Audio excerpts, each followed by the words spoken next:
Bang, bang, bang. Wake up. The ship is sinking. Quick, wake everyone else. If we don't leave now, it'll be too late. A massive cruise ship traversing the vast ocean suddenly erupted in an explosion. Although the flames were swiftly extinguished, the explosion had inflicted an irreparable gash upon the vessel's hull, and the seawater was flooding the cabin at an alarming rate. The opulent cruise liner, comprising 14 decks, began to tilt noticeably, the pressure at the stern immense, causing the steel plates to groan ominously under the strain. Straining the nerves of all on board to the moment of disaster. Many were still lingering on the deck. Among them Zhang Hao, still somewhat intoxicated, was jolted into full awareness by the icy grip of the seawater cascading over him. Zhang Hao, why are you going back? Wang Cheng, the former class leader, grasped Zhang Hao's arm, his face ashen, his teeth chattering as he spoke. Suppressing his own panic, Zhang Hao quickly replied, Lin Man is still in her room. I need to find her. Lin Man was his girlfriend, who had returned to their cabin earlier due to a stomach ache, and she should still be inside. Are you willing to risk your life? She is someone I brought with me. I must ensure her safe return.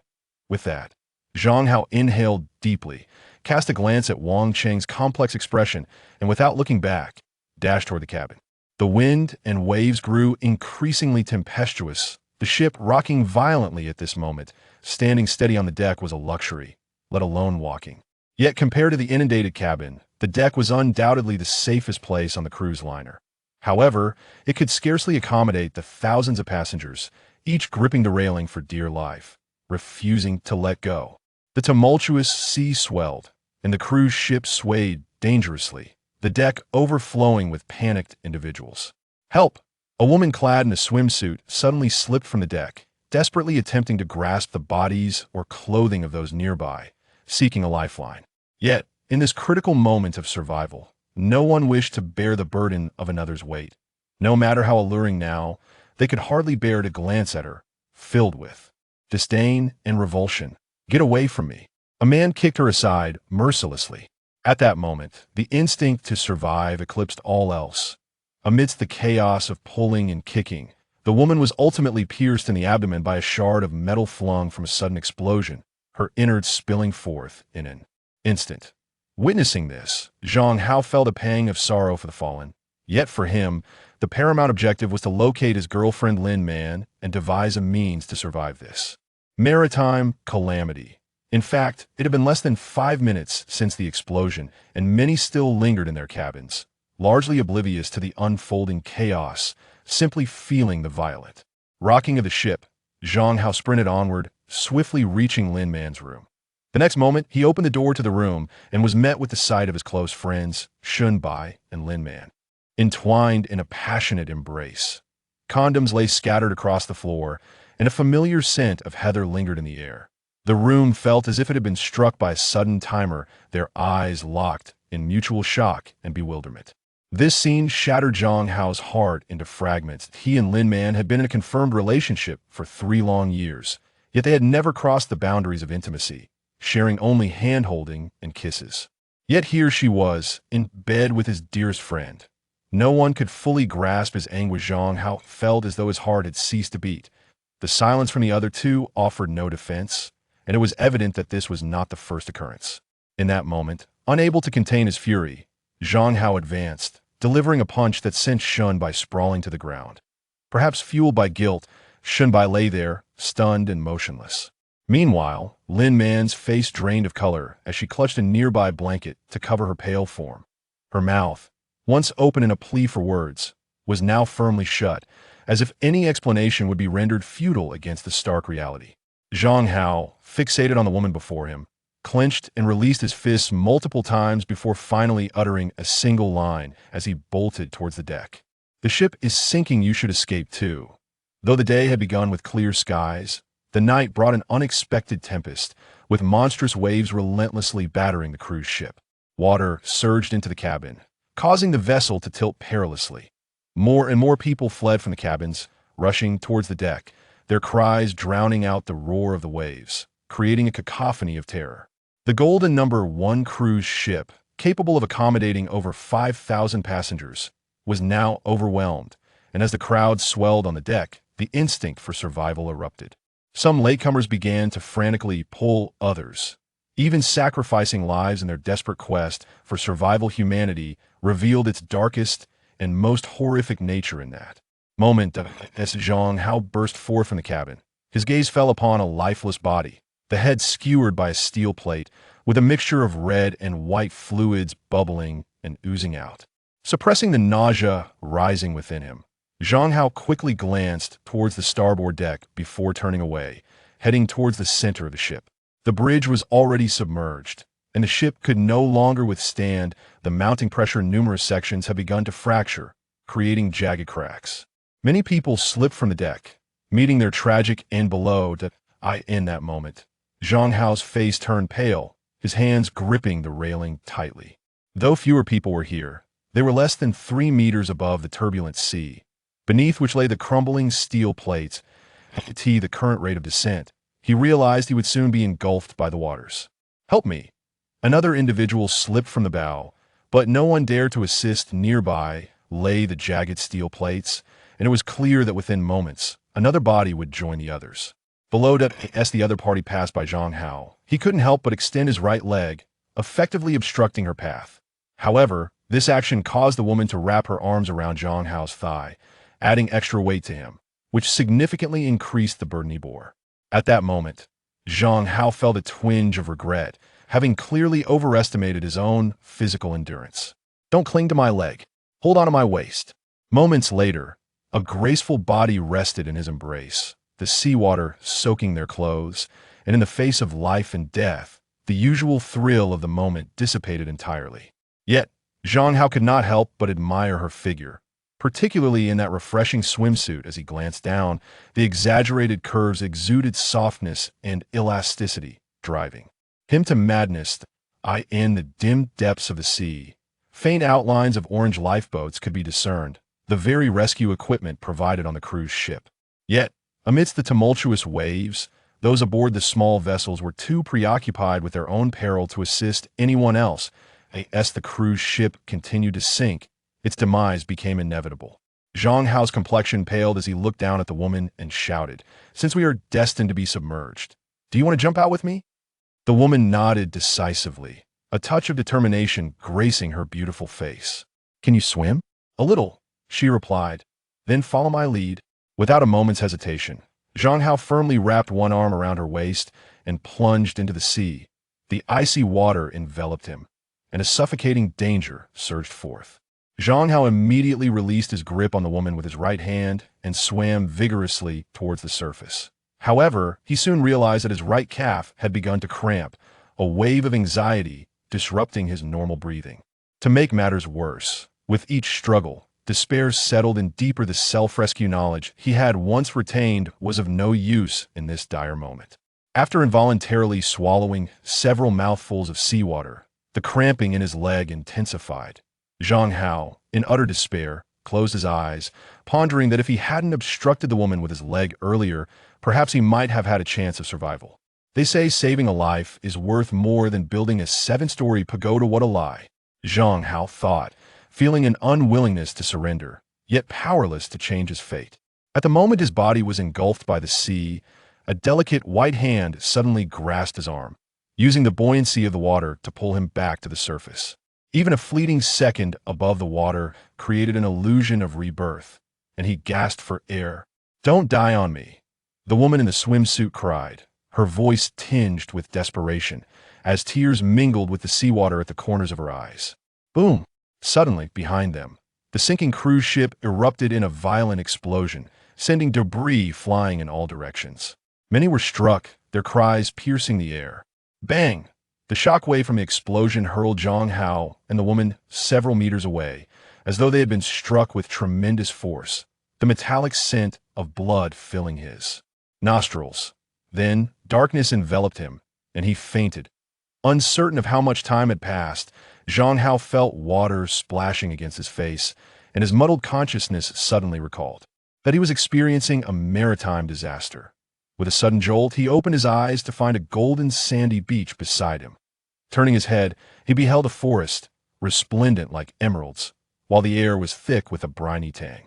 The sky was still drizzling, shrouded in dark clouds, and the beach was littered with corpses, resembling a scene from the apocalypse. "You're awake." At that moment, Zhang Hao noticed a woman perched atop him, none other than the swimsuit-clad beauty who had jumped into the sea with him. Her hands pressed against his chest, her face reflecting a sense of relief after surviving, tinged with a hint of embarrassment. She quickly scrambled off him, but perhaps due to a night of fasting resulting in low blood sugar, she felt a wave of dizziness and collapsed into Zhang Hao's embrace, her soft curves pressing closely against him. Warm and comforting, indeed. After a brief moment, she sprang away as if jolted by electricity, her delicate face flushed with a deep crimson. It was then that Zhang Hao took a moment to truly appraise her. He couldn't help but admire her exquisite beauty and figure. Her waist-length hair cascaded loosely, and her ample form made him worry the slender straps of her swimsuit might not withstand the weight of her alabaster curves, seemingly on the verge of snapping. Now, she stood gracefully beside him, her demeanor poised as she pressed her lips together. "My name is Yi Shuyu. Thank you for saving me on the cruise ship."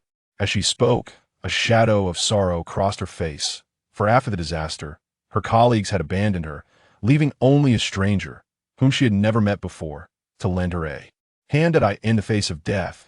Many people's true natures could not withstand the test, allowing Yi Shuyu to see their true colors. Thus, when a few survivors came to apologize and invited her to leave with them, she coldly rejected them. "I am Zhang Hao, and I also thank you for saving me," he replied earnestly, recognizing that her pressing on his chest was indeed an act of rescue. Their eyes met in a smile, fostering an inexplicable sense of safety between them. However, the sounds of conversation soon reached them from the beach. Zhang Hao looked up to see several survivors scavenging for supplies, indicating that, aside from him and Yi Shuyu, others were also stranded on the deserted island. Now, with their lives at stake, food and fresh water had become paramount. Despite his aching body, Zhang Hao resolutely stood up, determined to search for resources to ensure their survival alongside Yi Shuyu. Yi Shuyu followed closely behind him in this unfamiliar place. She trusted only this man, for he was the only one who had stepped forward to save her.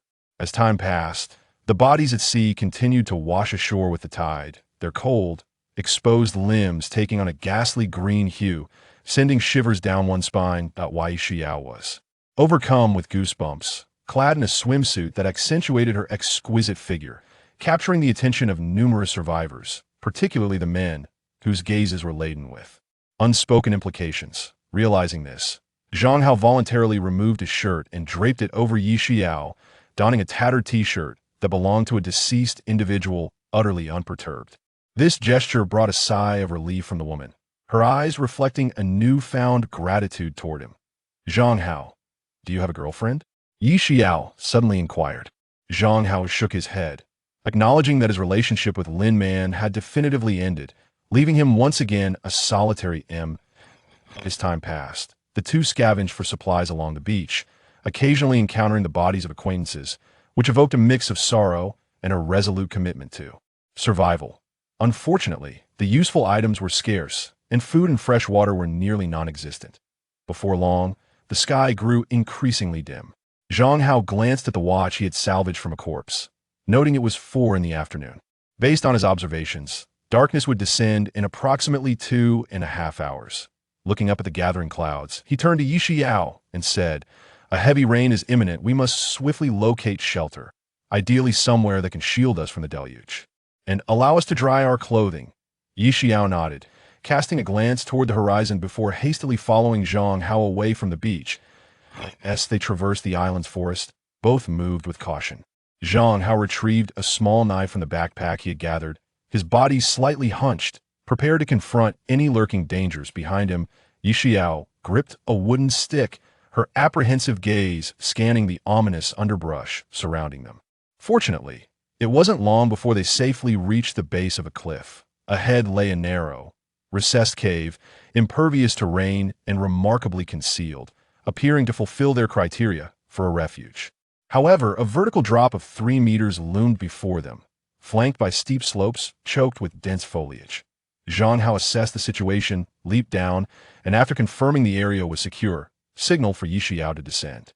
Yet when Yi Xiao approached the edge and peered down at the height, her legs weakened, and a wave of dizziness washed over her, causing her to lose her footing and tumble downwards. Fortunately, she soon felt a pair of strong hands catch her, lifting her up. Her face flushed crimson, realizing she was clad only in swim shorts, the contact between their skins strikingly vivid. The warmth and slight friction from those hands ignited a flurry of embarrassment within her, overwhelming her senses. However, her acrophobia-induced vertigo rendered her momentarily powerless. As for Zhang Hao, he too was engulfed in inner turmoil. Dai Yixiao was an extraordinary beauty, although her upper body was covered by a shirt. Her ample curves were unmistakable. Now, with her cradled in his arms, the softness and chill of her skin sent jolts of stimulation through his mind and nerves. What was more, Yixiao showed no intention of releasing her grip, a fact that was proving to be quite taxing for Zhang Hao. Fortunately, the woman finally exerted herself, prompting Zhang Hao to regain his senses, and he hurriedly released his grip, his face flushing crimson. "You should rest for a while. I will gather some wood to start a fire." With that, Zhang Hao vanished like a wisp of smoke, leaving Yishuyu in a state of astonishment. After a considerable time, the woman covered her mouth and let out a soft giggle. By the time Zhang Hao returned to the cliff, burdened with wood, the clock had struck 6, and the forest had succumbed to darkness far earlier than the outside world. Yishuyu had tidied their shelter, at least rendering it less chaotic than before, with the air noticeably cleaner. Will we succeed? Yishuyu inquired about the fire-making, as their clothes remained damp. If they were to wear them overnight, they risked falling ill by morning. Zhang Hao was uncertain, but the sole piece of good news was that they wouldn't need to create friction for fire. They had salvaged several lighters from the pile of corpses, each fully functional. Just as Zhang Hao prepared to ignite the fire, a sudden scream erupted from Yishuyu, who was shielding him from the wind. Instinctively, she clung to him, two soft forms pressing against his back. However, Zhang Hao had no time to savor the moment. He quickly retrieved a small knife, his eyes fixed intently on the slope below the cliff.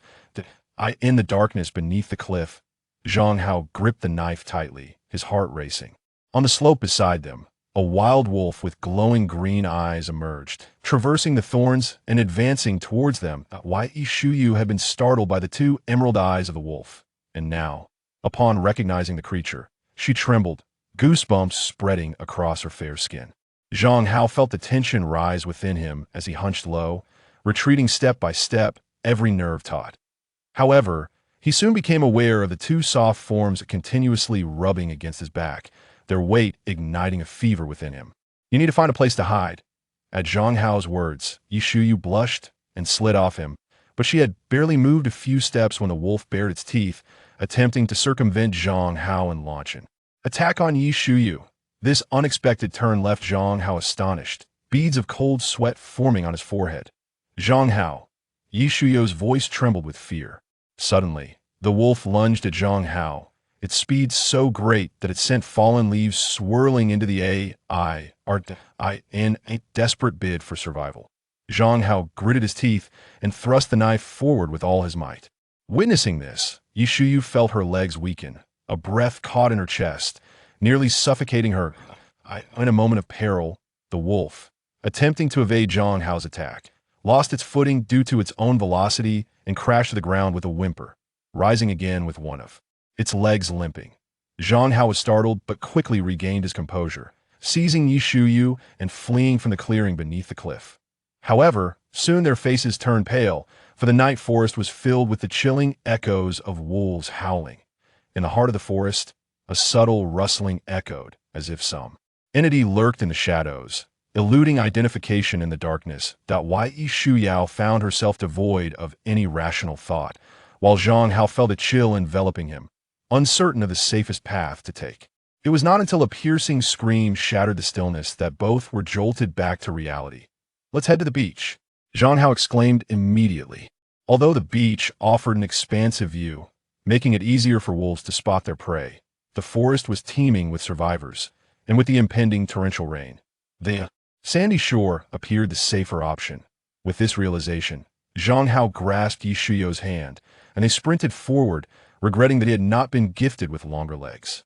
The screams were incessant. Those who had sought refuge in the forest from the rain had now become prey for the pack of wolves, the scent of blood wafting through the impending stormy night, pervasive and vivid. Suddenly, With a thud, they collided with others before they could escape the forest. As he regained his footing, a voice filled with surprise reached his ears. "Zhang Hao, is that you?" Li Rao. In the dim light, Zhang Hao quickly recognized the familiar figure who had knocked him down, his old classmate, Li Rao. However, there was no time for pleasantries, as the forest was alive with the cacophony of frantic footsteps. Individuals were being pursued by the wolves, scurrying about like headless flies. A myriad of glowing green eyes glinted like ghostly flames, instilling fear in all who beheld them. "Quick, climb the tree," Li Rao urged Zhang Hao anxiously. "Climb a tree?" Zhang Hao hesitated, but soon responded with a hint of confusion. "But don't wolves climb trees?" Li Rao nodded, but lacked the time to elaborate. The wolves were darting through the underbrush, perilously close. Fortunately, the forest was dense with trees, and the trio sprang into action at that moment. Yi Shuyao awkwardly confessed to Zhang Hao that she could not climb trees. "It's all right, just step on my shoulders, it'll support you from below." Without wasting a moment, Zhang Hao crouched down, signaling for Yi Shuyao to act swiftly. Anxious to ascend, Yi Shuyao attempted to climb, but faltered, landing instead on Zhang Hao's shoulders. Her face flushed crimson. A tingling sensation coursed through her body as her legs pressed against him, leaving her mortified, instinctively tightening her grip. This nearly left Zhang Hao breathless after all. Yi Shuyao was an attractive woman, perched atop his neck in a swimsuit, her cool skin pressed against him, soft and inviting. Overwhelming his senses, in the next instant, a scream rent the air, prompting Yi Shuyao to gasp and quickly scramble upward. Zhang Hao, too, had no time to ponder and followed suit. The two successfully perched on a branch 5 meters above the ground, their expressions tense as they surveyed the chaos unfolding in the forest. The forked branch was not excessively large, yet it remained unbroken, capable of supporting the weight of 2 adults. Opposite them stood Li Rao, clutching a slanted shoulder bag, her expression equally tense. "Zhang Hao, my legs are trembling," Yi Shuyao nearly cried, her fear of heights causing her head to spin as she stood upon the tree trunk. Zhang Hao could do little but position her closer to the trunk, his hands firmly gripping her shoulders in an attempt to prevent her from falling. Gradually, a pack of wolves emerged from the nearby wilderness, wandering around the great tree, their emerald eyes fixed intently on the humans above. In that moment, Zhang Hao held his breath, a spine-tingling tension enveloping him, akin to walking on the edge of a knife. The sound of claws scraping against the bark echoed. Yet as Li Rao had stated, wolves truly could not ascend trees, nor could they leap high enough to reach the lowest branch. After several fruitless attempts, the wolves soon dashed away, leaving the forest in an eerie silence. "It should be safe now," Li Rao suddenly whispered. Yi Shuyao cautiously opened her eyes, trembling as she remarked, "Li Rao, you are truly remarkable." Zhang Hao swallowed hard, feeling no sense of relief. It was not until the torrential rain began that the three descended from the tree, embarking on a quest to find shelter from the downpour. Daring not to venture back into the forest, they sought their fortune near the beach. At that moment, the shoreline was still strewn with corpses, but after the fright from the wolf pack, Yi Shuyao cast aside her previous reservations, discovering a pair of women's trousers from a deceased body to cover her lower half. Perhaps fortune was finally on their side, for near a thicket several hundred meters west of the beach, they stumbled upon a narrow cave that appeared barely adequate for a night's rest. With a snap, Zhang Hao used his lighter to examine the cave, unexpectedly discovering several dry logs that could be used to start a fire. Li Rao was elated, astonished that Zhang Hao had brought a lighter, which would undoubtedly alleviate many troubles in the short term. At that moment, Yi Shuyao took a closer look at Li Rao, secretly admiring her beauty. Her enchanting peach blossom eyes exuded an indescribable allure, and even clad in a loose, worn garment, her 30-60 figure was impossible to conceal. Li Rao, in turn, appraised Yi Shuyao, curious about her relationship with Zhang Hao. Before long, Zhang Hao ventured out again, realizing the wood within the cave was insufficient to last until dawn, necessitating a search for more. Upon his return, he found the two women had ignited a campfire, engaged in cheerful conversation, their camaraderie strikingly harmonious. However, at that moment, a commotion erupted outside the cave, drawing nearer and causing the trio's nerves to tighten once more. Chapter 4: Murder. As the three individuals cast their gazes towards the dark, rainy night, Two figures, one tall and one short, emerged from the cave entrance, appearing quite disheveled. Zhang Hao swiftly assessed the situation and, upon realizing the newcomers were two women, felt a significant reduction in his wariness and did not hinder their entry into the cave to seek refuge from the rain. "Are you survivors from the cruise ship as well?" inquired the taller woman, clad in a sleek black professional suit that accentuated her exaggerated curves, surpassing Yi Shiyao's by a size, though her expression was markedly haggard. Beside her stood a tearful young girl, resembling a high school student, perhaps owing to their shared gender. Yi Xiao momentarily lowered her guard and nodded, expressing, "I cannot fathom how such a cruise ship could sink so suddenly. Perhaps it is merely bad luck." The tall woman sighed. "However, it is fortunate that we are alive. My name is Song Hui, and I thank you for your kindness." The girl, wiping her eyes and with reddened eyelids, added, "I am Lu Yi. I too appreciate your hospitality." Yet, Lu Yi appeared deeply sorrowful, leaning against the cave entrance in a daze. "What is troubling her?" Li Rao inquired. Song Hui shook her head gently, responding in a hushed tone. "Her parents were killed by sharks." At these words, a heavy silence enveloped the cave, as no one dared to speak for a considerable time. This unforeseen maritime disaster had likely shattered countless families, and those who survived would probably never forget it. On this rain-soaked night upon the deserted island, the gusting winds raised goosebumps on their skin. Zhang Hao rubbed his arms and observed the women huddled together for warmth, saying, "You should dry your clothes quickly. I will step outside to collect some rainwater." With that, Zhang Hao squatted at the cave entrance with the plastic bottles he had gathered that morning, which might serve as their water source for the next few days. Inside the cave, the women exchanged glances and promptly began to tidy up. With an abundance of wood available, Li Rao constructed 2 wooden racks near the campfire, which could serve as makeshift clotheslines while shielding them from the wind and rain blowing into the entrance. As for spare clothing, there were plenty of deceased on the beach, rendering such resources plentiful. Any superstitions paled in comparison to the reality of life and death. Time passed, and Zhang Hao heard footsteps approaching from behind, prompting him to turn around. He beheld Song Hui emerging from the cave, her tall figure strikingly captivating, particularly her alluring physique, which could ignite desire in any man. "Zhang Hao, we wish to wash ourselves with the rainwater," she said. In response, Zhang Hao nodded and handed her the filled bottle, recognizing that the torrential rain was unlikely to cease shortly.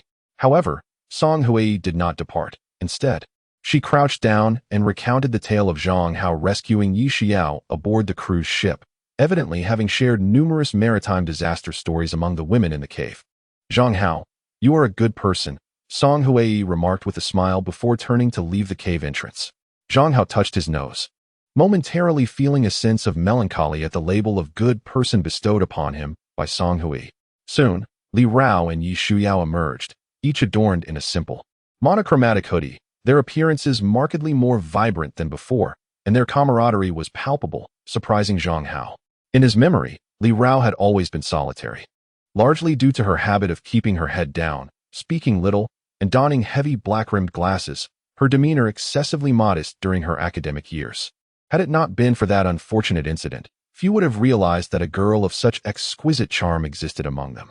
However, it was that very incident that led to Li Rao's isolation from her classmates, creating a stark contrast that persisted until graduation, with no one ever showing concern for her well-being. At this moment, Yi Shuao handed him the dried clothes she held, urging, "You should change quickly. Be wary of catching a cold." The night's gusty winds had already made Zhang Hao feel unwell. Thus, he hurried to a dark corner, washed himself, and swiftly donned his garments. Yet, upon returning to the cave entrance, he discovered that Li Rao and Yi Shuyao had resumed their seats by the campfire, water bottles in hand, discussing how to filter rainwater. Li Rao proposed, "I will create a filtration system using socks, gravel, and charcoal. It should effectively filter the rainwater, though it won't suffice to boil for drinking." "You are doing wonderfully, Li Rao," Yi Shuyao remarked, reflecting, "If it weren't for you, Zhang Hao and I would still be fleeing from wolves in the forest." Song Hui laughed, adding, "We may not comprehend much, but we will follow whatever you instruct." Li Rao. At that moment, a faint smile graced Li Rao's face, her eyes shimmering with an inexplicable radiance. Meanwhile, Zhang Hao opened his backpack, having gathered a considerable amount of supplies on the beach earlier, and felt the need to take stock. "I have some gear as well," Li Rao offered, extending her satchel. Song Hui also produced a canvas bag from behind her, stating earnestly, "This is from me and Louis. See if it holds any utility." Zhang Hao accepted without hesitation, emptying the contents onto the ground. Observing this, Song Hui added, "We wish to accompany you until the rescue team arrives. Is that acceptable?" "Certainly." Zhang Hao nodded. And neither Li Rao nor Yi Shuyao objected, for an additional person would bolster their strength, especially since Song Hui's canvas bag surprisingly contained a hatchet. Zhang Hao resumed inventorying the supplies, discovering that, apart from the filtered freshwater, their food provisions consisted solely of 60 candies and 2 boxes of soda crackers. The remaining items included a small knife, 2 boxes of alcohol wipes, 3 rolls of gauze, 2 packs of cigarettes, 10 plastic bags, 15 plastic bottles, 5 lighters, 1 whistle, 2 damp mobile phones, along with various articles of clothing and footwear. "These rations won't sustain us for even a day." Song Hui's gaze reflected her concern. Li Rao reassured her, "The wolves in the forest appear quite healthy, indicating that this deserted island should have an abundance of food and fresh water. Perhaps we can seek sustenance tomorrow." Zhang Hao added, "Let us rest. It is getting late." In truth, everyone appeared quite haggard. A day had passed since the maritime disaster. Yet time had not sufficed to assuage the pain lingering in their hearts. Soon, the cave fell into silence, apart from the vigilant Zhang Hao. The others began to close their eyes and rest, though whether they actually succumbed to slumber was a mystery known only to them. It was unclear how long had elapsed when Zhang Hao, in a state of drowsiness, became aware that he was still on watch. Rubbing his face, he discovered to his astonishment that daylight had already penetrated the darkness, and the women had vanished. However, as he stepped outside the cave, he was met with the startled cries of Yi Shuyao. Without a moment's hesitation, Zhang Hao seized the Paishua axe and rushed out, only to find Li Rao being pursued by a man whose behavior was exceedingly peculiar. He moved at an odd pace, as if affected by a cramp. Before Zhang Hao could draw closer, the man collapsed onto the ground, frothing at the mouth and exhibiting a mottled complexion. "What is happening?" Zhang Hao gasped. Yi Shuyao's face had turned pale, equally bewildered, while Li Rao circled back, her expression equally grim. "It appears to be rabies. Look at his leg. He must have been bitten by a wild wolf." Li Rao pointed to the man's lacerated calf, blood still oozing from the clearly defined wound. Ah! The man suddenly grasped his throat, his eyes bulging with terror as his body convulsed once more. "He cannot survive. You must put an end to his suffering." Such an act would be an act of mercy. At that moment, Zhang Hao turned his head, casting an astonished glance at Li Rao, shock flickering in his eyes. Chapter 5. A brutal beating. Yi Shuyao also regarded Li Rao, startled by her suggestion, though the rapid onset of the man's rabies remained a mystery. The symptoms indicated he had entered the excitation phase, the most agonizing period. Li Rao observed the man writhing in anguish, her gaze betraying her inner turmoil. Zhang Hao could hardly bear to look. The man was mottled, his limbs in extreme spasms, the terror induced by the disease etched into every detail of his being. Yet, killing was not a mere game. Zhang Hao believed he could never take such a step. Remarkably, within mere minutes, the man drew his last breath. Witnessing this scene, Yi Shuyao felt a chill run through her. Previously, she had only heard tales of rabies as an incurable affliction, but seeing its manifestation for the first time was utterly despairing. In reality, the man's symptoms had manifested with alarming speed. From the moment he collapsed to the moment of death, a mere 5 minutes had elapsed, leaving Li Rao in a state of disbelief. Typically, the excitation phase of rabies lasts for 13 days, and this individual was evidently different. She even began to question whether it was indeed rabies. "You weren't bitten, were you?" Zhang Hao, coming to his senses, expressed concern for Li Rao, for the infected also became carriers. Should she have been bitten, given the circumstances? It would not be a trivial matter. Fortunately, Li Rao immediately shook her head. "I am fine." He suddenly emerged from the forest, startling both me and Yi Shuyao. Upon hearing this, Zhang Hao finally breathed a sigh of relief, yet he still urged them to conduct mutual checks. The corpse of a rabies-infected individual poses a significant hazard. "We must incinerate it," Li Rao stated. This time, Zhang Hao did not hesitate, for many survivors nearby were already burning bodies, the rising smoke billowing into the sky, potentially attracting the attention of rescue teams. The golden window for rescue following a maritime disaster is a mere 72 hours. Once this critical period elapses, the challenges and risks associated with search and rescue efforts escalate dramatically. Therefore, the time leading up to tomorrow night is of utmost importance for everyone involved. Not far off, Song Huai and Lin Yi were returning, each carrying 2 bags filled with freshly caught seafood. However, to Zhang Hao's astonishment, Song Huai approached to bid farewell. During the morning's ebb tide, she unexpectedly encountered some colleagues, and after much contemplation, she decided it was better to be with them. "You can keep my share of supplies," she said, glancing at Lu Yi and waving goodbye to the group. Once she had walked away, Zhang Hao curiously inquired of Lu Yi, "Why didn't you stay with her?" Lu Yi lowered her head, responding softly, "I don't know her colleagues." The 18-year-old girl, having spent just one night with Zhang Hao and the others in a cave, felt significantly more at ease. During the subsequent hours, Zhang Hao, accompanied by the 3 women, scoured the area near the beach for supplies, but aside from a few plastic bottles, they found nothing. By 7 in the morning, the tide had crept over the beach, forcing the survivors to retreat to the island's edge, many gazing skyward in hopes of a rescue team's appearance. Meanwhile, Zhang Hao, along with Yishu Yao, departed the cave, intending to chop some wood from the nearby shrubs to serve as fuel for the bonfire that night. As for Li Rao and Lu Yi, the 2 remained by the shore, cleaning the seafood while refraining from straying too far from the beach. In truth, since the moment they found themselves marooned on the deserted island, many had mentally prepared for the worst. Should aid be delayed, they would have to rely on their own resourcefulness. The underbrush near the beach was sparse, often affording a clear view, with the air tinged with a faint fishy odor, a consequence of the sea breeze and the aftermath of last night's wolf-pack rampage. Yi Shuyao's complexion turned pale as she encountered numerous dismembered corpses along the way, causing her to feel nauseous and eventually vomit. Zhang Hao sighed.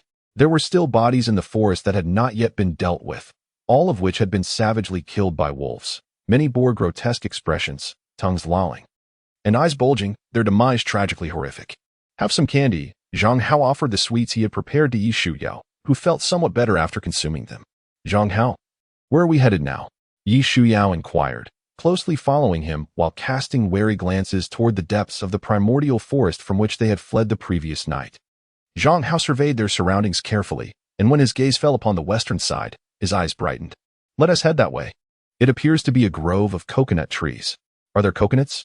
Yi Shuyao exclaimed, her eyes widening as she couldn't help but jump in place. At this moment, even clad in a loose sweatshirt, it was impossible to conceal certain aspects of a woman, particularly the ripples that stirred above and below, leaving Zhang Hao momentarily entranced. "What are you staring at? Hurry and go," Yi Shuyao exclaimed, her face flushed, clutching her chest, her heart racing like a startled fawn as she dashed away. Zhang Hao, regaining his composure, feared for her safety and hurried after her. Soon, as they traversed a cluster of protruding rocks and returned to the sandy shore, a few towering coconut palms came into view. "Coconuts!" Yu Shuao exclaimed with excitement, spotting at least a dozen coconuts scattered on the ground. Zhang Hao chuckled. Surprised by their good fortune, he had initially worried about how to scale the tall coconut trees, only to find a pile of coconuts at the base. However, as they approached the palms, 2 figures emerged from the thicket across from them. At that moment, their eyes met, and Zhang Hao's expression turned icy. "Zhang Hao." Yi Shuyao sensed an unusual atmosphere, observing Zhang Hao draw out a tomahawk from behind, striding directly towards a man and a woman across from him. None of the 3, who had thought they would never see each other again, anticipated that they had survived on the deserted island. "Life is indeed ironic," she mused. Gazing at the axe in Zhang Hao's hand, Shunbai swallowed hard and said, "Zhang Hao, we were wrong before. You let us talk this out." "Talk? What nonsense?"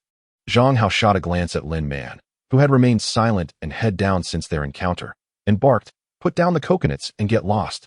Shunbai's face darkened. "Zhang Hao, we haven't had water for a day. Can't we know?" Zhang Hao spat on the ground. "Seeing you makes me nauseous. Hurry up and get out of my sight." "Don't be so excessive, Zhang Hao," Shunbai retorted angrily. "If it weren't for Lin Man considering your feelings, we would have what? You 2 were sneaking around behind my back, and I should present you with a banner?" Fueled by pent-up anger, Zhang Hao charged at Shunbai, and the 2 became embroiled in a fierce scuffle. Yi Shuyao was momentarily taken aback by the sudden turn of events. She had intended to intervene and separate Zhang Hao, only to find the altercation had concluded rather swiftly. Zhang Hao rose from the ground, glanced at Shunbai, whose face was now smeared with blood, and delivered another kick. Sneering, "Get lost." Lin Man, who had remained silent, approached, set down the coconuts, helped Shunbai to his feet, and walked away from the grove without looking back. "Zhang Hao, are you all right?" Shuao inquired with concern, having gleaned some truths from their earlier dialogue. Zhang Hao shook his head and began picking up the scattered coconuts. In truth, at that moment, nothing was more vital than the act of simply surviving. Shuao joined him, awkwardly cradling 2 coconuts in her arms. These coconuts are enormous. Indeed, they are, Zhang Hao replied, his gaze fixated on Shuao's chest. What? Shuao questioned, slightly perplexed, and upon noticing Zhang Hao's lingering gaze, her face flushed crimson as she instinctively hurled a coconut at him. Pervert. Chapter 6. Li Rao's method. It must be said that the coconuts on the island are remarkably large. Initially, Zhang Hao intended to carry them all at once. But after several unsuccessful attempts, he ultimately had to concede defeat. However, the distance to the cave on the beach was not far, so he decided he could make several trips. Subsequently, Zhang Hao concealed the coconuts he could not transport in a nearby thicket before hurrying back with Shuao.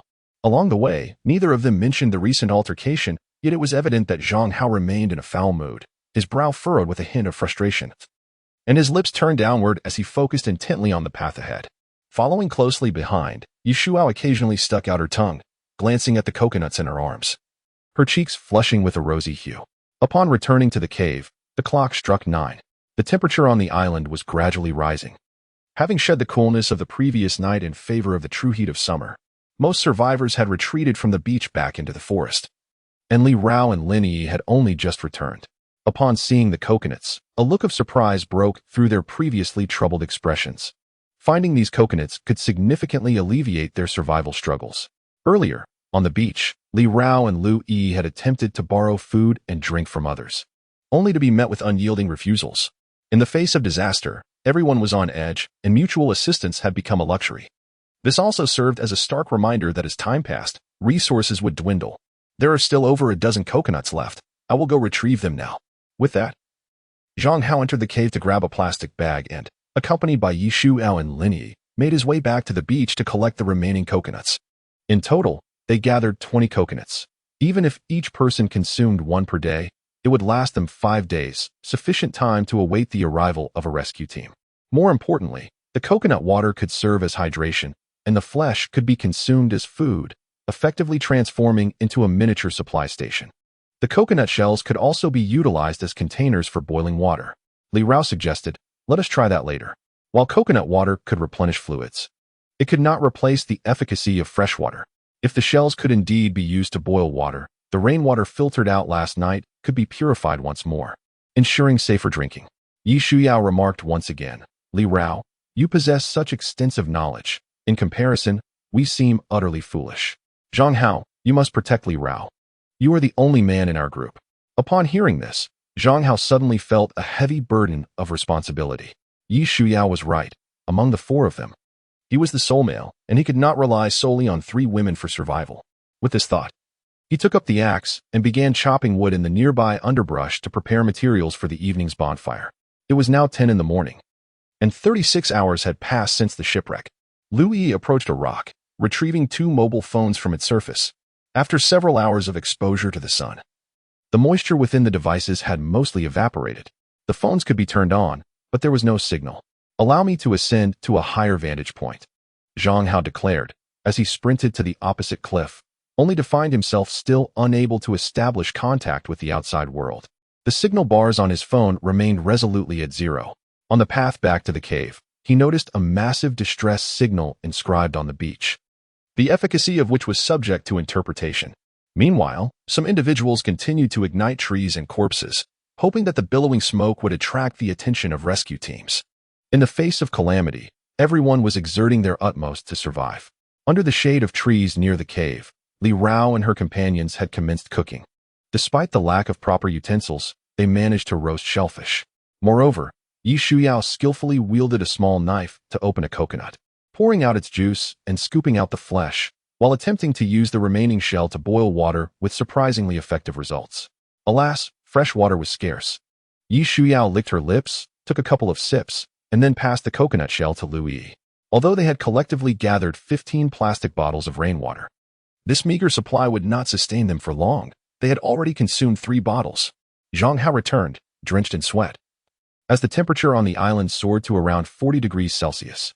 The ultraviolet rays by the sea were particularly intense, and his skin, exposed to the sun, felt a distinct burning sensation. I possess 2 methods to procure fresh water, but I must test them to ascertain their viability, Li Rao mused, uncertain as these techniques were gleaned from her occasional readings. What must be done? We need to bring bottles and plastic bags. I will need to assess the situation by the shore. Considering the necessity of keeping someone at the cave, Zhang Hao ultimately decided to accompany Li Rao to the beach. The moment they exited the grove, the sea breeze greeted them, laden with an acrid and putrid scent, prompting an instinctive gasp. Perhaps it was the stench of decaying bodies. The shore was now teeming with seabirds pecking at the carrion. From a distance, the scene bore an eerie resemblance to a post-apocalyptic film, suffused with an unsettling foreboding. Zhang Hao observed as Li Rao bent down to inspect the plastic bags, due to the loose fit of her sweatshirt, as she leaned forward. The sight of her alabaster curves was almost comical, reminiscent of 2 rabbits poised to leap forth, indeed, larger than coconuts. This elicited a visceral reaction in Zhang Hao, almost provoking a nosebleed. Li Rao, noticing Zhang Hao's wandering gaze, felt her cheeks flush crimson. She clasped her chest and sprang to her feet. Yet the movement of her clothing stirred another wave of heat in Zhang Hao's face. First, we shall dig 3 pits, each approximately 60 centimeters deep. With that, Li Rao dashed to the sun-drenched tree, securing the remaining 7 bags to branches pointing in various directions. Meanwhile, Zhang Hao began to excavate the sand by hand, swiftly revealing the first deep pit. Is this acceptable? Yes. Now place the bottles inside, positioning them centrally. Before long, Li Rao tore open the plastic bags, laying one over the pit's opening and securing it with sand and stones around the edges. She placed a stone in the center of the bag, directly above the bottle's mouth. Does this suffice? Zhang Hao felt an inexplicable admiration for her resourcefulness. Theoretically, it should be feasible. Li Rao explained. Sunlight warms the air above the ground, and when the warm air encounters the cool air beneath the sand, it condenses into small droplets that cling to the plastic bags. We placed stones in the center, causing the condensed droplets to gather there and, through the plastic, drip into the bottles situated in the pit. What about over there? Zhang Hao pointed to the plastic bags tied to the branches. The respiration of plants generates moisture, but one must be cautious not to bind them to toxic trees.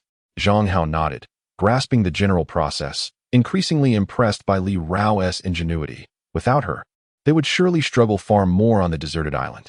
Li Rao, I hope we can both survive, Zhang Hao remarked, filled with emotion. In that moment, Li Rao gazed back at him, a radiant smile illuminating her fair face. Yes, we will both survive. Chapter 7. 7 days considering the presence of numerous survivors in the thicket. Zhang Hao resolved to personally guard the beach to prevent the plastic bags and bottles from being damaged. As for Li Rao and the others, they would rest in the cave for the time being. After all, Zhang Hao had kept watch alone the previous night, so it was their turn now. However, the oppressive heat made genuine rest quite challenging.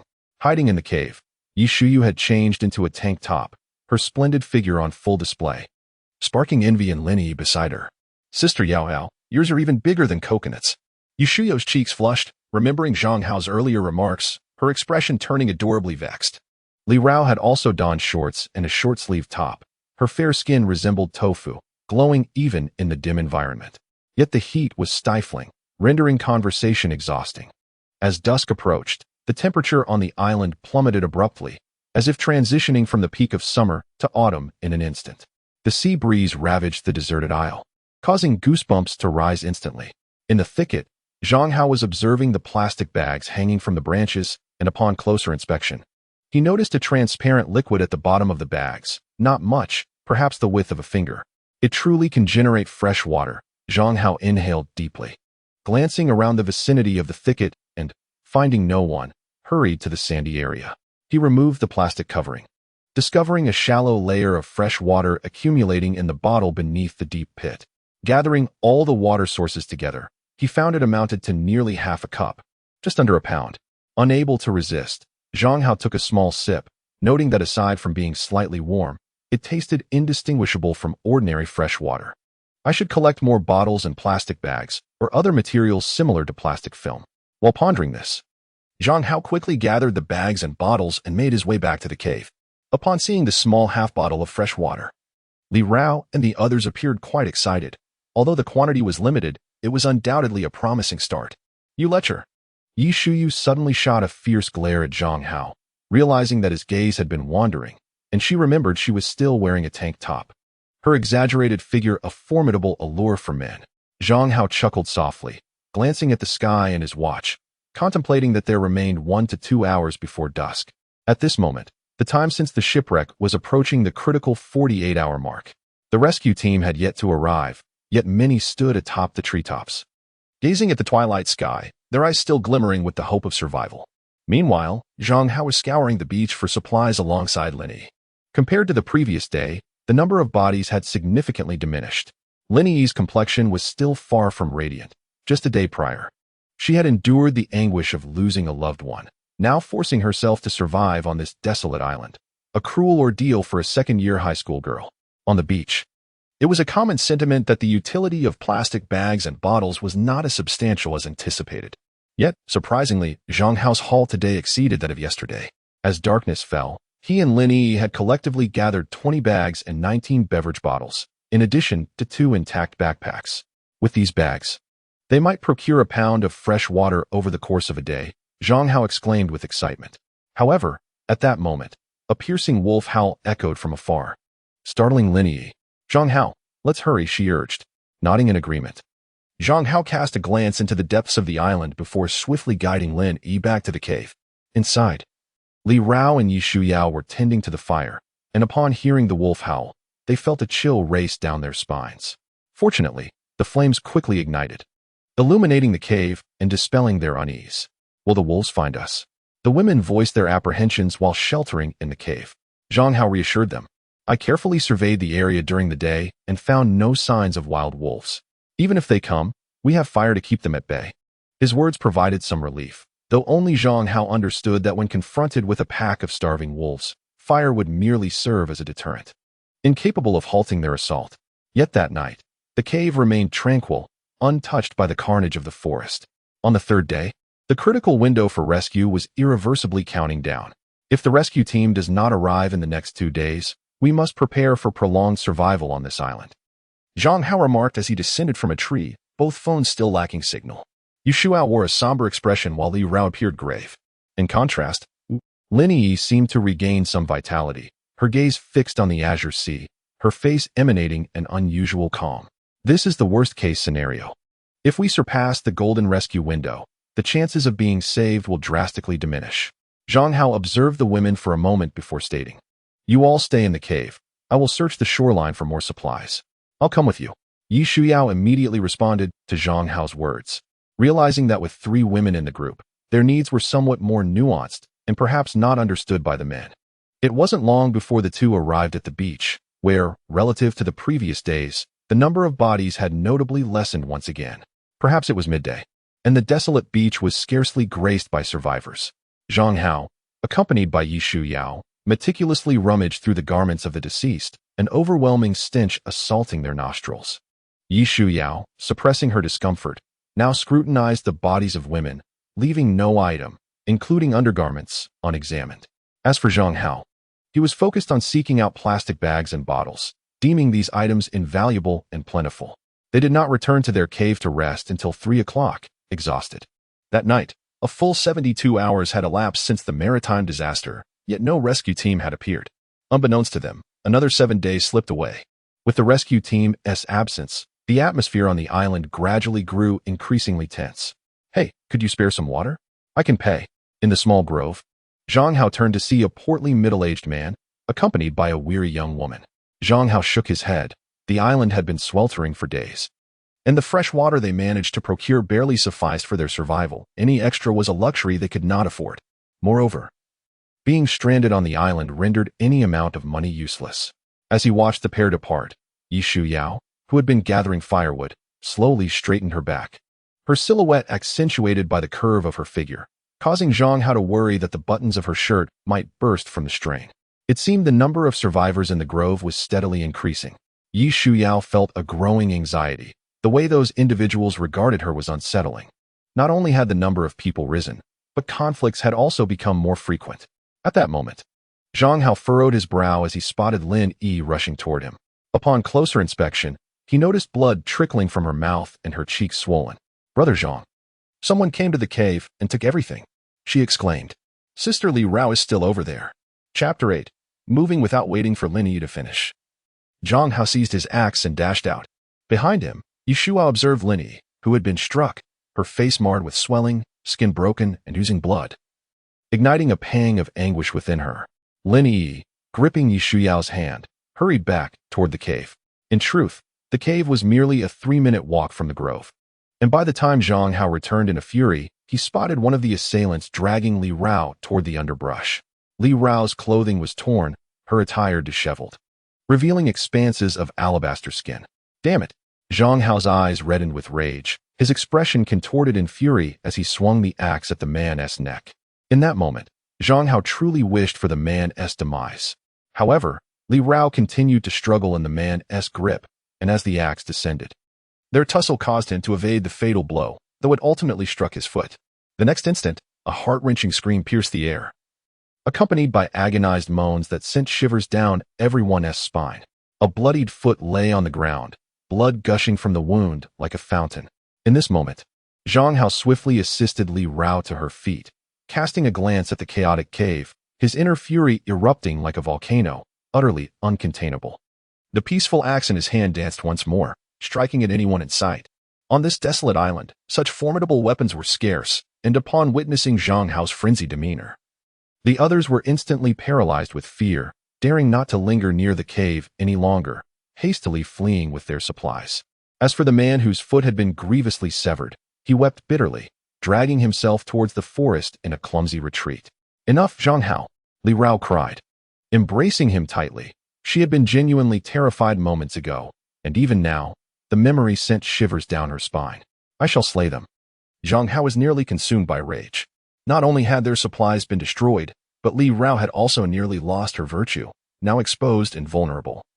Her pristine form swaying in the air, creating a noticeable ripple with her movements. Taking a deep breath, Zhang Hao promptly removed his coat, draping it over Li Rao's chest, then turned his head away, forcing himself to regain composure. Li Rao, with a flushed face, could not stem the tide of her tears, clutching herself tightly, still gripped by fear. At that moment, Yi Shuyu and Lin Yi emerged from the thicket, gazing at the disarrayed cave, feeling a mixture of anger and relief. Supplies could be replenished, but the loss of life would be irrevocable. Let us organize our belongings. We must relocate, Zhang Hao proclaimed solemnly. This place was no longer habitable. As time passed, the collapse of humanity due to scarcity would inevitably lead to a point of no return. Zhang Hao dared not gamble. They had to seek a new dwelling. Notably, perhaps due to the survivors' dire need for water, the most significant losses they suffered were merely a filled water bottle and 8 unopened coconuts. Most other items remained hidden deep within the cave, and Zhang Hao had returned just in time, preventing a thorough search by the adversaries. Zhang Hao, I saw Lin Man. Li Rao wiped her tears, hesitating for a moment before speaking the truth. Zhang Hao's expression remained impassive, while Yi Shuyu and Lin Yi looked on with curiosity. Lin Man and Shinbai also snatched 2 bottles of fresh water. Damn, Zhang Hao cursed, nearly overtaken by the urge to kill again. At 9 in the morning, the 4 of them organized their belongings and exited the cave, heading towards the location where they had previously discovered the coconut trees. Along the way, Yi Shuyu noticed the swelling on Lu Yi's face and felt a pang of discomfort. Does it still hurt? Lu Yi shook her head, smiling as she replied, I'm fine. I still remember the face of the one who struck me. Next time, I will reclaim what is rightfully mine, with interest. Ahead. Zhang Hao gave her a thumbs up. Regardless of what lay ahead, Lu Yi's mindset had improved compared to most, as if she had transformed entirely. They say hardship is a university, and Lu Yi's transformation was indeed profound. None could fathom the psychological metamorphosis this young girl had undergone over the past 7 days. Upon reflection, Yi Xiao remains as carefree as ever, which could be considered a miracle in itself. As for Li Rao, she has been silent throughout, her head bowed, occasionally clenching her fists, her whole body trembling. It is evident that the prior events have inflicted profound wounds upon her, leaving her unable to recover. Consequently, to accommodate Li Rao, the pace of the group has been notably slow. As noon approached, the 4 of them found themselves on a stretch of beach, with the vast ocean behind them and a lush forest ahead. At the juncture between the forest and the sand, bizarrely shaped rocks stood erect, 3 of which were stacked together, forming a small wind-sheltered stone cave. It appeared modest in size, yet its interior was quite deep. This place, though not as concealed as a cavern, seemed to lack survivors. Zhang Hao mentioned that he had stumbled upon this spot while previously searching for water bottles and plastic bags. The surrounding sandy ground was soft, and they had encountered no footprints along their journey, not even those of animals. Nearby, a cliff loomed, allowing anyone standing atop it to observe the surrounding landscape at any moment. Though 7 days had passed since the shipwreck, the survivors still harbored a glimmer of hope for the arrival of a rescue team. Thus, choosing a nearby concealed spot on the beach became the preference for many. Soon, Yi Xiao and Lu Yi entered the stone cave to organize supplies, while Zhang Hao gathered wood in the small grove beneath the cliff with Li Rao, preparing materials for a fire that night. Li Rao, are you feeling any better? Zhang Hao inquired with concern. I'm fine. You don't need to worry about me. Li Rao replied, mustering a smile, though her pale face and delicate peach blossom eyes betrayed her exhaustion. Zhang Hao sighed softly, still harboring a surge of anger at the thought of Li Rao's ordeal. Thank you, Zhang Hao, she said. Why are you thanking me? Zhang Hao shook his head in resignation. We should be thanking you. If it weren't for you, we might have run out of water long ago. When a person is deprived of water and food, they can truly turn into a devil. He recalled the appearance of that group earlier in the day. Humanity is indeed fragile in the face of disaster. And you and Lin Man? We've already broken up. Zhang Hao forced a slight smile, reluctant to delve further into thoughts of that woman. As night fell, the campfire flickered gently in the stone cave. Zhang Hao kept watch. It was their first night in the cave, and he was apprehensive about any unforeseen events. Opposite him, Li Rao was wide awake, her experiences during the day weighing heavily upon her. Whenever she closed her eyes, she was haunted by the harrowing images of being dragged into the underbrush. In such an environment, a beautiful woman almost feels like a curse. This was merely the 7th day without the appearance of a rescue team. And as time continued to pass, it seemed inevitable that many things would undergo drastic changes. Time seemed to stretch indefinitely until a somewhat dazed Zhang Hao suddenly heard Li Rao's voice. Zhang Hao, the tide has receded. After a few minutes, Zhang Hao groggily opened his eyes, rubbing his face vigorously. He then pushed aside the branches that obscured the cave's entrance and quickly surveyed the outside world. Finally, he retrieved the last 5 plastic bags from his backpack, preparing to venture out to gather seafood. With the coconuts having been depleted, their survival now relied solely on foraging for marine delicacies. Before departing, Zhang Hao entrusted his only whistle to Li Rao, cautioning her to blow it if danger approached. Upon exiting the cave, he stacked a pile of branches and leaves at the entrance to prevent light from attracting the attention of others and animals. Only after completing this did he feel a sense of security in his departure. It was now 1 in the morning, with a bright moon hanging in the sky, casting its cool luminescence upon the beach, creating an atmosphere of serene tranquility. In the distance, Zhang Hao spotted figures walking along the shore, likely engaged in the same pursuit of seafood as himself. However, the absence of light rendered their search convoluted and arduous. Shortly thereafter, he raised his head to the right, where 5 individuals were seen in a heated chase, the specifics of which remained unclear to him. Initially merely curious, Zhang Hao soon realized that the group was indeed heading in his direction. Chapter 9. Unexpected Joys and Undercurrents. At first, the figures appeared as mere silhouettes against the moonlight, but Zhang Hao could discern that the one being pursued was a woman. Her exaggerated curves were evident even from a distance, the graceful arcs of her movement strikingly visible in the dim light. However, as time passed, the pursuers drew nearer, and when Zhang Hao attempted to evade, he was astonished to recognize the woman as the long-lost Song Hui. Song Hui also spotted Zhang Hao. In fact, she had identified him from hundreds of meters away, compelling her to run towards him. Zhang Hao, please help me, she cried, her voice tinged with desperation. There was an unmistakable sense of hopelessness in her plea. If he were to refuse her assistance, she would rather drown in the ocean than succumb to the vile intentions of those pursuing her. Zhang Hao hesitated, uncertain of the circumstances surrounding Song Hui, and daunted by the imposing stature of her pursuers, some of whom possessed arms thicker than his thighs. Nevertheless, their speed was insufficient, which explained why they had not yet caught up to her. Yet, as a woman, Song Hui's stamina was limited, and she was nearing her breaking point. Zhang Hao, I beg you. The urgency in her eyes softened his heart. In the next moment, he grasped her hand and sprinted towards the receding tide with all his might. Although Song Hui was nearly exhausted, Zhang Hao's support reignited her last flicker of hope, compelling her to grit her teeth and fight for her escape. The moonlight, though bright, was no substitute for daylight. The farther they moved from the island, the darker it became, which was precisely why Zhang Hao chose not to flee towards it. Approximately 2 minutes into their frantic sprint, Zhang Hao gradually came to a halt, allowing Song Hui to bend down, resting her hands on her knees as she gasped for breath. They did not pursue them any further. Zhang Hao wiped the sweat from his brow, confirming that there was no one behind them. Song Hui expressed her gratitude, saying, "Thank you. Thank you. Why were they chasing you?" In the dim light, she fell silent for a moment before giving a bitter smile. "They wanted my body." The absence of the rescue team for an entire week was enough to incite lustful thoughts in some men. Moreover, a woman with Song Hui's physique would naturally attract attention wherever she went, especially on this island where order was gradually disintegrating. Clad in nothing but a sheer nightgown, even the rise and fall of her chest as she breathed heavily created a significant stir, leaving Zhang Hao momentarily dumbfounded. Surely, there must be something to it?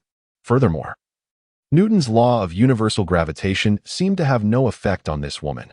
Those ample curves appeared to defy all scientific reasoning. Noticing Zhang Hao's gaze, Song Hui tightened her collar and instinctively distanced herself from him. Observing this, Zhang Hao snapped back to reality and said, "It's safe now. You can walk on your own." "Wait." As Zhang Hao prepared to leave, Song Hui hastily called out, "Zhang Hao, are you still with Li Rao and the others? Could I join you? I am willing to do anything." "Anything?" Zhang Hao raised an eyebrow in surprise. Song Hui's cheeks flushed as she quickly clarified, "Only under my own volition. I am willing to do anything." At that moment, a fierce sea breeze swept through, accompanied by a strange creaking sound. What could that be? Song Hui wondered, her curiosity piqued. In the dim light of the sand, she discerned something protruding from the sea. "Let us go take a look." Zhang Hao immediately set off, with Song Hui hurriedly following behind, and soon, they arrived at their destination. To their astonishment, they discovered it was a sunken ship. Upon closer inspection, they realized it was a section of the Golden One cruise ship they had previously been aboard. This must be the middle section of the vessel. Song Hui gasped, recognizing the distinct markings. She could hardly believe they could still see this cruise ship. However, she soon noticed Zhang Hao climbing onto the broken hull, quickly making his way towards the deck. His first instinct upon finding the ship was to search for supplies, despite its damage. The large cruise ship might still harbor preserved food. However, since they were not far from the island, and with the moon shifting, it was likely that in an hour or two, the moonlight would illuminate this spot, leading many survivors to discover the sunken vessel. Thus, time was of the essence. Zhang Hao needed to locate any potential food and water sources before others stumbled upon it. To his surprise, Song Hui climbed with even greater speed than he did. "Actually, I am a fitness instructor. My physical condition is quite good," she remarked. Song Hui explained with a smile, showcasing her biceps to Zhang Hao. He was somewhat astonished, for her figure was indeed extraordinary, each contour resembling a pinnacle of beauty. "Let us search together," she suggested. However, at that moment, the two stood on the deck and realized that the opulent cruise ship, originally boasting 14 levels, now had merely 3 remaining. The passenger accommodations were confined to the 2nd through the 5th floors. Before long, the duo entered a cabin, and Zhang Hao retrieved a lighter from his pocket. Utilizing the dim light, he commenced his search. The cabins were numerous, predominantly used by previous guests, and when the maritime disaster struck, many had not the time to retrieve their belongings. "This suitcase is filled with clothing," Song Hui remarked, casually opening one, revealing not only visible garments, but also some toiletries. Zhang Hao contemplated, "Let us not gather too many clothes. With just the 2 of us, we can manage no more than 8 suitcases. For per person is already a stretch. I shall collect the clothing," Song Hui replied with a smile, not affording Zhang Hao the opportunity to decline. And she began to weave through the various rooms with her suitcase in hand. Zhang Hao opened his mouth to speak. He had yet to formally accept Song Hui's request to rejoin the team. Nevertheless, in the interest of securing resources, he acquiesced implicitly. Though the cruise ship now consisted of only 2 levels of cabins and merely a segment of its former self, the vastness of the vessel still housed a considerable volume, containing at least 100 rooms. Of course, the odor within the cabins was far from pleasant, permeated by the briny scent of seawater and the stench of decay. In one room, Zhang Hao lowered his gaze to 2 bodies that had perished by drowning. They were his university classmates who, 2 years post-graduation, had met an untimely farewell during a maritime excursion. "Farewell?" he sighed softly, closing the door and continuing his search for supplies in the next room. In truth, the number of suitcases left within the cabins was scant. Most resources had been swept away by the sea, and those that remained were indeed a small miracle. Soon, Zhang Hao wielded an axe to cleave open the door of a storage compartment, revealing an astonishing sight. It was filled with bottled water, 10 entire cases of water, alongside dozens of large bottles and a few cleaning tools. Regrettably, he could not carry it all. Feeling a tinge of disappointment, Zhang Hao noted that the moon outside was shifting and surmised that the wreck would soon be discovered. We should pack fewer summer clothes and prioritize bringing more fresh water, suggested Song Hui. Moreover, we can leave some small bottles of water on the beach, even if the cruise ship is exposed. We may have the chance to return and retrieve some. Zhang Hao nodded, grasping her intentions, and reevaluated their original plan before commencing to pack the bottled water. As for food, aside from a few high-calorie snacks, they decided to forego the rest. In terms of tools, Zhang Hao located 2 hatchets and 3 shovels, which they prepared to take along. Around 3 in the morning, they descended from the deck and, illuminated by the moonlight, began their hurried journey towards the stone cave. Meanwhile, the wreck of the ship had finally caught the attention of other survivors who were foraging in the night. Chapter 10. One after another in the dim light of night. The solitary wreck stood out conspicuously, drawing many towards it. Song Hui gasped for breath, glancing back at the throng of survivors racing towards the ship with a hint of regret. Zhang Hao licked his lips, recognizing that with only the 2 of them, their haul was quite limited. Among the hundreds of rooms, they had only searched a third. Nevertheless, they managed to carry away 4 suitcases filled with clothing and supplies, 2 barrels of mineral water, and 60 small bottles of water. Let us quicken our pace. I'll return later, Zhang Hao frowned. Following their earlier strategy, they had discarded numerous small bottles of mineral water near the wreck, at least 100. If they moved swiftly enough, perhaps they could still retrieve some on their way back. Though weary, Song Hui nodded, summoning her last ounce of strength to follow Zhang Hao swiftly towards the stone cave. At that moment, the number of survivors gathered around the wreck continued to swell, with the initial arrivals frantically searching for resources. A single bottle of water could ignite a conflict, even lead to death. The depravity of human nature proved far more terrifying than the disaster itself. Get away. I found this bottle first. No, it's mine. In one room, 2 young men were locked in a fierce struggle. Though their punches lacked strength, the madness in their eyes was chilling. Soon, someone dashed out with a water bottle, their hands stained with blood. The cabin was already a scene of chaos, though it was merely the 7th day since the shipwreck. The scarcity of resources had made life on the island unbearable for all. Thus, this suddenly appeared cruise ship became a beacon of hope for all survivors. On this side, Zhang Hao finally brought Song Hui back safely to the stone cave. Notably, from this vantage point, the cruise ship was not visible, suggesting that Zhang Hao's luck had been extraordinary that night. Upon seeing Song Hui, Li Rao appeared astonished, but her attention swiftly shifted to the suitcases and bottles of water they carried. Zhang Hao immediately roused the others, succinctly recounting their experience before leading Yi Shuyao and Lu Yi back towards the cruise ship. Inside the stone cave, the exhausted Song Hui did not rest. First, she glanced at the equally weary Li Rao and then smiled, saying, Li Rao, you and Zhang Hao are classmates. Could you tell me more about him? At her words, Li Rao blinked in surprise. Song Hui blushed, tucking her hair behind her ear, and added, I want to learn more about him, if that's all right. The hazy moonlight bathed the earth, rendering everything dreamlike. Around 3:30 a.m., Zhang Hao finally arrived near the cruise ship once more, discovering that the small bottles of mineral water on the sandy ground remained untouched. It seemed that not many people were around. Yushuyu felt a sense of unease as she approached Zhang Hao, her gaze scanning the surroundings with vigilance. Linyi, gripping her axe tightly, revealed her nervousness as her knuckles turned white.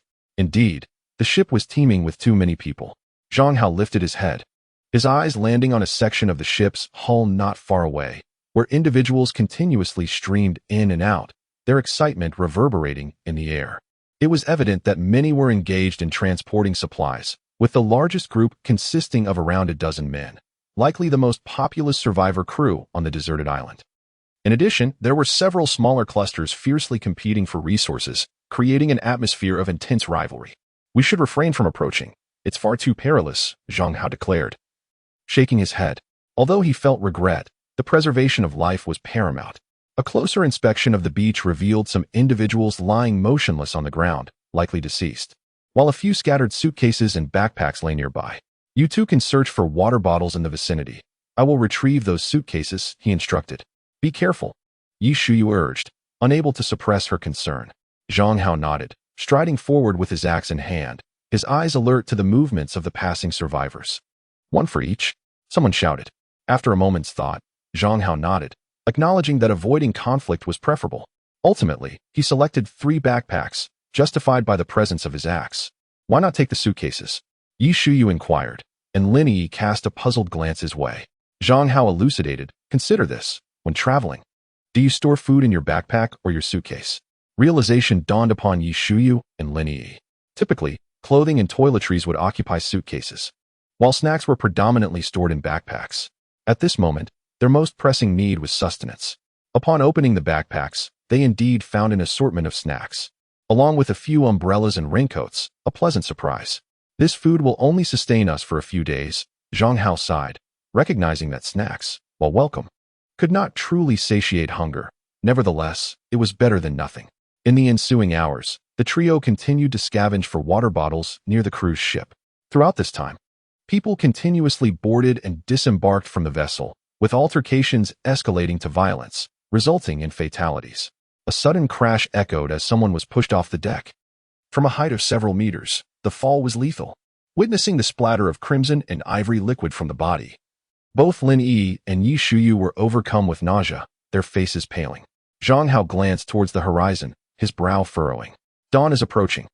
As the time drew nearer to sunrise, the tide began to surge back from afar.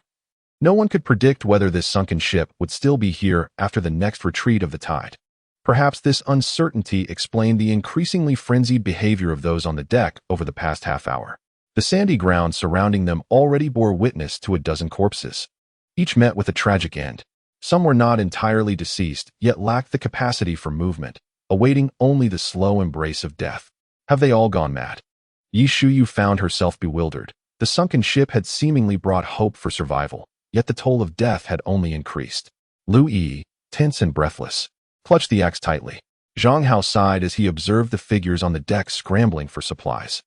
Had he and Song Hui not been swift in securing a portion of the resources, they too would have been embroiled in the fray. Over the past 7 days, they had come to understand that the scarcity of fresh water and food on this desolate island was a certain path to demise.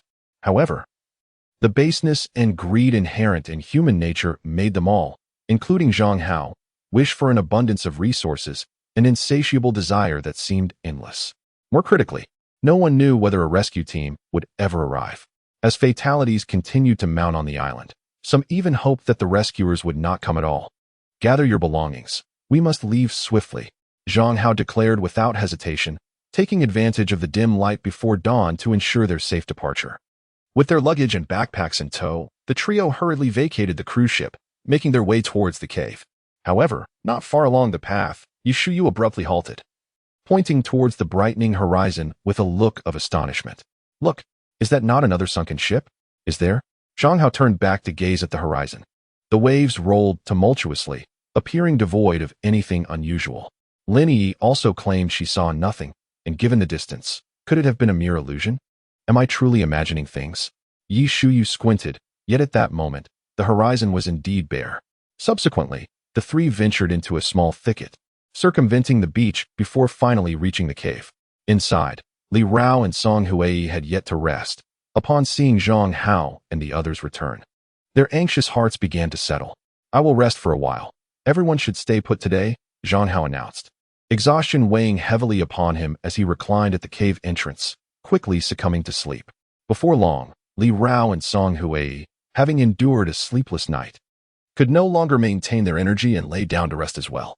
As for Lu Yi and Yi Shuyu, their spirits remained relatively high. They extinguished the nighttime bonfire and, utilizing the sunlight streaming into the cave, began to meticulously organize their recent haul. Lu Yi discovered a notebook among the supplies, assuming the responsibility of tallying, while Yi Shuyu handled the intricate sorting. They had secured 2 5-liter buckets, 97 500-milliliter bottles of water, 3 boxes of clothing, 2 machetes, 3 entrenching tools, in addition to 8 backpacks filled with snacks and 5 suitcases. The night's bounty, while not extensive, alleviated their concerns regarding water and food for at least a month. Of course, their relief hinged on the hope that these provisions would remain unclaimed by others. "Let us have some snacks to quell our hunger," Yi Shuyu suggested, recalling that until now, their sustenance had consisted solely of seafood and coconut flesh. Lu Yi selected a bag of crispy noodles, and the two shared it, only to find themselves increasingly famished. After all, snacks could hardly compare to a proper meal. Yet given their current predicament, any available food was a blessing. Afterward, the two began meticulously cataloging the various types of clothing and snacks, remaining occupied until noon. At that moment, Zhang Hao was roused from his slumber, compelled by an urgent need, and ventured outside, not returning until dusk approached. "Has the rescue team not arrived yet?" Yi Xiao inquired habitually. Zhang Hao shook his head. It was already the 8th day, and the markings on the beach had vanished, while the forest was devoid of the raging fire, with no pillars of smoke to be seen. It appeared that as time elapsed, the survivors had tacitly accepted the likelihood that the rescue team would not come, and their chances of being saved were diminishing. At that moment, Li Rao and Song Hui hurried back, the latter clad in a fresh hoodie, though her admirable figure remained evident, igniting a warmth at the tip of Zhang Hao's nose. The two had taken advantage of the twilight to explore, only to discover that the wreckage of the sunken ship had not reappeared, likely swept away by the sea. "No one spotted you, right? Shouldn't he be?" The darkness descended swiftly, prompting Zhang Hao to cover the entrance with dry branches and leaves, concealing the flickering firelight as much as possible. Inside the cave, the four women were distributing snacks, with Li Rao handing Zhang Hao a bag of toast, which would serve as his meals before nightfall the following day. Although the provisions were scant, a sense of ease washed over everyone. Food and fresh water were no longer in dire scarcity, enough to sustain them for at least another month. Light laughter echoed within the cavern, and the bonds among them had grown considerably closer. "Song Hui, who would have thought you were a fitness instructor? I never imagined a woman with a fear of heights could also be a flight attendant." Song Hui chuckled at Yi Xiao, whose face flushed crimson, revealing a past she preferred to keep hidden, now uncovered on this deserted island. Thus, amidst the playful banter of the women, night gradually deepened.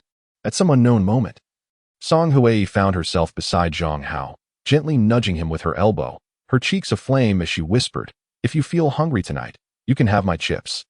I eat less and get full easily." "Thank you." Zhang Hao nodded, his gaze inadvertently drawn to her figure, which resembled a poppy, exuding an intoxicating allure.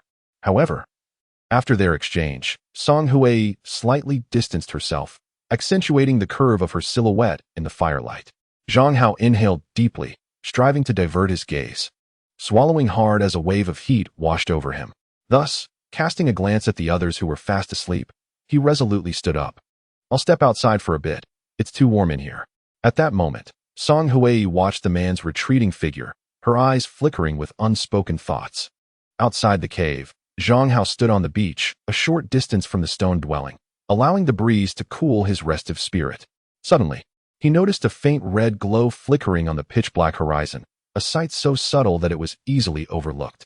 For a moment, Zhang Hao questioned whether he was mistaken. As they ventured deeper into the beach, the flickering crimson light reemerged, gradually becoming more distinct. At that moment, Zhang Hao promptly returned to the cave, eager to share his discovery with Song Hui and resolved to embark on the journey himself. Although the nature of that phenomenon remained unclear, its appearance during low tide inevitably stirred the imagination, much like the segment of a cruise ship that had provided ample supplies to the survivors on the deserted island the previous night. "I will accompany you," Li Rao suddenly exclaimed, her eyes wide open, revealing that she had not been asleep. Without further thought, Zhang Hao quickly took Li Rao's hand and exited the cave, heading towards the direction where he had previously spotted the red glow. In the stillness of the night at 2 o'clock in the morning, the beach, now exposed by the receding tide, was still bustling with individuals foraging for seafood. "Zhang Hao, what do you think that is?" Li Rao inquired as they walked. "I'm not certain, but let us proceed cautiously," Zhang Hao replied, scanning the surroundings. He noticed several other survivors had also caught sight of the twinkling light at the horizon and began to run towards it. For safety's sake, Zhang Hao decided to follow closely behind this group. As they drew nearer, they realized that the source of the flickering red light was gradually ascending, a familiar sensation intensifying within them. It was only when the red light hovered directly above them that they discerned it was yet another fragment of a sunken vessel. In the morning, Yi Shuyao had claimed to have seen a sunken ship, and it turned out to be true. Zhang Hao's mouth fell agape as he recalled Yi Shuyao's words from earlier that day. Zhang Hao, they have climbed aboard, Li Rao reminded him from beside him. Nodding in acknowledgement, Zhang Hao, illuminated by the pulsating red light, realized this was the ship's cockpit. That must be a navigation light, an auxiliary tool for maritime travel. He deduced. How do you know that?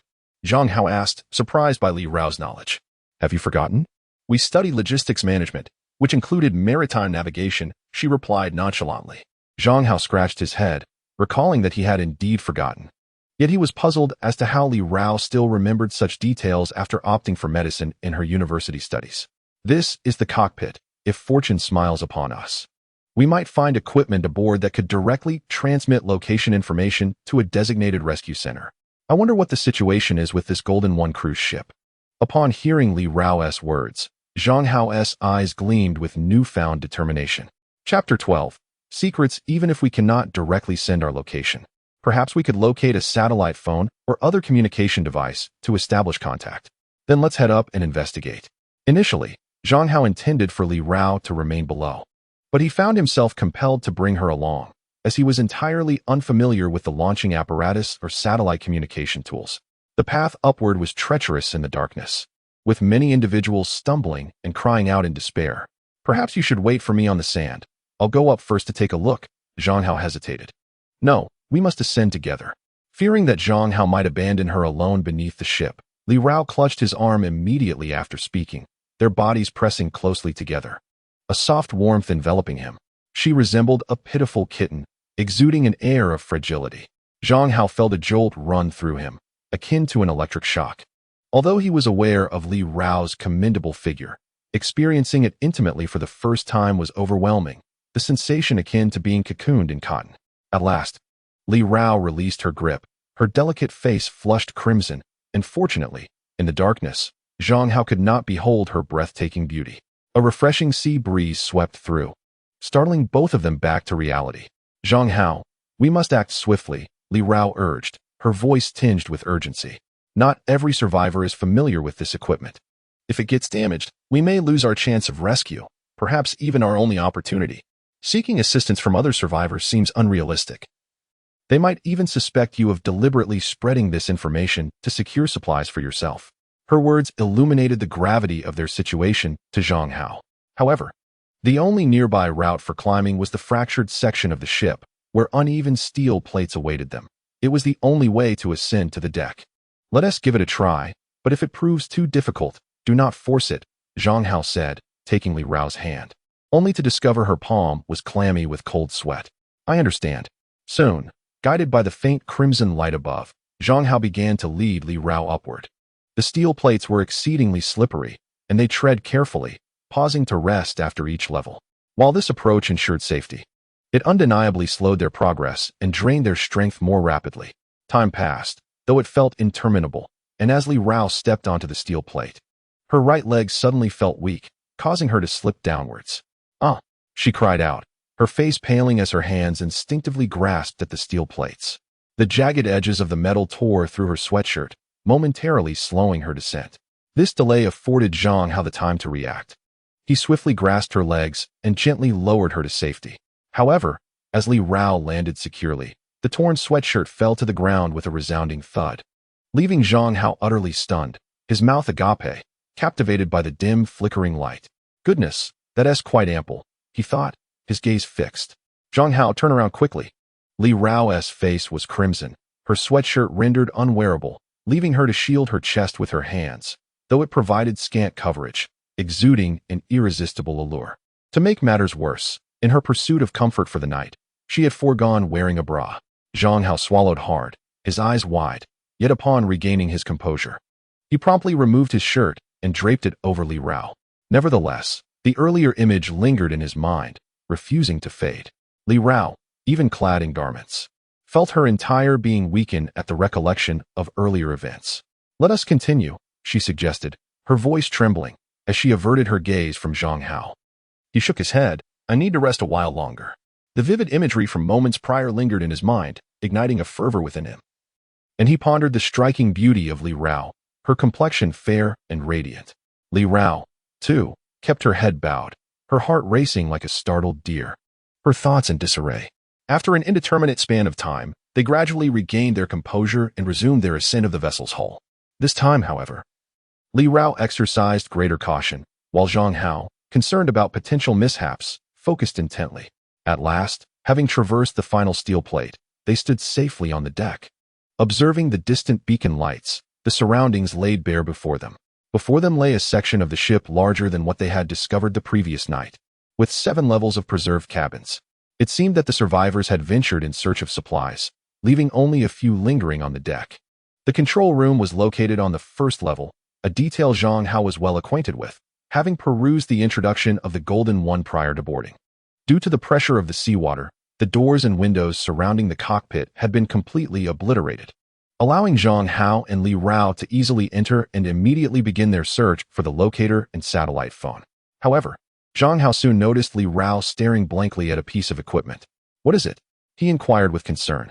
Li Rao instinctively looked up, a flicker of panic in her eyes, and then, blushing, urged, "You should hurry and put on some clothes." Only then did Zhang Hao realize that after giving his clothes to Li Rao, he had remained bare-chested, and the sea breeze had begun to chill him. There was a separate room behind the cockpit. Upon searching it, Zhang Hao emerged wearing a shirt. Meanwhile, Li Rao continued fiddling with the machine and shook her head when she saw him return. This navigation device must have taken on water. Could it be out of power? Zhang Hao asked, somewhat reluctant to concede defeat. "The batteries are intact. What about the satellite phone?" "I couldn't find it either. It's probably been swept away by the sea." Though this outcome was expected, it inevitably dampened their spirits. Yet soon, Zhang Hao recalled the supplies within the cabin. Given that the number of survivors was still relatively small, he and Li Rao should be able to gather some provisions. With this thought, he wasted no time and quickly led Li Rao away from the cockpit. Unbeknownst to him, in the dim light, a complex expression had crossed Li Rao's previously enchanting visage. Time passed, and gradually, the number of survivors on the dimly lit deck began to increase. Among them was a man, his clothing tattered and worn, fatigue and weariness rendering him devoid of vitality, while others hurried to the cabins to procure supplies. He made his way directly into the cockpit, gazing at the equipment within, hope glimmering in his eyes. He hastily approached the navigation device, fiddling with it. "Why isn't it responding?" the man exclaimed with agitation. He swiftly conducted a thorough inspection and discovered that the instrument's battery had died. In a flurry, he rummaged nearby and eventually unearthed 2 dry batteries in a corner, promptly reinstalling them into the device. In the next moment, the black screen flickered to life, astonishingly revealing that the navigation device, having weathered the shipwreck, was indeed operational. Soon, the man began to tap incessantly on the screen, sending forth a message. Chapter 13. Day 15. As dawn broke, the sea breeze gradually calmed. It was now 5 in the morning, and Zhang Hao and Li Rao had disembarked from the vessel. Casting a glance back at the dilapidated hull, while the tide surged closer. "Li Rao, do you sense something peculiar about this section of the ship?" Zhang Hao observed the steel ocean liner behind them, an inexplicable feeling gnawing at him. Li Rao wiped the sweat from her forehead and surveyed the surroundings, replying, "We should leave quickly. The tide is rising." "Yes, let us hurry." Though they did not employ the navigation device this time, they had secured vital supplies. Notably, the 5 bright orange rescue bags. Had it not been for Li Rao's timely reminder, Zhang Hao might have overlooked this significant find. Inside the rescue bags were a substantial quantity of compressed biscuits, sufficient to serve as a staple. A small piece of these biscuits could barely sustain an adult's energy needs for a day. Additionally, the bags contained some emergency tools, which could prove invaluable for long-term survival on a deserted island. Of course, due to these 5 rescue bags, Zhang Hao and Li Rao sacrificed a considerable amount of fresh water and food. In the ensuing hours, to avoid detection and pursuit, Zhang Hao led Li Rao into the forest, taking a lengthy detour until they safely reached the stone cave. At that moment, in the small grove at the cave's entrance, Yi Shuyao and her companions were brushing their teeth with charcoal, a method suggested by Li Rao. Previously, lacking toothpaste and brushes, they could only resort to this rudimentary means of oral hygiene. After a night of exertion, upon their arrival at the cave, Zhang Hao and Li Rao were utterly exhausted and soon dozed off against the cave entrance.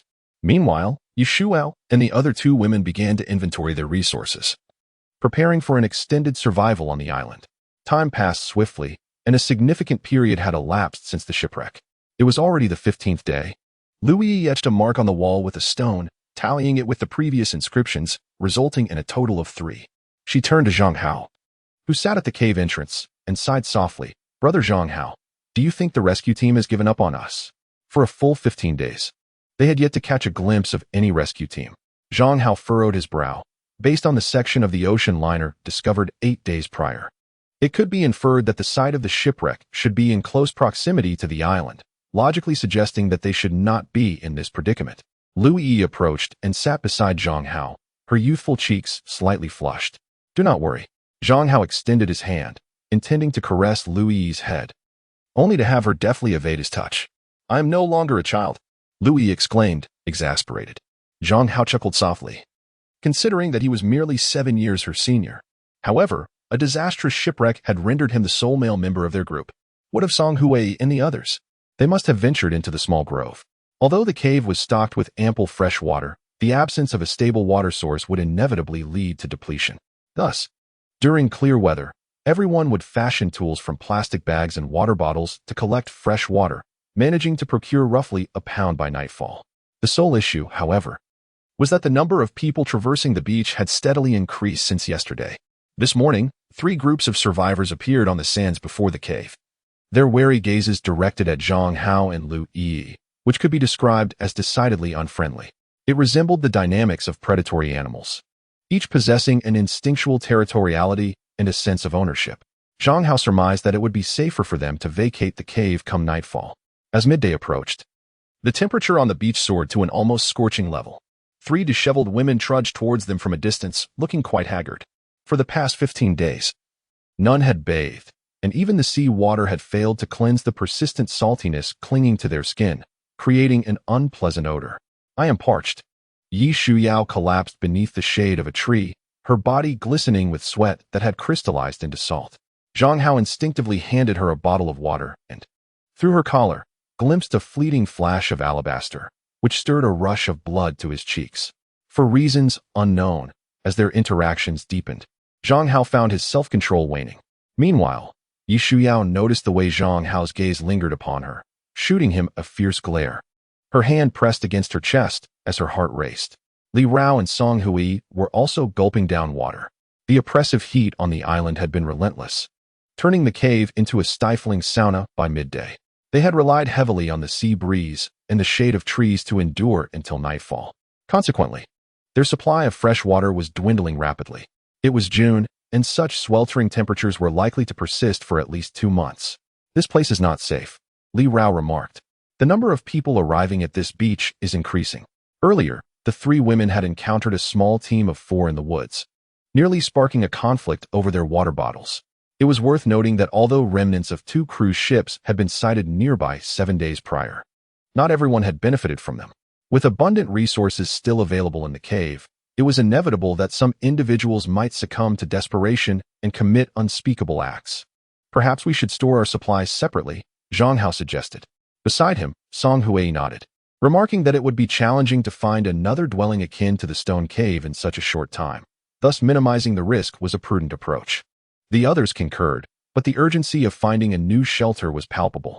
At 1 p.m., during the peak of the heat, Zhang Hao, armed with a shovel, meticulously distributed the supplies allocated by the women across 5 locations within the forest.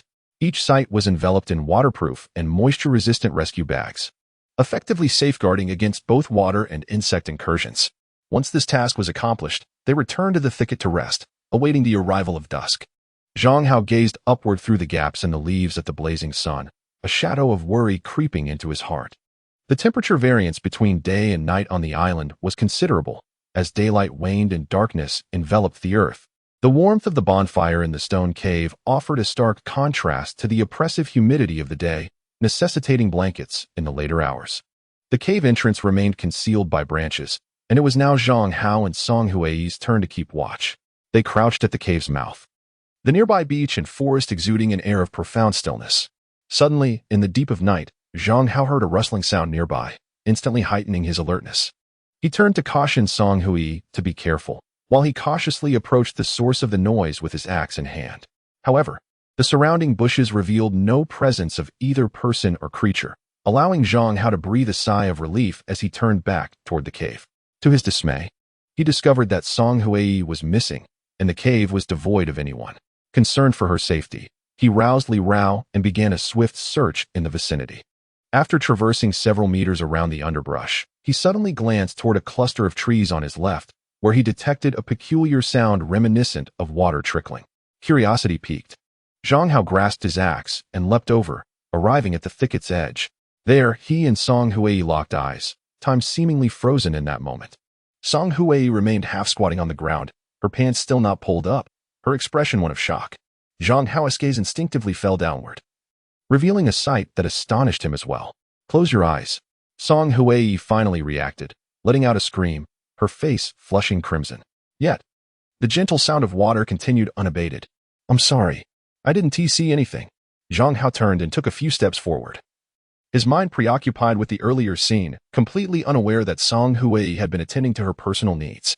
Just as the awkwardness enveloped them both, a piercing scream suddenly erupted from the nearby forest. Chapter 14. Traps and Tragedies. What has happened? Zhang Hao furrowed his brow. The source of the scream, not far from the stone cave. At that moment, Song Hui had managed to pull up her pants, her face still flushed with embarrassment from the earlier incident. It was a woman's cry of distress. Song Hui approached Zhang Hao, taking a deep breath, her chest visibly heaving, momentarily stunning him once more. "Is it beautiful?" she asked coldly. "Indeed, it is," he replied. "Leave." Zhang Hao felt a twinge of embarrassment. Yet it was hardly his fault. After all, Song Hui was exceptionally well endowed and a fitness instructor, her physique truly resembling that of a celestial being. Song Hui cast him a disapproving glance, her arms crossed over her chest, as the night forest grew increasingly chilly. Shaking his head, Zhang Hao redirected his focus to the earlier agonizing cries.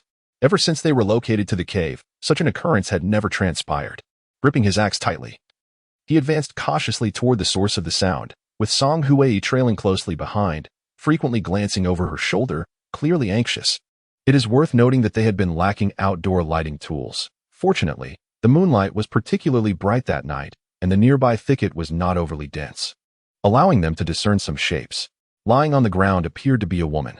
Zhang Hao's keen eyes detected a figure approximately 5 meters away, and judging by her undulating form, she was indeed an exceedingly attractive woman. "Could it be wolves?" murmured Song Hui. Zhang Hao shook his head. While the island was home to wolf packs that preferred to hunt at night, there was no scent of blood in the air. The two approached with caution, but just as they were about to reach the woman, a man suddenly leapt out from behind a large tree to their left. He seized Song Hui by the neck with one arm, brandishing a steel blade, and swiftly retreated. At the same moment, the woman, who had been lying on the ground, sprang up and darted to the opposite side of the thicket to observe. Damn! Zhang Hao could not suppress an expletive. This was, without doubt, a trap. Perhaps the assailant was merely testing the waters, yet they had unwittingly walked right into it. "What do you want?"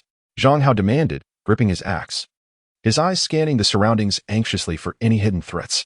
"I want food." "You give me food, I'll let her go," the man panted. "We don't have any food. Please release her, and I won't harm you," Zhang Hao implored. "I don't believe you." The man suddenly grabbed at Song Hui's chest, his expression twisted and lewd. This sight ignited Zhang Hao's fury, and he longed to cleave the man in two with his axe. However, the man's demeanor was unyielding, convinced that Zhang Hao and Song Hui possessed provisions. He even began to violate Song Hui's body, an act of humiliation that made her wish she could simply perish on the spot. Tears streaming down her face in a display of utter disgrace. Zhang Hao, equally distraught, was left with no choice but to concede to the man's demands. Yet, the man refused to leave the woods, insisting that Zhang Hao bring supplies to him. "No, I don't trust you," Zhang Hao replied, shaking his head in refusal. He could see the burning desire in the man's eyes. If he were to leave, Song Hui would surely suffer the consequences. The order on the island was unraveling. The presence of a beautiful woman here was a fundamental sin. Just as the standoff reached an impasse, a familiar scream echoed once more from the nearby woods. And at that moment, the expressions of all three individuals turned peculiar. Zhang Hao recalled that direction. Was it not the very woods from which the woman had just departed? Could it be that they were dealing with a gang, spreading chaos like wildflowers?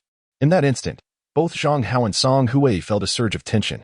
Yet, almost immediately, a pungent scent of blood wafted towards them from the depths of the dark forest, where several pairs of green, glistening wolf eyes became strikingly discernible. Indeed, There were wolves. That woman must have encountered a pack. Zhang Hao's eyes widened, his heart racing wildly, instinctively urging him to flee. However, upon glancing back at Song Hui, he swallowed hard and shouted at the man, "Run, quickly." "I won't." The man suddenly screamed in a fit of hysteria. "Either way, fleeing will lead to starvation. So hand over the food now. Have you lost your mind? You lunatic." Zhang Hao felt an overwhelming urge to vomit blood, yet found himself utterly powerless. Meanwhile, Song Hui's face drained of color, tears streaming down her cheeks once more. As the wolves emerged from the forest, the man clearly panicked between life and death. In that moment, Zhang Hao rushed forward, grabbing the man, though his arm was still grazed by the man's blade. "Zhang Hao!" Song Hui cried, rushing towards him. At that moment, she felt Zhang Hao's bravery was remarkable. "Run!" Zhang Hao had no time to savor the tenderness, pulling Song Hui to dash into the woods.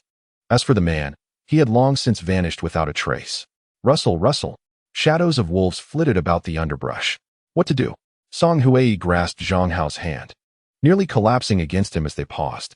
Having just endured such a harrowing experience, her capacity for rational thought had evaporated. Zhang Hao inhaled sharply. Although they both knew wolves could not climb trees, the creatures offered them no opportunity to escape.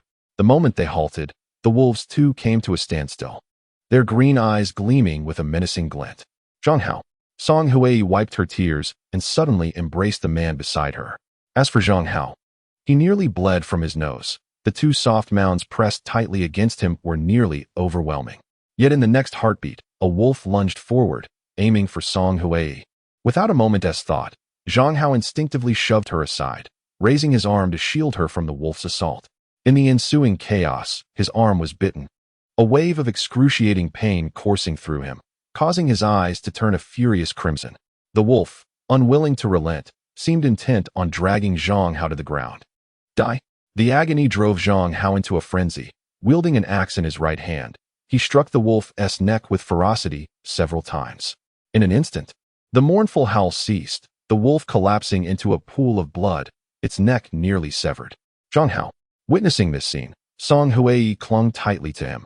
Had it not been for his intervention, she would have perished moments ago.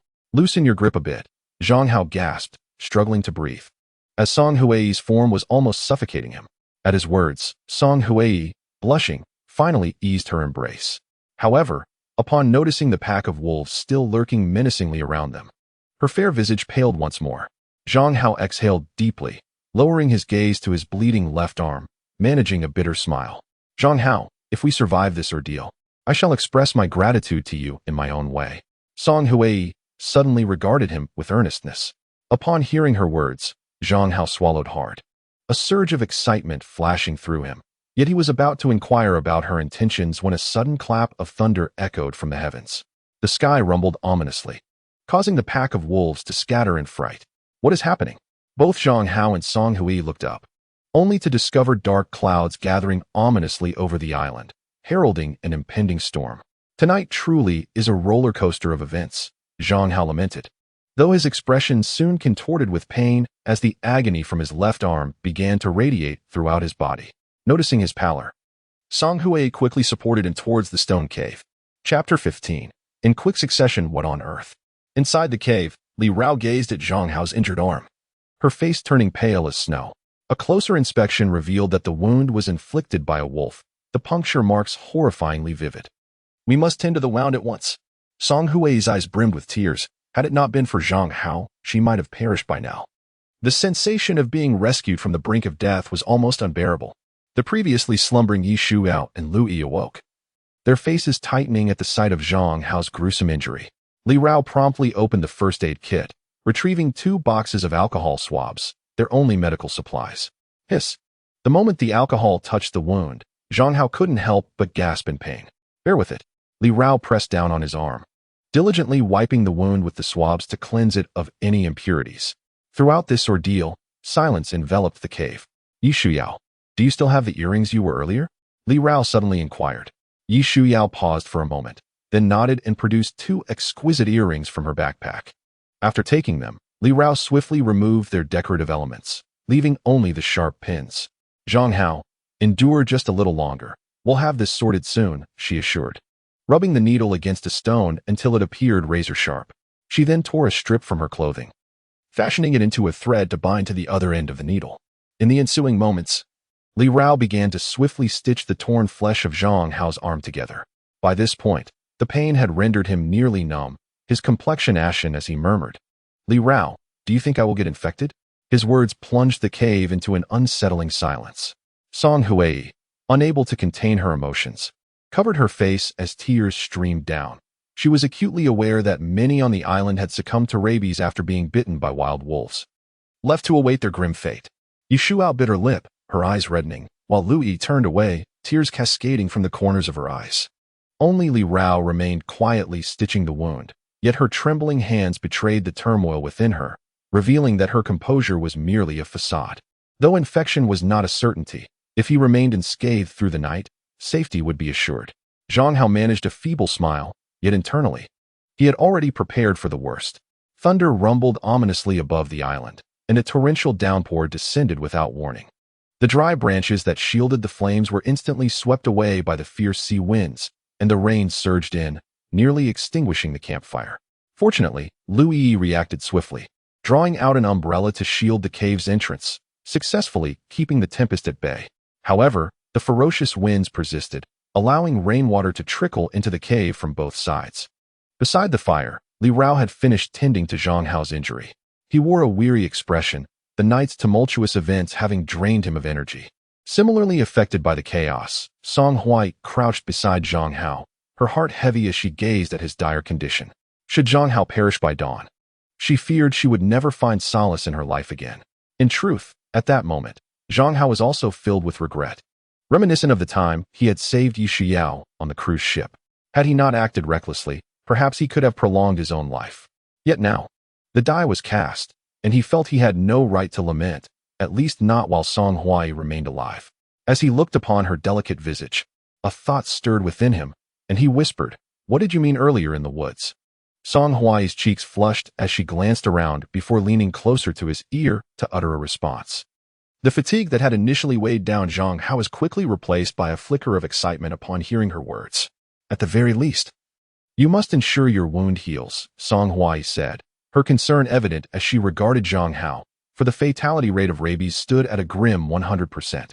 The exhilaration he had felt moments before dissipated as the searing pain in his left arm served as a stark reminder that the most perilous moments were yet to come. Based on recent observations, the onset of rabies on the island occurred swiftly. If Zhang Hao could witness the dawn, perhaps he would be safe.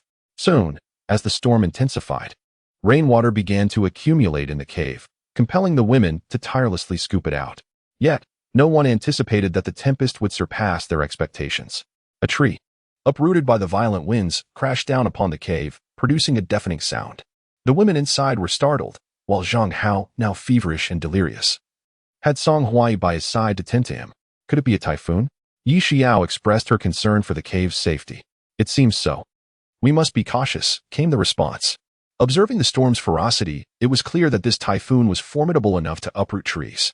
One could only wonder how many survivors would endure, for not everyone possessed the fortune to find a cave. Many would be forced to endure the elements on the beach or within the forest. "Is Zhang Hao all right?" Li Rao turned to look at Song Hui. Still burning with fever, Zhang Hao's skin had turned a deep crimson, his face resembling a ripe apple, which greatly concerned Song Hui. With a lack of medicine, they could only rely on his strength to endure. However, she feared that prolonged suffering might harm his mind. There was no choice but to wait it out. Li Rao shook her head, a familiar sense of helplessness igniting both her anger and sorrow. That night, everyone spent their time in anxious anticipation. At 6 a.m, the wind outside the stone cave remained fierce. Yi Shuyao had ventured out to take a look, nearly being swept away by the gusts. The wind was too strong. She felt her legs weaken, but fortunately, she had tied a rope around her waist before leaving. The entrance of the cave was completely open, and under the pressure of the wind, even an umbrella proved futile. The 5 of them could only huddle deep within the cave, which was, at least, a small relief. The structure of the cave was robust, showing no signs of tremors thus far. As for Zhang Hao, his fever persisted, yet there were no signs of rabies infection. The wound on his left arm had stopped bleeding, though the swelling was alarming. This should be a positive sign. Li Rao glanced at Song Hui, whose eyes were nearly encircled in dark circles. Yi Shuyao also urged Song Huai to rest, for it seemed that Zhang Hao would not awaken anytime soon. This fool nearly perished at sea, saving me last time. Observing the quiet man, Yi Shuyao reflected on the incident aboard the cruise ship, recalling how only Zhang Hao had reached out to her among the crowd. Upon hearing her words, Song Huai fell silent, glancing at Yi Shuyao and then at the sleeping man, lost in her thoughts. At that moment, Lu Yi spoke up. Did any of you hear something? The howling wind echoed through the cave entrance, but there seemed to be no other sounds. Suddenly, a few pebbles fell onto Li Rao's hair, prompting her to look up. Chapter 16. Departure. Unbeknownst to them, a narrow crack had appeared in the stone above their heads. This was dire. It seemed ready to collapse. The women, who had previously felt drowsy, were now wide awake. Although the entrance of the cave was small, its depths were profound, and if it were to cave in, they would all be buried alive. We must move Zhang Hao to the entrance. Debris began to fall from the crack, and the situation was precarious, with danger looming at any moment. Yet at that critical moment, Zhang Hao awoke on his own. Despite the pain in his head and left arm, he retained basic mobility. I can walk by myself. His complexion was pale, a clear indication of his recent illness. Song Huai, worried he might collapse, carefully assisted him. You should rest a bit longer. She sat beside Zhang Hao, allowing him to lean against her. In that moment, Zhang Hao felt his arm enveloped by something soft. Instinctively lowering his gaze, he was met with a blinding white expanse, followed by the sensation of softness mingled with firmness, causing his head to spin. And he fainted once more. In a fleeting moment, the inhabitants of the cave gathered at its entrance. Lu Yi unfurled an umbrella, striving to shield herself from the relentless wind and rain, yet the gusts were so fierce that several times both she and the umbrella were toppled. Fortunately, as time progressed, the unexpected tempest began to stabilize, though the rain continued to pour heavily. Li Rao and her companions found themselves trapped at the cave's mouth, unable to depart. As dusk approached, the howling winds gradually subsided, leaving behind a distinctive scent of fresh grass after the rain. With the exception of Song Huai, who remained by Zhang Hao's side, the others busied themselves collecting wood nearby, preparing for an evening bonfire. The incessant drizzle enveloped the island in a peculiar chill. It was then that they noticed, at the rear of the cave, several trees uprooted by the storm, piled haphazardly. It was no wonder that the cave's ceiling had begun to crack. Yi Shuyao's expression turned somber as she sighed. It appears we cannot remain here for long. The cave was at risk of collapse at any moment, and even if they attempted to rest within, the tension would likely prevent any of them from truly sleeping. Li Rao surveyed the surroundings. The beach, ravaged by the storm, was in utter disarray. She even spotted 2 wolves crushed beneath fallen timber. Yet there were no signs of survivors. Wolf meat, can we eat it? Lu Yi licked her lips. Upon hearing this, Li Rao and Yi Shuyao exchanged glances, unable to suppress their salivation. Since the shipwreck, they had not consumed any meat. However, Li Rao quickly recalled something and shook her head. Let's avoid wolf meat. Have you forgotten about rabies? Even if cooked over an open flame, the virus may still linger. Then let us not eat it. Lu Yi inhaled sharply, nearly forgetting the danger. Yi Shuyao also put aside her thoughts, but while tidying the grass outside the cave, she unexpectedly discovered 3 rabbits, dazed from fright. While wolf meat is off the table, we have rabbits. Lu Yi clapped her hands in excitement. This is perfect for replenishing Zhang Hao's strength. As the sky grew increasingly dim, Li Rao and Yi Shuyao hastened towards the shoreline with the rabbits. On the way, Yi Shuyao voiced a concern. Li Rao, do you know how to kill a rabbit? I do. How do you know everything? Yi Shuyao's eyes widened in astonishment at Li Rao's prowess. After a moment of silence, Li Rao replied, if you live alone for over a decade, you learn these things too. At that instant, Yi Shuyao regarded Li Rao's silhouette thoughtfully. When darkness enveloped the surroundings, a small bonfire flickered to life at the cave's entrance. Its glow, though modest, was enough to warm the spirit. Zhang Hao had awakened. Or rather, he had been roused by the enticing aroma of meat. Having gone half a month without any, the sight of rabbit meat made his mouth water. He thought he might be dreaming. Are you feeling better? Song Huai inquired with concern as she gazed at Zhang Hao.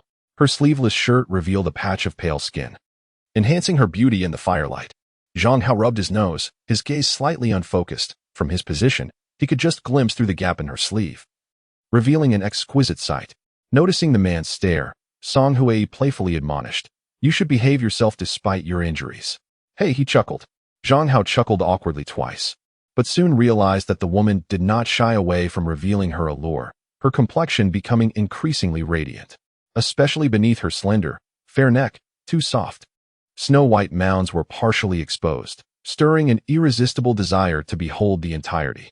Caught in this moment, Zhang Hao's heart fluttered, prompting him to hastily change the subject, inquiring, "Is the rabbit meat ready to eat?"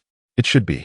Lu Yi clapped her hands, stretching her neck to inhale the fragrant aroma of the meat wafting through the air, her eyes sparkling with excitement. "I'll eat one, and the remaining two will be shared among the four of us," Li Rao suggested, to which everyone readily agreed.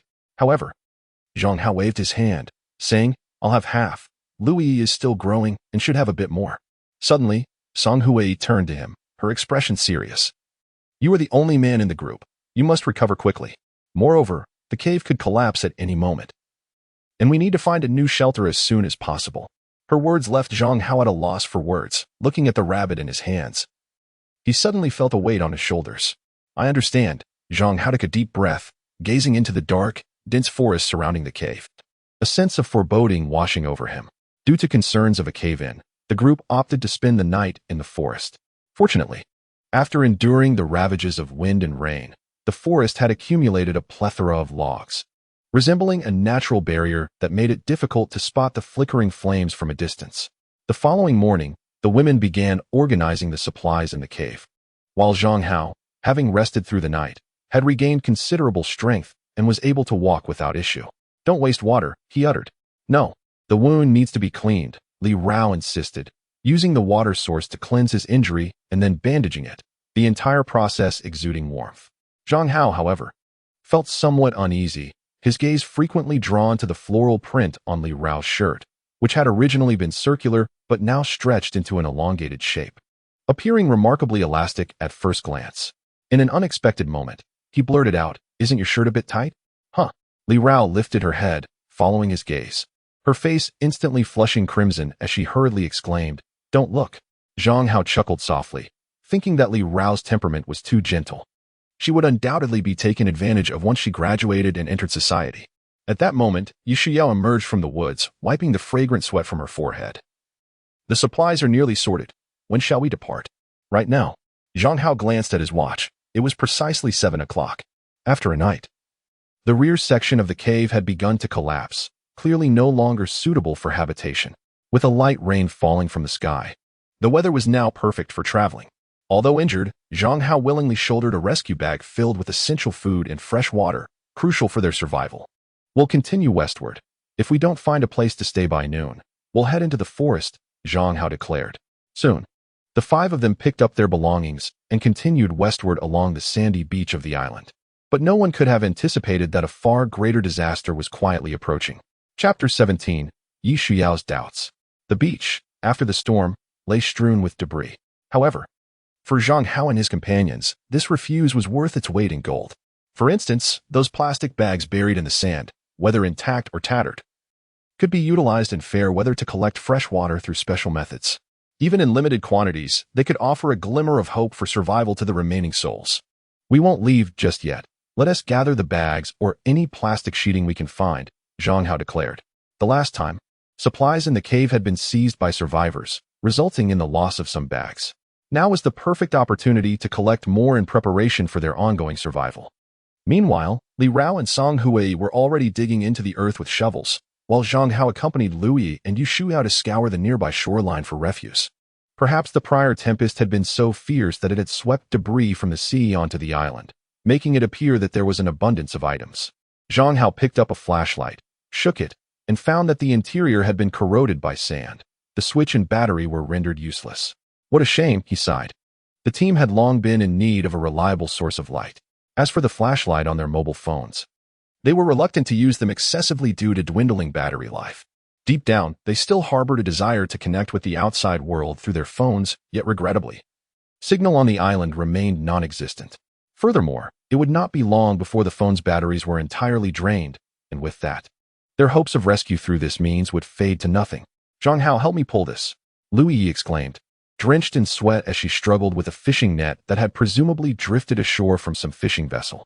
As Zhang Hao approached, he caught sight of Lu Yi's slender waist, glistening in the sunlight, exuding both elasticity and delicacy, an irresistible allure.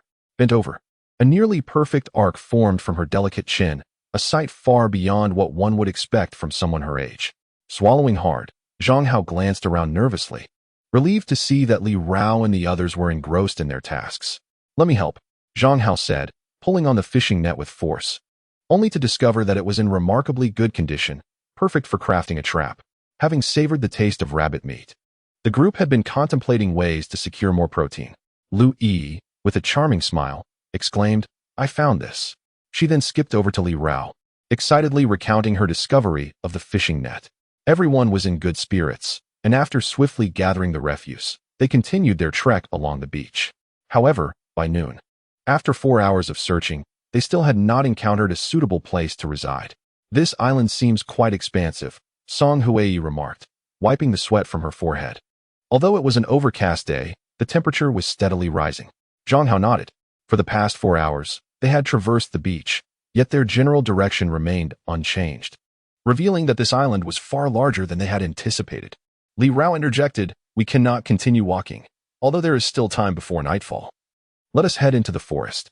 Suddenly, Zhang Hao's gaze fell upon Li Rao's chest, where her shirt, dampened by sweat, subtly revealed a deep valley.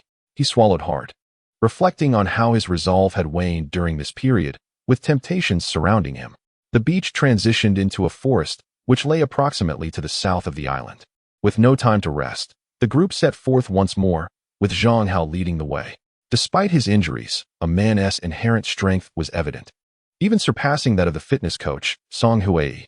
"Zhang Hao, do take care. Ensure that your wound does not reopen," Song Huai cautioned from behind, already drenched in perspiration, her white shirt clinging uncomfortably to her skin. Zhang Hao, panting, observed the forest in disarray. The recent typhoon had ravaged the island, uprooting many small trees, which now lay scattered, creating significant obstacles for their passage. After a brief respite to consume some compressed biscuits and fresh water, they resumed their journey. "If we do not find shelter before 4 o'clock, we shall have to return to the beach to spend the night," Zhang Hao remarked, feeling utterly fatigued. Despite having walked for 2 hours, their progress was minimal. Much of the time had been consumed with chopping wood, leading to 2 blisters forming on his thumb where it met the axe handle. The other women were equally drenched in sweat, and given the lightweight nature of their summer attire, the sight of their dampened forms stirred Zhang Hao's blood, rendering him momentarily breathless. However, the forest was vast, and a suitable refuge was nowhere to be found. It all depended on luck. As time slipped away and the clock struck 4, just as the group contemplated pausing their journey for the day, Zhang Hao noticed a towering boulder ahead, standing at a height of 4 meters. Circling the stone, they soon discovered 3 such monoliths, the tallest reaching 5 meters. The trio of stones encircled a small clearing, ample enough to accommodate 5 individuals. Lu Yi observed with curiosity. "Such large stones. This could serve as a makeshift shelter," Zhang Hao replied, turning to seek the women's opinions. Li Rao suggested, "Let us stay here for the night and proceed in the morning." Yi Shuyu glanced up at the sky. "We should also construct a rain shelter. It seems it may rain tonight." Given the overcast skies and the hour dwindling to just an hour before dusk, the group promptly began their preparations after setting down their packs. However, it was not long before they were met with grim expressions as they noticed the bodies strewn about in the nearby woods. Throughout their journey, they had encountered numerous cadavers, including several near the 3 boulders, seemingly victims of the recent storm, crushed by fallen trees or rocks. "We must burn these bodies," one suggested, "for they will breed bacteria and attract wild beasts." Li Rao expressed her concerns, her delicate face shadowed by a veil of anxiety. Zhang Hao pondered for a moment and suggested, "Li Rao and Yi Shuyao will accompany me to handle the corpse, while Yi and Song Huai will gather firewood." Soon, the 2 groups ventured forth, traversing the forest. In truth, the underbrush near the 3 stones was relatively clear, allowing them to easily spot any corpses. However, at that moment, Yi Shuyao's clothing became ensnared by a tangle of thorns. As she tugged, a sharp sound echoed, and a large expanse of her fair skin was revealed, appearing tantalizingly alluring in the dim light.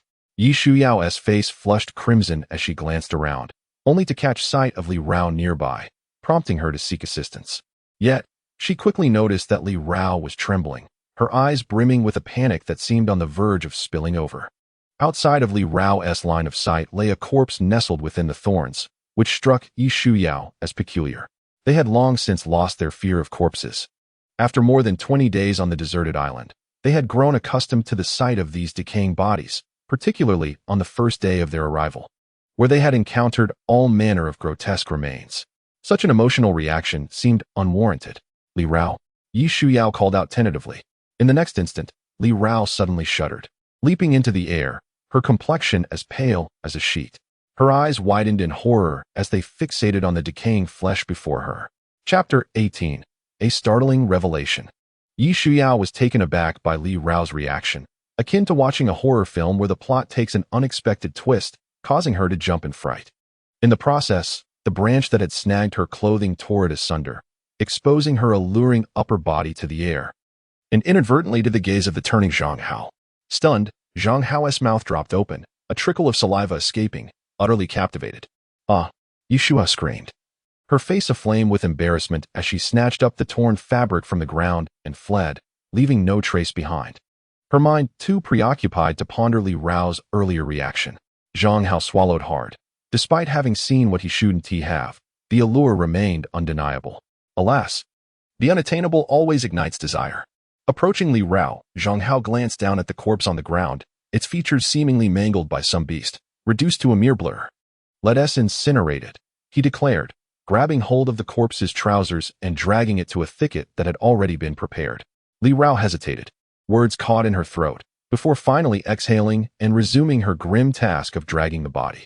Upon returning to the center of the stones, Yi Shuyao quickly changed her clothes, yet the memory of Zhang Hao's earlier gaze ignited her indignation. It was the second time he had seen her exposed. Although each instance was unintentional, it was still mortifying, especially today, having hastily changed her outfit in a rush to complete their task before nightfall. She hadn't even had the time to don her undergarments. "What's wrong?" Song Huai emerged from the woods, dragging a branch and noticing Yi Shuyao's sulking demeanor with curiosity. Yi Shuyao pouted, pointing an accusing finger at Zhang Hao hidden among the bushes, exclaiming in frustration. "That lecher." Song Huai smiled faintly, saying nothing further, as she continued to wield her axe, chopping branches. Before dusk fell, she and Louis still needed to gather enough wood for the rain canopy. The design of the canopy was quite simple. It involved using elongated wooden strips to cover the tops of 3 stones, placing branches atop the strips, and finally securing the branches and leaves with stones to prevent them from being swept away by the mountain winds. The process was straightforward, yet gathering the materials proved to be a formidable challenge. Meanwhile, an unexpected complication arose in the burning of the corpses. The branches had been soaked by rain for several days, making ignition exceedingly difficult. Moreover, Zhang Hao contemplated another issue. If the corpses were set ablaze, would the thick smoke attract other survivors? The situation on the island had become increasingly bizarre, with trust among individuals plummeting to a freezing point. If the rescue team did not arrive soon, the collapse of order would be an inevitable outcome. Therefore, Zhang Hao dared not gamble, neither on human nature nor on fortune. "This won't do. The wood is all wet. We certainly can't burn it before nightfall," Li Rao remarked, shaking her head, her complexion still somewhat pale. Zhang Hao felt a headache coming on.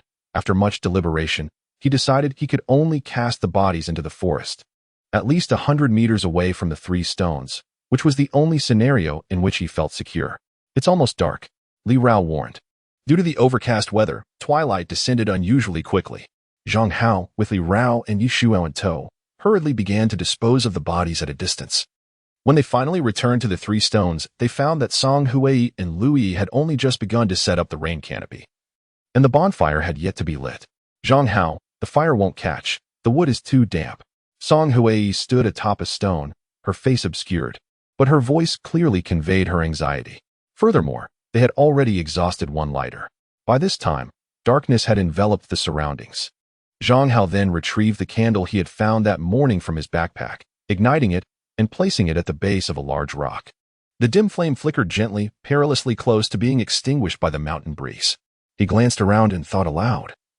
"I recall finding 2 down jackets in the wreckage of the cabin. We could use them to help ignite the fire. That should suffice." "Absolutely not." Li Rao was the first to voice her dissent, her beautiful eyes furrowing in concern. "Those are the only 2 winter garments we have. If the rescue team does not arrive, we will all depend on them to survive the winter. Zhang Hao, we must prepare for the worst." "I understand." Zhang Hao waved his hand dismissively. But you also know the dangers of the forest. We saw numerous animal tracks earlier. Without a bonfire, we may encounter unexpected dangers tonight. As for winter, it is still at least 5 months away. We can devise alternatives, such as utilizing animal pelts. He glanced at the horizon. We must neither abandon hope nor succumb to despair. For now, let us focus on overcoming the immediate challenges. Li Rao fell silent, yet ultimately approached the rescue bag. Retrieving a women's down jacket, Zhang Hao smiled and remarked, if fortune favors us, we may not need to use too much down. Li Rao forced a smile and remarked, it would be best if that were the case. The other women exchanged glances and silently concurred with Zhang Hao's reasoning, while also harboring the same apprehensions that Li Rao had voiced. Fortunately, luck was on their side today. Zhang Hao managed to gather only 2 handfuls of feathers and successfully ignited the damp wood, causing a warm orange glow to rise in the darkness, alleviating the collective anxiety that had weighed heavily on their hearts. In a night devoid of fire, fear loomed over them like a haunting nightmare. Zhang Hao quickly extinguished the candle, recognizing its potential to save lives in critical moments, and opted to conserve it. The rain shelter was soon erected, proving effective as the torrential rain fell, with hardly a drop penetrating the cover, which enveloped the entire 3-stone area. The only drawback was that the 3 stones were huddled together, with 3 entrances and exits, making it challenging to attend to all directions simultaneously. Yi Shuyao expressed her concern. Can we have an extra person on watch tonight? Following the night watch schedule, it happened to be her turn. Zhang Hao nodded, acknowledging that in this unfamiliar environment, he too found it difficult to sleep. They decided to split the night watch. Song Hui, appearing rather haggard, remarked, staying up all night is exhausting. Often, I end up dozing off in the latter half. Thus, it was arranged. She and Yi Shuyao would take the first half of the night, while Li Rao and Song Hui would take the latter half. Zhang Hao glanced at Louis, who seemed hesitant to speak, and smiled, as for Yi. If you don't wish to sleep, you could join us in the watch. Louis nodded, a look of relief crossing her face, for she often felt like the most superfluous member of the team. Song Hui and the others recognized the sensitive nature of the young girl and exchanged knowing smiles, yet refrained from offering her comfort. Everyone must grow up, especially in such circumstances. Soon, aside from those on watch, the others began their evening routines and quickly succumbed to sleep, lulled by the gentle evening breeze. Time passed, and Zhang Hao, who was supposed to be keeping watch, suddenly felt a chill enveloping his body, only to realize he had dozed off once again. The campfire was nearly extinguished. Feeling a shiver, he contemplated adding more wood, only to be horrified to discover shadows lurking around the fire, flanking him on both sides. Upon closer inspection, he realized these shadows were venomous snakes. Chapter 19. Do you believe in ghosts? Zhang Hao inhaled sharply, a wave of terror washing over him as he recalled a snake slithering across his foot, its icy touch sending a jolt through his trigeminal nerve. The smooth scales, the frigid temperature, the writhing bodies, and the hissing sounds that reverberated in the air jolted Zhang Hao's muddled mind, awakening him as if struck by a surge of electricity. Instinctively, he glanced around, only to find that the other women were already awake, their wide eyes reflecting their fear and disgust towards the slithering creatures. They remained silent, their worry palpable, and even Li Rao trembled slightly at the sight of Zhang Hao awakening. As I recite the numbers, a total of 5 venomous serpents are present. 4 of them lie coiled near a flickering campfire, while the last one is entwined around Lin Yi's thigh, producing a chilling, guttural sound. It is a rattlesnake. 5 rattlesnakes. A bead of cold sweat breaks out on Zhang Hao's forehead. This is his first encounter with such a toxic creature, and the pressure he feels rivals that of facing the wolves in the woods that night, perhaps due to overwhelming anxiety. He senses the wound on his left arm beginning to throb once more. Meanwhile, Lin Yi trembles uncontrollably, her rational mind urging her to remain calm. Yet sometimes, the instincts of the body contradict the thoughts of the mind. The more one knows they should remain composed, the more likely they are to succumb to despair. What to do? Zhang Hao dares not move. Although the campfire has dimmed, the faint glow of the embers allows him to see the other serpents lifting their heads, flicking their tongues as if scrutinizing them. Beside him, Song Hui is drenched in cold sweat, recalling how a rattlesnake had slithered perilously close to her waist, sending chills down her spine and making her heart race like a drum, plunging her into a dazed state. Opposite her, Yi Shuyao has closed her eyes, silently weeping, appearing utterly resigned to fate. Li Rao gazes at Zhang Hao, her delicate features taut. Had it not been for the darkness, her pallid complexion would have been evident. What should be done? Zhang Hao cannot help but whisper his question, nervously scanning the surroundings, relieved to find the snakes remaining still. Yet, no one answers him. They are all at a loss for what to do. Gritting his teeth, Zhang Hao attempts to quietly rise, but as soon as his rear leaves the ground, the serpents beside him lift their heads, surveying their surroundings. Swallowing hard, he anxiously sinks back down, clutching the rescue bag, furrowing his brow. Must they endure the night in this manner? On Lin Yi's side, the situation is even more dire. The rattlesnake coiling around her thigh raises its head high, its eyes fixated on her, showing no intent of departing. Lin Yi trembles uncontrollably, unable to regain her composure. For a second-year high school girl, no matter how composed she usually is, faced with such a lethal creature wrapped around her, the long-suppressed fear and vulnerability surge forth like a tempest, overwhelming her in an instant. At this moment, it is already commendable that Lin Yi is capable of refraining from fleeing. Do snakes have any weaknesses? Zhang Hao whispers. After a brief silence, Li Rao's voice finally emerges. The most straightforward one is the 7-inch mark. Snakes have poor hearing, but their sense of smell is acute. Their vision is also lacking, yet they are fearful of bright lights. Upon hearing this, Zhang Hao feels a sense of realization. No wonder when he first spoke. The snakes had not reacted much, and even when he rose earlier, they merely lifted their heads to glance around. However, this does not imply that Zhang Hao can exploit the snake's vulnerabilities. Zhang Hao, I can barely hold on. Suddenly, a sobbing voice pierced the air as Lu Yi cried out, prompting Zhang Hao and the others to turn towards her. They then realized that the rattlesnake, which had been coiled around her, now had half of its body upright, swaying back and forth, signaling an unmistakable intent to attack. Zhang Hao's expression shifted dramatically, just as he contemplated taking action. The venomous snakes on either side seemed to receive some mysterious cue, rising simultaneously and emitting a prolonged hiss. A prickling sensation ran down Zhang Hao's spine, rendering him paralyzed with fear. He instinctively felt that if he stood, he would likely be targeted before Lu Yi. What was he to do? Grasping his hair, his eyes were bloodshot with anxiety. At that moment, a gust of wind swept through the mountains, accompanied by a steady drizzle, further dimming the already flickering flames of their fire, which now seemed perilously close to extinguishment. Zhang Hao felt a wave of helplessness wash over him. Regardless of whether the snakes would attack, the absence of the campfire would surely lead to illness for everyone by morning. And on a deserted island, even a mere cold could prove fatal. Fire? Suddenly, Zhang Hao lifted his gaze towards the dying embers of the fire, an idea igniting within him. Quietly, he opened his backpack and rummaged through it until he found a bottle of unopened alcohol wipes, their last remaining medical supplies. Everyone knew that alcohol could ignite. Thus, alcohol wipes could also serve as kindling. With this thought, Zhang Hao took one of the wipes and hurled it towards the fire. In an instant, a burst of flames erupted, illuminating the area around the 3 stones. The sudden brilliance startled the 5 rattlesnakes, causing them to rise, but unfortunately, the light was fleeting. Zhang Hao noted that the snake's reaction was more pronounced than he anticipated. Perhaps this tactic would indeed be effective. Over the next few minutes, Zhang Hao tossed nearly half a bottle of alcohol wipes into the flames, the fire flaring repeatedly, filling the air with a pungent smoke. At last, under the relentless flashes of light, the 5 rattlesnakes retreated one after another, swiftly disappearing into the underbrush near the stones. They have finally departed. Witnessing this, Zhang Hao breathed a sigh of relief, and Yi Shuyao and the others collapsed onto the ground. This harrowing experience would likely remain etched in their memories for a lifetime.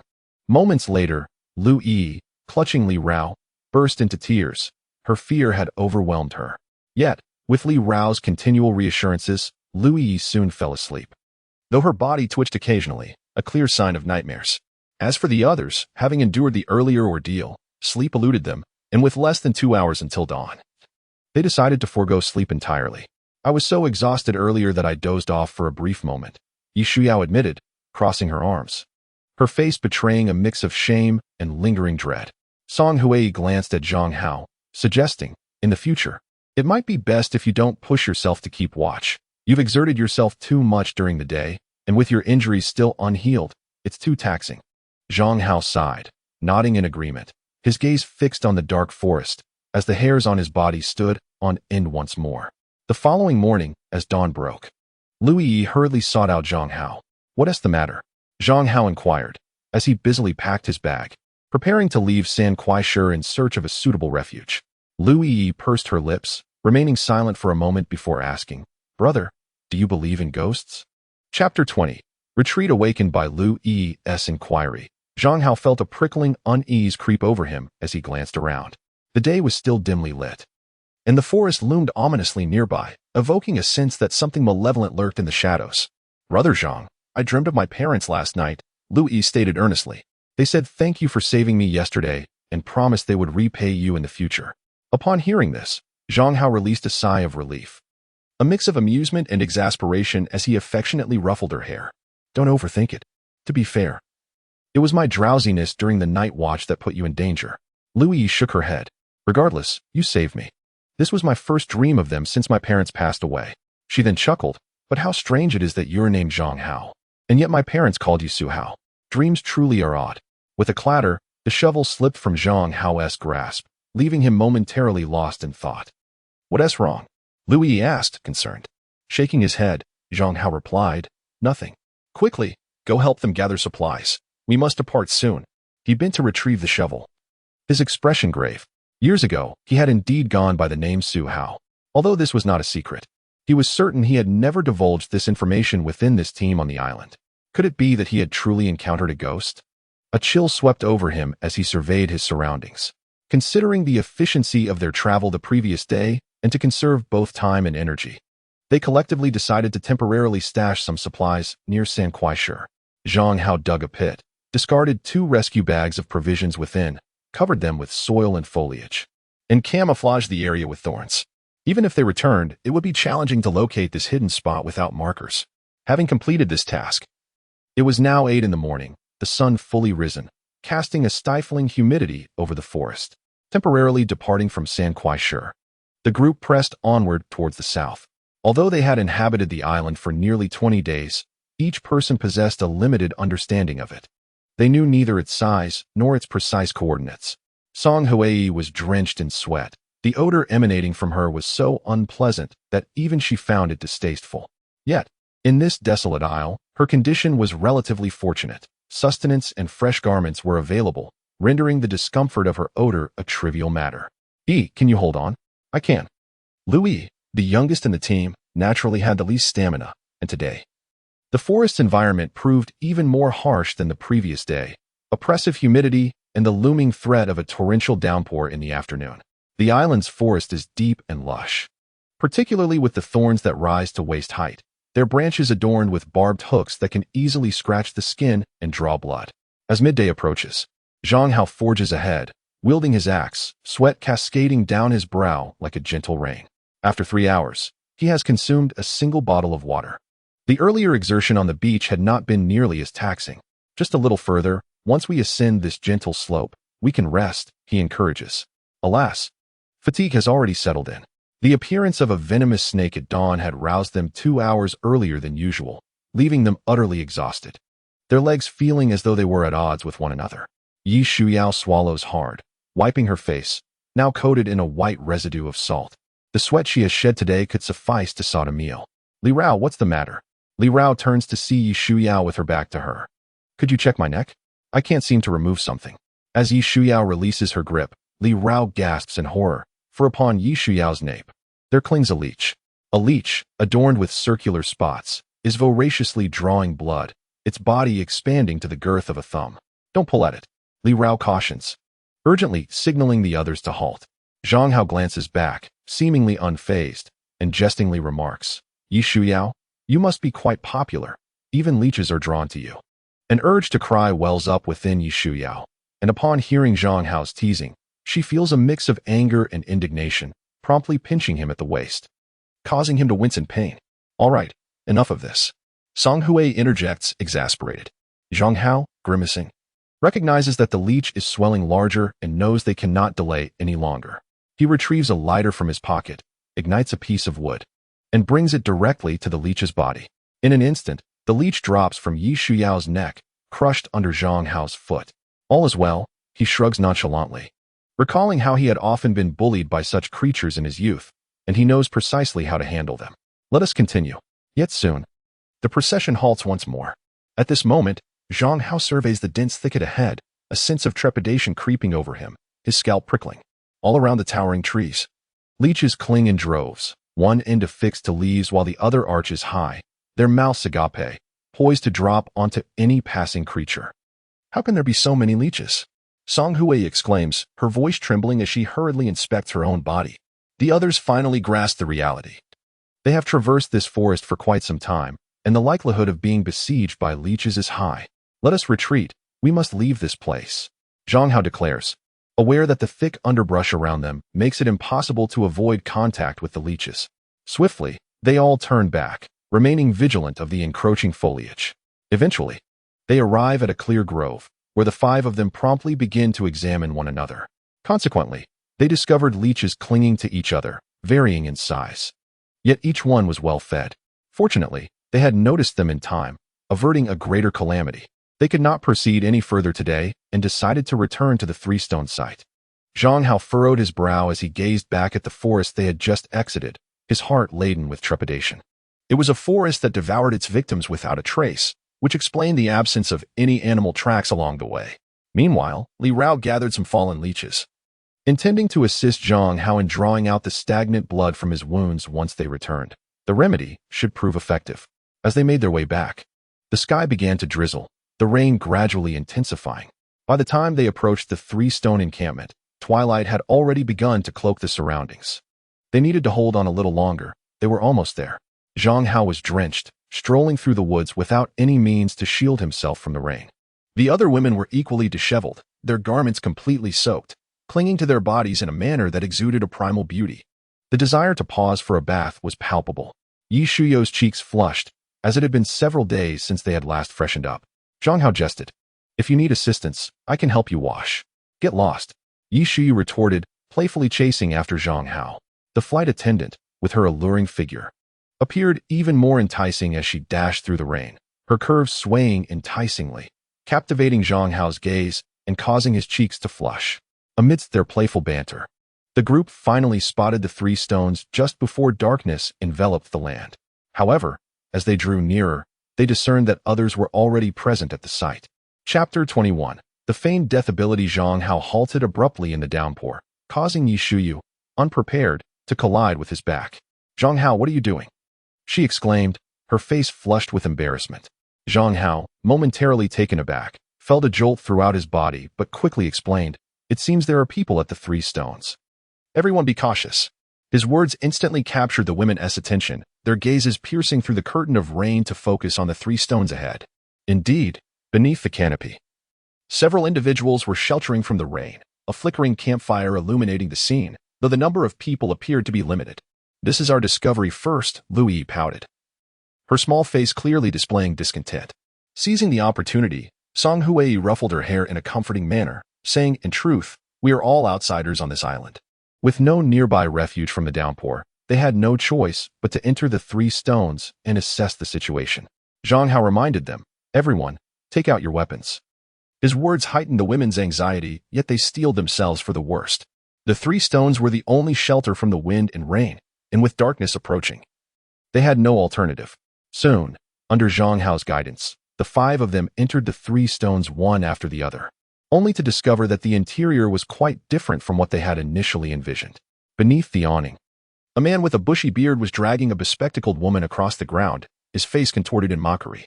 Nearby, a brawl ensued, with two factions engaged in a fierce struggle.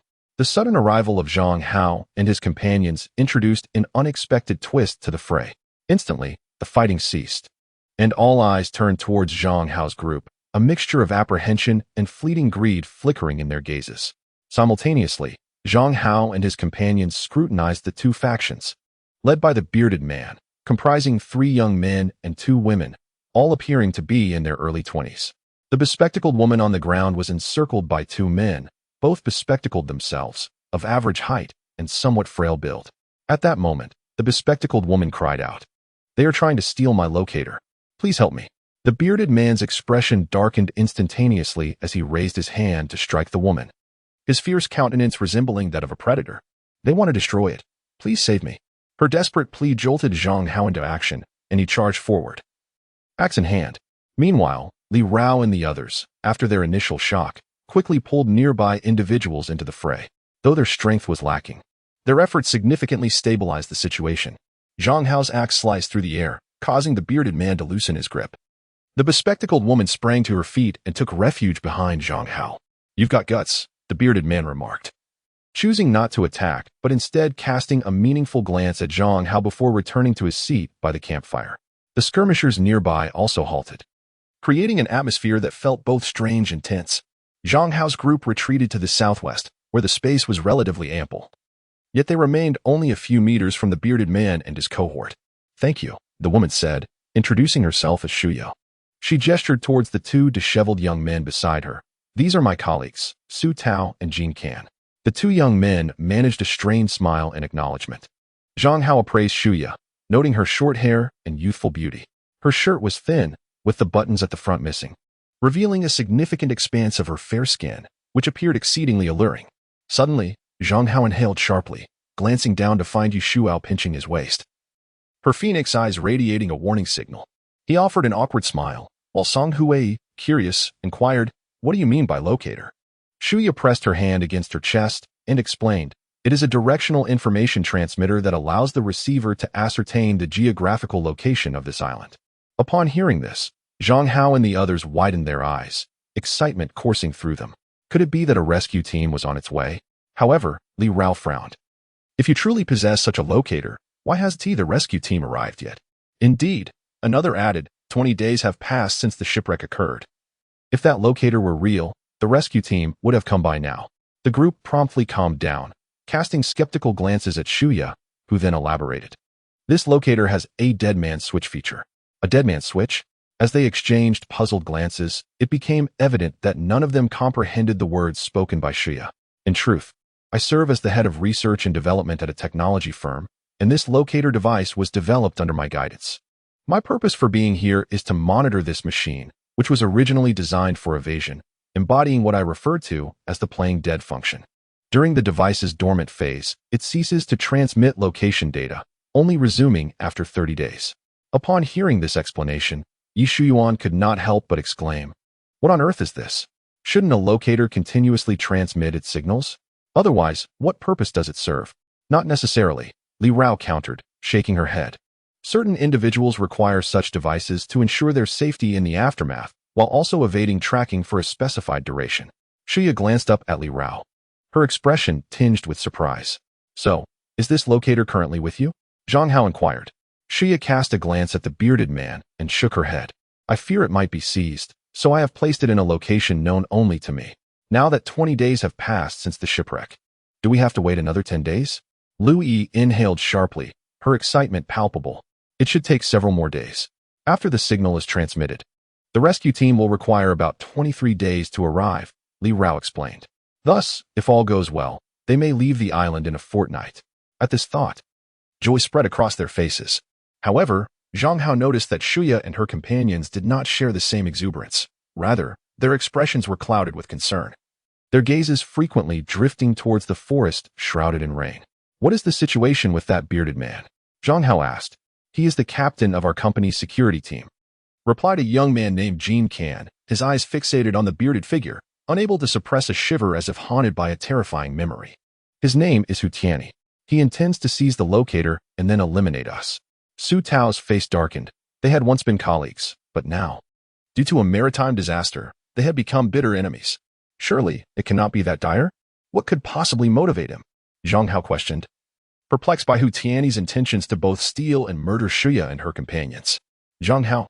Suddenly, Li Rao called his name, prompting him to turn and observe her slight shake of the head. It was then that Shuya uttered a chilling revelation. Hu Tianyi killed the CEO of our tech company. He intends to silence us. Chapter 22.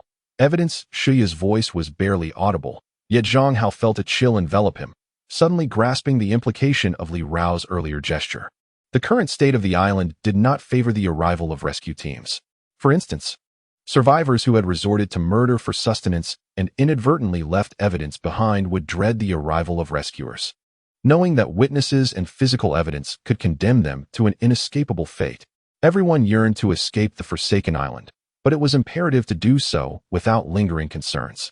Now that Zhang Hao was aware of Hu Tianyi's motives to eliminate Shuya and her companions, he realized that extricating himself from this vortex would be exceedingly perilous. To be precise, it is not only Zhang Hao who finds himself in peril, Li Rao and her companions are also being targeted by a murderer. If Hu Tianyi wishes to depart from the island unscathed, he must eliminate all potential threats while still on this isle.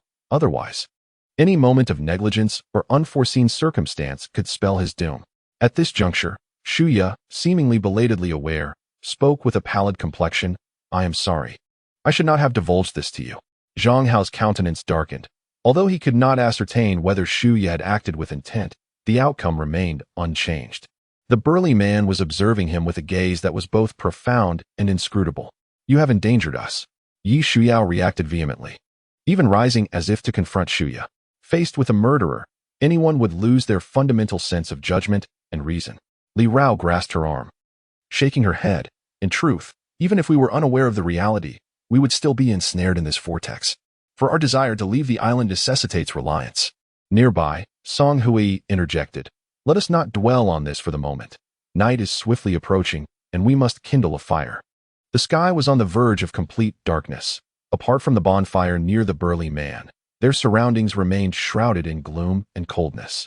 Zhang Hao promptly seized an axe and ventured into the nearby woods, hewing a considerable amount of timber. Despite being damp, drawing from last night's experience, the bonfire soon blazed to life. Zhang Hao, we can no longer strip the down jackets, Li Rao remarked, observing the visibly deflated garment with a hint of sorrow. Zhang Hao glanced at Shuya, who was not far off. He had intended to reassure her that they would soon return home, but thoughts of the burly man, Hu Tianyi, weighed heavily on his shoulders. Until the situation reached its finality, any unforeseen incident could transpire. Let us gather more kindling when the weather clears, Zhang Hao suggested, contemplating the possibility of trying to create fire by friction, a method he had previously abandoned after repeated failures. Yet it could be their sole means of generating fire in the future. In the ensuing hours, Zhang Hao and Song Hui ventured out once more, procuring some thorns from the nearby thicket. These thorns were replete with barbs and exceedingly tough. A mere prick could inflict injury. The memory of the venomous snake from the previous night lingered vividly, and with the stormy weather that lay ahead, these thorns should deter any unwelcome creatures from approaching. Once they completed their tasks, darkness enveloped them entirely. Apart from the 3 stones, the surroundings were pitch black, obscuring visibility completely. Shuyu and her companions huddled around the bonfire for warmth, maintaining a respectful distance from Zhang Hao and his group. Yet their occasional attempts at communication revealed a desire to integrate with them. Could you spare some food? She inquired softly, one hand resting on her stomach as she listened intently. The sounds of hunger emanated from her abdomen, indicating she had been famished for quite some time. Yi Shuyao, seated nearest to her, turned away, consuming her own supply of compressed biscuits, harboring a strong aversion toward Shuya. After a moment's contemplation, Song Hui retrieved a box of biscuits from her pocket and handed it to Shuya, inquiring, what about your provisions? Shuya replied with a rueful smile. We have already consumed everything. Then take these, but do note that our rations are limited as well. Thank you. Shuya expressed her gratitude, unwrapping the biscuit, and slowly sharing it with her 2 young colleagues. Not far away, the bearded Hu Tianyi suddenly stood up and approached Zhang Hao and the others. What do you want? Zhang Hao swiftly picked up an axe from the ground, furrowing his brow and positioning himself in front of Shuya. She was now the hope for everyone's return. If she perished, no one would know where to find her. Although this device automatically sent location information, what if it malfunctioned? In any case, ensuring Shuya's survival was crucial for their escape from the island. Give me something to eat. Hu Tianyi's voice had a distinctive raspy quality, his unkempt beard adding an air of ruggedness. Faced with such a demand, Zhang Hao was resolute in his refusal.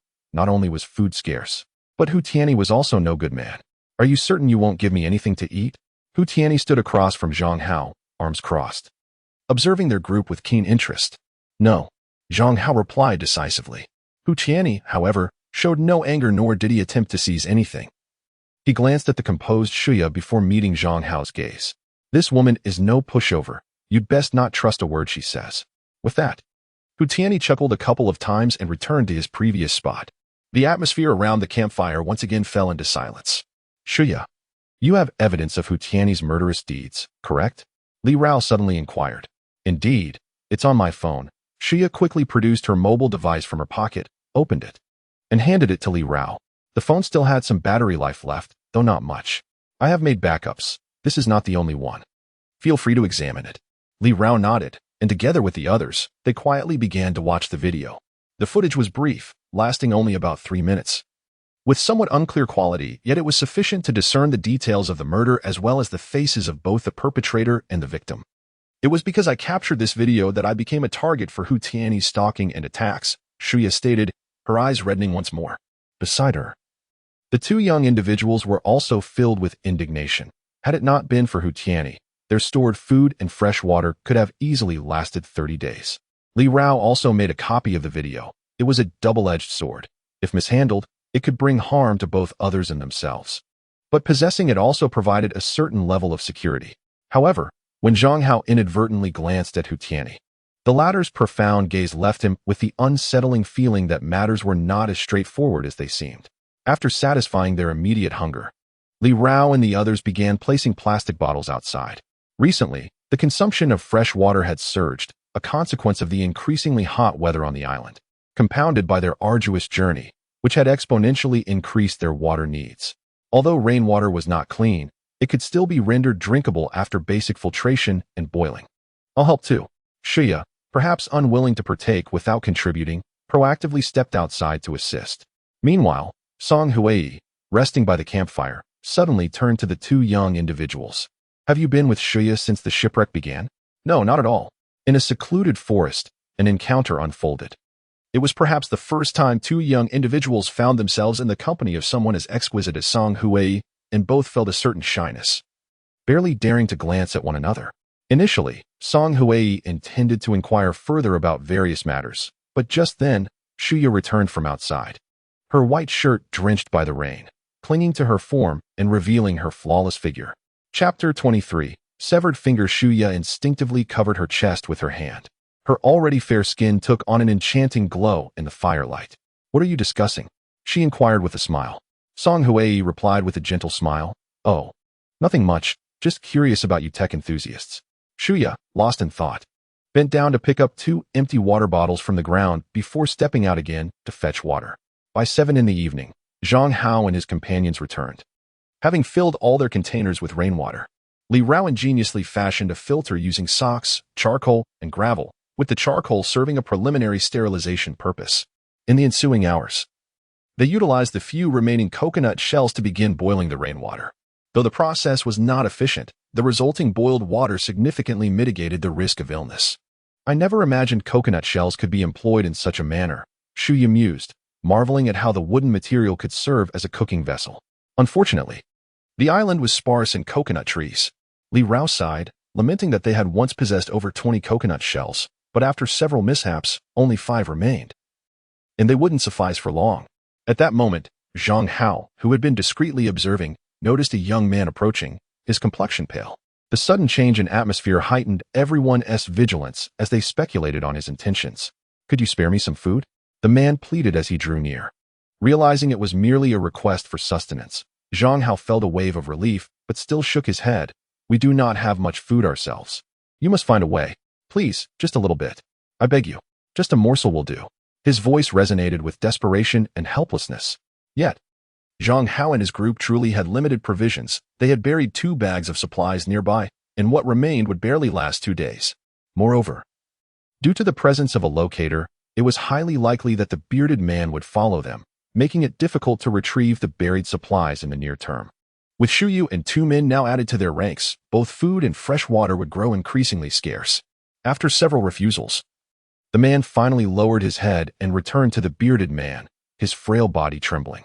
Suddenly, the bearded man seized the young man's left hand and, with lightning speed, drew a small knife from his waist, bringing it down mercilessly onto a finger. This abrupt scene sent shivers down the spines of Zhang Hao and his companions, their eyelids twitching in horror. A chilling scream, unlike anything human, echoed through the rocky terrain as the man clutched his hand, collapsing to the ground in tears, blood seeping through his fingers and quickly staining the earth below. Beside him, a severed finger lay discarded, having been kicked into the dark forest by the burly man. His face twisted in disdain. Hu Tianyi, what on earth do you intend to do? Shuya exclaimed, her complexion pale, unable to contain her anger. Manager Shu, do you truly not know what I desire? Hu Tianyi replied, his tongue flicking across his lips, a cruel smile gracing his features. Shuya instinctively stepped back, her heart pounding like a drum, her ears ringing. This time, it is your turn. Remember to bring the food, otherwise, you are well aware of the consequences. The burly man cast a glance at another trembling young man nearby, his knife dancing ominously, the cold steel glimmering with an unsettling beauty. Hu Tianyi, you have gone too far, Zhang Hao shouted, gripping his axe, his face ashen. I do not believe I have overstepped, Hu Tianyi replied nonchalantly. After all, without food, they are destined to perish. Whether sooner or later, death awaits them. In fact, I have granted them a chance at survival. Would you not agree? Upon hearing Hu Tianyi's words, the young man trembled uncontrollably, but ultimately approached Zhang Hao and the others. Zhang Hao's expression darkened. It was evident that if they rejected the demand once more, at least one finger would be sacrificed upon their return.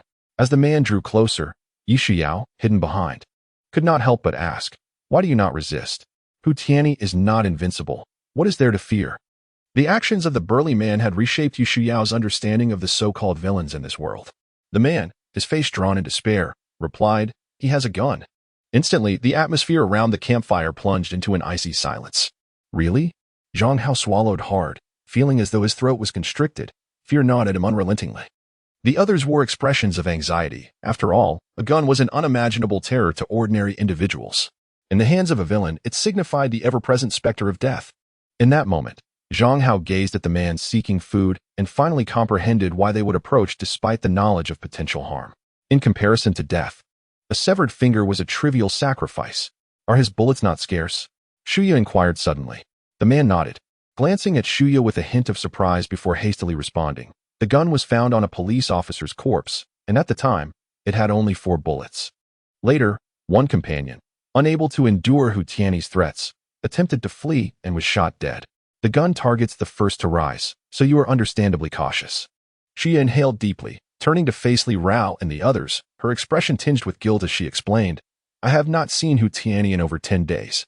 He has been pursuing me, so I truly have no knowledge of this gun.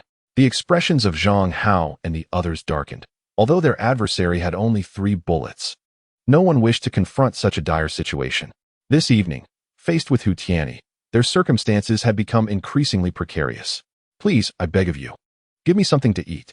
Under the man's pleading and the previous individual having lost a finger, Zhang Hao reluctantly produced a pack of compressed biscuits for the man to take back. This scene caught Hu Tianyi's eye, a subtle curve forming at the corners of his calm mouth. In this clash of human nature, Hu Tianyi undoubtedly held the upper hand. I'm infuriated, Yi Xiao seethed, baring her teeth, a tempest of frustration brewing within her, causing certain aspects to appear more pronounced. Li Rao gently patted her shoulder, sighed, and cast a glance at Hu Tianyi, who lingered in the shadows not far away, her heart inevitably filled with concern. Could they successfully endure the next 10 days? Why did you choose to follow Hu Tianyi from the start? Song Huiyi inquired, as the man turned to leave. After a moment of silence, he replied, perhaps it is out of fear.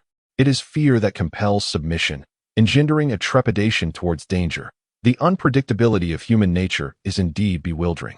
Observing the man as he ventured towards the campfire, an area that shone brightly yet felt shrouded in darkness, one could not help but feel a sense of foreboding. Chapter 24. The humanity on the stone. Since Hu Tianyi possesses a firearm, why did he not wield it to threaten us from the outset? Song Huiyi frowned, sensing something peculiar about the situation. Indeed, had he brandished the gun initially, we might not find ourselves in this predicament. Zhang Hao concurred, equally perplexed. Beside them, Lu Yi remarked with uncertainty, could it be that the man deceived us regarding the food, fabricating a tale? Her words cast an eerie silence over the group. After a long pause, Li Rao finally sighed, tonight, let us have more people on watch. Despite the torrential rain outside, spending the night in the forest with the imposing presence of the bearded group nearby heightened the danger significantly.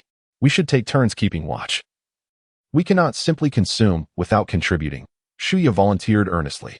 However, Zhang Hao shook his head, the memory of last night's snake incident still vivid, and considering the unusual circumstances, he ultimately resolved that all should partake in the vigil. The group of 8 would be divided into 3 shifts, with Zhang Hao and Shuya responsible for the period before midnight.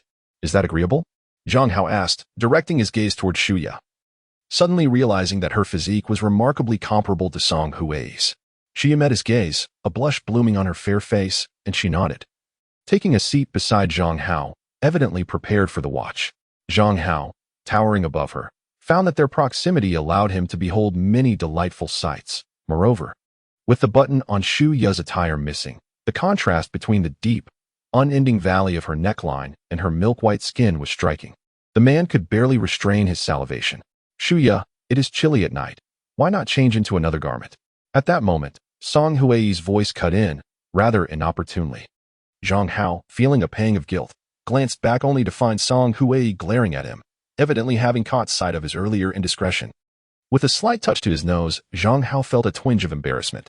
However, recalling the promise made by Song Hui during his previous encounter with a wild wolf, a flicker of anticipation ignited within him. Soon, soft snores emanated from the three stones, indicating that some had already succumbed to slumber. The night forest, shrouded in the relentless sound of rain, bore a heavy atmosphere that instilled a sense of unease. The vigil was undeniably tedious. Zhang Hao and Shuya sat quietly, mindful not to disturb the slumbering companions, often losing themselves in the flickering flames of the campfire. At one moment, a sudden commotion erupted from the direction of the bearded man, accompanied by terrified exclamations. Wolves! The wolves are here! Upon hearing the alarm, Zhang Hao's heart sank, and he promptly roused the others. How could wolves appear in this place? Yi Shuya, on the verge of despair, lamented that after encountering a venomous snake the previous night, they were now besieged by wolves. Was this cursed ground? Li Rao furrowed her brow in concern, noting that wolf packs typically refrained from hunting in inclement weather. Yet, there was no time for contemplation, as wild wolves began to emerge from the forest, fully entering the passageway of the three stones, baring their teeth menacingly. Climb onto the stones, Li Rao shouted. Wolves cannot ascend trees, nor can they scale rocks, and the three towering stones stood at least 4 meters high, with the one nearest to the bearded man reaching a formidable 5 meters. Separate and climb faster, Zhang Hao observed as the wolves rushed in, momentarily halted by the two campfires surrounding them. Zhang Hao, hurry up! Yi Shuya, now perched atop a stone, anxiously called to him. Stand steady and do not fall. Zhang Hao was fixated on the approaching danger, aware that the stone's limited surface could accommodate no more than 4 individuals. In the chaos, Lu Yi and Song Hui had dashed to the opposite side. Meanwhile, Shuya and her companions had successfully scaled the stones, preparing to assist those below.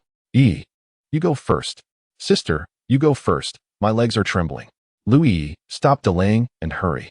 Zhang Hao urged, as the number of wolves multiplied. Despite the flames still flickering, their deterrent effect was far less formidable than anticipated. Perhaps the island's wolves had evolved through the sands of time, their ancestral fear of fire long extinguished, replaced by an insatiable hunger for fresh prey. Ultimately, Lu Yi climbed atop Song Hui's shoulders. You come over too. Zhang Hao shouted at Song Hui, realizing that the opposite stone could no longer accommodate anyone, while they could just manage to squeeze in one more. Suddenly, a blood-curdling scream pierced the air, and Zhang Hao turned to the bearded man, his pupils dilating in shock. The bearded man's group consisted of 5 individuals, and the towering stone was not easily scaled. In mere moments, the wolves launched a frenzied assault, leaping, biting, and clawing at those attempting to climb. The scream had emanated from a woman's throat. You should go down. The bearded man coldly gazed at the woman, who had been bitten on the thigh by the pack of wolves, and mercilessly crushed her beneath his foot. Despair instantly enveloped her delicate face. Yet the outcome was irrevocably sealed. Before she could utter a second scream, the ferocious jaws of the wolves consumed her entirely. Witnessing this gruesome spectacle, a chill ran down the spines of all present. Quick, come here, Zhang Hao urged, seizing the moment when the scent of blood distracted the wolves. He directed Song Hui to climb onto his shoulder and ascend with relative ease. Subsequently, Zhang Hao scattered the torches, driving back the encroaching wolves, and nimbly scaled the rocky outcrop, reaching its summit without incident. The space atop was indeed confined. Any slight movement could send one tumbling down, rendering everyone hesitant to act. Below, the wild wolves prowled restlessly, while the group felt a palpable anxiety. As for the woman from earlier, her body had been dismembered by the ravenous pack, a portion of her entrails still sizzling in the flames, emitting a sound akin to roasting meat. Hu Tianyi was utterly ruthless. Song Huai seethed as she beheld the macabre scene on the ground. Li Rao and Yi Shuyao also appeared pallid, as the entire event had unfolded with startling abruptness, leaving them no time to react. Suddenly, a sharp sound of tearing flesh echoed from the opposite side. Zhang Hao turned his gaze forward, his expression shifting dramatically. There stood Shuyu and her companions, for individuals perched atop the stones, anxiously observing the wolves below, their faces etched with trepidation. Logically, the rock was at least 4 meters high, and the wolves should not be able to reach them. However, among the pack was a wolf possessing remarkable leaping ability, which managed to scale the rocks with surprising agility. This alarming sight instilled fear in the four, with Lu Yi even bursting into tears. Jin Kan, don't move. I'm not moving. Su Tao is pushing me. It wasn't me. It was Shuya. I didn't do anything. Amid this chaotic exchange, Jin Kan suddenly stepped into thin air, his body tilting backward, instinctively grasping Su Tao's arm. Su Tao, caught off guard, fell to the ground before Jin Kan could scream, his throat viciously torn by a wolf in an instant. Help me. Someone. Please help me. Jin Kan, precariously suspended in midair, clutched a protruding rock, barely avoiding a fall. He looked pleadingly at Shuya and Lu Yi, desperately hoping for assistance. Yet, fortune and compassion did not favor Jin Kan. The agile wolf lunged, seizing him and dragging him off the stones. Throughout this harrowing ordeal, not only did Shuya fail to reach out to save Jin Kan, but she also blocked Lu Yi, watching helplessly as her former colleague was devoured by the wolves. In that moment, all eyes were fixed upon Shuya. Chapter 25, the transaction. The already grim atmosphere grew even more chilling. No one had anticipated that this woman would so coldly observe the horror unfolding before her. Zhang Hao fixed his gaze on Shuya, his heart brimming with murderous intent. Should the other dare to push Lu Yi down as well, he would undoubtedly take her life. Beside him, Song Huai clenched her fists. Her feelings for Lu Yi ran deeper than those of the others in the team. Having endured the calamity on the cruise, she had long regarded Lu as her younger sister. Shuya's recent actions unequivocally indicated that she was a woman of both cruelty and cold-blooded rationality, one who would only make choices advantageous to herself in times of life and death. In truth, Shuya's reasoning was not entirely flawed. Li Rao suddenly interjected, noting that even if she and Lu Yi attempted to hold on to Jin Kan, the likelihood of them all plummeting from the rock was quite high. The weight of an adult male, coupled with the explosive instinct for survival in moments of peril, was beyond what they could withstand. In a scenario where they attempted to save two, all would perish. Yet, Yi Xiao could not help but exclaim, but Shuya is far too cold-blooded. She does not exhibit the behavior one would expect from a normal woman. Li Rao, while your analysis is accurate, emotions and reality ultimately diverge. Yi Xiao's words resonated with the thoughts of the majority. At that moment, the wolves persisted in their frenzied movements beneath the stone, evidently pleased with their earlier spoils, seeking even more sustenance. Perhaps having exhausted their energy during previous endeavors, the wolves had not succeeded in their pursuits since. Half an hour later, as the torrential rain continued to ravage, the last flicker of light in the camp extinguished. In the rain-soaked night, the oppressive roars of beasts and the peculiar chirps of insects clamored like a tidal wave, creating an atmosphere akin to a ghostly nightmare, sending shivers down one's spine. Have the wolves departed? Someone quavered, their voice trembling, teeth chattering. No one answered. None dared to descend from the stone. Zhang Hao could only rummage through his bag for a few garments, which, though quickly drenched, provided scant protection from the elements. With 5 hours until dawn, they would have to endure. Thankfully, his watch glowed faintly, offering a glimmer of hope as he informed the others, instilling some measure of anticipation. The women sat in silence upon the stone, their hearts heavy with despair. The following day, as dawn broke with a dim light, Zhang Hao first surveyed the surroundings, confirming thrice that no wolves were present before finally leaping down from the rock. Meanwhile, Hu Tian had also kicked a man down to ignite the campfire. After a night of relentless rain, without warmth, the risk of illness would significantly increase. Moreover, the heavy downpour showed no signs of abating, indicating that Zhang Hao and the others would inevitably have to spend another night on the 3 stones. Contemplating this reality, the expressions on everyone's faces grew grim. After a while, Shuya and Lu Yi descended from the rock, their faces haggard and exhibiting extreme fatigue. As Yi Xiao passed Shuya, she scoffed, "Murderer." Upon hearing this, Shuya lifted her head, her eyes bloodshot, and lunged directly at Yi Xiao. 2 women suddenly engaged in a fierce scuffle, and fortunately, Li Rao and Song Hui managed to intervene just in time. Despite their efforts, both parties bore wounds. Do you still think the situation is chaotic enough? Zhang Hao returned carrying firewood, only to be met with the hostile glares of the two women, which made his head spin.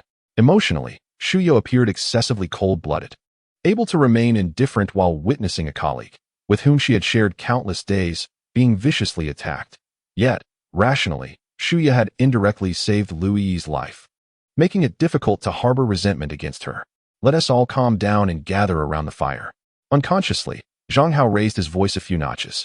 At that moment, Hu Tianyi unexpectedly chuckled and remarked, "Indeed, the heart of a woman can be the most venomous. The ancients were not mistaken. I have always said, this woman is anything but ordinary." Shut your mouth. Shuya, her eyes reddening, glared fiercely at the bearded man. A chill instantly enveloped the atmosphere within the team, rendering everyone silent. The flames quickly ignited, and as they huddled around the bonfire for warmth, drowsiness crept in unnoticed. The events of the previous night had left them utterly exhausted. Watching the women beside him drift off to sleep one by one, Zhang Hao could only smile wryly, realizing he would need to remain vigilant until midday. Occasionally, he would glance over at Hu Tianyi, who loomed like a ticking time bomb, brimming with peril. At last, midday arrived, and Li Rao and Song Hui awoke in succession, allowing Zhang Hao to finally exhale, leaning against the stone wall for a proper rest. Time swiftly passed into the afternoon, the rain having lessened slightly. Yi Shia roused Zhang Hao, and the group prepared to cleanse the remnants of blood from the ground. "I'll go gather some wood to build a larger bonfire tonight," Zhang Hao declared as he stepped outside. "I'll join you for a walk." Shia stood, her complexion still appearing quite haggard. The forest, drenched after the heavy rain, exuded an exceptionally fresh aroma, with glistening droplets trickling from the branches and leaves. As Zhang Hao chopped wood, Shia busied herself collecting bundles nearby, soon breaking into a sweat. Unlike the scent of perspiration, there was a distinct fragrance about her. And each time she passed by, Zhang Hao found himself inhaling deeply. At times, he could even glimpse a fleeting glimpse of spring's allure, captivating enough to stir the dormant beast within a man. On their way back, Shuya suddenly spoke. "Zhang Hao, do you think Hu Tianyi will let us off easily?" Zhang Hao halted in his tracks, pondering her words. "What are you trying to say?" "Hu Tianyi is ruthless in his dealings. He will not overlook any potential threat. He has already set his sights on us." Zhang Hao inhaled deeply. "If we can hold out until the rescue team arrives, we should be fine. However, the likelihood of encountering risks remains significantly high." Shuya stepped closer, her body pressing tightly against him. "Especially me. Can you protect me before the rescue team arrives?" In that moment, Zhang Hao distinctly felt her softness, a blend of abundant elasticity and an indescribable sensation that nearly overwhelmed him. "I propose a bargain. Ensure my safety until the rescue team arrives, and I will offer you my body." Zhang Hao swallowed hard. Without a doubt, Shuya's words were an overwhelming temptation for him. Moreover, she was undeniably a striking beauty, her exquisite features and exaggerated figure exuding an allure that could easily ensnare any man in a tender embrace. "What if you deceive me?" he asked. "If I can endure for just 10 days until the locator is activated, I will surrender myself to you." He continued, "But what if something unexpected occurs? What if the rescue team fails to arrive?" Shuya raised her gaze to meet Zhang Hao's, a flicker of determination crossing her eyes. "If the rescue team does not come, I will still offer my body to you, but you must ensure that I do not become pregnant." Upon hearing her words, Zhang Hao's eyes ignited with fervor. He reached toward his collar, causing Shuyu's previously pale cheeks to gradually flush with a rosy hue. Suddenly, a gunshot echoed through the forest, startling both Shuya and Zhang Hao, halting their actions. Where did that gunshot come from? Shuya grasped Zhang Hao's arm, her eyes filled with fear and concern. "It seems to be from the camp. We must go and investigate." Chapter 26. Oddities and Anomalies. The unexpected gunfire sent a wave of tension through everyone. Zhang Hao and Shuya dashed swiftly, soon arriving near the three stones. Upon seeing Li Rao and the others burst from the camp, he realized that the gunfire had not originated from within. A piercing scream suddenly rang out from the forest. It was Yi Shuyao, causing everyone's expressions to shift once more. "Over there." Li Rao pointed ahead, and everyone turned to see Yi Shuyao sprawled on the ground, facing the imposing figure of Hu Tianyi. At that moment, Zhang Hao's pupils constricted as he noticed Hu Tianyi clutching a gun, a black handgun, smoke still wafting from its barrel, casting an eerie atmosphere over the woods. All eyes fixated on Hu Tianyi's left hand, The black pistol, now the most terrifying object in the hearts of all present. There truly is a gun. Louise's face turned as pale as a ghost. Just yesterday, she had speculated about the authenticity of firearms, only to discover today that it was all too real. Hu Tianyi, having noticed them, curled his lips into a smirk, as if silently mocking their fear. Zhang Hao quickly regained his composure and rushed to Yi Shuyao's side, only to find, astonishingly, a cat with a coat patterned like a leopard, the size of an adult wolf dog, lying lifeless between them. It had been shot. Specifically, it was a leopard cat. Zhang Hao inhaled sharply, swiftly helping Yi Shuya to her feet. She trembled violently, but bore no wounds, which brought him some relief. However, the atmosphere remained ominously silent. Hu Tianyi did not lower his weapon. Instead, he slowly aimed the gun at Shuya.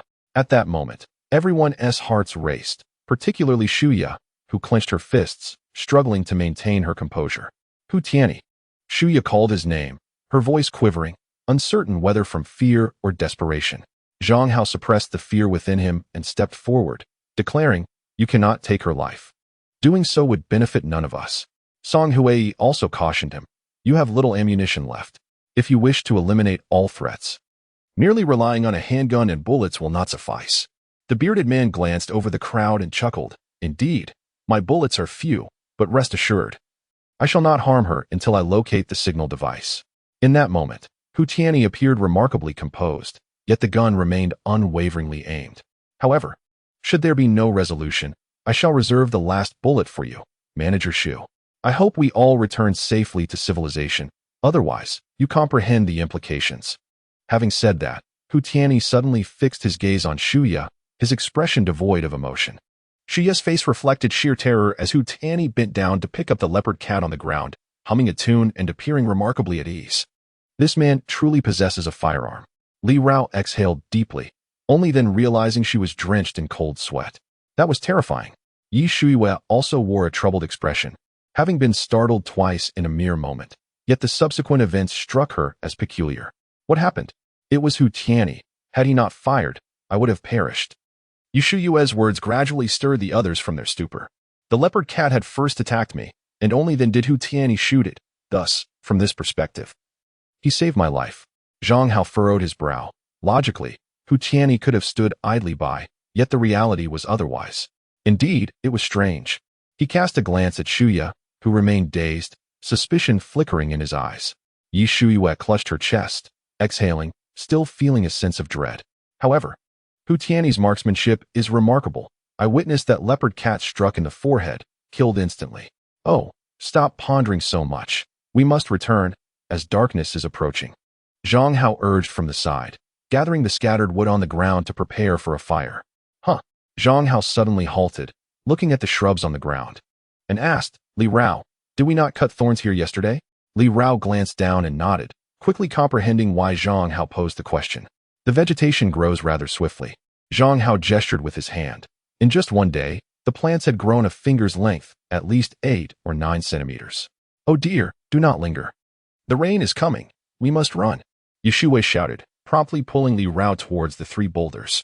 As darkness descended, a torrential rainstorm arrived as anticipated. "Sister, I wish to change clothes."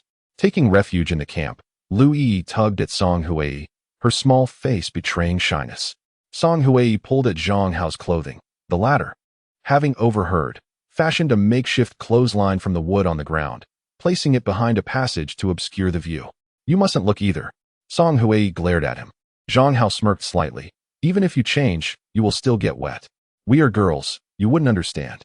Beside them, Yi Shuiwei raised her fist, playfully threatening Zhang Hao to focus more on work and speak less. In truth, San Kuaishir was not an ideal location, even with a rain shelter constructed. Water still seeped through various gaps. The risk of the shelter being blown away by the strong winds at night loomed large. Soon, Zhang Hao busied himself with the fire, considering the dangers of the previous night, ensuring that today's bonfire was particularly large. "Let me assist you," Shio approached, squatting down to shield the man from the mountain breeze. Zhang Hao glanced at her, intrigued. She had clearly been frightened by Hu Tianyi's gun before, yet now she remained unfazed. However, neither of them mentioned the transaction that had taken place in the woods. "Ah, it smells delicious." Yi Shuiwei swallowed hard, eyeing Hu Tianyi, who was roasting cat meat not far away, her stomach already rumbling. Zhang Hao and the others also licked their lips, unable to resist the enticing aroma of the meat. Stop staring. We should eat too. Song Hui covered Yueyu's eyes with her hand, though she herself inhaled deeply through her nose. Only Li Rao wore a solemn expression. Be careful, she cautioned. Their cat's blood hasn't been properly disposed of. I wonder if it will attract wolves. Hearing this, Zhang Hao furrowed his brow. After a moment's thought, he stood up and called out to Hu Tianyi, urging him to clean up the cat's blood. Perhaps due to the events of the previous night, Hu Tianyi, wary of the situation, had his men swiftly wash away the blood after finishing the cat meat, and even went out himself to chop some wood. Lighting another bonfire in a different area.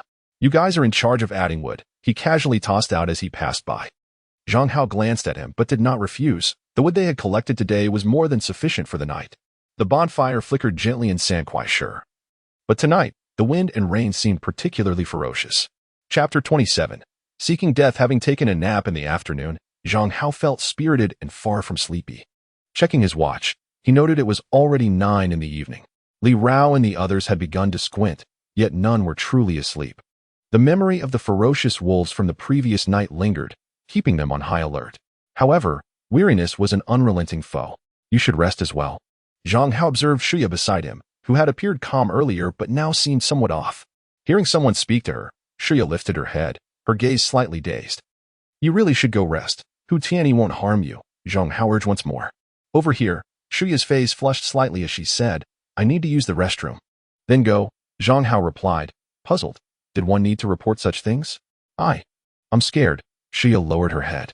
The events of the past few days had deeply scarred her psyche, far more than she let on.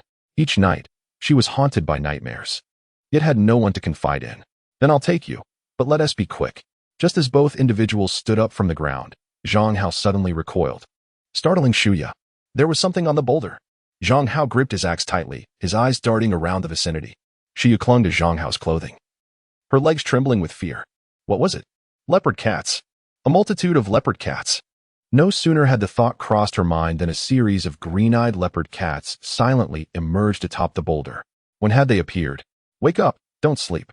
Zhang Hao's expression changed drastically as he shouted, rousing everyone immediately. Upon witnessing the leopard cats slowly pacing along the stone wall, each person felt an overwhelming sense of dread. Despite their resemblance to bobcats, these creatures were far from small. The largest rivaled a hunting dog, while even the smallest surpassed an ordinary domestic cat.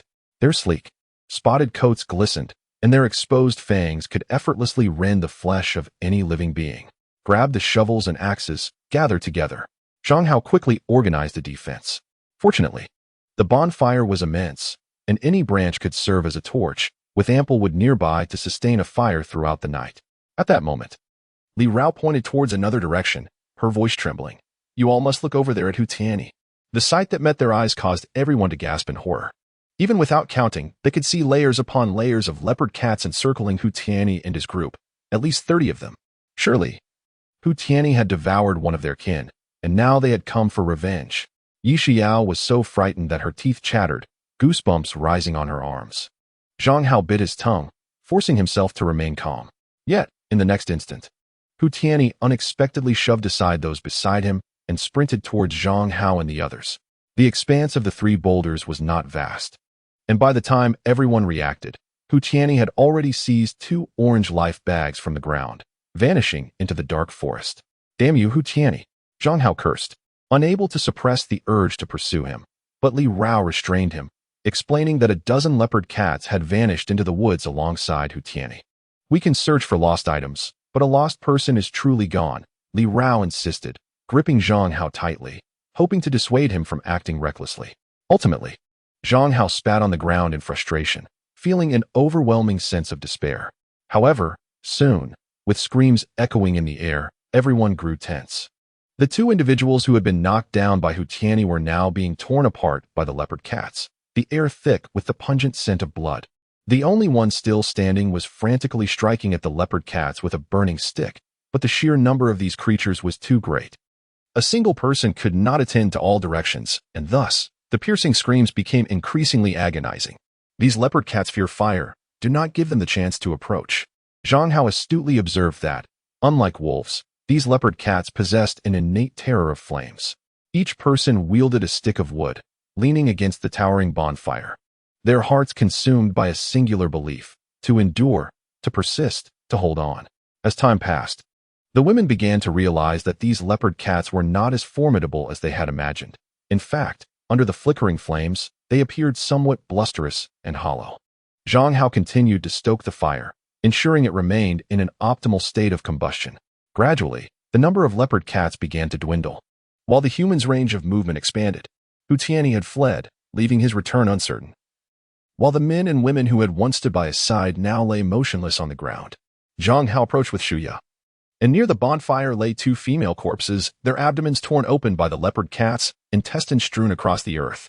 Upon witnessing this, Shuya's stomach churned violently, and she fell to the ground, retching. However, Zhang Hao noticed that one of the women still clung to life. Her eyes were wide with rage, tears long dried. Her mouth slightly agape, yet unable to utter a word. Her expression a haunting blend of despair and entreaty. "I'm sorry," Zhang Hao murmured, unsure of what else to say, although it was not his fault. Perhaps he wished to convey his own helplessness, that he could not save her. The woman shook her head faintly, a sudden flush of color appearing on her pale face, akin to a dying ember rekindling. She reached out slowly, etching a single word into the parched earth with her blood: death. Despite its barely legible form, it sent a shock through Zhang Hao. He understood her wish to end her suffering, her longing for release. "I cannot," Zhang Hao replied, shaking his head. He was incapable of taking a life, utterly incapable. Yet the woman gazed at him, her neck twisted, a mouthful of black blood spilling forth, her pleading gaze reaching its zenith, desperate to speak, but voiceless. In that moment, Zhang Hao gritted his teeth, lifting his axe from the ground, its blade poised just above her neck. The woman seemed to smile faintly, her eyes fluttering shut as she prepared to bid the world farewell. Perhaps a second, perhaps a minute passed, and suddenly Zhang Hao realized the woman had succumbed, the axe blade hovering a mere few millimeters from her neck. He inhaled deeply, becoming aware of the cold sweat that enveloped him, more terrified and distraught than when facing the leopard cats. Perhaps it was a reverence for life that held him back. He could not take that final step, not even at her request. Turning back, he found Li Rao watching him, her gaze imbued with an indescribable emotion. That night, the leopard cats did not return, and the bonfire in the camp burned steadily until dawn. Did these leopard cats truly not consume their prey? As Zhang Hao tossed a leopard cat into the flames, Yushuyu could not resist licking her lips. Zhang Hao felt a pang of regret. Yet everyone believed that the leopard cat's assault on the camp was not merely for sustenance. Perhaps vengeance was their true motive. Was it truly so sinister? Who could say for certain? Chapter 28. The quarrel in the early morning. The three stones were enveloped in tranquility and serenity, a stark contrast to the bloodshed of the night before. Yi Shuyao emerged from the adjacent woods, clad in denim jeans, her shirt dampened by dew, revealing her fair and slightly moist skin at the collar, exuding an allure that was hard to resist. Approaching Zhang Hao, she complained, "Are we ready yet? The forest is stifling." Zhang Hao, equally drenched in sweat, noted the faint outline of the orange rescue bags at his feet. Last night, Hu Tianyi had seized 2 of their supply bags, but fortunately, they had hidden away 2 others that remained untouched. With Hu Tianyi missing for 10 hours, it was likely that something had gone awry, a piece of fortuitous news for them, even if he had somehow survived. Zhang Hao and the others resolved to distance themselves from the 3 stones. Given the vastness of the island, encountering him again would be improbable. As long as they successfully signaled for help and awaited rescue, they could return home safely. Before long, Zhang Hao unearthed the rescue bags from the ground. The waterproof and moisture-resistant bags had preserved their contents, with food and water remaining unspoiled despite being unopened for several days, sufficient to sustain them for a few more. "Let us go," Zhang Hao exhaled, following closely behind Yu Shuao as they made their way toward a nearby thicket. After spending several nights in the forest, fraught with peril each evening, fear had gripped everyone. Thus, after much deliberation the previous night, they had collectively decided that regardless of the weather, they would traverse the beach in search of shelter. It might rain heavily this afternoon, Li Rong expressed his concern. The humidity in the air was oppressive, making each breath feel suffocating. Traveling in such conditions was indeed quite unsuitable. "We can't worry about that now. Let us just get away from the 3 stones," Zhang Hao replied. The uncertainty surrounding the fate of the bearded man loomed over them like a sword of Damocles, a constant threat. Soon, Zhang Hao took the lead, while Li Rao and Shuya followed behind, carefully erasing their tracks to avoid leaving clues for any potential pursuers. However, this cautious approach significantly slowed their pace. Upon reaching the beach, they gazed at the distant white waves crashing onto the island, a sight that was both familiar and alien. "We can walk along the beach and use the waves to erase our footprints," Shuya suddenly suggested. The idea sparked a glimmer of hope among them.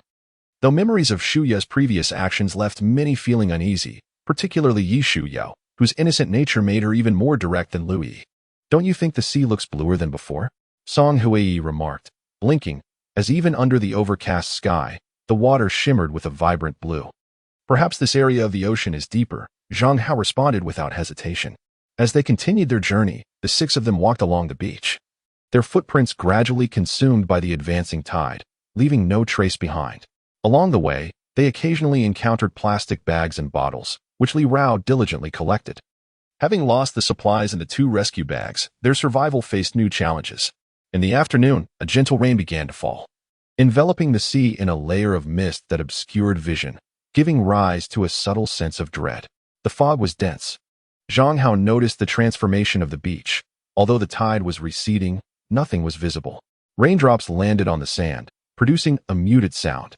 Simultaneously, a thick fog permeated the forest, creating an uncomfortable atmosphere. Unbeknownst to them, their pace quickened. By 2 p.m., the landscape ahead was no longer merely sand and trees. But due to the elevation, Zhang Hao could only discern massive stones. The path had become treacherous. Song Huiyi gasped for breath, her white printed shirt rising and falling. Creating a noticeable arc, Zhang Hao swallowed hard, struggling to divert his gaze from the woman.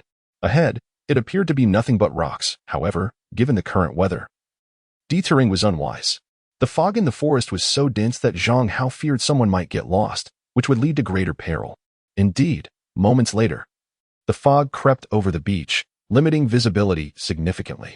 They had begun to move forward along the stones. Despite the rough terrain, each step felt solid. To their surprise, a forest had also emerged atop the rocks.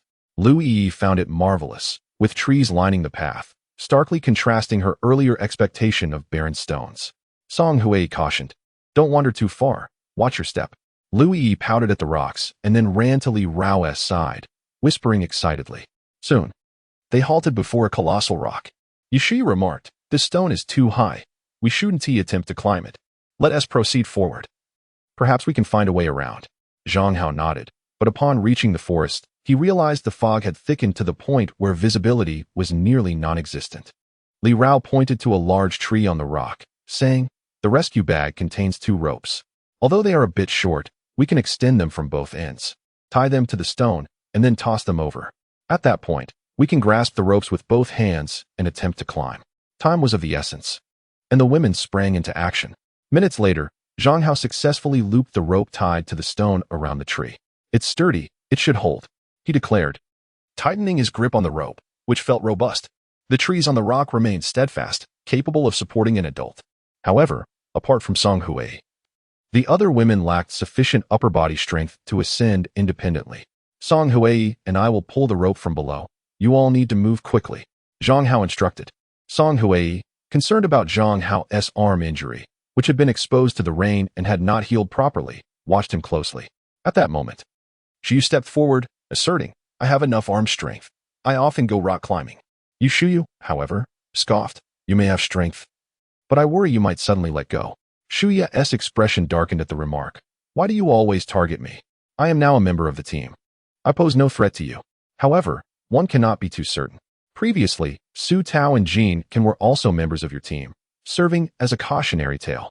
If it weren't for me, that night, Lu Yi would have perished while attempting to save others. That is merely your conjecture. In truth, your inaction resulted in the demise of 2 individuals. No, I did not cause their deaths. Enough of this bickering." Zhang Hao felt a throbbing headache.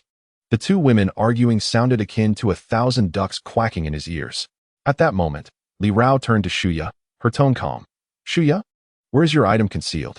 The sudden inquiry drew everyone's attention to Shuya. In that instant, Shuya's expression shifted repeatedly before she extended her hand and began to probe into her clothing. Chapter 29. Refusal and Bargain. Although the mist was thick, Zhang Hao still discerned some exquisite details, such as the lace, which was a delicate pink, exuding a sense of fairness and elasticity. Zhang Hao swallowed. His gaze diverted only when Shuya retrieved a green object resembling a disc from her bosom. Is this the launcher? Lu Yi inquired with curiosity. Shuya nodded, a slight blush adorning her cheeks.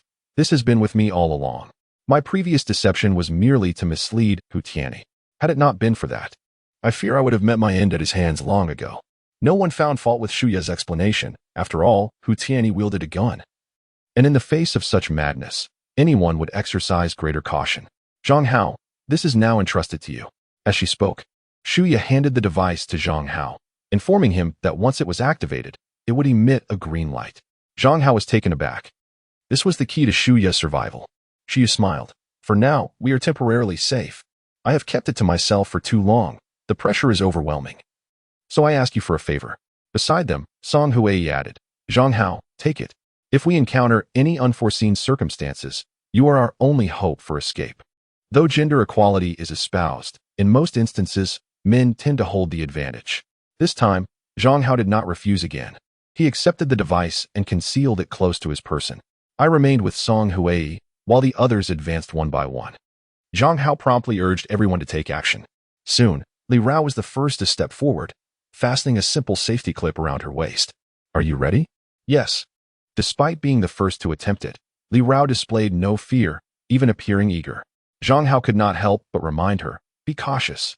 There are no footholds on this rock face, and we must proceed swiftly. Yes, I am mentally prepared. In truth, as Zhang Hao and Song Hui pulled the rope, they found it exceedingly strenuous. The friction between the rope and wood was intense, and without a pulley, they had to exert every ounce of strength with each pull. This massive boulder towers higher than the stone pillars of the three-stone camp, with a vertical drop of approximately 7 meters. After 5 minutes, Li Rao's figure was shrouded in mist, mere steps away from the summit. Can you see what's up there? Shouted Song Hui. After a brief silence, Li Rao's voice echoed from above. I can't see clearly, but it seems to be all rocks and vast stretches of forest. Shortly thereafter, Zhang Hao felt the rope loosen. The end tethered to the stone was tossed down by Li Rao. Next, what was initially thought to be a task that would take half an hour ended up taking an hour, as both Zhang Hao and Song Hui underestimated their endurance.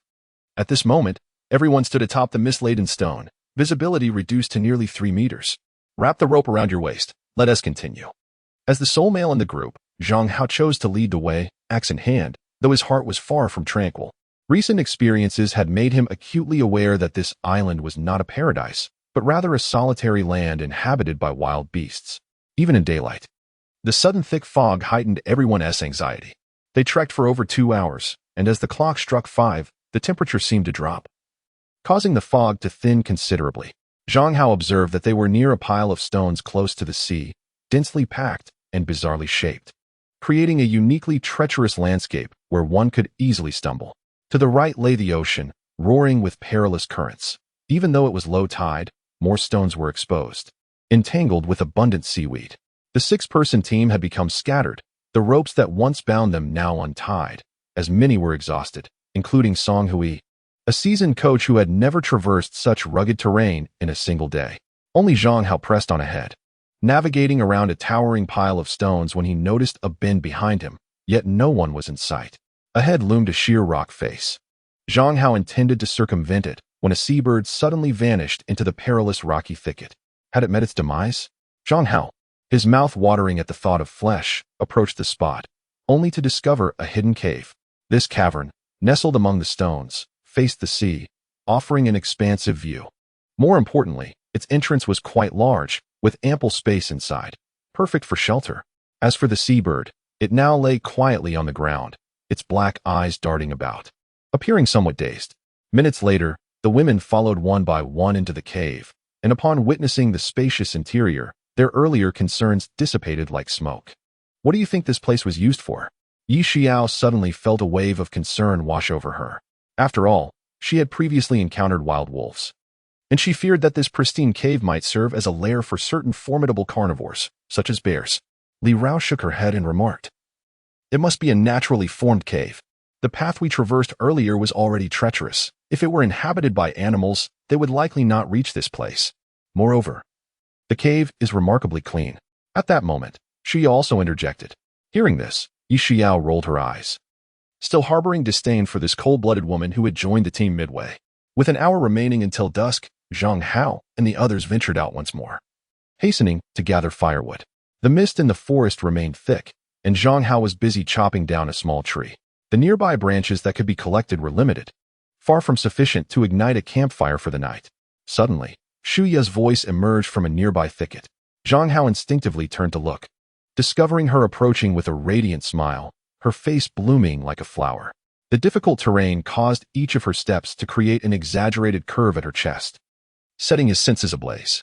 To his dismay, she unexpectedly embraced Zhang Hao, the closeness igniting a surge of overwhelming softness that nearly caused him to combust on the spot. Unbeknownst to him, he instinctively wrapped his arms around her waist, burying himself in her ample and elastic warmth. Zhang Hao, have you given any thought to our previous conversation? She whispered, her words heating his ears. However, he quickly recalled their prior arrangement, and the intimate gestures began to subside. I haven't decided yet. Shuya did not immediately release him. Instead, she continued to whisper in his ear, her voice akin to a devil's murmur, making him feel unbearably restless. I have another proposition. As long as you protect me, I can help you win over any woman in the team.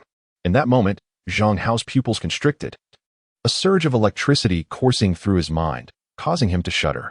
Zhang Hao, I will wait for you. Please think it over carefully. After Shuya departed, Zhang Hao remained silent for a considerable time, lost in thought. He could not deny that Shu Ya's earlier proposal was incredibly enticing, whether it was Song Huai, Yi Shuyao, or Li Rao. Each was a woman of exceptional caliber. Furthermore, Shu Ya had continuously tested his limits. Sighing, Zhang Hao pondered the nature of his desires. As a normal man, he had certainly contemplated the things Shu Ya had mentioned, yet his humanity restrained him from acting impulsively. Moreover, he had previously experienced a relationship that, though it had ended, left lingering memories of Lin Man that were difficult to forget.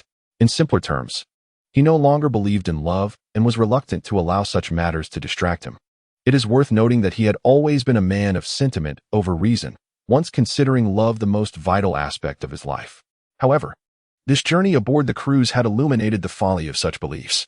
Survival was paramount, a truth that Shuya recognized all too well. Zhang Hao cast a glance at the encroaching mist that enveloped the surroundings, securing the bundled firewood before hastily returning to the cave. The waves crashed against the rocks, resonating with a rhythmic sound. The cave was nestled among these rugged stones, and unless viewed from the sea, it was nearly imperceptible to the untrained eye. However, facing the ocean, the winds were particularly fierce, and after half an hour of effort, Zhang Hao finally managed to stabilize the bonfire. A peaceful slumber awaited. Lu Yi reclined on the ground, stretching languidly, her mood completely relaxed, devoid of the tension that had previously gripped her, as fatigue washed over her like a tide. This cave, with its smooth and cohesive walls, offered solace from the fear of venomous creatures emerging from the crevices. Li Rao began distributing food, but soon furrowed her brow. Zhang Hao, our water supply is insufficient. We want tea last until we can signal for help, she remarked. Zhang Hao couldn't help but inquire. How many days can we endure? 5 days, assuming no unforeseen circumstances arise. In the event of continuous high temperatures, we might only manage 3. Li Rao's words instilled a sense of urgency among the group. In truth, our food reserves are limited as well. We can only sustain ourselves for 5 days at most. But water is paramount. Zhang Hao nodded, comprehending Li Rao's implication. Humans can survive short periods without food but cannot endure without water. Let us take it step by step. Since we have located this cave, we shall surely find a water source. His words resonated with everyone, even prompting a few extra glances from Shuya. Perhaps due to the long trek of the day, after a brief dinner, Song Huai and the others gradually succumbed to sleep. Zhang Hao too felt the weight of slumber. Yet under the circumstances, he remained the sentinel for the night. At 7 a.m. the following morning, Li Rao and Yi Shiyu awakened the others, having kept watch through the latter half of the night. Make sure to bring extra food. Yi Shiyu and I require less, Li Rao advised, handing Zhang Hao a handful of compressed biscuits. He accepted without hesitation, uncertain of how long their absence might extend. If they failed to locate fresh water, they would need to devise alternative strategies. Otherwise, returning to the cave would yield nothing but blank stares. Zhang Hao then turned to Yi Shiyu. You should stay behind. Why? She retorted, her dark circles betraying her fatigue. With your current state, you're a liability. Rest at home, he replied. Humph. Yi Shuyu crossed her arms and defiantly raised her middle finger at Zhang Hao.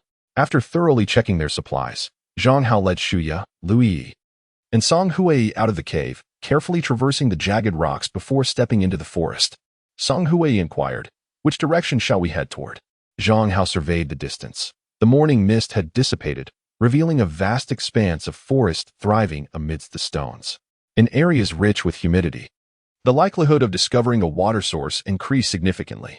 He pointed towards a direction where a faint mist lingered, not yet dispersed by the sun, refracting a spectrum of colors. Taking advantage of the morning's moderate temperature, the group advanced swiftly. Zhang Hao swung his axe vigorously ahead, diligently clearing the underbrush along the path, while beside him, Song Hui and her companion struck the ground with their shovels, creating loud noises to scare away any lurking venomous snakes. As they traversed the forest, the potential for unexpected dangers loomed, with even the slightest rustle of the wind sending shivers down Zhang Hao's spine. After all, the forest of the island has never been known to be a benevolent place. At noon, the four took a brief respite in a small grove, where the ground was clean and the view unobstructed, a rare haven for rest. She sighed, "The woods are vast, searching like this. I wonder if we will ever find a water source." Song Hui glanced at her and replied, "It all comes down to luck. Sometimes living is just a gamble." Zhang Hao and Lu Yi, however, seemed oblivious to the gravity of their situation as they wandered nearby, eventually discovering a wild pear tree. Unfortunately, the fruits had been ravaged by animals, leaving only a few misshapen pears. "Something is better than nothing," Lu Yi exclaimed, eager to taste the wild pear. Zhang Hao plucked one for her, but after taking a bite, she promptly spat it out. "Ugh, this is far too sour." She grimaced, though it was juicy. It was simply unpalatable. Zhang Hao, on the other hand, gathered the remaining wild pears and tucked them into his pocket for a snack later. Half an hour later, the group resumed their journey, continuing southward. With the clouds dispersed, the afternoon sun beat down mercilessly upon the island. Zhang Hao felt a growing anxiety. If they continued like this, the fresh water they carried would likely run out within 2 days. Navigating through the dense forest proved arduous, with no discernible path to follow. The three women were soaked with sweat, their clothes dampened and dried repeatedly, yet they hesitated to take a sip of water. As dusk approached, the four finally stopped on a hillside, where a collapsed stone cave at the summit could be cleared to provide shelter. "Let's search a bit more," Song Hui suggested to Zhang Hao, noting they still had 2 hours before darkness fell. Zhang Hao nodded, cautioning Shuya and Lu Yi to be vigilant while they remained in the cave. "You too," Shuya replied, casting Zhang Hao a meaningful glance. The forest at dusk was adorned with golden accents. Zhang Hao and Song Hui wandered nearby, though the hope of finding a water source seemed slim. They pressed on in their search. Suddenly, Song Hui gasped, covering her chest, her face flushed with embarrassment. Zhang Hao, concerned, inquired, "What happened?" Lowering her head, Song Hui murmured, "A button came undone." Zhang Hao instinctively glanced at her chest, where, despite her attempt to cover it, 3 buttons had popped open, revealing her bra beneath her shirt. It was merely a blouse, yet the fair, firm silhouette beneath created an almost perfect curve, an alluring cleft that could drive any man to madness. Zhang Hao struggled to maintain his composure when, unexpectedly, a faint moan echoed through the forest. Song Hui appeared perplexed, her cheeks reddening as the sounds of muffled grunts grew increasingly pronounced. Unbeknownst to them, the breaths of the two individuals grew increasingly rapid. Chapter 31, Confrontation. Zhang Hao pondered curiously how a pair of wild mandarin ducks could appear in such a place. "Shall we take a look?" He immediately winked at Song Hui. "I want to go unless you do." Song Hui blushed and declined. 10 minutes later, nestled within a thicket of low shrubs, Zhang Hao and Song Hui lay on the ground, their eyes fixated on the scene unfolding before them. Not far away stood a grand tree, lush with foliage, beneath which a couple embraced, engaged in some ancient and mysterious act. "Ugh!" Song Hui spat on the ground, glancing at Zhang Hao, who was entirely absorbed in the spectacle, her cheeks flushing crimson. She had no idea what had possessed her to agree to come here with him. As a fitness instructor, she had certainly heard of such things, but witnessing it firsthand was an entirely new experience. The impact on her mind and body was profound, and she now regretted coming here. Spring had arrived, heralding the revival of nature, and the grasslands were once again in the throes of the mating season. "Shut up!" Song Hui, incensed, punched Zhang Hao. Yet the sounds from the couple grew increasingly loud, completely oblivious to the fact that they were being watched. How uninhibited. Zhang Hao marveled, surprised to discover that this pristine forest was home to other survivors who seemed to have been living there for quite some time. I don't want to watch anymore.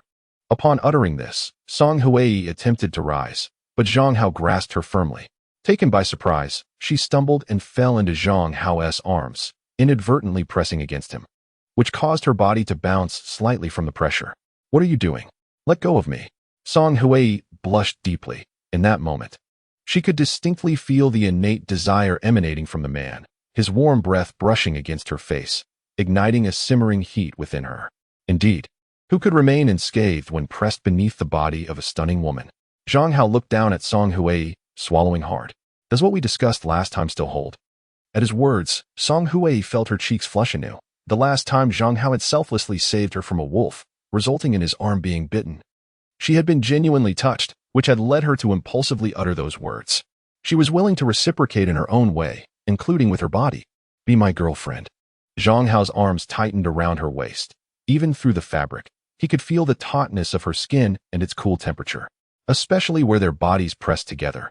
The sensation created an alluring abyss of thoughts. If you can continue to protect me on the island, I could agree to be your girlfriend. Song Hui bit her lip, suppressing the tremors within her body. Yet her gaze still harbored a hint of melancholy. After a moment of silence, Zhang Hao remarked, does this count as a transaction? To be her boyfriend, he must protect her, which bore a striking resemblance to the arrangement Shuya had mentioned earlier. Both women valued Zhang Hao's significance as the sole man in their team. If you perceive it as a transaction, then let it be a transaction. Song Hui did not elaborate excessively on the matter. The future of the island remained shrouded in uncertainty, and until the rescue team arrived, everything was a mystery. Zhang Hao managed a wry smile, remarking, to treat emotions and physicality as mere transactions is indeed a reflection of harsh reality. Is it so? Song Hui blinked. Her heart stirred, yet there was no time for contemplation. She swiftly rose from Zhang Hao's side and stated, although we have spent nearly 20 days on this island, our bond is shallow. You previously mentioned wanting me to be your girlfriend. What are your true feelings? You are merely coveting my body and beauty. Ultimately, all men are alike. This was true in the past, and will remain so in the future. Her words left Zhang Hao feeling somewhat uncomfortable. She was correct in her assessment. He was indeed captivated by her devilish figure and exquisite looks, though he had masked his feelings adeptly, to the point that he had even forgotten them himself. His emotions had never been pure, so how could he blame her for being pragmatic? Zhang Hao, I genuinely appreciate you, Song Hui said earnestly as she sat on the ground. You are a good person. Once we leave the island, we could truly get to know each other. However, at present, I do not have the time or inclination for that.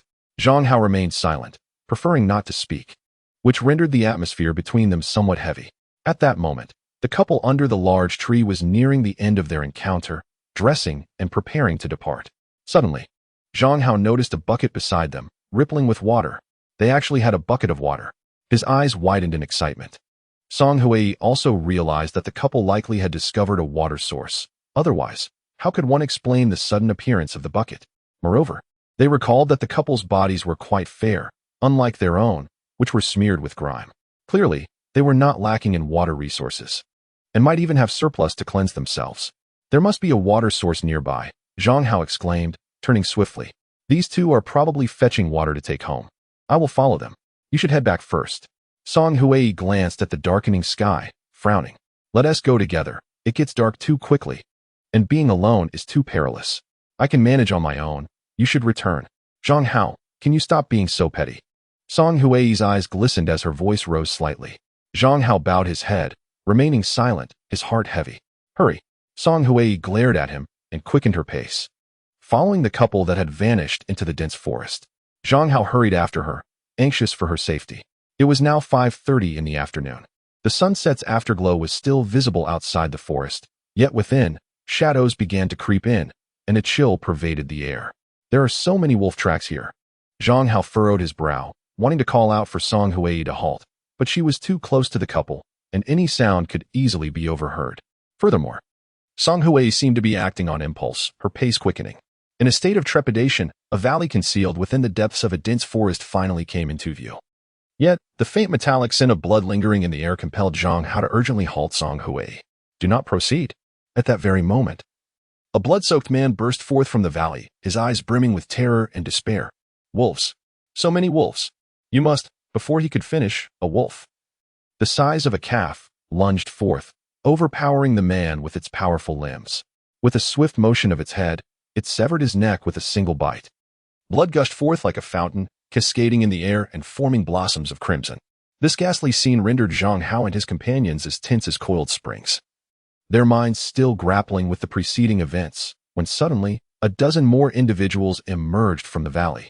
Hot on their heels was a pack of wolves, each one displaying a terrifying visage, their gaping maws ready to strike. Chapter 32. Coveting Your Body. Song Huai run. Zhang Hao had initially sprinted away, but upon glancing back, he noticed the woman frozen in place. He dashed back, seized her hand, and fled into the forest in haste. However, their reflexes were insufficient to evade the relentless pursuit of the wolves, and soon the forest was alive with the rustle of leaves and the whisper of the wind. What now?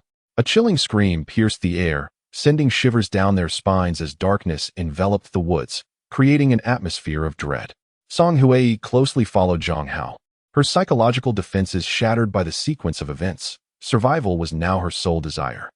It is only when faced with the specter of death that one truly comprehends the value of life. Suddenly, a figure darted past to their left. But Zhang Hao remained steadfast, not flinching. The two collided with a resounding thud and tumbled into the nearby underbrush. Zhang Hao. Song Huai gasped, her heart racing. On the ground, Zhang Hao grappled with the stranger, his anger boiling within him. This man had clearly intended to crash into him to escape the pursuing wolves.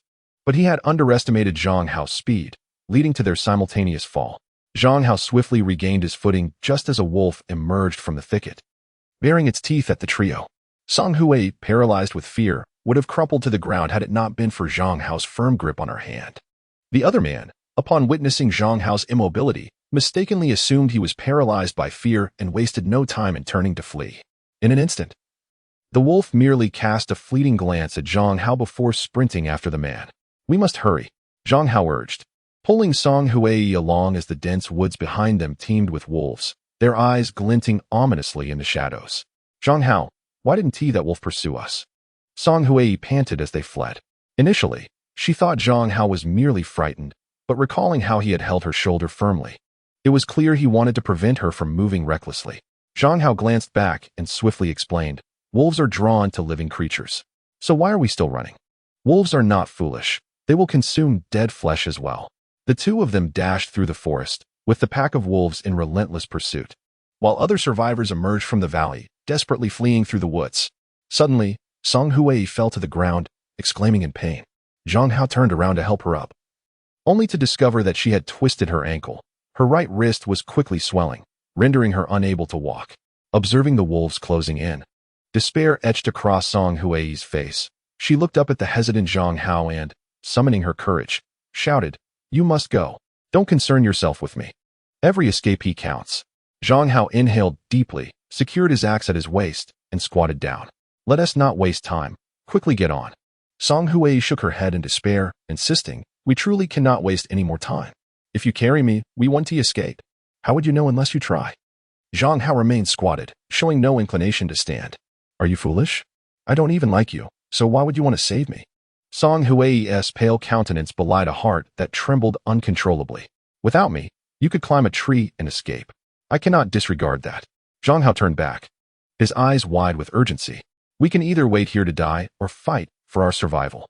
Seeing the determination in his gaze, Song Huai clung to his back, tears streaming down like a torrential flood. "Are you truly moved to tears?" Zhang Hao jested. "Consider this.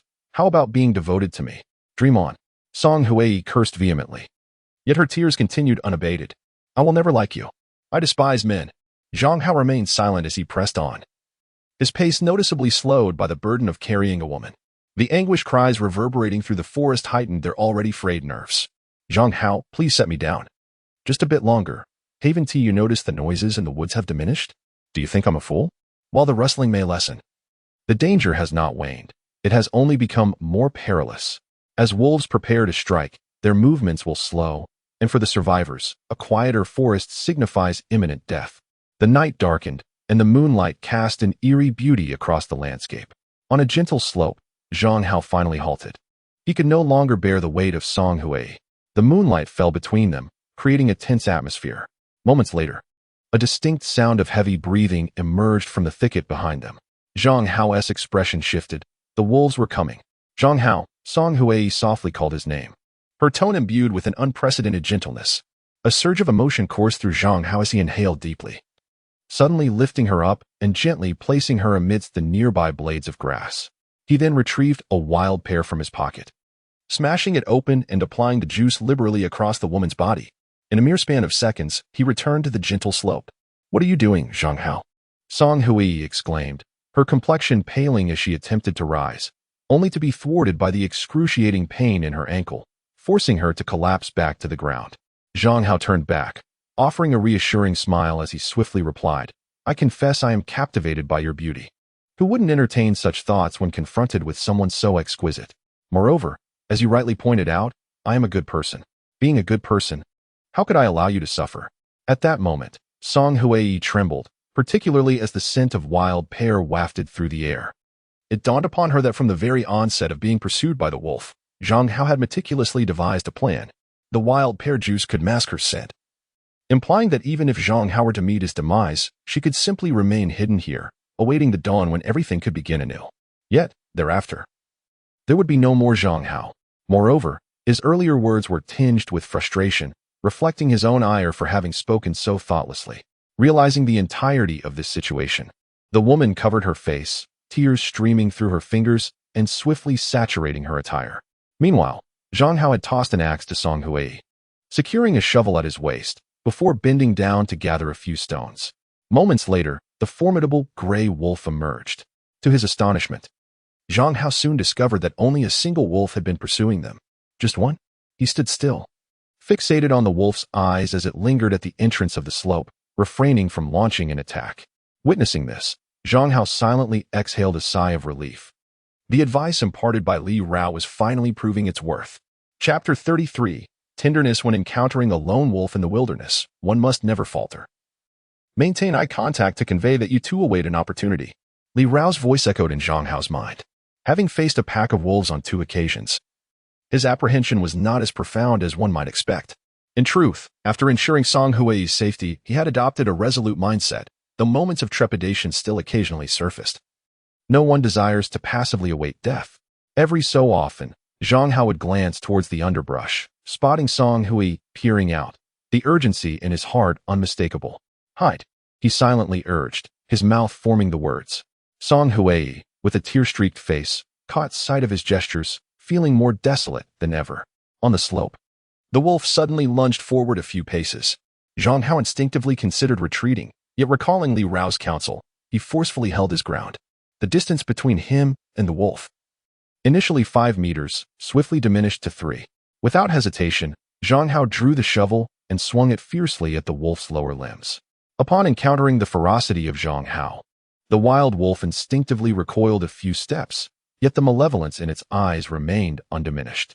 Instead, it lowered its forelegs, revealing a fearsome snarl, a poised stance indicative of an impending attack.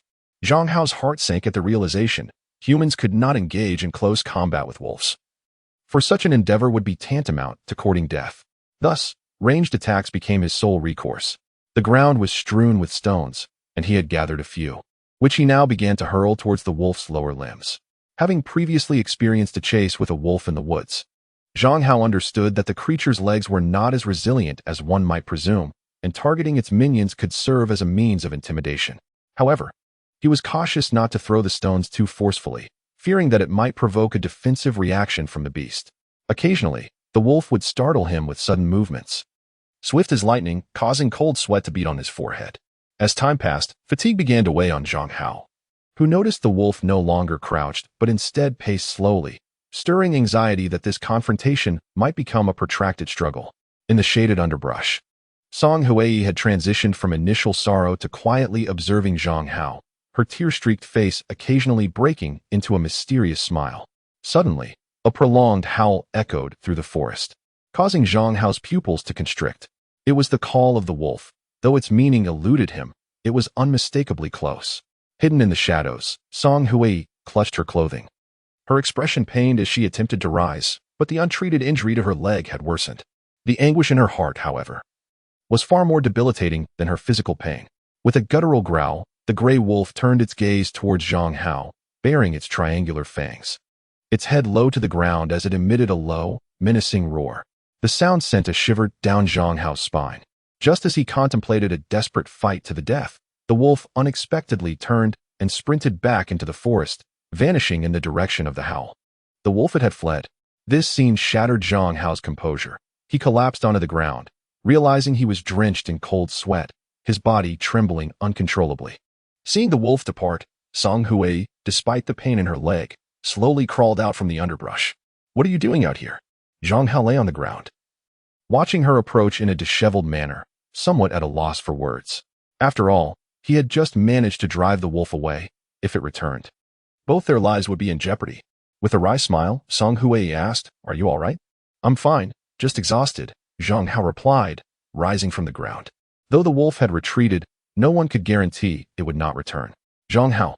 Song Hui suddenly embraced him, their bodies pressed closely together, their heartbeats resonating like drums, breaths becoming increasingly rapid. After a prolonged moment, Zhang Hao finally withdrew his hand from her garment. Song Hui blushed as she hurriedly adjusted her clothes in the grass, striving to appear less disheveled than before, yet the creases remained stubbornly unyielding. "You are not allowed to touch me again before we leave the island." Her face was crimson, recalling the moment they had nestled together in the grass, nearly lost in their desires. Zhang Hao swallowed hard, his heart racing like thunder. He had previously had a girlfriend, but the intimacy they shared moments ago far surpassed any he had experienced. "Do we count?" "Zhang Hao, can we leave the island first?" Song Hui looked at him, her sole desire to survive and depart from this island, leaving her mind free from further contemplation. This time, Zhang Hao discerned no rejection in her gaze, merely a reluctance to dwell on the matter. "All right, we will surely leave the island. Do you remember the direction of the cave?" Song Hui murmured, feeling an unsettling fear in the forest. Zhang Hao nodded. The escape route was etched in his mind, yet they could not traverse that path again. As time progressed, Zhang Hao carried Song Hui on his back, navigating slowly through the dense forest, mud caking his body to mask his scent. Along the way, Song Hui quietly complained, "Zhang Hao, are you doing this on purpose? The way you walk is so uneven, I feel nauseous." He chuckled softly. Embarrassed, Song Hui playfully pinched his waist, aware of his intention yet powerless to resist, as her body had remained weak since earlier. By 10 o'clock, after Zhang Hao corrected their course multiple times, they reached the cave safely, only to find Shuya and Lu Yi waiting anxiously, the campfire unlit. "Let us rest first. Tomorrow at dawn, we'll search for a water source." Zhang Hao, utterly exhausted, laid Song Hui down and promptly fell asleep, listening to his rhythmic snoring. Song Hui gently draped a garment over him before retreating into the cave with the two women to recount the events of the night. The following morning, the quartet resumed their quest for water nearby. Given the previous night's occurrences, they were fairly certain a water source existed within the wilderness, but it required their diligent search. "Zhang Hao, thankfully you were unharmed last night," Shuya expressed, her voice tinged with apprehension. Having only heard Song Hui's account, they were filled with trepidation, struggling to fathom Zhang Hao's mindset when confronted by the wolves. "Yesterday was merely luck," Zhang Hao remarked, casting a glance at Song Hui, who shot him a reproachful look, her cheeks adorned with an unshakable blush. However, as time wore on, it appeared their good fortune had been exhausted. They traversed several nearby mountains in vain, and by dusk, there was still no sign of water. Chapter 34. Unfortunate surely. "We cannot be this unfortunate," Zhang Hao sighed, exhausted as he sat on the ground, the encroaching darkness heralding yet another fruitless endeavor. Others furrowed their brows in concern. If a water source could not be found by tomorrow, the remaining fresh water would likely last them only one more day. "Let us venture into the valley," suggested Song Hui. "Though fresh water eludes us for now, the group of survivors who resided in the valley yesterday may have left behind some provisions. What if the wolves have returned to the valley?"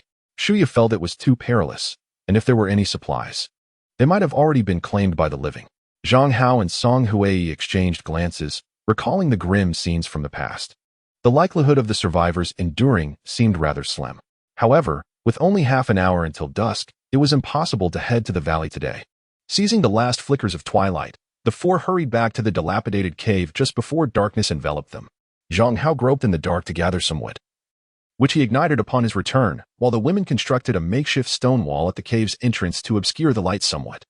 Through their previous experiences of survival in the woods, they understood that fire often did not guarantee their safety against wolf packs. Instead, it might serve as a beacon for the wolves to hunt them. The lighter had run out of fuel once again, and Zhang Hao gazed at it with a sigh. As time passed, the previously gathered lighters were exhausted, and other supplies, such as tissues, were dwindling as well. Inside the cave, the women had already huddled together to sleep. Utterly drained from their arduous trek, their eyelids heavy with fatigue. By the dim glow of the campfire, only Zhang Hao remained vigilant. He was unsure how much time had elapsed when a sudden noise echoed through the cave. Crack! Initially, he thought it was some creature. His senses heightened as he grasped the axe beside him, waiting cautiously. Yet, after what felt like an eternity, all fell silent. Stealing a glance at the sleeping women, Zhang Hao gritted his teeth, rose, and approached the cave's entrance, extracting a burning stick from the fire and tossing it into the surrounding darkness. As the stick fell, its light illuminated a patch of the forest, but no creature appeared before the flame extinguished. Zhang Hao exhaled in relief, retreating back into the cave, only for the sound to return once more. Crack! Crack! This time, Zhang Hao lifted his head, gazing at the cave ceiling, a sense of unease creeping in. That sound? Crack! Crack! Crack! Moments later, the sounds within the cave grew increasingly frantic, and Zhang Hao finally discerned that fissures were forming in the rocks above, spreading rapidly and threatening to engulf the entire cave. It was about to collapse. A chill ran down Zhang Hao's spine as he swiftly roused the three women. Run! Upon hearing Zhang Hao's shout, the women were momentarily dazed, but upon witnessing him scoop up Song Hui and flee, Lu Yi and Shuya quickly followed suit. Almost the instant they exited the cave, a torrent of debris cascaded down, and what remained of the cave, already half collapsed, crumbled entirely in an instant. Zhang Hao was drenched in cold sweat, while Song Hui wrapped her arms around his neck, a faint smile adorning her face. In the midst of the calamity, Song Hui noticed that Zhang Hao was gazing at her, his expression fraught with genuine tension. At that moment, it felt as if he wished to envelop her wholly, leaving her weak in the knees. Meanwhile, Lu Yi and Shu Ye were equally terrified, their scalps prickling with fear, had it not been for Zhang Hao's warning. They might have been buried beneath the rubble by now. How could this cavern have collapsed? It is limestone. I should have anticipated this. Shu Ye inhaled deeply, stepping forward to pick up a fragment of stone, moistening it with her saliva. It is indeed limestone.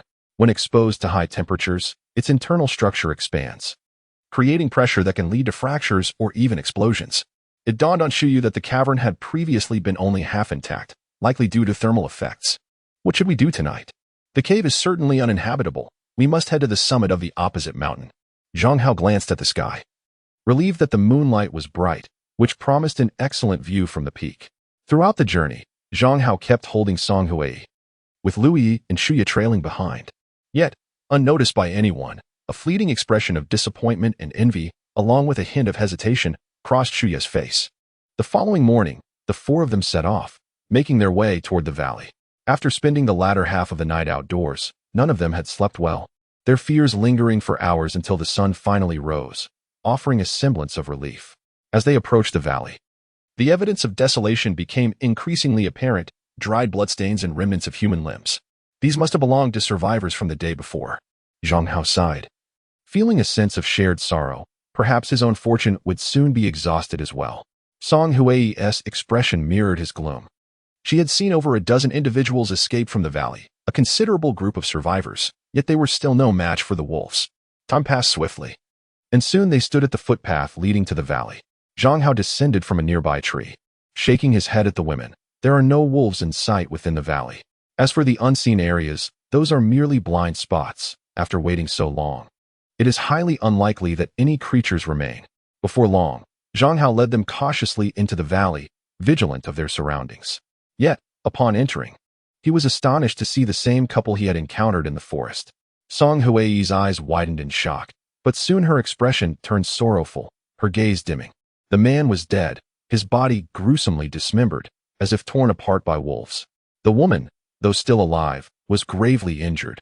Her abdomen was ripped open, black blood seeping from the wound, her upper body exposed. Once a figure of beauty, her flesh had now become pallid, her eyes fixed on the newcomers with a derisive glint. Shu Ye knelt beside the woman, examining her injuries, and sighed. clearly recognizing that there was no hope for her recovery. Do you have any last words? Lu Yi inquired. The woman grinned, blood gushing from her mouth. Shuya, sensing the woman's impending demise, could not restrain her curiosity. Do you know where fresh water can be found in this forest? The woman spat out a mouthful of blood onto the ground and replied disdainfully, Why should I tell you? With that, she coughed up more blood.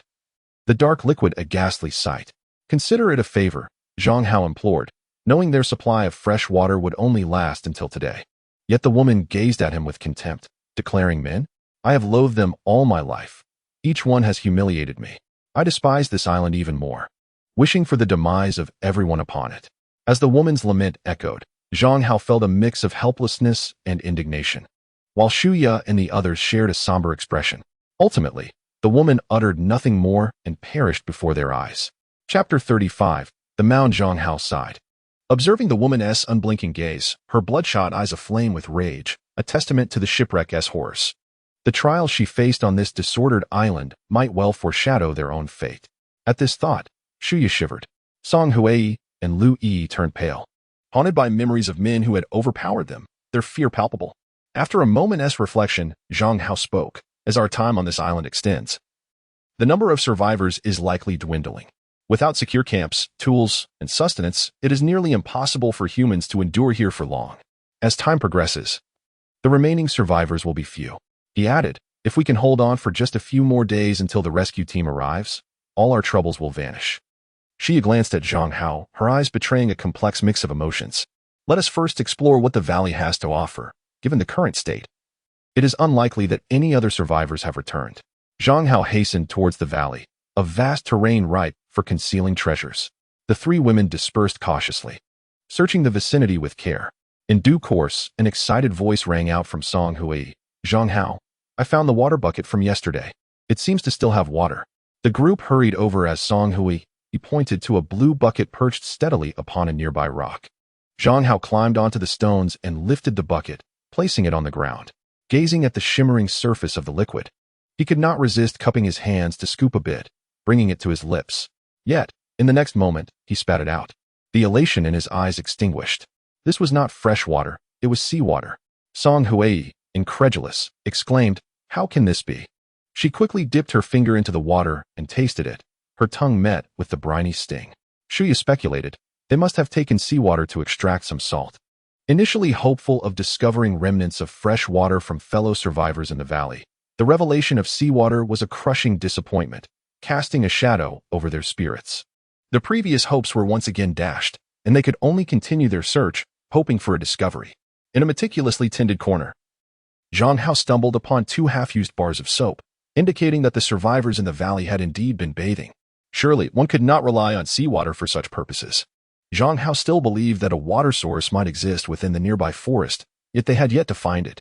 She also discovered an iron pot, or rather, a piece of iron shaped like a pot, likely dragged from a cruise ship, still bearing traces of uncleaned grease.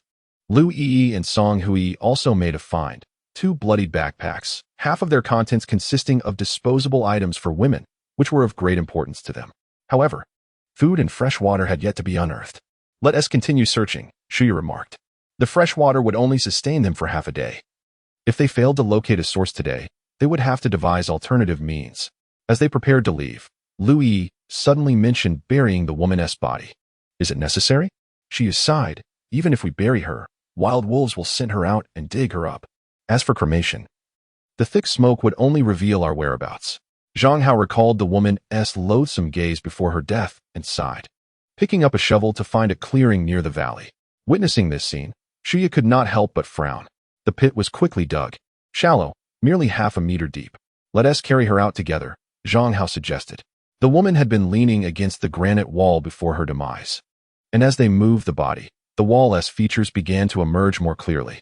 At that moment, Lu Yi, with her keen eyes, noticed that the color of the granite was different from that nearby. It appeared somewhat darker.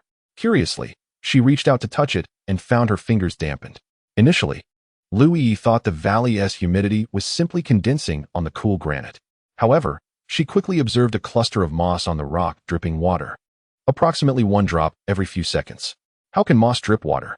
Lu Yi wondered, prodding the moss, only to discover that it could be peeled away entirely. Beneath the moss, a small opening was exposed to the air, and upon closer inspection, she could see a gentle stream of water flowing outward, trailing down the rock face and disappearing into the grass below. "We found it! We found it!" Louis exclaimed with excitement. "What have we found?" "Water. I've discovered a water source." Soon, everyone gathered at the valley, gazing at the damp granite while glancing back at the freshly buried mound nearby, their hearts filled with mixed emotions. Had Louis not insisted on burying the deceased, they might never have discovered this water source. Without it, they could have perished from thirst in the following days, let alone escape the island. Song Hui sighed and remarked, "We should cover the opening with moss. This must be our water source." The water source had always resided in the valley.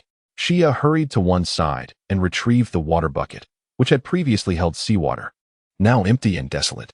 "How can we draw water into the bucket?" Zhang Hao inquired. The mountain spring's flow was minimal, nearly trickling along the rock face, which was one reason it had gone unnoticed before. "Let us try this," Xia said, tearing a piece of cloth from her attire. She placed one end at the cave's mouth. As the water soaked the cloth, the other end adhered to the inside of the bucket. Watching the water gradually flow into the bucket, the heavy burden weighing on everyone's hearts finally lifted. However, is this water safe to drink? Song Hui still harbored some doubts. Hearing this, Zhang Hao picked up a plastic bottle, filled it with a small amount of water, and ventured outside the valley, circling the bushes until he found 2 tree frogs. Minutes later, as the frogs leaped from the plastic bottle, everyone breathed a sigh of relief. Of course, the water flowed slowly, and it was estimated that it would take at least 4 hours to fill the bucket.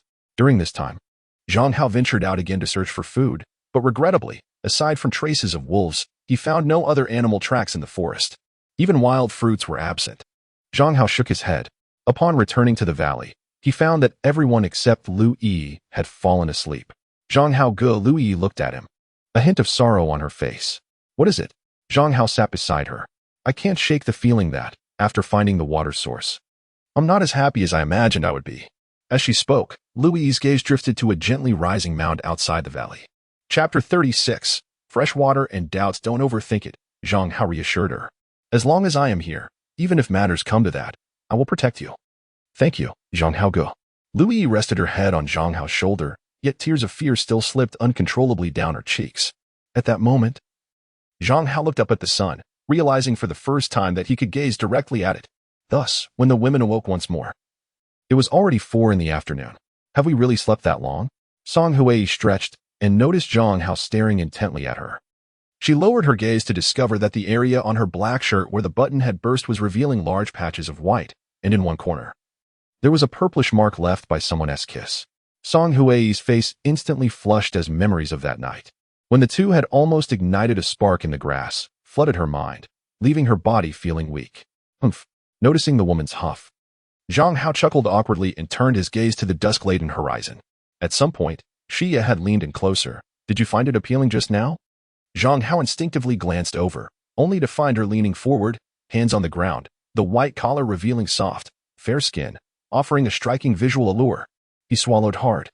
But before he could speak, Xia smiled and said, "Mine is not lacking either. Would you like to see?" As soon as the words were spoken, the other party stood up and departed, leaving the man with a graceful silhouette. Truly enchanting. Zhang Hao inhaled sharply, feeling as though he might explode with pent-up tension, yet found no means of release. As it was too late, the group decided to spend the night in the forest and set off in the morning. However, suitable accommodations were scarce, and given the previous sightings of wolves in the valley, Zhang Hao and his companions dared not linger excessively. After much deliberation, they ultimately resolved to return to the mountaintop where they had rested the previous night. Though their slumber would be restless, at least their safety would be assured. That night, after darkness fell, Zhang Hao began to rest, entrusting the watch to the 4 women, who were not fatigued after having slept the entire morning. Atop the mountain, Song Hui and Shuya took turns keeping watch, their eyes scanning the surrounding peaks. Fortunately, the moonlight remained bright, allowing them a clear view down to the foot of the mountains. On that day, will we truly be able to send a signal? Song Hui suddenly inquired, her calm voice resonating distinctly in the stillness. Shuya glanced at her and smiled. There should be no problem. But what if something unexpected occurs? Shuya fell silent for a moment, contemplating. "I am uncertain. If an unforeseen incident arises, it is highly likely that we will not return. The two fell into a contemplative silence as the sky gradually darkened, a wisp of cloud obscuring the moon. As someone who works in technology, what magnitude of force do you believe could cause a luxurious cruise ship to suddenly capsize? Song Huei asked again. At that moment, she fixed her gaze upon Song Huei's serene face, which remained strikingly composed. I do not know. I specialize in advanced technology, and I am not familiar with what you speak of. The inky night was heavy with foreboding, and the haunting howl of wolves echoed from the depths of the island. The following morning, Zhang Hao and the others set off toward the valley once more. Upon reaching the valley, it was precisely 8 o'clock, yet they hesitated before entering, for claw marks were evident throughout the nearby grass. The four ascended the trees, anxiously observing the valley below. After confirming that no wolves were present, Zhang Hao was the first to descend the large tree, grasping his axe and swiftly traversing the narrow path. Inside the valley, the damp earth was littered with wolf droppings, indicating that a pack had passed through the area recently. This place was certainly uninhabitable, at least for the time being. Zhang Hao shook his head. He had come here to validate his suspicions. After leaving the valley, the four began their ascent back to the cave. The bucket's rim was encased in a layer of plastic, intended to prevent contamination. This reservoir of water would suffice for a maximum of 3 days. As for the plastic bottles they carried, they were filled with fresh water, ensuring that as long as the water source in the valley remained abundant, they would not face difficulties. The only remaining concern was their food supply. They would have to subsist on seafood until the rescue team arrived. Perhaps freed from the burdens weighing on their minds, their pace quickened considerably compared to their earlier journey, and before nightfall, the four emerged into the rocky forest surrounding the cave. The sea breeze is indeed refreshing. Lu Yi stretched out her arms, facing the ocean, her youthful visage already marked by salt stains. The temperature on the island remained exceedingly high, reaching at least 40 degrees around noon, particularly in the forest where the humidity was ample, often leaving one with a sensation of suffocation while traversing through it. Perhaps sensing some commotion above, Li Rao and Yi Shuyu soon emerged from the cave. If you don't return soon, Li Rao and I will perish from thirst, Yi Shuyu lamented. Her lips parched and cracked, having nearly resorted to drinking urine over the past 2 days. Li Rao's spirits were also low, her eyes bloodshot. As she and Yi Shuyu had only sipped 3 mouthfuls of water daily, today, she felt particularly unwell, likely running a fever. We have found a water source. Zhang Hao supported Li Rao, wary of her collapsing. Really? Li Rao inquired, her excitement tinged with skepticism, but her doubts faded upon seeing a bucket brimming with fresh water. Yi Shuyu nearly lunged for it, only to be restrained by Song Huai. Even though it's spring water, we must boil it before drinking. Half an hour later, the group returned to the cave, igniting a fire to boil the water. Zhang Hao ventured out once more to clear the footprints in the stone forest, not returning until nightfall. Inside the cave, illuminated by the flickering campfire, Li Rao and Yi Shuyu were already drinking, after 2 days of thirst. The fresh water washed over them like a tidal wave of fatigue, and they soon succumbed to slumber. There isn't much food left, Song Hui sighed. Glancing at Zhang Hao, tomorrow we must go catch some seafood. Zhang Hao nodded. Their survival on the island in this regard was not a concern. Shuya and Lu Yi were tallying their recent finds. Though lacking in food, they had discovered feminine hygiene products among the supplies from the valley survivors, which proved exceedingly useful for them. Before sleeping, Zhang Hao wedged the iron pot into the crevice of the cave entrance. While it could not completely block the opening, it did offer some respite from the sea breeze.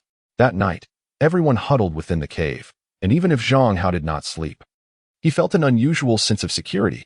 The following day, as dawn broke, Zhang Hao was awakened by Li Rao, who was preparing to head to the beach for provisions. In Zhang Hao's absence over the past few days, Li Rao and Yi Shuyu had not ventured far from the forest, spending most of their time utilizing their previous methods to collect fresh water. Soon, Zhang Hao exited the cave, followed closely by Shuya and Lu Yi. Due to the topography, the retreating tide left behind only stones, with the nearest sandy beach situated further away, necessitating a lengthy trek. By 6 a.m., the trio finally arrived at the beach, where the sea was gradually rising. Chapter 37. Pink Strings Lu Yi. At this moment, Shuya walked barefoot upon the sand, her fair feet contrasting with the grains, her brow furrowed with concern. It appeared that the beach held no seafood, only fragments of shell scattered about. Oh, I feel the same. It's truly strange, Lu Yi remarked, opening her palm to reveal a half shell, marred by cracks left by some unknown force. She glanced at it, offering a wry smile. Before long, Zhang Hao approached from the distant tide, his brow furrowed as he inquired, "Have you made any discoveries?" "None," came the reply. "This stretch of beach seems devoid of anything. Indeed, it is rather peculiar." Zhang Hao licked his lips. The tide had already risen to his ankles, swiftly advancing towards the nearby shore. On this early morning by the sea, as the sun ascended, the temperature surged dramatically. The two women were already drenched in sweat, particularly Shuya, whose white shirt clung to her form, accentuating her curves, while the silhouette of her bosom tantalizingly emerged, provoking vivid imaginations. Zhang Hao reluctantly withdrew his gaze, redirecting his focus to the shoreline. "Let us return to investigate when the tide recedes this afternoon," Lu Yi asked. "Shall we head back now?" "Back?" Zhang Hao pondered briefly. "The temperature isn't excessively high yet. Let us venture into the forest to search for some food." The woods bordered the beach, and with a stroke of luck, they might encounter some wild rabbits. However, the thicket was dense with underbrush and thorns, making the search for sustenance quite arduous. Shuya closely trailed Zhang Hao, her soft form brushing against his arm. Were it not for Lu Yi's presence, he would have been tempted to touch her. "Shuya, do not play with fire," Zhang Hao murmured, his composure nearly unraveling. Shuya's cheeks flushed a deep crimson as she cast a sultry glance his way. "I am doing it on purpose. What will you do about it?" With a playful nudge, she nearly pushed him over the edge. Fortunately, at that critical moment, Lu Yi caught up, allowing them to separate. Zhang Hao exhaled in relief, though he could not help but steal another glance at Shuya, noting her unperturbed demeanor, which only fueled his frustration. Yet, the enchanting sensation from earlier lingered in his mind, rivaling even that of Song Hui. "Zhang Hao, you've got drool," Lu Yi suddenly remarked. Zhang Hao hastily wiped the corner of his mouth, offering an awkward smile. The subsequent mountain path remained treacherous, overgrown with weeds, necessitating cautious steps. Occasionally, he glimpsed venomous snakes slithering by. After much hesitation, he decided against capturing one, lacking the proper tools and fearing the risk of harming those around him. Before long, Shuya and Lu Yi could go no further, having eaten sparingly over the past few days and skipping breakfast that morning, only sipping a few drops of water. "You two rest here. If anything arises, blow the whistle." With that, Zhang Hao set off in search of food, hoping for a stroke of fortune. "Be careful," Shuya cautioned. The forest was thick, with vapor rising from the depths, accompanied by rustling sounds. Zhang Hao dared not venture too far, making a couple of loops nearby, and was fortunate enough to discover two fruit trees bearing some pink fruits, resembling grapes in size but spaced apart. More importantly, black-furred monkeys were feasting on the wild fruit, an undeniable indication that the produce was safe to eat. Upon witnessing this scene, Zhang Hao could not help but feel a surge of joy. He climbed the tree and plucked a cluster of fruits, wiping them clean before popping them into his mouth. The taste was quite delightful. Zhang Hao's eyes sparkled. These wild fruits were infinitely more delicious than the wild pears he had previously encountered. Without hesitation, he called out to Shuya and Lu Yi, and the three of them promptly filled their bags with the bounty. This quantity would suffice for an entire day. "I want to try some," Lu Yi exclaimed, eager to taste the fruits, but was halted by Shuya, who insisted that they must be washed before consumption. "I'm starving. Just give her one," Zhang Hao interjected from the side. Shuya shot him a glare. "Absolutely not. We cannot ascertain how many bacteria are on the skin. Falling ill would leave us without remedies. But Brother Zhang has eaten them already. If he falls ill, no one will stop him," Lu Yi retorted. Zhang Hao's expression darkened at her words, yet upon reflection, he realized Shuya was not entirely wrong. This was no ordinary situation. Even the slightest mishap could cost them their lives. The thought of having consumed a handful of those fruits sent shivers down his spine. At that moment, Shuya suddenly glanced at the ground, covering her nose as she urged, "Why are there so many droppings here? It stinks. We need to leave quickly." Zhang Hao noticed the monkey feces littering the ground, an alarming quantity that was densely packed. How had he not detected the odor earlier? Even the soles of their shoes were smeared with it. A gentle step would send yellow-green juices splattering, making him feel nauseous. "Let us hurry," Zhang Hao exclaimed in disgust. Once they exited the forest, the trio walked along the beach. However, due to their skipped breakfast, they lacked the strength to climb the towering rocks, forcing them to take a longer route. Soon after, Zhang Hao clutched his stomach, his face contorted in pain. "I need to use the restroom. Wait for me." Half an hour later, the group halted again as Zhang Hao rushed into a nearby thicket, experiencing a torrential bout of diarrhea. Shuya and Lu Yi exchanged worried glances, casting uncertain looks at the wild fruits in their hands. Indeed, after another 10 minutes, Zhang Hao, looking frail, re-entered the bushes. The thought crossed their minds. Could these wild fruits be the very remedy the monkeys used for their own constipation? The memory of the droppings beneath the fruit trees solidified their suspicions. Throughout the morning, Zhang Hao suffered 5 episodes of diarrhea, ultimately feeling faint and unsteady on his feet. "Are you all right?" Shuya asked, supporting him with concern etched on her face. Zhang Hao, his legs tightly pressed together, weakly replied, "Let us move quickly. I can still manage." "Don't push yourself," she cautioned. "Hurry up," Zhang Hao urged, as he felt another wave of distress in his abdomen. It was only by noon that the trio finally returned to the cave. Due to the excessive diarrhea, Zhang Hao was severely dehydrated. Shuya hurriedly offered him fresh water, urging him to sip slowly. "How are you feeling?" Song Wei inquired with worry. Zhang Hao, too exhausted to keep his eyes open, nodded slightly, longing for a moment of rest. Unbeknownst to him, the endless darkness enveloped him. Time slipped away, and Zhang Hao slowly opened his eyes, discovering himself resting within a cavern, accompanied only by Louis, who was peering out at the entrance, seemingly lost in thought. "What are you doing?" Upon hearing his voice, Louis turned to see Zhang Hao and promptly made space beside her, gesturing toward the rocks below the cave. "Looking for food. 2 coconuts have drifted over." Chapter 38. The harpoon or their coconuts? Zhang Hao gasped, forcing himself to move toward the entrance.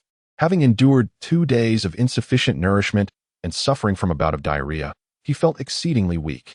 At that moment, beads of cold sweat formed on his forehead. And as the sea breeze swept through, dizziness overcame him, the sourness of bile rising in his throat, which he struggled to swallow back. Leaning at the cave's mouth, Zhang Hao gazed down at the densely clustered rocks below, quickly spotting 2 floating coconuts just beneath the cave, being relentlessly battered by the waves, their direction shifting with each swell. Fortunately, the rocks encircled the coconuts, making it difficult for them to drift away. Meanwhile, Yushuyu and Song Hui stood atop the rocks, devising a way to retrieve the 2 coconuts from the sea. At that moment, Zhang Hao noticed the absence of 2 individuals. "Where are Shuya and Li Rao?" "They went to the beach to search for seafood," Lu Yi replied, noticing the cold sweat on Zhang Hao's brow and rising to fetch him a cup of warm water. "Is there anything to eat?" Zhang Hao inquired. Upon hearing this, Lu Yi's expression darkened with concern. "We only have a single pack of compressed biscuits left. This is our last food supply." Just then, it struck them that there were still a full 5 days until the signal would be sent. In reality, they would need to remain on the island for at least another 6 days before rescue arrived. Zhang Hao furrowed his brow, realizing Lu Yi was still watching him. He quickly masked his expression with a smile, stating, "With these 2 coconuts, we can hold on for another 2 days." Lu Yi nodded softly, turning back to fixate on the rocks, though a hint of unspoken worry lingered in her gaze. 6 days, given their current plight, could they truly endure until that day? As dusk approached, Li Rao and Shuya finally returned, but their expressions betrayed the grimness of their findings at the beach. There were no seafood along the shore. "It's quite strange," Li Rao shook her head. "We traveled a great distance, and the beach where we previously found seafood yielded nothing this time." This news struck a heavy blow to the group, particularly after Shuya mentioned that someone had pursued them on their way back, and they were fortunate to have noticed in time to escape a dire situation. The survival conditions on the island were deteriorating. "We've been on this island for 25 days now, and our supplies are nearly exhausted," Shuya lamented. Shortly thereafter, Song Hui and Yi Shuyu entered the cave, each holding 2 deep green coconuts. "Tonight, we feast on coconuts." Yi Shuyao leaped with a smile, completely oblivious to Zhang Hao's gaze fixated on her bosom. The graceful arc created by her jump was nothing short of perfection, resembling a parabolic curve, prompting Zhang Hao to silently marvel at the wonders of creation. Soon, dusk enveloped the deserted island, and the haunting howls of wolves echoed from the depths of the forest. Given that the day's bounty consisted solely of 2 coconuts, the evening meal was limited to coconut flesh, with the last pack of compressed biscuits remaining unopened. Despite feeling weary from an afternoon nap, Zhang Hao's spirit was undeterred, and he voluntarily took on the responsibility of keeping watch during the first half of the night. Song Hui approached him, saying, "If you grow too tired, do call out to me. After all, my leg injury hasn't healed, and I cannot walk during the day." As she departed, she discreetly slipped a piece of fruit candy into Zhang Hao's hand, softly instructing him to consume it alone. Watching her graceful silhouette fade into the darkness warmed Zhang Hao's heart. Yet the looming scarcity of food cast a shadow of unease over him as he gazed at the ocean shrouded in night. The following day, Zhang Hao sensed his body had nearly recovered and resolved to attempt fishing at the rocks beneath the cave. At that moment, aside from Li Rao, who was to take over the night watch, the other women were still asleep. Before embarking on his fishing endeavor, he needed to craft a spear. In the early morning forest, mist delicately caressed every corner like gossamer, marking the most temperate time of day on the island. Armed with an axe, Zhang Hao discovered a sturdy piece of wood, about the thickness of an arm, and stripped away its bark to reveal the solid trunk beneath, which felt substantial in his grasp. He tested the length of the trunk with both hands and found it entirely satisfactory. With determination, Zhang Hao struck 2 cuts at one end of the trunk with his axe, forming a cross-shaped opening approximately 1.5 inches deep, the material proving exceptionally resilient. Subsequently, he sharpened the 4 ends of the cross, rendering them quite sharp, capable of piercing skin with force. Once the tips were honed, Zhang Hao used 2 smaller branches to space them apart, thus completing the rudimentary shape of the spear. To reinforce it, he extracted a shoelace and wrapped it around the 4 tips, ensuring it could withstand repeated use without falling apart. It truly resembled a spear. Zhang Hao chuckled, recalling how he had seen a carpenter create such trinkets during his childhood visits to his grandmother's rural home, never imagining they would serve a purpose here. 10 minutes later, taking advantage of the low tide before the water surged over the rocks, Zhang Hao swiftly informed Li Rao and then positioned himself atop the stones beneath the cave. With the tide still receding, the water around the rocks was less turbulent, revealing some clear corners. Zhang Hao focused intently on the water's surface. This region was rife with rocks, and during low tide, it was easy for fish to become trapped, much like the coconuts from yesterday. Once they entered these hollows, escaping proved quite difficult. The spear was firmly gripped in Zhang Hao's hand, ready to be launched at any moment. After observing for half a day, Zhang Hao had nothing to show for his efforts. Meanwhile, the sea level had risen significantly, and it was estimated that in another half hour, the rocky outcrop would be entirely submerged. A few minutes later, he made the decision to dive into the water to catch fish. He swiftly removed his clothes and trousers, grasped his spear, and plunged into the nearby waters in search of marine treasures. Unlike the tumultuous surface of the sea, the underwater realm was relatively tranquil, especially close to the shore where visibility was considerably better. Before long, Zhang Hao discovered a fish nearly camouflaged against a patch of rock on the seabed, leisurely nibbling on seaweed. Holding his breath, he approached cautiously, raising his spear. The hunger within him urged him to swiftly end the life of this fish. Having gone 3 days without a hearty meal, today he was determined to feast on meat. The spear glided swiftly through the water, striking the rock.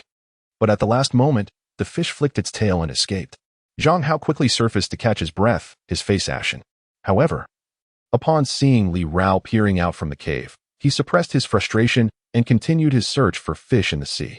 For the entire morning, despite the rising tide that submerged the rocks, Zhang Hao persisted in this aquatic pursuit.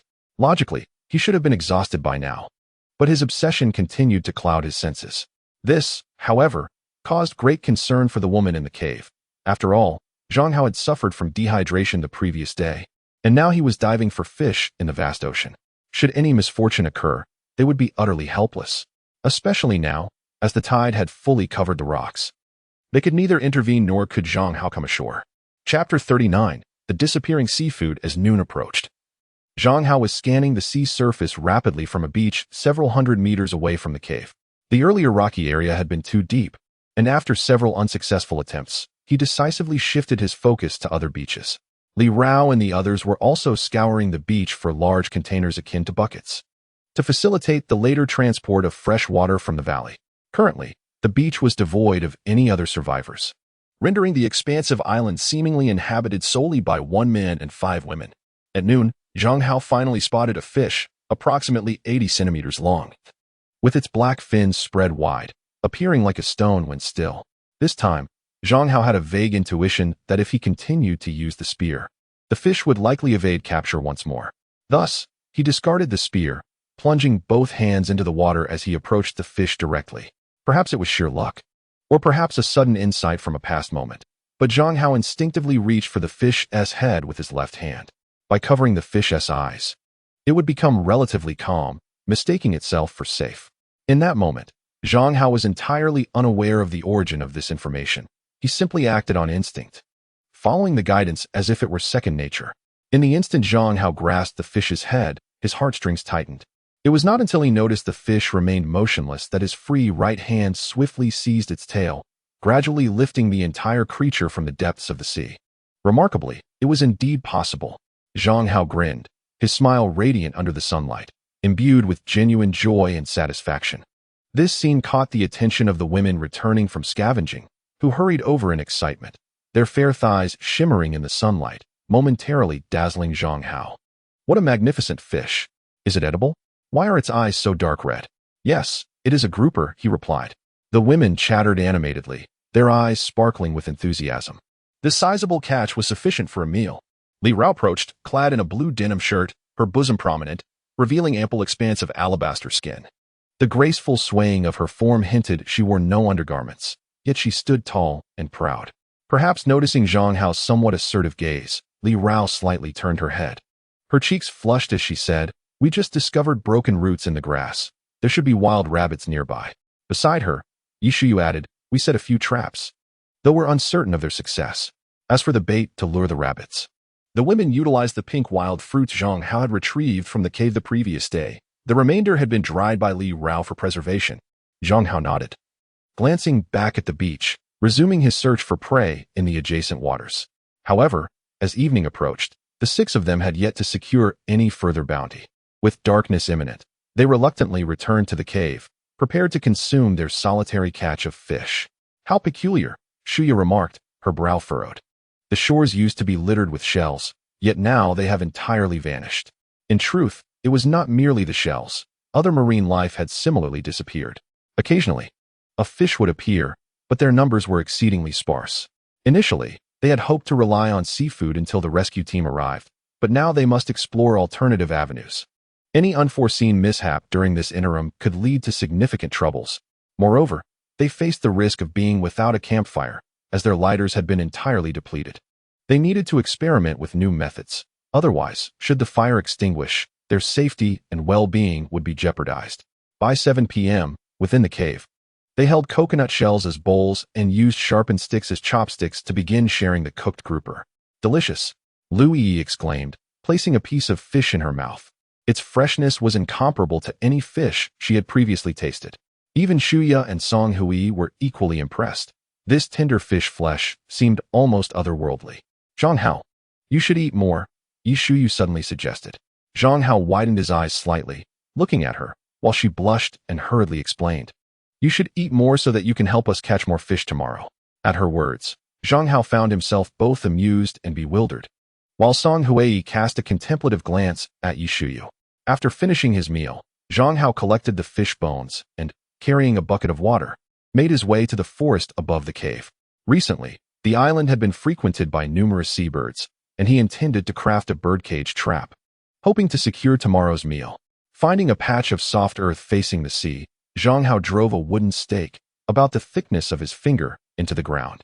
He then took a longer wooden stick and fashioned a noose at one end, utilizing a piece of heated wood.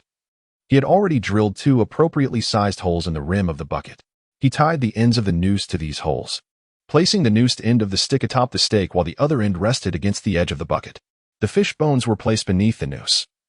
Once a seabird stepped on the rope, the stick would tip, causing the bucket to fall and trap the bird inside. After several trials, Zhang Hao discovered that the trap worked quite well, and he returned to the cave to rest.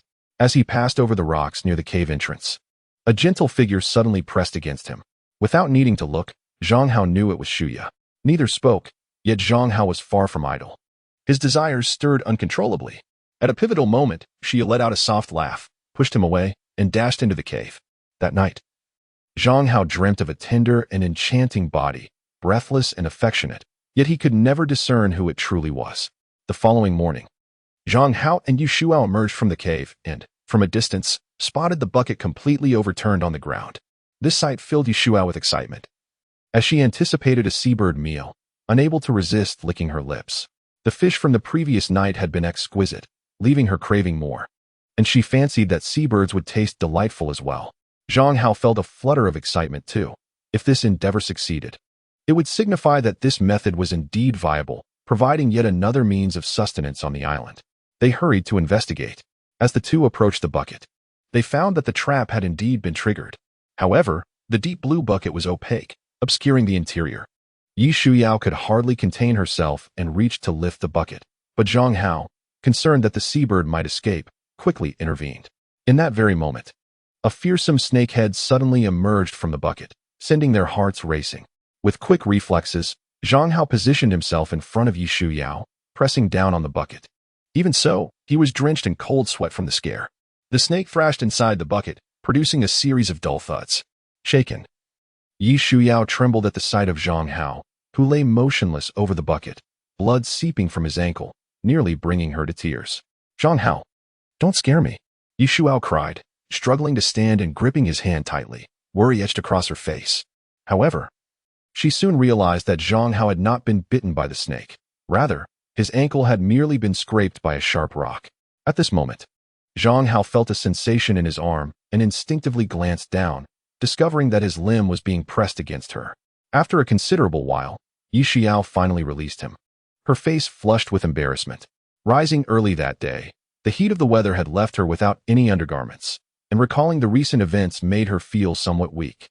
Although they had shared the island for over 20 days and moments of intimacy were not uncommon, such close contact as just experienced was exceedingly rare. Zhang Hao, feeling a warmth in his nose and noticing her silence, took the initiative to speak. Please fetch the axe. With a crimson face, Yi Shuyao nodded and swiftly picked up the axe from the ground, handing it to Zhang Hao. At that moment, the head of the venomous snake remained wedged at the edge of the bucket, its body thrashing violently within, seemingly sensing its impending fate and struggling with renewed vigor. Without hesitation, Zhang Hao swung the axe decisively, striking the snake's head with force.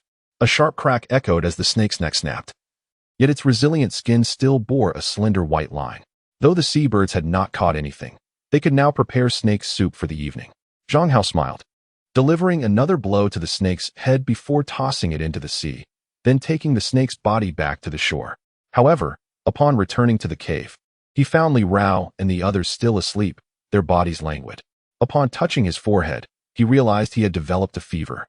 Even Yi Shuyao, who had just ventured out with him, lay on the ground, her eyelids heavy and her cheeks flushed as if intoxicated. Only Shuya remained busy boiling water, her spirits appearing relatively high. Had they caught a chill from the beach visit yesterday? Zhang Hao sighed. A strong wind had risen at dusk, painting the clouds crimson. With no medicine at hand, they could only endure the discomfort. By afternoon, everyone remained in a daze. Zhang Hao felt compelled to venture out to gather wood for the evening bonfire, as the temperature on the island varied greatly between day and night, dropping to around 10 degrees at its coldest. As dusk approached, Zhang Hao hurried back with the firewood, sensing shadows dancing ominously in the forest, as if a colossal black creature lurked within the darkness, evoking a chilling sensation. Nearing the cave, he spotted Shuya standing nearby, prompting him to quicken his pace. "Why are you out here as night falls?" he asked. "I've been waiting for you," she replied, moving closer to embrace his neck tightly, her eyes shimmering with unshed tears. In the dim light of the forest, their heavy breaths resonated distinctly. "Zhang Hao, promise to protect me and ensure my survival on this island. From now on, I shall be your woman, and you must safeguard only me." Zhang Hao mumbled a vague agreement, but soon came to an abrupt halt, as if a machine had suddenly malfunctioned, ceasing all movement. This unexpected interruption left Shuya gasping for breath. "We cannot continue like this." Zhang Hao swallowed hard. Although Shuya presently held an immense allure for him, he recalled his prior commitment to Song Hui. He could not betray that oath. Without delay, he set aside Shuya and, accompanied by a wooden figure, hurried towards the cave, fearing that further delay would lead him to lose control. In the darkened forest, the woman stood silently for a moment, a faint smile gracing her calm lips. "Zhang Hao, I will undoubtedly survive." Initially, Zhang Hao believed that his rejection of Shuya would cause her embarrassment. However, she appeared utterly unaffected, showing no signs of distress. Yet, by the following midday, she too had succumbed to a fever. At that moment, Zhang Hao felt a pounding headache. For both the snake meat and the last of the compressed biscuits had been entirely consumed, with 5 women mostly in a dazed state. He found himself with no time to seek nourishment. To make matters worse, he sensed discomfort creeping upon him as well. Am I to fall ill too? He pondered anxiously. With only 2 days remaining until the signal would be sent out, the next day, the women gradually awakened from their slumber. And apart from their pallid skin and weakened state, they exhibited no further discomfort, which relieved Zhang Hao. However, he quickly declared, "We must find food." The women exchanged glances, swiftly grasping the situation, and prepared to scour the nearby woods for sustenance. After some contemplation, Zhang Hao suggested, "Perhaps we should rest a while." Despite the urgency of foraging, the island was fraught with peril, and the women were clearly in poor condition. Ultimately, it was Song Hui who spoke up. "Those who can persevere should venture out to find food. Those who feel too fatigued may remain in the cave to rest." Consequently, only Lu Yi stayed behind to tend to the supplies and the fire. The others set out to search for provisions, dispersing widely to maximize efficiency. However, fate was unkind. As noon approached, a torrential rain descended upon the island, enveloping it in a deluge. The group hurried back, but on the way, due to her lingering leg injury, Song Hui struggled, and Zhang Hao had no choice but to carry her as he jogged back. Under normal circumstances, he would have relished this experience. Yet after 2 days without food, each step drained his energy significantly. Song Hui felt his body trembling. The arm supporting her slowly fell away, eliciting both concern and sympathy within her. "I can walk on my own. It's all right. We are almost there," Zhang Hao replied with a smile, gritting his teeth as he pressed on toward the cave. Notably, they encountered 2 panicked wild rabbits, a surprising stroke of fortune amid the storm. However, as they entered the cave, the unfolding scene instantly extinguished any joy they had felt. In the dim light of the flickering campfire, Lu Yi lay on the ground, a patch of blood staining the back of her head.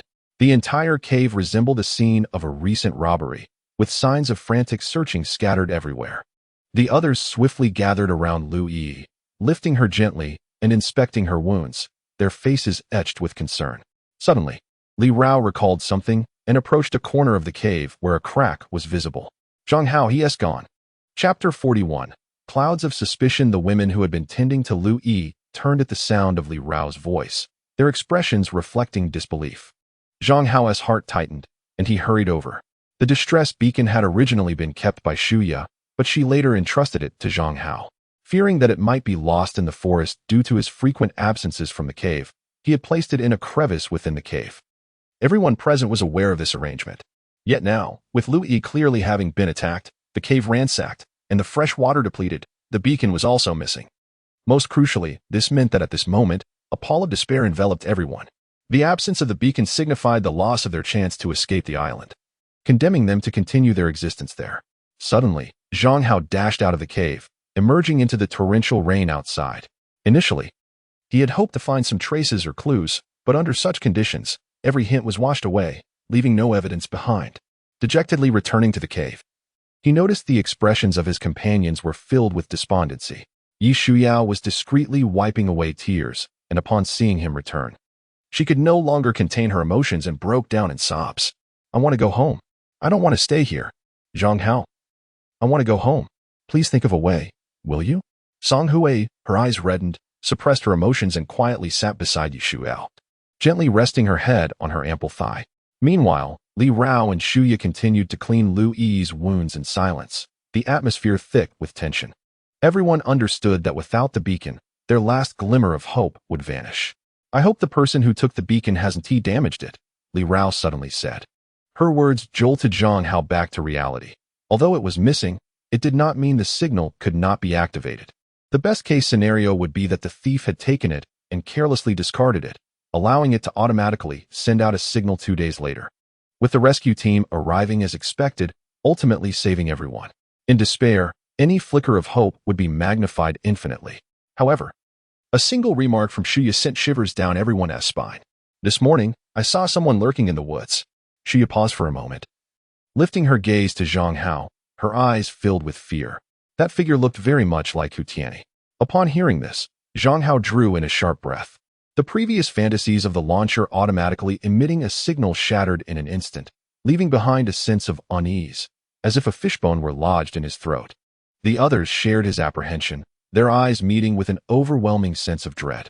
If it truly were Hu Tianyi, he would either have destroyed the launcher or sought to eliminate them before it could emit a signal, ensuring that any evidence against him would vanish. At that moment, Zhang Hao realized that all the phones had disappeared. If it were other survivors, there would be no reason for them to take such items. Various signs indicated that the person who had previously entered the cave was likely Hu Tianyi.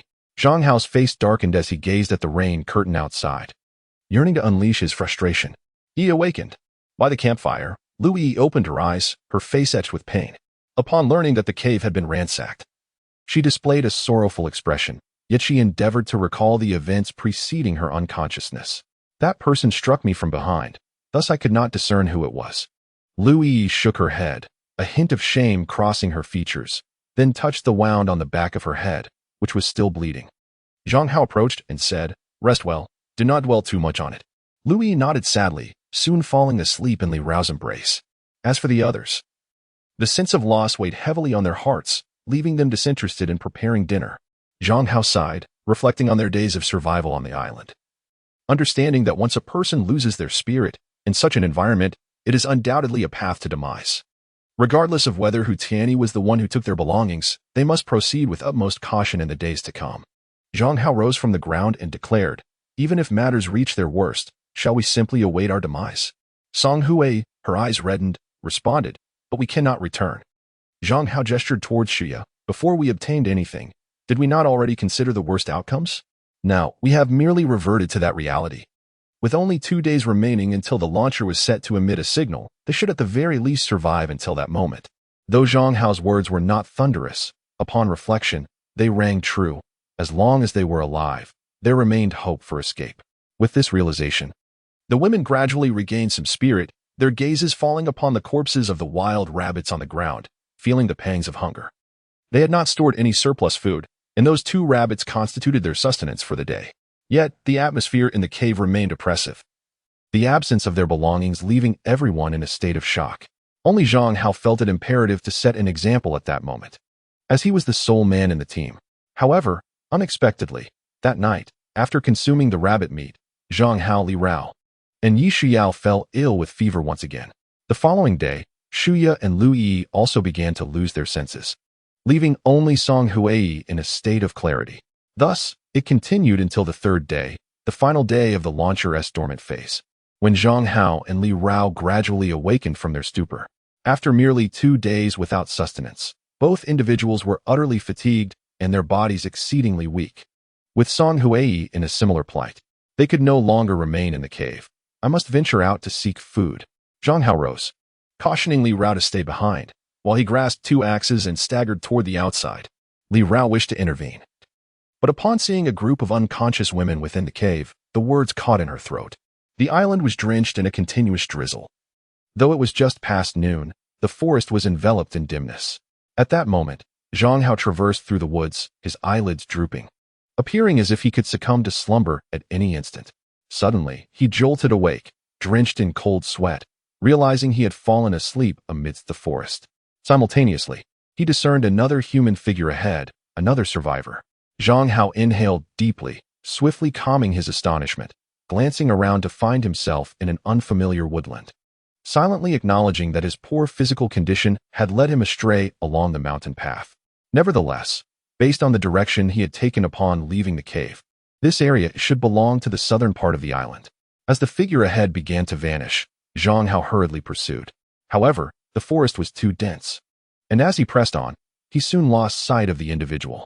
In the next instant, a noose sprang forth from the leaf litter beneath his feet, ensnaring his ankle and flipping him upside down against a tree. Chapter 42. Breaking Free Creek. Zhang Hao's body was suspended in midair, his ankles bound by a hemp rope. The sudden turn of events shattered the last remnants of his drowsiness, rendering him acutely alert. Instinctively, he attempted to free himself from the bindings, but his body refused to cooperate. He swayed from side to side, and despite the occasional creak of the branch, the rope only tightened, making escape impossible. How could there be traps here? Zhang Hao's face flushed with urgency. Being inverted caused blood to rush to his head, engendering an unfamiliar pressure that made him feel feverish, even a bit painful. Could it be that man from earlier? Zhang Hao recalled that the stranger had lingered here for a while, and he had hidden nearby, fearing discovery until the man departed. How to extricate himself? Zhang Hao inhaled deeply, attempting to leverage his core strength to rise, only to find that in such a position, he was utterly unable to exert force, which instead led to difficulty in breathing. The rain continued to fall. Zhang Hao licked his lips, and in merely a few minutes, His consciousness began to blur, the increased intracranial pressure causing his eyes to swell. If this continued, he would surely lose consciousness by nightfall. It was now 5 o'clock in the evening, and the light within the forest had grown exceedingly dim. Zhang Hao raised his head every few minutes, hoping to alleviate the pressure from the blood flowing toward his brain. While this action provided temporary relief, over time it drained his strength, and the ultimate outcome would remain unchanged. Zhang Hao was acutely aware of this, yet the thought of surrendering was unthinkable. Until the final moment before death, he would never surrender. At a certain point, Zhang Hao suddenly realized that the rope binding his ankle did not completely secure his foot. In fact, it merely looped around his shoe, leaving him suspended upside down from the tree. Having previously endured the torment of leeches in the forest, he always donned tall boots for protection against both water and the invasion of leeches.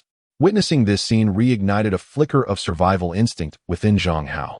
If only he could free his foot from the confines of his shoe, escape would be within reach. The daylight was fading, the rain gradually subsiding. While in the depths of the forest, the howls of wolves echoed ominously, drawing closer like the scythe of death. Due to the height of his boots, the distance from his foot to his ankle was considerable, making it difficult to remove the shoes without using his hands to grasp the heels. Now, attempting to extricate himself proved more challenging than anticipated.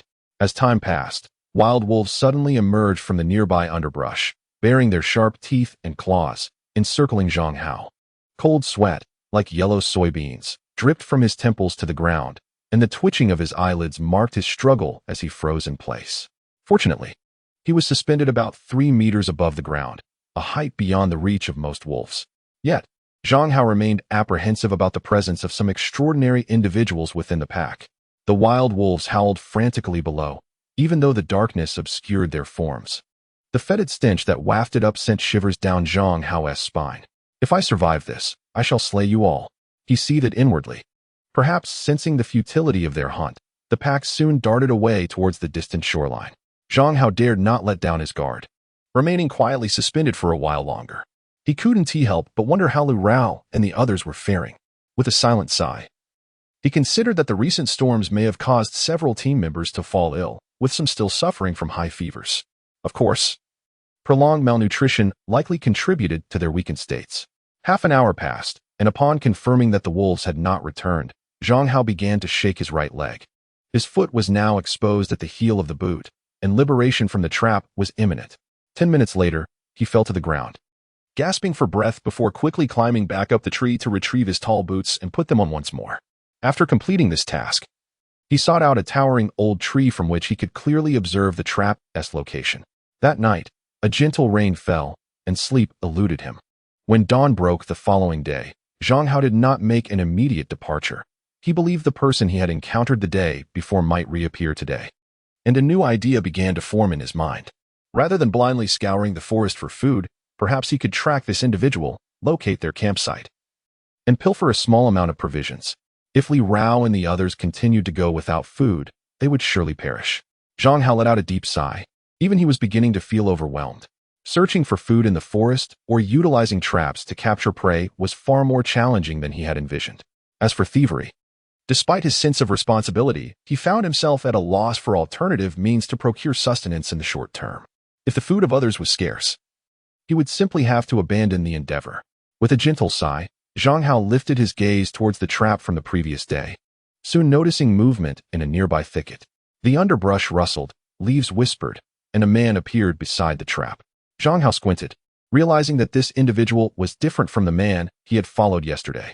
However, they likely belonged to the same group.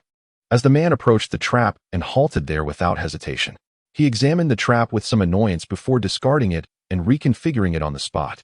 Afterward, the man departed, prompting Zhang Hao to descend from the tree and cautiously follow the footprints left behind.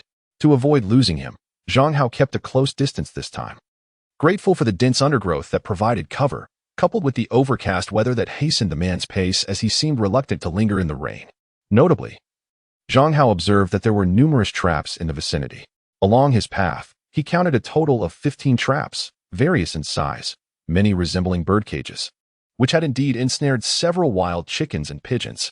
He was astonished to discover such abundant wildlife deep within the island's forests. Having lived near the beach for so long, he had never encountered wild chickens before. Watching as the man efficiently dispatched a wild chicken, it was evident that this was not his first experience, reinforcing Zhang Hao's belief that the man was unlikely to be lacking in food. Approximately 2 hours later, Zhang Hao noticed the surrounding forest gradually thinning, the sound of water reaching his ears. To his surprise, he soon beheld a river ahead, more accurately described as a sea current, which split the forest in two from south to north. This peculiar topography was a sight he had never witnessed before. However, his attention quickly shifted to a nearby valley. Although the entrance did not face him directly, he could discern a considerable number of crates and barrels piled within. Chapter 43. From dawn to dusk, few individuals were visible in the valley, only 5 in total. 3 men and 2 women, engaged in activities inappropriate for the young on that brisk morning. Even without hearing them, the mere sight aroused a primal excitement within Zhang Hao. Truly, their vitality was boundless. Zhang Hao licked his lips but soon found himself sighing again. The 2 women in the valley were currently begging the men for 2 biscuits. Completely unclothed, seated on the ground to eat. This scene was both tantalizing and distressing for Zhang Hao. On the island, men indeed found it easier to survive than women. A disparity not only rooted in physical prowess, but also in psychological resilience. Women had to constantly face threats and assaults from all directions, the gravest danger often stemming from men themselves. Undoubtedly, women can also exploit men's desires for their bodies to achieve various purposes, perhaps influenced by the recent vivid imagery. Zhang Hao recalled a certain twilight from a few days past, when he and Shuya embraced within the woods. Due to their closeness, the buttons of his shirt had burst open. They were near the mouth of a valley, close to the sea, which he could not approach during the day. Thus, he contemplated that after darkness fell, ideally in the late hours of the night when people are most deeply asleep, he might stealthily venture into the valley in search of sustenance. With this thought, Zhang Hao quietly exited the woods, treading cautiously nearby as he surveyed the terrain and sought an escape route. This area appeared quite secluded. Opposite the sea lay a mangrove forest, which, during high tide, submerged the island, revealing only clusters of red trees. Living here certainly felt remarkably secure. Zhang Hao also discovered that the thorns surrounding the valley were exceedingly robust. Even while wearing high boots, he could feel the resistance when brushed by the thorns. If an animal were to traverse this path, it would likely suffer grievously. It was no wonder that the earth around here bore few animal tracks. As night approached, he planned to escape from this location. After circumventing a stretch of bamboo, he would soon reach the beach and continue eastward, perhaps arriving at a familiar place by dawn. With a plan in mind, Zhang Hao felt a significant alleviation of the burden upon his shoulders. He simply awaited the evening, choosing a prominent tree near the valley. He intended to take a brief rest, but soon enough, the sounds of a man gasping and a woman stifling noises echoed from within the valley. During twilight, a man appeared in the forest, chopping wood. Concerned about being detected, Zhang Hao concealed himself within the tree's canopy, fortunate to be clad in a black coat, which rendered him less visible in the dim light. However, he soon wore a peculiar expression. These men had been active all afternoon, and the soft moans from the valley had not ceased. Now, as they emerged to chop wood, they stood with hands on hips, moving with an almost ethereal grace. Was that a gun at the man's waist? Zhang Hao peered down, his brows furrowing. Due to the distance and the encroaching night that swiftly enveloped the island, he could not discern clearly, yet the tension within him tightened once more. He hoped that everything would go smoothly in the later hours. Perhaps due to excessive exertion during the day, the valley soon resonated with the sounds of snoring as night fell. By 9 p.m., Zhang Hao could no longer resist approaching the valley. Peering through a crevice in the rocks, he glimpsed the flickering light of a campfire. So many canned goods. Zhang Hao inhaled sharply upon seeing several suitcases carelessly strewn at the entrance and through the gaps. He could see they were filled with unopened cans of meat, numbering at least in the hundreds. More importantly, there were many similar suitcases, even if a few were missing. The occupants would likely remain unaware. By the campfire, he could discern several curled figures, both male and female, nestled together without a hint of reservation. Appearing entirely accustomed to such candid encounters, Zhang Hao sighed, uncertain whether to feel envy or admiration. He quietly retreated back into the forest, lying in wait. For the sentinels by the campfire had not yet rested. Thus, he had to bide his time until the latter half of the night to act. In the stillness of the deep night, this mangrove, separated by the sea, exuded an aura of tranquility and peace. Occasionally, the distant growls of wild beasts could be heard. Yet no danger loomed. Neither the wolf packs nor other creatures seemed to show any interest in this place. In the early hours of dawn, Zhang Hao ventured forth once more, only to discover that the sentinels had succumbed to slumber, with no signs of awakening among the visible men and women. Zhang Hao resolved to act swiftly. He tucked his shirt into his trousers and stealthily made his way towards the cave entrance. However, upon entering the valley, he was taken aback to find another person hauling a suitcase out. It was Hu Qianni. The two locked eyes, the atmosphere suddenly thick with tension and strangeness. Ultimately, Zhang Hao stepped aside to allow Hu Qianni to pass, while he hurriedly entered the valley, cautiously retrieving a suitcase. Outside the valley, Hu Qianni regarded Zhang Hao with a cold stare. "Why are you alone? Where are the others?" he inquired. Zhang Hao narrowed his eyes, aware that Hu Qianni was referring to Shu Ya, who had clearly been taken by him. What, then, was the meaning of this? Before Zhang Hao could respond, Hu Qianni threatened, "The launcher, I will reclaim it within 10 days. You had best be cautious. Tell that woman, Shu Ya, that what she owes me, I will certainly reclaim. Don't even think about escaping. And you, don't meet your end too soon. I will surely find you." With that, Hu Qianni took 2 suitcases and vanished into the depths of the dense forest. Zhang Hao stood frozen, unable to decipher Hu Qianni's true intentions. Could it be that the one who took the items that day was not Hu Qianni after all? If it wasn't him, then who could it have been? Shaking his head, he dismissed the convoluted thoughts. What mattered most at that moment was to procure the remaining suitcases. He opened the one in his hands and, upon confirming it contained canned meat, stealthily returned to the valley, retrieving another suitcase and 2 backpacks, filling them with cans. However, he soon realized that the supply of cans in the valley was not as plentiful as he had imagined. Most of the suitcases were empty, and he and Hu Qianni had nearly taken half of the stock. At the entrance of the valley, Zhang Hao secured the 2 backpacks to his front and back, grasping the suitcase in both hands, ready to depart from the mangrove. Yet, just as he turned to leave, a familiar figure stood before him, their eyes meeting in mutual shock. "What are you doing here?" Zhang Hao exclaimed, gazing at the woman before him. She was clad in a revealing swimsuit, her figure curvaceous, with bare, pale feet and a faint flush on her face from exertion. She emerged from the valley, her expression equally stunned. In that fleeting moment, Zhang Hao recalled the moans echoing from the valley during the day, along with the sound of a man's heavy breathing. His heart felt as though it had been violently struck, leaving him numb all over. Chapter 44, Return. Lin Man. Zhang Hao's eyes instantly filled with bloodshot veins as he lowered his voice, gritting his teeth, seething with rage as he uttered those 2 words. He could hardly fathom that Lin Man would emerge from the valley, which implied that she had participated in the events of the day. The memory of the intoxicating moans from the valley sent a fresh wave of pain through Zhang Hao's heart. At that moment, he truly understood that Lin Man still held the most significant place in his heart. Yet, the arduous days of survival on the island had led him to unwittingly suppress this emotion. When Lin Man caught sight of Zhang Hao, she too was momentarily entranced, instinctively covering her body with her hands. However, her swimsuit was far too revealing, offering little in the way of concealment. What about Xinbai? Zhang Hao struggled to contain his emotions but remained ablaze with fury. Meanwhile, Lin Man lowered her head, weeping, her expression of utter heartbreak once again piercing Zhang Hao's soul. At that moment, he felt an overwhelming desire to rush into the valley and exact vengeance upon everyone. "Come with me." Zhang Hao stepped forward and seized Lin Man's arm. But she resisted. With red-rimmed eyes, he questioned her. "Why won't you come?" Lin Man looked up at him, her face streaked with tears, her alabaster form trembling as she replied, "I'm sorry." This was the first time Zhang Hao had heard Lin Man speak to him since the cruise incident.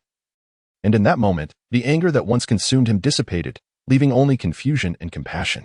"Then come with me." "Zhang Hao, we are finished. Let yourself go." Lin Man suddenly struggled and ran back into the valley.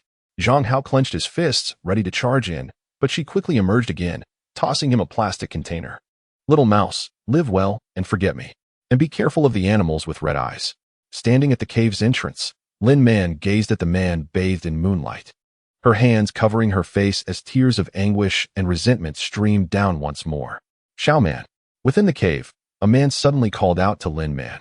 She turned numbly, walking towards the darkness of the valley. "Don't go in, they have guns."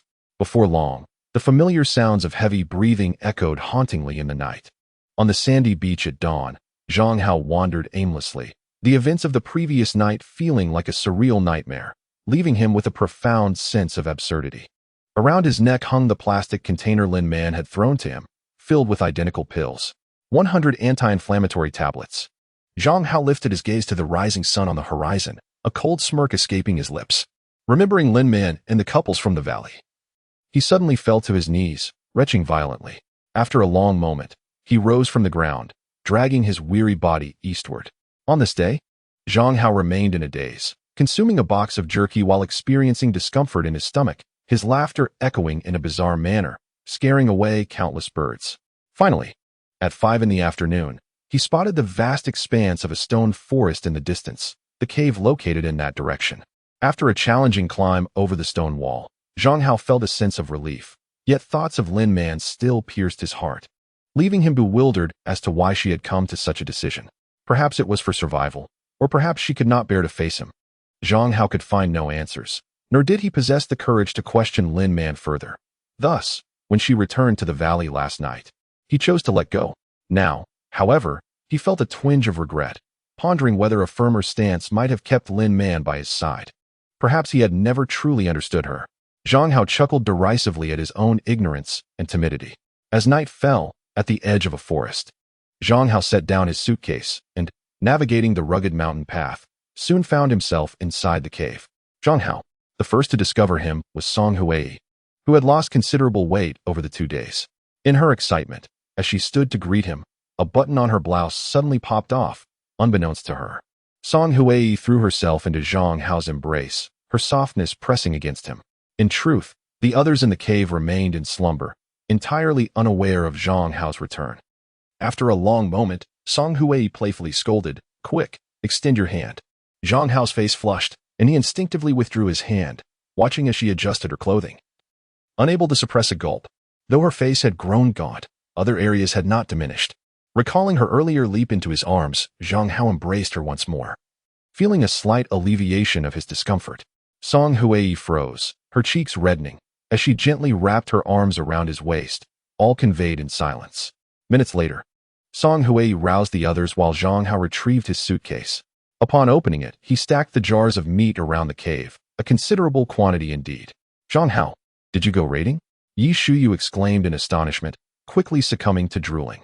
They had not eaten in days, surviving solely on fresh water and coupled with intermittent fevers. Their bodies were nearly depleted. Zhang Hao refrained from mentioning the events in the valley, merely stating, "I found a survivor's camp. It appeared deserted, likely driven away by a pack of wolves." The group fell into a contemplative silence at his words. Li Rao opened one of the jars, pouring its contents into an iron pot to steam. As the broth began to bubble, an enticing aroma wafted through the air.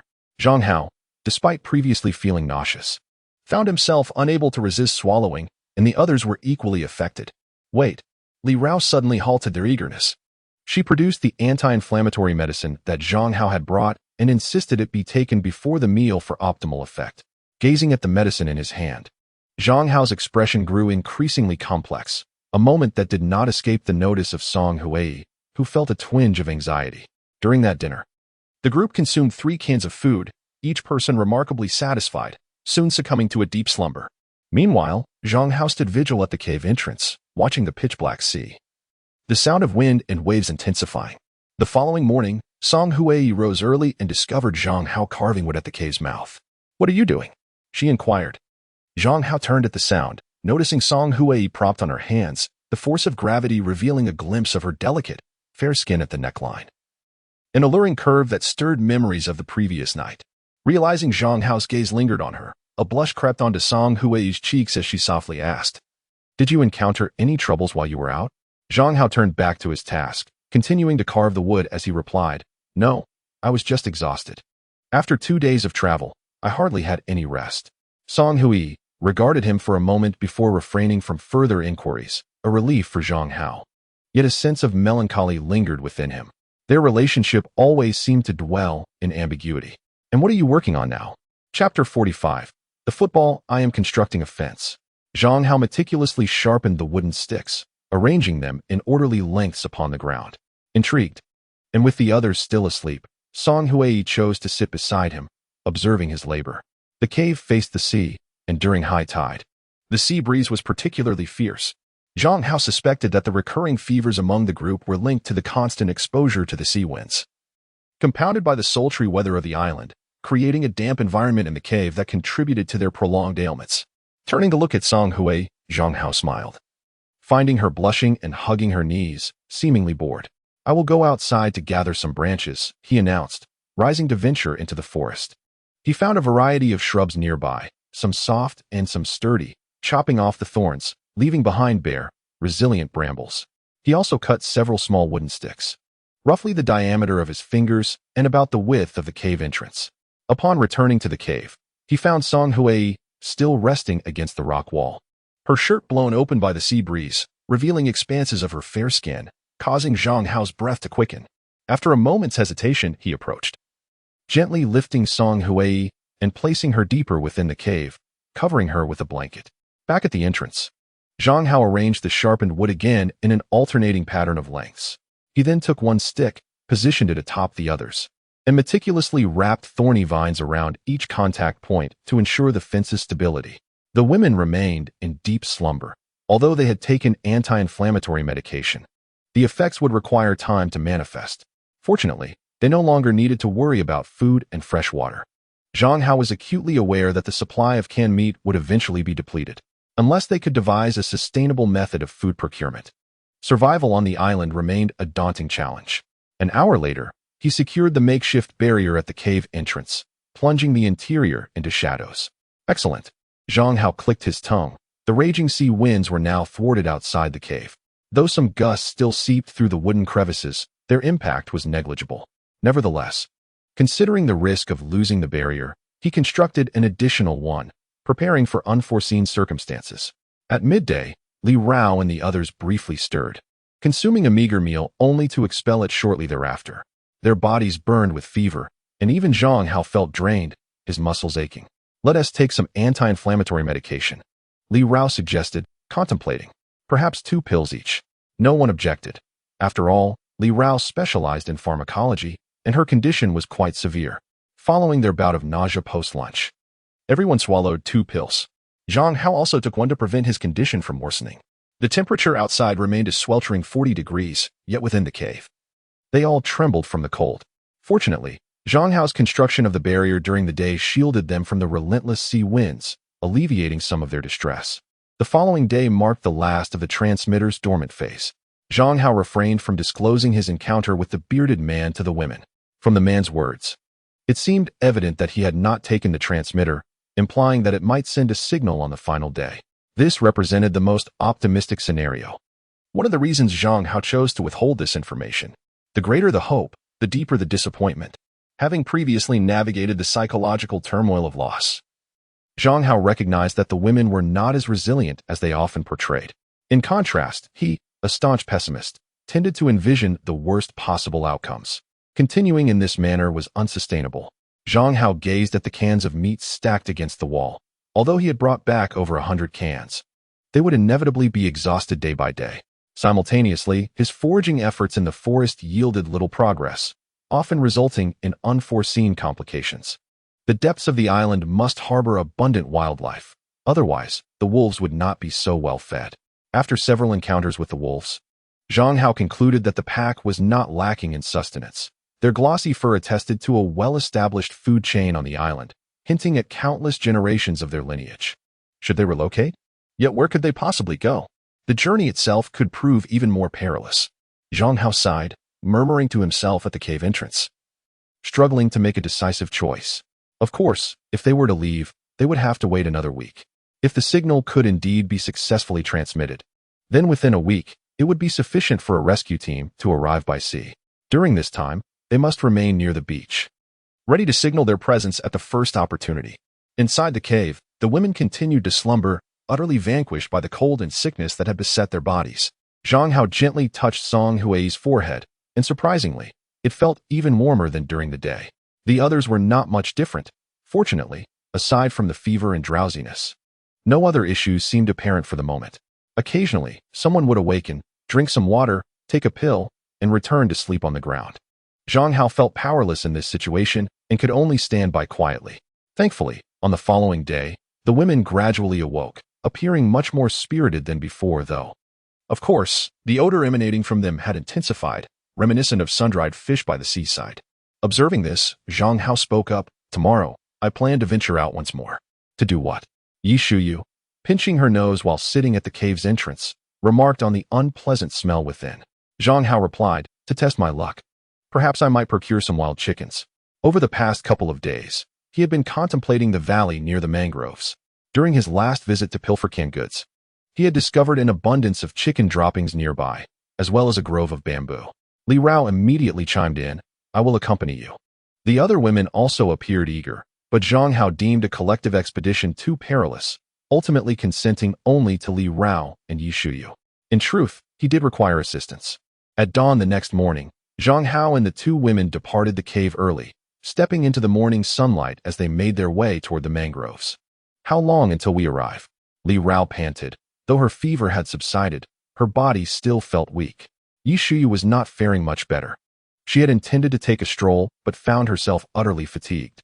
In contrast, Zhang Hao, having enjoyed a restful night, was brimming with energy.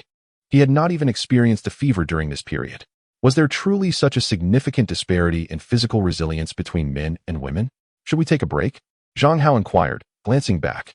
Li Rao, hands on her hips and lacking energy, replied, "Let us hurry, we can rest at noon." Zhang Hao then turned to Yi Shuyu, who waved her hand dismissively, too exhausted to utter a word. "How about I carry you?" Zhang Hao suggested, licking his lips as he gazed at Yi Shuyu, whose lips appeared somewhat parched. Perhaps due to ill-fitting clothing, her attire was stretched taut, the original basketball design on her chest now resembling an exaggeratedly protruding rugby ball, captivating Zhang Hao's attention. Chapter 46. A Startling Revelation. Pa. Yi Shuyu spat on the ground, her face flushed. "You wish to take advantage of me again." Zhang Hao chuckled softly as he continued forward with the two women. However, as noon approached, the temperature by the sea began to rise. The shimmering waves sparkled under the sun, and the weather was exceptionally bright today. Yi Shuyu could not help but complain, "My skin is getting darker." Li Rao pondered for a moment, then retrieved two ice sleeves from her backpack and handed them to her, reassuringly stating, "Getting some sun is beneficial. We just recovered from illness, and it can help eliminate bacteria." Yi Shuyu pouted, sighed, and gazed at Zhang Hao, who was quickly disappearing from view. Unable to suppress her grievances, Zhang Hao was indeed hastening, but he was the only man in the group, after all. "I merely wish to voice my complaints. However, Zhang Hao is quite a decent person," Yi Shuyao whispered softly, her cheeks flushing as if recalling some memory. At noon, they rested beneath a grove of coconut trees. But alas, the trees bore no coconuts, as evidenced by the scars on their trunks, which suggested that other survivors had plundered them all. Li Rao sighed, reflecting that those survivors had ventured farther than they had imagined. Zhang Hao nodded, instinctively glancing at the dampness on Li Rao's chest before quickly averting his gaze. It was uncertain how many victims of the shipwreck still remained alive to this day. Yi Shuyao stood up, having left the house clad only in a pair of hot pants, her fair legs long and statuesque, a true testament to youthful beauty. Regardless of the circumstances, we must strive to survive. The three fell silent once more, each lost in their thoughts, gazing at the vast expanse of sky and earth. At 1 o'clock, the group resumed their journey, braving the ultraviolet rays along the shoreline. Zhang Hao could even feel a burning sensation at the nape of his neck. This situation did not improve until around 3. "Be cautious. Just beyond the beach lies a mangrove forest," Zhang Hao cautioned, aware that the valley ahead might harbor many individuals, some of whom could be armed, posing the greatest threat in their struggle for survival on this island. The expressions of Li Rao and Yi Shuyao turned instantly grave. Throughout their journey, Zhang Hao had reiterated this warning numerous times, and they understood well the challenges that awaited them, though they were unclear about the specifics of the valley. "Let us head directly to the bamboo grove to set traps," Zhang Hao suggested, recalling the layout from his previous visit. Soon, he found the dense bamboo thicket, and upon inspection, he indeed discovered fresh droppings on the ground. With the daylight waning, Zhang Hao wasted no time and promptly set 5 chicken cage traps near the bamboo grove. Theoretically, these traps were akin to the birdcage traps used previously in the cave, except that the water buckets had been replaced with suitcases, allowing for broader coverage and increased chances of success. The only drawback was their lack of enticing bait. They could only gather some wild fruits nearby, uncertain of their toxicity, for experimentation. As the darkness began to envelop the surroundings, Yi Shuyao couldn't help but inquire. Where shall we stay tonight? Zhang Hao surveyed the area, recalling that during his last visit, he had searched extensively and found no suitable place for shelter. After some contemplation, he decided to investigate the valley first, as it had remained eerily silent since they entered the forest, a stark contrast to the previous experience. After reassuring Yi Shuyao, Zhang Hao swiftly moved toward the valley, quickly closing the distance. To his shock, he discovered a scene of devastation within the valley, where several lifeless bodies lay strewn about amidst the chaos. The thought of Lin Man possibly having met with misfortune ignited a surge of anxiety within Zhang Hao, compelling him to enter the valley without confirming its safety. The valley was eerily silent, bearing the unmistakable marks of a struggle. Zhang Hao paced anxiously, quickly confirming that among the deceased, Lin Man was not one of them, which provided him with a modicum of relief. However, among the bodies, 3 were female and 5 were male, a number that did not correspond to the total of survivors from the valley. Crack! A sudden, crisp sound echoed through the quiet valley. The unexpected noise sent chills down Zhang Hao's spine. He took a deep breath, gripping his axe tightly, bending slightly to scrutinize his surroundings. Crack, crack. This time, the sound was even more distinct. Zhang Hao discerned the direction of the noise and cautiously approached. To his astonishment, beside a corpse, there was a gray rabbit facing away from him, its fur blending seamlessly with the environment. No wonder he had not noticed it before. The strange sound emanated from this very creature. With trepidation, Zhang Hao circled the body, beads of cold sweat quickly forming on his brow. He had raised his axe above his shoulder, a position conducive to addressing any sudden threats. Yet, when he faced the rabbit directly, he was horrified to discover it was gnawing on the arm of the male corpse. Its sharp white teeth chewed through flesh and bone, producing a series of crunching sounds that were both unsettling and grotesque. Zhang Hao swallowed hard, his mouth twitching. Witnessing a rabbit consuming human flesh was a first for him, an unsettling lesson indeed. In that moment, goosebumps covered his skin as he gazed at the creature, his pupils narrowing once more. Zhang Hao, you must be wary of the red-eyed animals.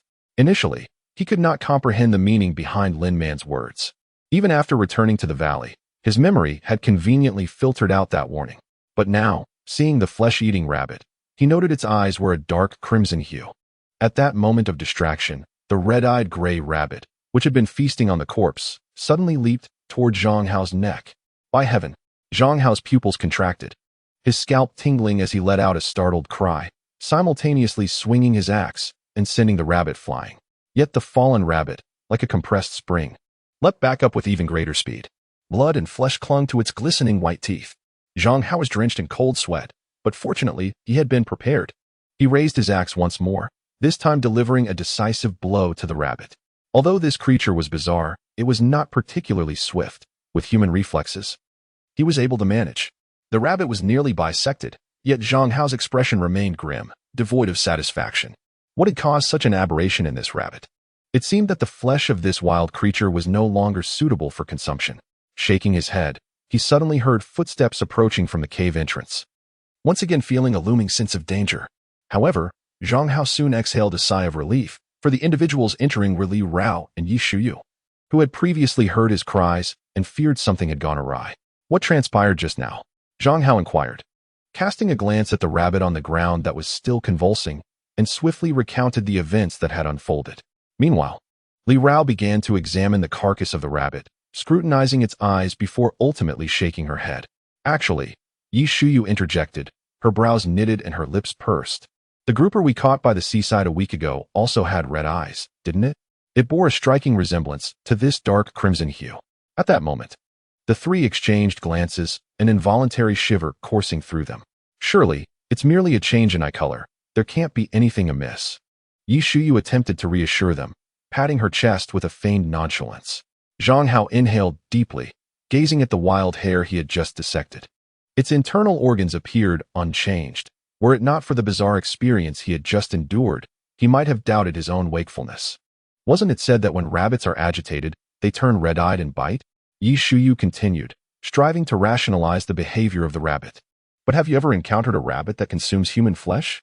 Queried Zhang Hao, shaking his head. Yi Shuyu's explanation did little to clarify the eerie scene from earlier, and the mere recollection sent chills down his spine, leaving him feeling weak. Nearby, Li Rao had also spotted a corpse that had been gnawed upon by the wild hare. its arm reduced to exposed white bones, a gruesome sight indeed. Furthermore, other corpses bore similar bite marks, indicating that it was not the work of a single rabbit. In the time that followed, Zhang Hao circumnavigated the valley once more, discovering a considerable amount of supplies scattered about. Thus, the trio decided to split up, endeavoring to gather as much as possible before nightfall to facilitate their journey the following morning. Yi Shuyu stumbled upon a beautifully crafted women's handbag in a secluded corner. Upon opening it and glancing inside, her expression turned oddly peculiar as she looked towards Zhang Hao. Zhang Hao, did you not take canned goods from this very spot last time? Indeed, Zhang Hao responded without hesitation. But here lies your ex-girlfriend's handbag. Did you not notice her absence last time? Yi Shuyu, being the first woman with whom Zhang Hao had shared his castaway experiences, was somewhat familiar with his past. Seeing the name on the identification photo, it was unlikely to be a mere coincidence of identical names. Though it was merely an ID photo, Yi Shuyu could still envision Lin Man's beauty, which, juxtaposed against Zhang Hao's unremarkable features, seemed quite a fortunate pairing. Zhang Hao took a deep breath, accepting the handbag from Yi Shuyu, and confirmed it indeed belonged to Lin Man. This petite shoulder bag was a gift he had presented to her, purchased with his first earnings after graduating from university. He recalled how Lin Man had been elated for an entire month upon receiving the gift, carrying it with her to work thereafter. Gazing at the charming visage on the identification, memories of yesteryear flooded his mind, prompting Zhang Hao to let out a soft sigh. After a moment's contemplation, he decided to tuck the ID into his pocket. As for the bag, it was cast from the valley into the waters of the mangroves, drifting away with the currents, vanishing in an instant. Zhang Hao and Yi Shuyu regarded him, words unspoken, their faces etched with concern.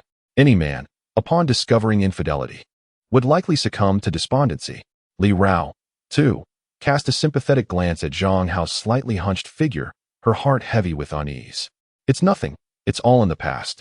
Zhang Hao managed a bitter smile, still refraining from disclosing the events that had transpired here. It was not that he sought to conceal anything, but rather that elaborating would serve no purpose, especially regarding his conjectures about Hu Tiany's words. It was better to keep such thoughts to himself until they could be substantiated. As the hours passed, until darkness enveloped the valley, the trio busied themselves collecting supplies. Among them, Li Rong discovered a box of batteries containing 20 pieces, regrettably usable only after their return to the cave, where they could be installed in a flashlight. Are we staying here for the night? Yi Shuyu inquired. The valley was vast, flanked by stone walls on 3 sides. Once the bodies were cleared, it could indeed serve as shelter. Yet Zhang Hao shook his head, gesturing towards the mangroves progressively submerged by the rising tide. Let us find a more concealed spot. We shall use the rescue bags as hammocks and rest for the night. But I'm a bit frightened, Yi Shuyu pouted, her demeanor one of delicate vulnerability. Her arms wrapped around herself revealed a glimpse of her fair, tender collarbone, accentuating her figure. Zhang Hao swallowed hard. This version of Yi Shuyu instantly ignited within him a fierce protective instinct. Soon, the three departed the valley, traversed the water, and sought a visual blind spot where they securely tied the 2 rescue bags to a tree. Aren't you sleeping here? Yi Shuyu asked. I'll keep watch tonight. Do not concern yourselves with me. You should rest. Zhang Hao assisted Yi Shuyu in entering the rescue bag, but the swaying of the sleeping bag inevitably caused them to press against one another, then spring apart, allowing Zhang Hao to distinctly perceive the flight attendant's exquisite form. Yi Shuyu's face flushed crimson, her legs trembling. She could not fathom why her heart raced whenever she was near Zhang Hao. Are you in yet? Not yet. Could you please move your hand from my backside? Zhang Hao awkwardly withdrew his hand, only to realize that Yi Shuyu's face was flushed to the point of resembling a ripe cherry, her chin resting against her chest. However, the rescue bag proved less stable than anticipated, swaying easily and threatening to tip over. Thus, aside from hastening to sleep, there seemed to be no other means to maintain balance. Li Rao quickly devised a solution, wrapping ropes tightly around the sides of the rescue bags and extending them to the nearby mangroves. This way, with the 4 corners as support, they could maintain equilibrium regardless of any movement. Once assured that both Li Rao and Yi Shuyu were secure, Zhang Hao meticulously inspected the surroundings, discovering no venomous snakes or insects, before stating, You both rest. I'll keep watch outside. Please be careful, Yi Shuyu called softly. If anything happens, let us know. Li Rao added. Zhang Hao nodded and settled into a secluded corner at the entrance of the mangrove forest, approximately 10 meters away from the women. He spent the following time gazing at the forest enveloped in moonlight, During the first half of the night, everything was tranquil, no animals emerged from the woods, and Zhang Hao gradually succumbed to drowsiness. However, as time progressed, the sea began to recede, and the mangrove emitted a soft rustling sound. At one moment, Zhang Hao jolted awake from his slumber, drenched in cold sweat. Observing the pitch-black surroundings, he took a deep breath and exhaled, slowly alleviating the tension in his body. Yet soon, in the wild thicket opposite him, Zhang Hao noticed a shadow elongating, indicating that something was about to emerge from the forest. The atmosphere turned tense, and Zhang Hao swallowed hard. Moments later, two men appeared from the woods, and the familiar feeling confirmed to Zhang Hao that they were indeed the same group who had previously occupied the valley. However, from beginning to end, only they returned to the valley. No one else appeared thereafter. Zhang Hao pondered the whereabouts of the vanished Lin man, uncertain whether they were dead or still struggling for survival on the island. Once the two men entered the valley, they did not emerge again, igniting a sense of curiosity within Zhang Hao. Initially intending to leave the mangrove, he recalled the woman still sleeping in the rescue bag and suppressed his curiosity once more. Unexpectedly, later that night, gunshots erupted from the valley. Chapter 48. The breeding plan. The sudden gunfire roused Zhang Hao from his drowsiness once again. What transpired in the valley? A wave of uncertainty washed over him, yet mindful of the unknown dangers, he refrained from recklessly entering the gorge and instead remained concealed in the mangrove, patiently awaiting the unfolding of events. However, a considerable amount of time passed after the gunfire, and nothing occurred within or outside the valley. No one emerged, nor did a second shot ring out, leading Zhang Hao to question whether he had merely dreamt the sound, as Li Rao and Yi Shuyao were still asleep. The valley and forest were eerily silent. Not even the howl of wolves graced the night. With still 2 hours until dawn, Zhang Hao, having been jolted awake twice, lost all desire to sleep. Observing the receding tide in the mangroves, he resolved to explore the nearby beach in search of seafood. The moonlight was reasonably bright, allowing the ocean to be faintly discerned.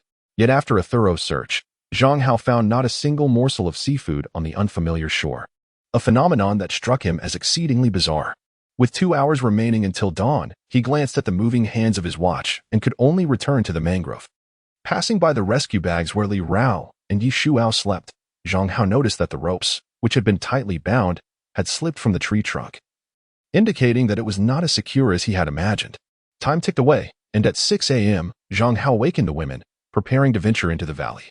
As they opened their eyes in the rescue bag, Li Rao and Yi Shuyao felt a sense of unease dissipate upon seeing Zhang Hao beside them. It's 6 o'clock. Time to rise. Zhang Hao urged from the side, his gaze flitting between Yi Shuyao and Li Rao. Perhaps having just awoken, their clothes were wrinkled, revealing ample springtime beauty. Li Rao blushed as she attempted to shield her exposed skin, bewildered by how her attire had somehow bunched up around her neck during sleep, leaving half of her chest bare. Yi Xiao also tugged at her clothing, lamenting that her recent growth spurt had rendered the short-sleeved shirts she had previously found far too snug, making her hesitant to wear even her undergarments. How about I lend you both a couple of shirts? Zhang Hao jested. You lecherous wolf, absolutely not. Yi Xiao shot him a glare, though Zhang Hao's suggestion was indeed worth considering, as the clothing of the other women in the team had similarly become too tight. At that moment, the rising tide had yet to engulf the mangroves, and Zhang Hao made his way directly to the stone wall on the valley's edge. Peering through the crevices to observe the situation within, he was convinced that the gunfire he had heard the previous night was not merely a figment of his imagination. Before long, he spotted the two men he had seen last night, now sprawled on the ground, their postures unmistakably indicating they were not merely asleep. Upon entering the valley, a strong metallic scent of blood assailed Zhang Hao's senses, particularly potent in the summer air. Shortly thereafter, Li Rao and Yi Xiao entered, their eyes widening in astonishment at the sight of the two additional corpses. It must have happened last night, Zhang Hao mused, noting that one of the bodies bore a gunshot wound to the forehead. He bent down to retrieve a handgun from the hand of the male corpse, weighing it curiously, a mix of intrigue and danger coursing through him. Mimicking gestures he had seen on television, he opened the magazine, discovering only 2 bullets remained. With a newfound understanding of firearms, Zhang Hao felt a sense of relief. At least he would possess a means to deter any adversary should danger arise. Yet, just as he reveled in his acquisition of the pistol, Li Rao suddenly called out, "Zhang Hao, come look at this body." Taking a few steps forward, he found Li Rao prying open the eyes of one of the corpses. The next moment, Both Zhang Hao and Yi Xiao gasped, for the body with the gunshot wound had eyes of a dark crimson hue. Moreover, the other corpse bore the unmistakable signs of having been strangled. Li Rao pointed to the neck of the latter. 5 deep crimson fingerprints were starkly visible, and the neck appeared constricted from the pressure. The man's face etched with terror before his demise. It was a hand that choked him. An ordinary person could not have managed that, Li Rao remarked, her face paling as the gravity of the situation settled in. Clearly, the man who had been choked was the very one who had suffered the gunshot wound. They had fought to the death within the valley, each succumbing to the other's hand. Enough of this. We must dispose of the bodies and leave, Zhang Hao urged, insisting they return to the cave before nightfall. Soon, the 3 individuals transported the corpse to the sea, watching as it gradually sank from sight. Zhang Hao remarked, let us inspect the traps from yesterday. Their primary objective on this excursion was to procure sustenance, although they had taken the last of the canned goods from the valley. The traps were of utmost importance to them. Upon reaching a nearby bamboo grove, Zhang Hao heard a commotion from a distance. Approaching, he discovered that 3 out of 5 chicken cage traps had captured something, which was now thrashing incessantly within the confines of the boxes. Having learned a lesson from a previous mishap, Zhang Hao refrained from hastily opening the traps, instead opting for careful observation. Could it be chickens? It seemed so. He had already spotted chicken feet from beneath the overturned box, yet to ensure no other creatures lurked within, he remained exceptionally cautious. Once bitten, twice shy. The memory of the last birdcage trap lingered vividly in his mind, instilling a fear of recklessly lifting the cages again. Fortunately, this time, all 3 captured were wild chickens, 2 hens and 1 rooster, the latter weighing at least 6 pounds and appearing remarkably large, almost unrecognizable as a wild fowl. To avoid unnecessary complications, Zhang Hao intended to dispatch them swiftly. However, Li Rao interjected, if we wish to survive on this island, we must establish a continuous source of food. She proposed, let us take these mountain chickens back to rear for a while. They might lay eggs. If we can hatch chicks, with a little extra effort, we could have a steady supply of chicken meat. Her words widened the eyes of Zhang Hao and Yi Xiao. They had not considered this possibility before. I'll check the bamboo grove. Since there are wild chickens here, perhaps there are eggs as well, Zhang Hao exclaimed, a spark of inspiration igniting within him. He immediately set to work, wielding a shovel to create a ruckus in the vicinity. As a result, the wild chickens, previously concealed within the bamboo, became alarmed, and 2 even collided with a tree, allowing Li Rao and Yi Xiao to capture them effortlessly. Meanwhile, Zhang Hao made a significant discovery in the grove, collecting a total of 23 eggs. Although they were smaller than domesticated eggs, they were undeniably organic and untainted. With these newfound treasures, the trio did not linger further, returning to the valley with 5 live chickens. They then retrieved a suitcase and 5 empty water buckets, preparing to journey back in the direction from which they had come. Chapter 49. The red-eyed creature. At the moment the group was about to depart the valley, the once chirping wild chickens suddenly fell silent. As Zhang Hao approached the valley's exit, he gradually halted his steps. Within his line of sight, a black wild chicken was pecking at the earth, slowly emerging from the adjacent woodland. Yi Xiao glanced over and sighed in relief. Oh, it's just a wild chicken. You startled me. Wait, Li Rao furrowed her brow. Why are its eyes a dark red? The wild chicken's plumage was quite striking, so initially, even Zhang Hao, who stood closest, had not discerned the color of its eyes. Now, prompted by Li Rao, Zhang Hao and Yi Xiao immediately recalled the red-eyed rabbit from the previous day. Having personally faced off against the creature, Zhang Hao felt a sense of trepidation and urged the woman behind him to keep her distance. Armed with an axe, he remained vigilant for any sudden occurrences. However, the wild chicken merely pecked at the moss throughout the valley, and nothing particularly alarming transpired. It was not until Zhang Hao glanced back just before departing that his pupils contracted. What's wrong? Li Rao inquired. Zhang Hao shook his head. It's nothing. Let us hurry. Behind him, a rock that had once been covered in moss was now riddled with cracks. On the return journey, as they passed through the bamboo grove, Zhang Hao was struck by inspiration and decided to chop some bamboo to bring back to the cave. The sandy beach along the coast shimmered brilliantly in the sunlight. Perhaps after a night spent in the mangroves, Yi Xiao suddenly developed a high fever on their way back. Although she had taken anti-inflammatory medication, her limbs felt weak, rendering her unable to walk. In a bid to return to the cave before darkness fell, Zhang Hao reluctantly carried her on his back, leading to a journey filled with both pain and joy. The sensation of two soft forms pressing against him sent jolts of electricity coursing through Zhang Hao's body. And more critically, this feeling was relentless. As for Yi Shuyao, perhaps due to her fever, the redness in her cheeks intensified, and she nearly collapsed against Zhang Hao's back, resembling a limp mass. Initially, she attempted to create distance between them with her arms, but she could not maintain it for long and eventually surrendered to the closeness. Meanwhile, Li Riao forged ahead alone, dragging their belongings and taking occasional breaks while waiting for Zhang Hao to catch up. At noon, they rested for half an hour in a forest by the beach. Observing the listless 5 wild chickens, Li Riao pondered aloud. During this time, we have encountered 3 red-eyed creatures, one of which we even consumed. Zhang Hao took a sip of water, handed the bottle to Yi Shuyao, and turned to Li Riao, a grouper, a wild rabbit, and that wild chicken we just saw. We ate the grouper, and now that I think about it, our fevers began around that time. Li Riao's words sparked a troubling thought in both Zhang Hao and Yi Shuyao. Indeed, Li Riao continued, I suspect we might have contracted a virus from the island. Zhang Hao swallowed hard. Could we be so unfortunate? Li Riao shook her head. I'm not certain. However, if it is a virus, we should be fine. We took anti-inflammatory medication earlier, and there has been some improvement. Yi Shuyao expressed her unease, but we have been experiencing recurring fevers. A fever is a manifestation of the immune system combating a virus, indicating a balance of power between the two, Li Riao explained. Most importantly, we have sufficient anti-inflammatory medication. As she spoke, Li Riao glanced at Zhang Hao, her eyes filled with uncertainty. Upon returning to the cave after her last encounter with Zhang Hao, she couldn't help but feel a sense of curiosity regarding the vast quantity of anti-inflammatory medication. Could it truly have been an accidental discovery by the other party? At that moment, Zhang Hao was also preoccupied with thoughts of Lin Man, reflecting on her parting warnings, which now seemed to carry profound significance. Beware of animals with red eyes. After noon, the trio continued their journey. Although Yi Shuyao had regained some consciousness, her legs remained weak, necessitating that Zhang Hao carry her.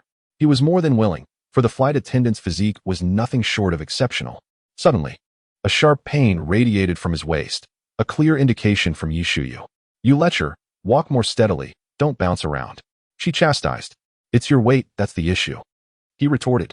I'm not fat. You're the lecher. It was not until dusk that they finally caught sight of the familiar stone forest, and the tension that had been coiling within them began to ease, allowing them to exhale slowly. Although they had traversed the beach in daylight, the possibility of encountering an extremist survivor lingered in their minds, for even with a gun at hand, unforeseen dangers could arise. Upon reaching the cave, however, Zhang Hao was taken aback to find the usually luminous cavern shrouded in darkness, with the barrier left ajar. Li Riao and Yi Shuyao trailed closely behind him, holding their breaths in trepidation. None of them knew what awaited within the cave. Previous attempts to call out had yielded no response.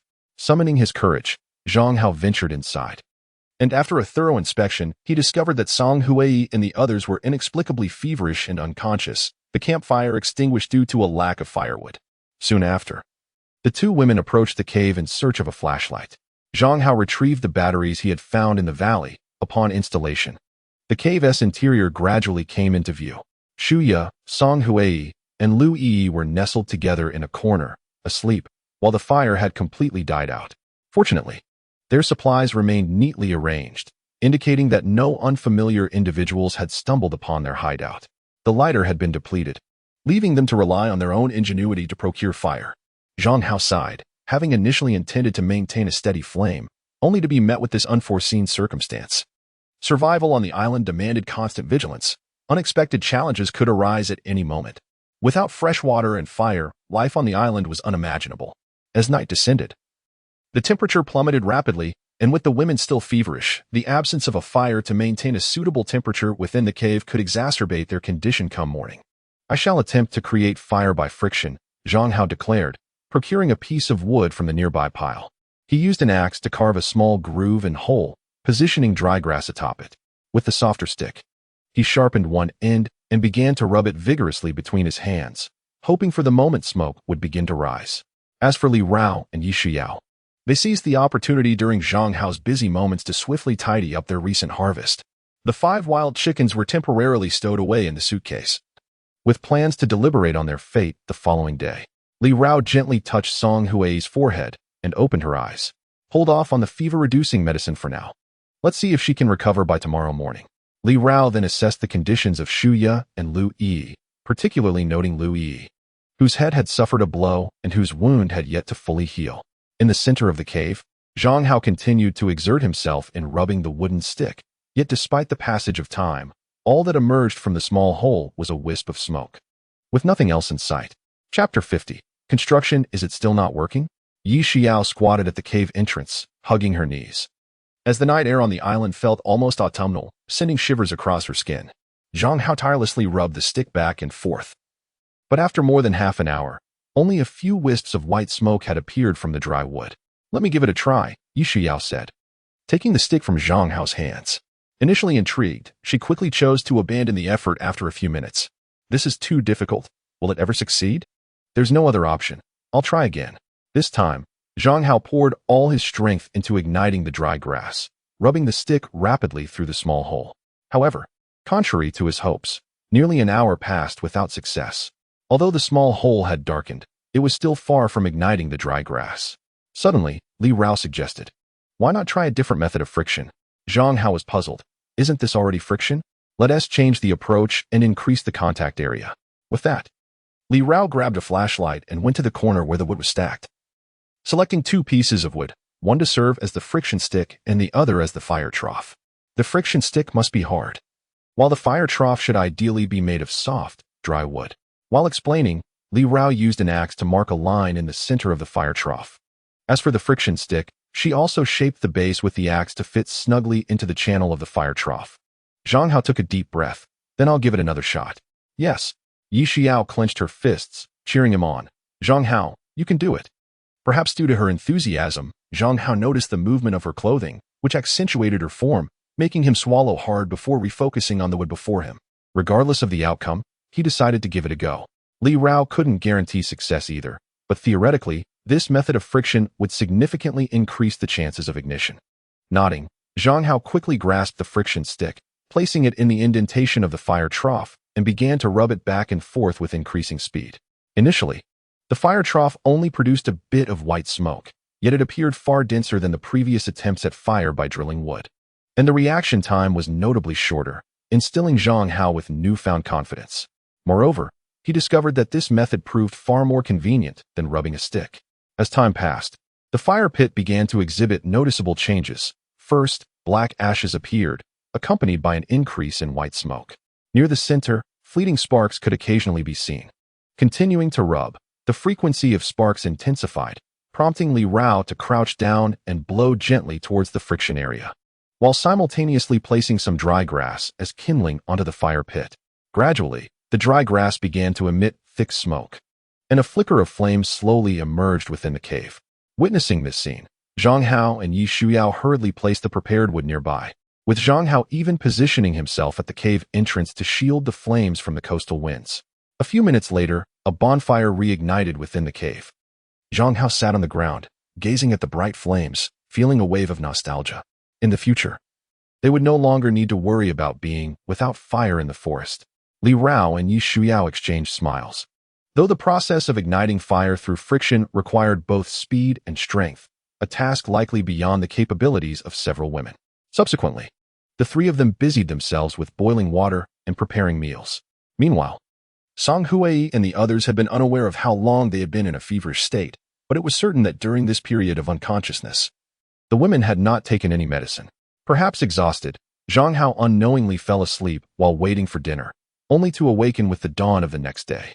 Li Rao and Song Hui had not yet slept. Specifically, they were not in the cave. Stretching lazily, Zhang Hao noticed that several items from their luggage were missing, prompting him to exit the cave. To his surprise, he heard the crowing of a rooster and peered out to find the two women walking along the rocks. Zhang Hao inquired, "Where are you going?" Li Rao turned back in response, "Yesterday, the wild hen laid eggs, and I want to relocate them over there." Following her, Zhang Hao beheld a secluded stretch of beach. Indeed, it was a hidden spot, surrounded by rocks, with the only entrance being the path beneath the cave. Even if one stood in the forest and craned their neck, it would be challenging to spot this small beach. More importantly, even during high tide, a small portion of the beach remained exposed, with the sole drawback being its vulnerability to wind and rain. Placing the wild hens here seemed quite safe. Naturally, Zhang Hao also realized the necessity of constructing a fence to prevent the hens from escaping during low tide. It was unexpected that the wild hens would lay eggs so soon. Zhang Hao licked his lips, aware that wild hens differed from domesticated chickens. The former had not been tamed by humans and had a lower egg-laying efficiency, producing eggs only during a few months of the year. Zhang Hao speculated that they might be able to catch more wild hens and gradually domesticate them. Now, nearly 30 days had passed since the shipwreck, and with no sign of a rescue team, their chances of being saved had plummeted to near zero. If they wished to survive, meticulous preparations would be essential. Upon returning to the cave, Zhang Hao discovered that Song Hui and the others were still in a deep slumber. Fortunately, the fever had subsided, but their bodies were severely exhausted, rendering them slow to awaken. After taking an anti-inflammatory pill, Zhang Hao ventured into the forest with an axe. The materials for constructing a fence were nothing but wood, and the forest was abundant with it, as long as he invested some time and effort. The process of creation would not prove challenging. To avoid attracting the attention of any prying eyes, he deliberately chose a more distant part of the forest to fell trees. By the time he returned to the vicinity of the cave, it was nearly noon. Li Rao and Yi Shuyu had already opened their suitcase on the beach. Liberating 5 wild chickens, however, their feet were still bound by ropes. As the tide was still rising, the chickens dared not venture into the water and remained on the shore, clucking incessantly. "It still feels like something is missing," Yi Shuyu suddenly remarked. Li Rao replied, "Let us take our time. It seems unlikely we can leave in the short term." The atmosphere fell into silence once more. None wished to remain on the island. Yet the question lingered. Why had the rescue team not yet appeared after such a catastrophic maritime disaster? The Golden One cruise ship had carried thousands of passengers, and their collective disappearance was nothing short of a colossal natural and man-made calamity. Soon, Zhang Hao descended from the cave, carrying wood and holding a bundle of brambles. Looking eager to begin, considering the wild chickens might take flight, the 3 of them decided to create a chicken pen deeper on the beach, thus eliminating the need to release them daily. Let us give it a try. Success is not guaranteed, Zhang Hao thought.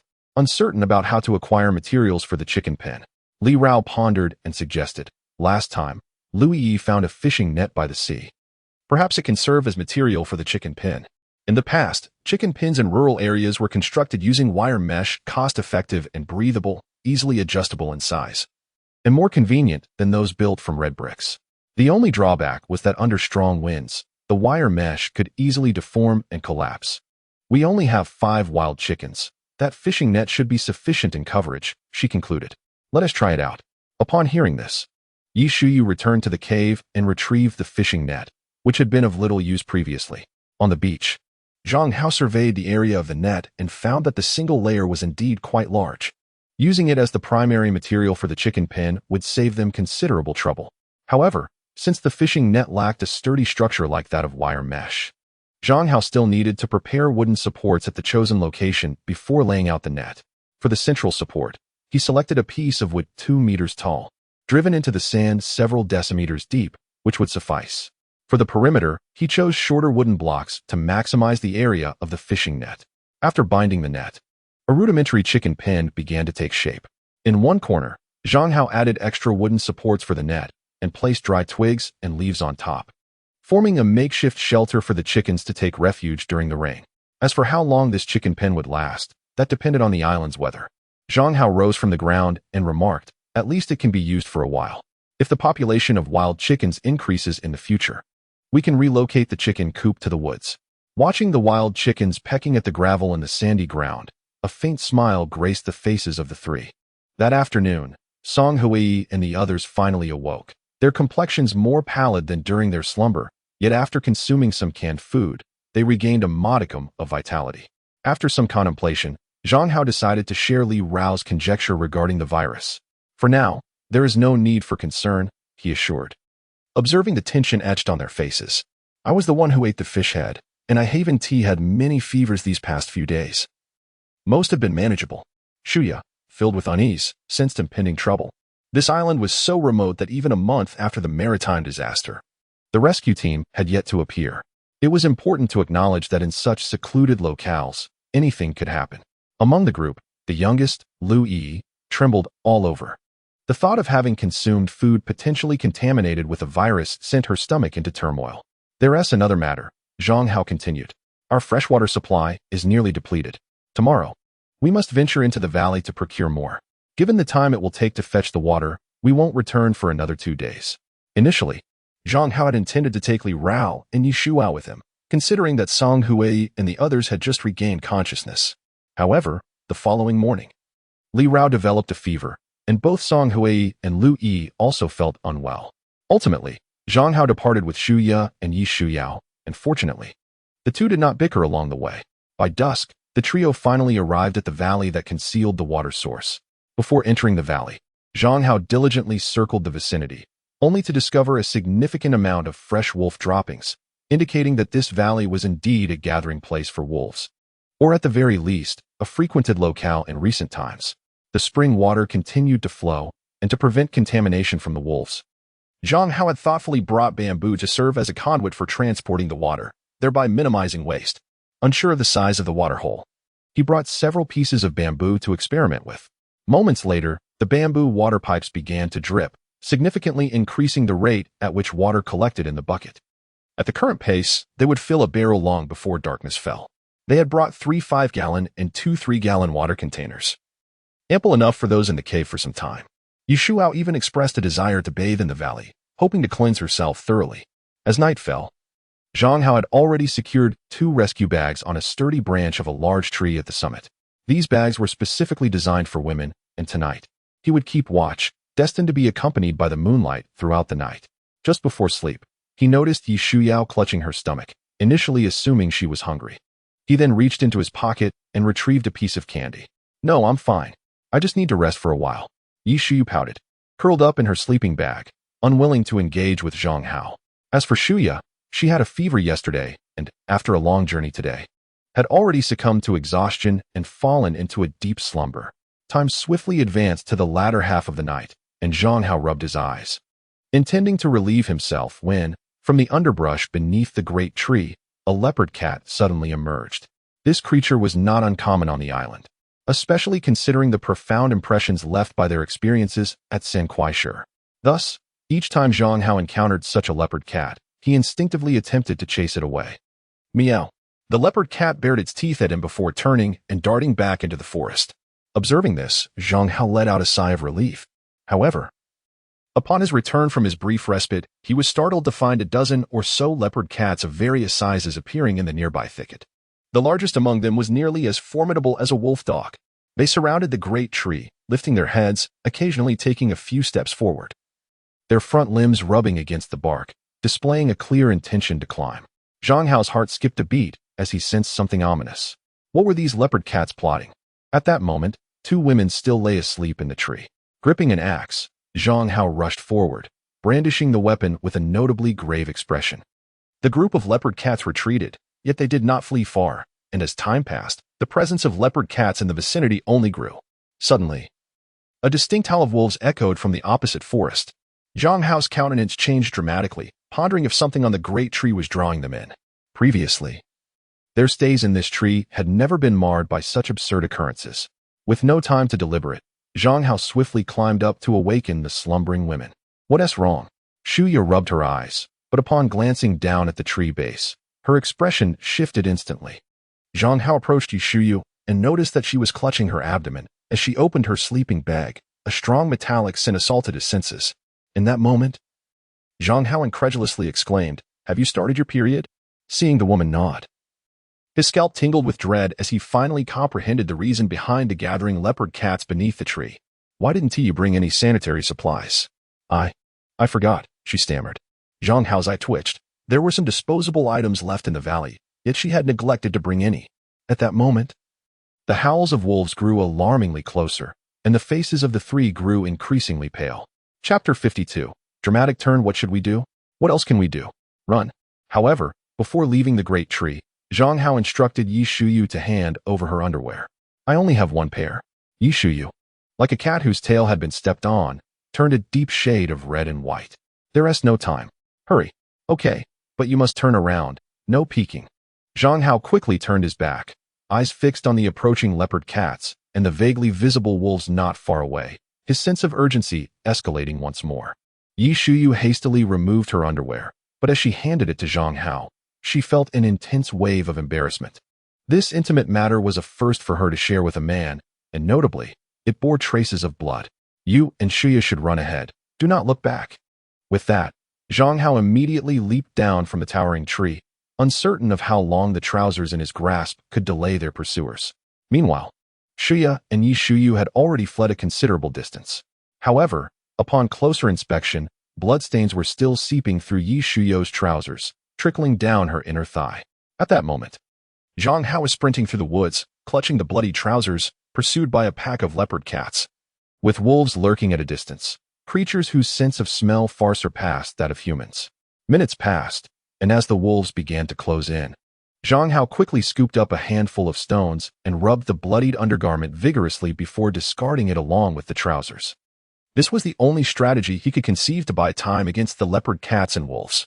Having completed this task, he did not linger but darted to the right, sprinting back in the direction from whence they came.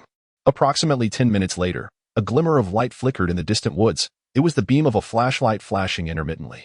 As the light grew brighter, Zhang Hao finally caught up to them. "Why have you stopped running?" he inquired. "We can no longer continue," Shuya and Yi Shuyu gasped. Hands on their knees, breathless from exertion and weakened by a prior fever that had depleted their stamina. Yet soon, their expressions changed, and they gritted their teeth, urging themselves to run forward again. Zhang Hao's countenance was grave. Although the howling of the wolves was still a distance away, their speed was formidable, and the darkness of night posed an additional threat.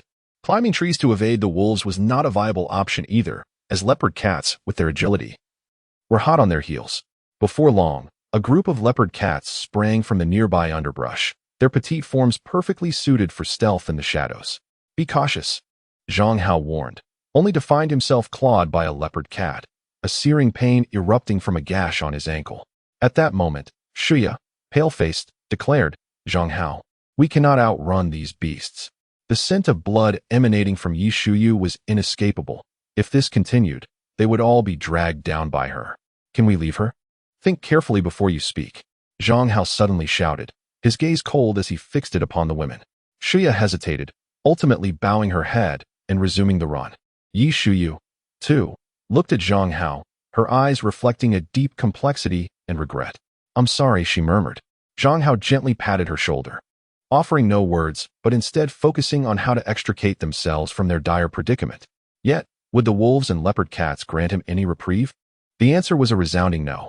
Mere minutes passed before the pack of leopard cats intercepted them once more, forcing Zhang Hao and his companions to alter their course, their unease escalating with each passing moment. At a certain moment, the forest fell into an eerie silence, and amidst the oppressive atmosphere, Zhang Hao could even hear the rhythmic thumping of his own heartbeat. The wolf pack was lurking nearby. "We must retreat," Zhang Hao declared urgently. Predators in the forest often exhibit patience before launching their attacks. Turning back, he spotted shadowy figures swiftly approaching from the distance, their speed so formidable that they could close the gap in the blink of an eye. It was indeed a pack of wolves. At that instant, despair was etched on the faces of the trio. "Zhang Hao, you all must flee. I will go alone." Yi Shuyao suddenly dashed away, leaving no room for Zhang Hao's objections. Shuya grasped Zhang Hao's arm, shaking her head. "Do not pursue. It would mean certain death. Let go." Zhang Hao forcefully shook off Shuya's grip, his gaze following Yi Shuyao's retreating form. And he was inexplicably reminded of the time he had resolutely returned to the cabin to save Lin Man minutes later. Zhang Hao and Shuya caught up with Yi Shuyao, and the three found themselves at the edge of a cliff. "Why did you all come?" Yi Shuyao's eyes were red, filled with regret for her earlier misstep that had led to this dire situation. Shuya glanced at the silent Zhang Hao and remarked wryly, "Do you truly believe you can divert all the wolves now?" The forest was not only home to wolves. A multitude of leopard cats was also gathering, likely drawn by the scent of blood from the woman's menstrual cycle, which presented an enticing new source of sustenance for them. "I carry a gun. Even if I must perish, I shall take down a couple of wolves." Zhang Hao retrieved his pistol from his pocket, having kept it with him since acquiring it in the valley. However, it held merely 2 bullets, a rather paltry supply. In that moment, Zhang Hao felt an overwhelming urge to smoke, but regrettably, his lighter was gone. "I'm sorry." Yi Shuyao felt a pang of sorrow as she looked at Shuya and Zhang Hao, her emotions teetering on the brink of collapse. Soon, the wolves began to converge upon the forest, and the nearby leopard cats ambled closer, evidently regarding the 3 humans as their next meal. Zhang Hao had already disengaged the safety on his gun, poised to pull the trigger at any moment. Shuya wielded an axe, her eyes reflecting despair and fury, while Yushu Yao, pale and gripping a shovel tightly, felt lost and desperate, unwilling to become mere fodder. At that very moment, an oppressive presence emerged from an unknown source. To be precise, a gradually intensifying noise approached, enveloping the entire forest. What on earth is that? Zhang Hao attempted to speak, only to find his voice drowned out by the overwhelming sound. Shuya and Yi Xiao returned to his side, their unease escalating. As for the wolves and leopard cats, they had long since fled in disarray, leaving the once bustling cliff devoid of anything but the three humans. Suddenly, a fierce wind arose in the forest, and the noise reached a deafening crescendo. Zhang Hao abruptly looked up at the sky, and then a terrifying scene unfolded. A plane swooped down at an alarmingly low altitude, roaring across the cliff's edge, its thunderous sound threatening to rupture eardrums. You, mother. Zhang Hao's mouth fell agape. He had encountered two of the most harrowing experiences of his life. One was the shipwreck, and the other was this moment. The massive aircraft swept past the cliff in an instant, and in that fleeting second, Zhang Hao found it difficult to breathe. The plane was enormous, and crucially, it was undergoing an emergency landing. The engines were ablaze, trailing flames as it glided, leaving a path of fiery destruction in its wake. Chapter 53. Emergency Landing. What on earth is happening? Zhang Hao's disbelief was palpable as the aircraft tore through the dark forest, creating a veritable sea of flames. Shuya and Yishu Yao also gazed in wide-eyed astonishment. They had never beheld such an exaggerated spectacle, let alone witnessed it firsthand, leaving them momentarily at a loss. It was terrifying. The aircraft was a medium-sized commercial airliner, though the darkness had obscured its airline identity. As a flight attendant, Yishu Yao possessed a modicum of knowledge and, recalling the scene, felt a lingering unease. She quickly remarked, typically, such a plane has a passenger capacity of no more than 200, but with the engines ablaze, the risk of a crash landing is substantial. At that moment, the forest was ablaze, and it was apparent that not only were the engines on fire, but fuel was likely spilling out. As evidenced by the pools of black kerosene near the cliff, any spark from above could ignite them. Zhang Hao raced to the cliff's edge, peering into the direction of the emergency landing, but all he could see was a conflagration. Discerning the aircraft's precise whereabouts was nearly impossible. He sighed, pondering how many aboard might survive. Even if they were to arrive at the crash site promptly, he suspected their assistance would be futile. Moreover, the spreading wildfires and the agitated forest were chaotic. Countless animals fled in all directions, creating a scene more tumultuous than during the day. He had originally considered returning to the valley to wait for dawn, but a single remark from Yishu Yao made him abandon that thought. There are locators on the plane. Should we check? Are you sure? Yes, Yishu Yao affirmed with a nod. There must be a locator on board. With a stroke of luck, we might even establish communication with the control tower via satellite phone. At her words, Zhang Hao inhaled sharply, gazing at the inferno in the darkness. Perhaps this would be their final opportunity to leave the island. Beside him, Shuya clenched her fists, her expression revealing a mix of complexity and confusion. Soon, the three departed from the cliff, advancing toward the direction of the raging flames. Along the way, they encountered a multitude of creatures within the forest. Is that a cheetah? Yishu Yao exclaimed as a fierce creature leapt from the branches, prompting her to grasp Zhang Hao's arm in alarm. It's a leopard, but not quite. Zhang Hao squinted, a handgun now in his grasp. The creature was adorned with golden spots, shimmering in the firelight, truly a magnificent golden leopard. Fortunately, it leaped from the nearby inferno and vanished from sight in an instant. Shuya closely followed Zhang Hao, and she spotted several pangolins, each the size of a hyena, their scales remarkably thick, even burrowing into the ground at a speed surpassing that of an electric drill. Is it not evident that the ecological environment here is remarkably pristine? Zhang Hao could not suppress his astonishment. Had it not been for the raging inferno, they might never have discovered the abundance of wildlife residing in their vicinity.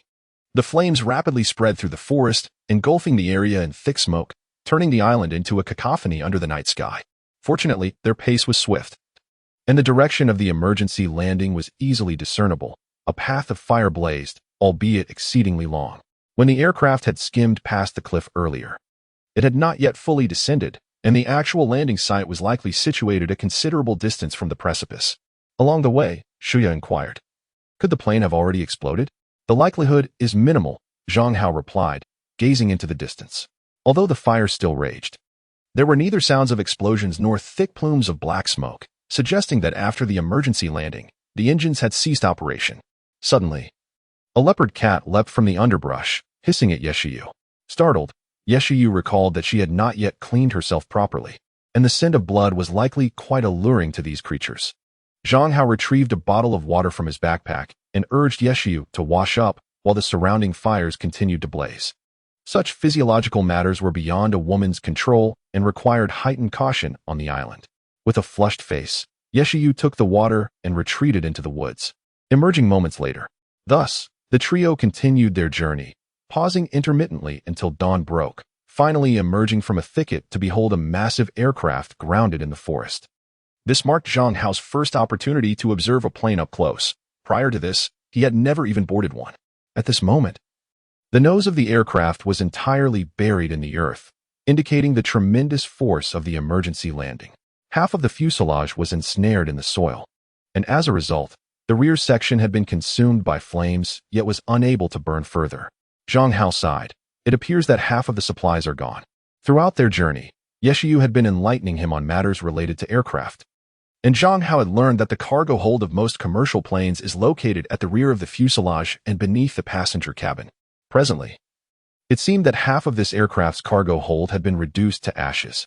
However, this was not the primary concern. What mattered most now was to ascertain whether the communication equipment with the outside world was intact and operational. With the nose completely buried, they could only access the cockpit through the passenger cabin. The tail of the aircraft had been utterly consumed, leaving behind only a barren shell. Zhang Hao traversed the tail and cautiously entered the cargo hold, discovering that all the luggage that should have been there had been reduced to cinders, and the remaining half of the cargo hold was entirely empty. Subsequently, the three of them clutched a steel plate and carefully climbed into the cabin. Were all these people dead? Yishuyu gazed at the individuals seated before her. Merely one night had elapsed since the tragic accident, and even if the others had perished, they appeared more akin to being in a deep slumber. In truth, if one were to measure their heartbeat and pulse, it would be all too evident that they were indeed lifeless. As for those occupying the rear of the cabin, they had been reduced to mere ashes. Zhang Hao sighed, remarking that air disasters were indeed more terrifying than maritime calamities. Shu Yu and Yi exchanged glances, their bodies involuntarily trembling. Surely, there must still be survivors. Observing several footprints on the ground, Zhang Hao deduced they were likely made following the emergency landing. Furthermore, he noticed signs of rummaging through the overhead compartments, with only a scant few packages remaining. How peculiar, Shu Yu furrowed her brow. These packages contained only food and fresh water, predominantly compressed biscuits. Zhang Hao found the situation odd. It could be dismissed if only 1 or 2 packages were found, but the 7 discovered were all filled with biscuits and water. What on earth were these individuals embarking upon? Zhang Hao's gaze shifted towards the tightly sealed cockpit, a vague sense stirring within him that this aircraft was far more complex than they had initially surmised. Chapter 54. The search. Zhang Hao followed Yi Shuyu to the service area, located at the front of the aircraft, where the flight attendants prepared refreshments. Upon opening a small door at the workbench, Yi Shuyu revealed a neatly arranged collection of white spirits, miraculously preserved through the emergency landing. We must take all of this back, Zhang Hao recognized upon seeing the liquor that they could not forego these provisions. High-proof spirits could serve as effective disinfectants in dire circumstances. A total of 12 bottles were carefully stored in a backpack Zhang Hao had fortuitously picked up. In addition to the spirits, the nearby cabinet housed entire boxes of compressed biscuits, instant noodles, and bottled water, enough to sustain a single person on an island for 2 months. The sheer abundance of strategic supplies, particularly the compressed biscuits, birthed an absurd notion in Zhang Hao's mind. Could it be that this plane was aware it would be forced to land on an island? Was this merely an unfortunate aviation incident, or was it a deliberate act? If it were the former, how could one explain the presence of compressed biscuits aboard, as Zhang Hao had never heard of an airline serving such fare? Yet if it were the latter, the implications were profoundly unsettling. In that moment, Zhang Hao felt his thoughts spiraling, and he looked up to inquire, "Is there anything else? I recall there being a medical kit." Yi Shuyu, pursing her lips in contemplation, acknowledged that while they were all on an aircraft, the internal environments varied, complicating their search. However, she soon discovered a metal box, which, upon opening, revealed a selection of basic medications and 5 rolls of bandages. At that juncture, Shuyu interjected, "Yi Shuyu, why not fashion a cushion out of the bandages for now?" Upon hearing this, Yi Xiao's face flushed crimson as she grasped Shuyu's implication. Without hesitation, she seized a roll of bandages and made her way to the restroom in the service area. "Let us search again," Zhang Hao suggested. Realizing that Yi Xiao's predicament illuminated a significant concern. Once the biological supplies in the cave were depleted, it would pose a formidable challenge for the women. Suddenly, Shuyas laughed and remarked, "Why not just let them get pregnant?" Zhang Hao shot her a glance. "Shall I have you be the first to conceive then?" "How mundane." Shuyas replied with a faint smile, slightly propping herself up, causing her white shirt to stretch tightly across her frame. Noticing Zhang Hao's stunned gaze, she deliberately swayed her body, resulting in the buttons at her chest popping open, revealing a glimpse of alabaster skin. Ahem. Zhang Hao coughed, excitement coursing through him. Had it not been for Yi Xiao's presence, he feared he would have struggled to maintain his composure. Fortunately, Shuya ceased her teasing, opting instead to earnestly rummage through the service area. Ultimately, in a concealed drawer, she indeed discovered a modest supply of sanitary pads, though limited. It was sufficient for a woman's needs over 2 months. Not long after, Yi Shuyao emerged from the restroom, observing that Zhang Hao and Shuyas had gathered the supplies. She then approached the entrance to the cockpit. The cockpit door was severely damaged due to the emergency landing, and the aircraft's nose had plunged into the earth, with soil piled atop the fuselage, a testament to the immense force of the impact. The pressure had distorted the door frames on either side, allowing a person to enter by sucking in their stomach. One after another, the 3 entered, only to find that both pilots were deceased. However, they had not perished from the crash. The main pilot bore a dark bruise at his temple, as if struck with great force, while the co-pilot exhibited a distinct mark around his neck, leaving the cause of death uncertain. This scene felt eerily familiar to Zhang Hao, yet he could not recall where he had witnessed something similar. Regardless, it was evident that these 2 individuals did not die as a result of the emergency landing. This revelation raised suspicions. How could 2 healthy pilots meet such an untimely end? Yi Xiao inhaled deeply, suppressing her unease, and walked directly to the control panel, searching for clues. However, her expression turned grim as she glanced back at Zhang Hao and Shuyas. "The power supply is damaged. Is it unusable?" he inquired. "It seems so. We cannot turn it on without power, and nothing can be activated," Yi Xiao sighed, feeling disheartened despite having prepared for the worst. "What about the communication devices? We cannot establish contact with the tower. They must have been damaged during the crash." Indeed, upon entering the cockpit, all 3 noticed the extensive damage. The nose of the aircraft was severely compromised, various instrument panels shattered, and the cockpit itself was nearly compressed to half its original space, with numerous wires exposed to the air. Faced with such a result, the 3 of them let out a sigh. "Do not be disheartened," Zhang Hao remarked. "The aircraft likely encountered trouble over the nearby sea. Coupled with the previous sinking of the cruise ship, 2 significant disasters may prompt the government to intensify the search efforts. Therefore, we must prioritize our safety and strive to survive." In the following hours, Yi Xiao continued to attempt communication with the control tower from the cockpit, as well as operate the navigation equipment, hoping to uncover some useful clues. Meanwhile, Zhang Hao and Shuya began to search among the deceased, hoping to find some supplies. Soon, Zhang Hao halted. He had discovered a flight attendant's registration certificate on one of the bodies, which served as verification of the air marshal's identity. Astonishingly, this individual was indeed an air marshal. Bending down, Zhang Hao noted that the individual was deceased, not in their seat but in the corridor outside the service area. The spine was broken, and there was a conspicuous bruise on the abdomen. Zhang Hao could almost envision the scenario: someone delivering a sudden kick to the air marshal, resulting in a collision with a nearby pillar, leading to a broken spine and paralysis. If this were true, what immense force it must have taken. Zhang Hao inhaled deeply, a chill coursing through him. This aircraft was steeped in mystery. On Shuya's side, she had already found some provisions, most of which were retrieved from a woman's belongings. "Zhang Hao, what do you think this is?" she inquired. "What? Contraceptive pills." Upon hearing this, Zhang Hao's heart raced, and he could not help but lick his lips, his gaze towards Shuya noticeably shifting. This woman was indeed beguiling.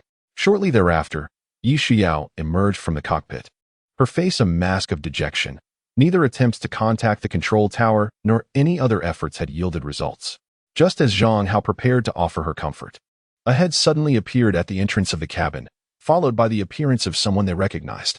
Hee, who would have thought we would meet again here? Chapter 55. Gunfire. Zhang Hao regarded the man who had suddenly appeared, his brow furrowing as his heart raced. It was Hu Tianyi.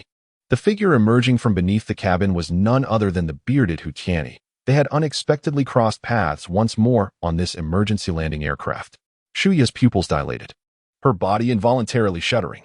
Zhang Hao, this marks our third encounter. They say things come in threes, and the third time brings change. Hu Tianyi coldly scrutinized Zhang Hao while quickly assessing the two women behind him. The third time? Both Yi Xiao and Shuya were momentarily taken aback by Hu Tianyi's words, then turned their astonished gazes towards Zhang Hao.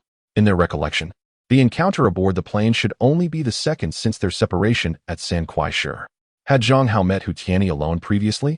Meanwhile, Hu Tianyi glanced around, suddenly grinning mischievously. Is it just the three of you? Upon hearing this, Zhang Hao's heart sank, and a chilling realization struck him. He recalled that someone had mentioned Hu Tianyi's gun had limited ammunition. A wave of intense foreboding washed over him. At nearly the same moment, two men in the cabin drew their pistols, the barrels aimed squarely at one another. This sudden turn of events startled the two women, raising every hair on their bodies in alarm. Just moments ago, they had been engaged in conversation, but now they found themselves on the brink of violence. A tense atmosphere enveloping every corner of the cabin, even their breathing becoming labored. Initially, Hu Tianyi had exuded confidence, but upon glimpsing the black handgun in Zhang Hao's grasp, his expression darkened instantly. He had not anticipated that they too were armed, their concealment remarkably adept. Hu Tianyi narrowed his eyes, tightening his grip on his weapon rather than relinquishing it. Zhang Hao felt a pang of anxiety, aware that he possessed only 2 bullets. Should Hu Tianyi pull the trigger, the outcome remained uncertain.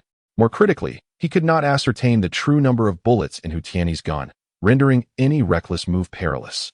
If the opposing side had sufficient ammunition, all 3 of them would meet their demise. Shuya, I give you one last chance to hand it over to me. Otherwise, none of you shall leave today. Hu Tianyi's declaration momentarily stunned everyone, particularly Yi Shuya, who retorted without hesitation, Big beard, didn't you take it? Utter nonsense. Hu Tianyi's eyes widened in disbelief. When had he taken it? He was utterly unaware. Zhang Hao furrowed his brow, recalling their previous encounter in the mangrove valley, where Hu Tianyi had hinted at reclaiming it. Yet, that was when it had already vanished. They had even suspected Hu Tianyi of taking it. But had they been mistaken from the very beginning?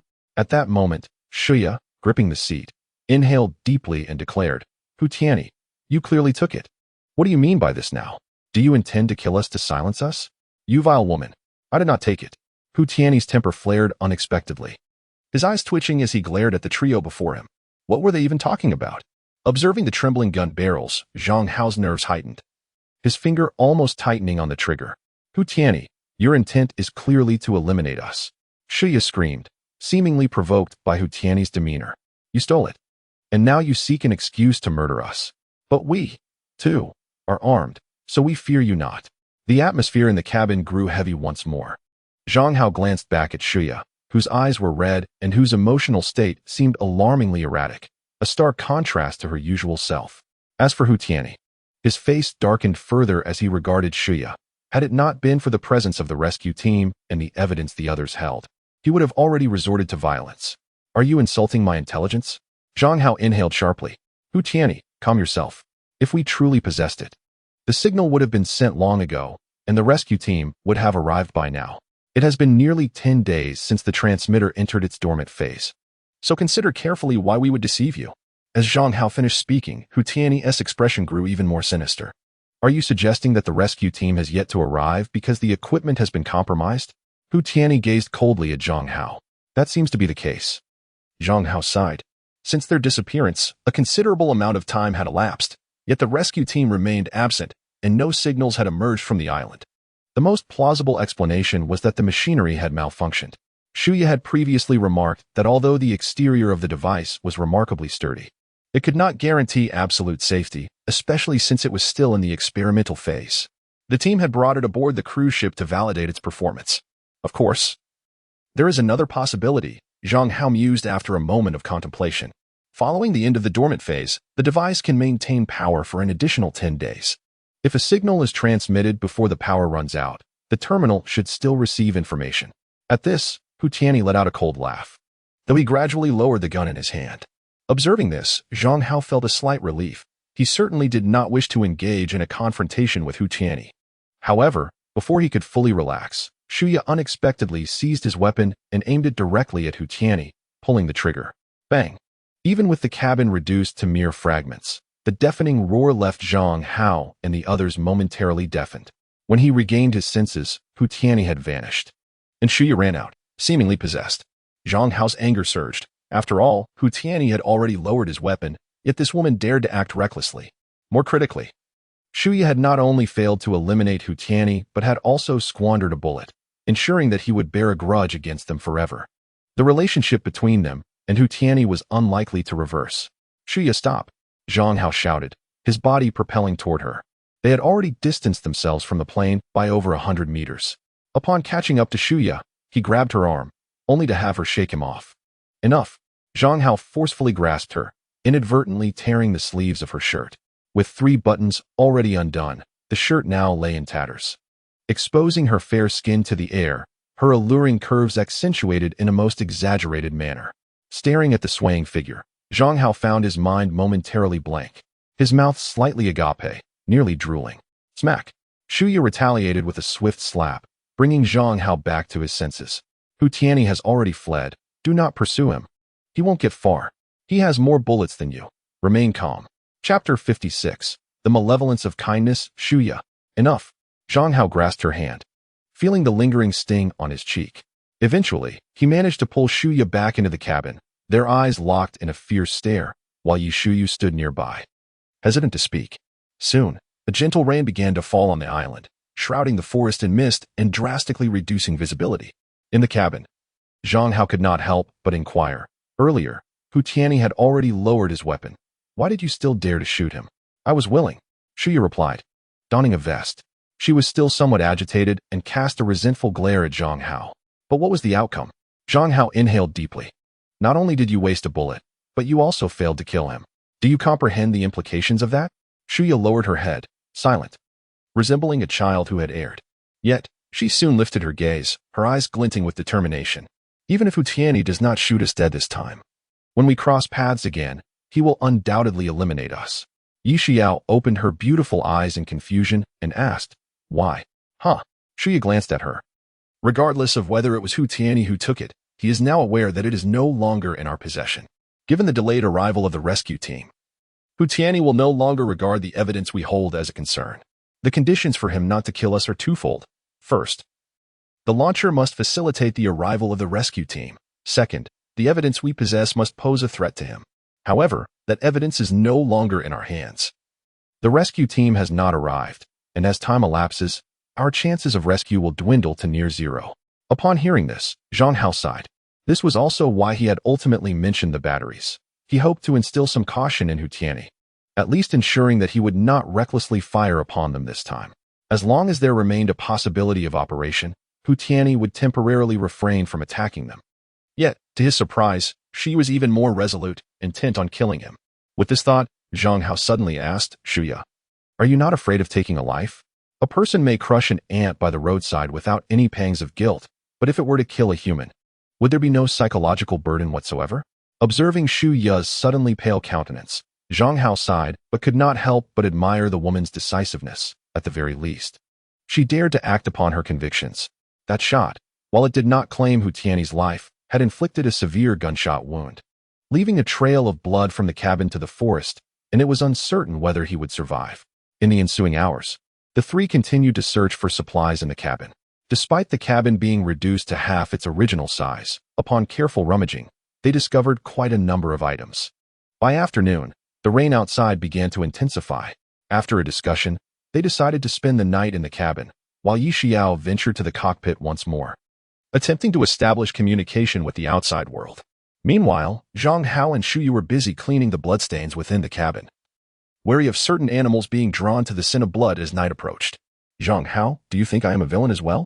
Shuya suddenly lifted her head, looking intently at Zhang Hao as she posed the question. Zhang Hao blinked, momentarily taken aback by her words. You are not strictly a villain, but neither are you a saint, he replied candidly. Although he often found himself tempted by Shuya, there remained an undeniable sense of distance between them. Shia smiled softly and remarked, "In our childhood, adults always taught us to be kind-hearted children, yet as we mature, we realize that when goodness confronts malevolence, it is the benevolent that often bears the brunt of the hurt." Zhang Hao remained non-committal, meticulously cleaning the mottled bloodstains. Soon, Shia stood up and walked into the bathroom, cautioning Zhang Hao not to peek. Perhaps it was a psychological effect. The more she admonished him, the more vivid the image of her delicate figure became in his mind, reminiscent of the moment he tore her clothing outside the cabin. As dusk enveloped the sky, Yi Shuang emerged from the cockpit, her enchanting face etched with fatigue. It must have been the force of the emergency landing. Don't dwell on it too much. Zhang Hao reassured her, noting that he had already mentally prepared for the worst. Inside the cabin, he had gathered a plethora of supplies, and that evening, they would finally indulge in the long-forgotten comfort of instant noodles.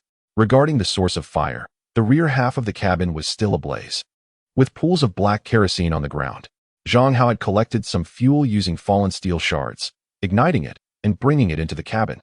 As for the iron pot for cooking the noodles, there had been plenty in the service area, all of which Zhang Hao and the others had packed for their journey back to the cave. As night fell, Yi Shuang drew the curtains of the cabin windows, rendering the interior invisible from outside. The alluring aroma of the noodles quickly awakened the appetites of the trio. Zhang Hao began to devour his meal ravenously, while Shia savored the warm broth, and Yi Shuang opened a packet of sausages, sharing a portion among them, warm and comforting. At 8 o'clock, Zhang Hao extinguished the flames, and the three of them made their way to the service area, where an upper lounge awaited, a designated resting place for the crew. They had already inspected it during the day. The room was immaculately clean, boasting soft mattresses, a veritable paradise for survivors on the island.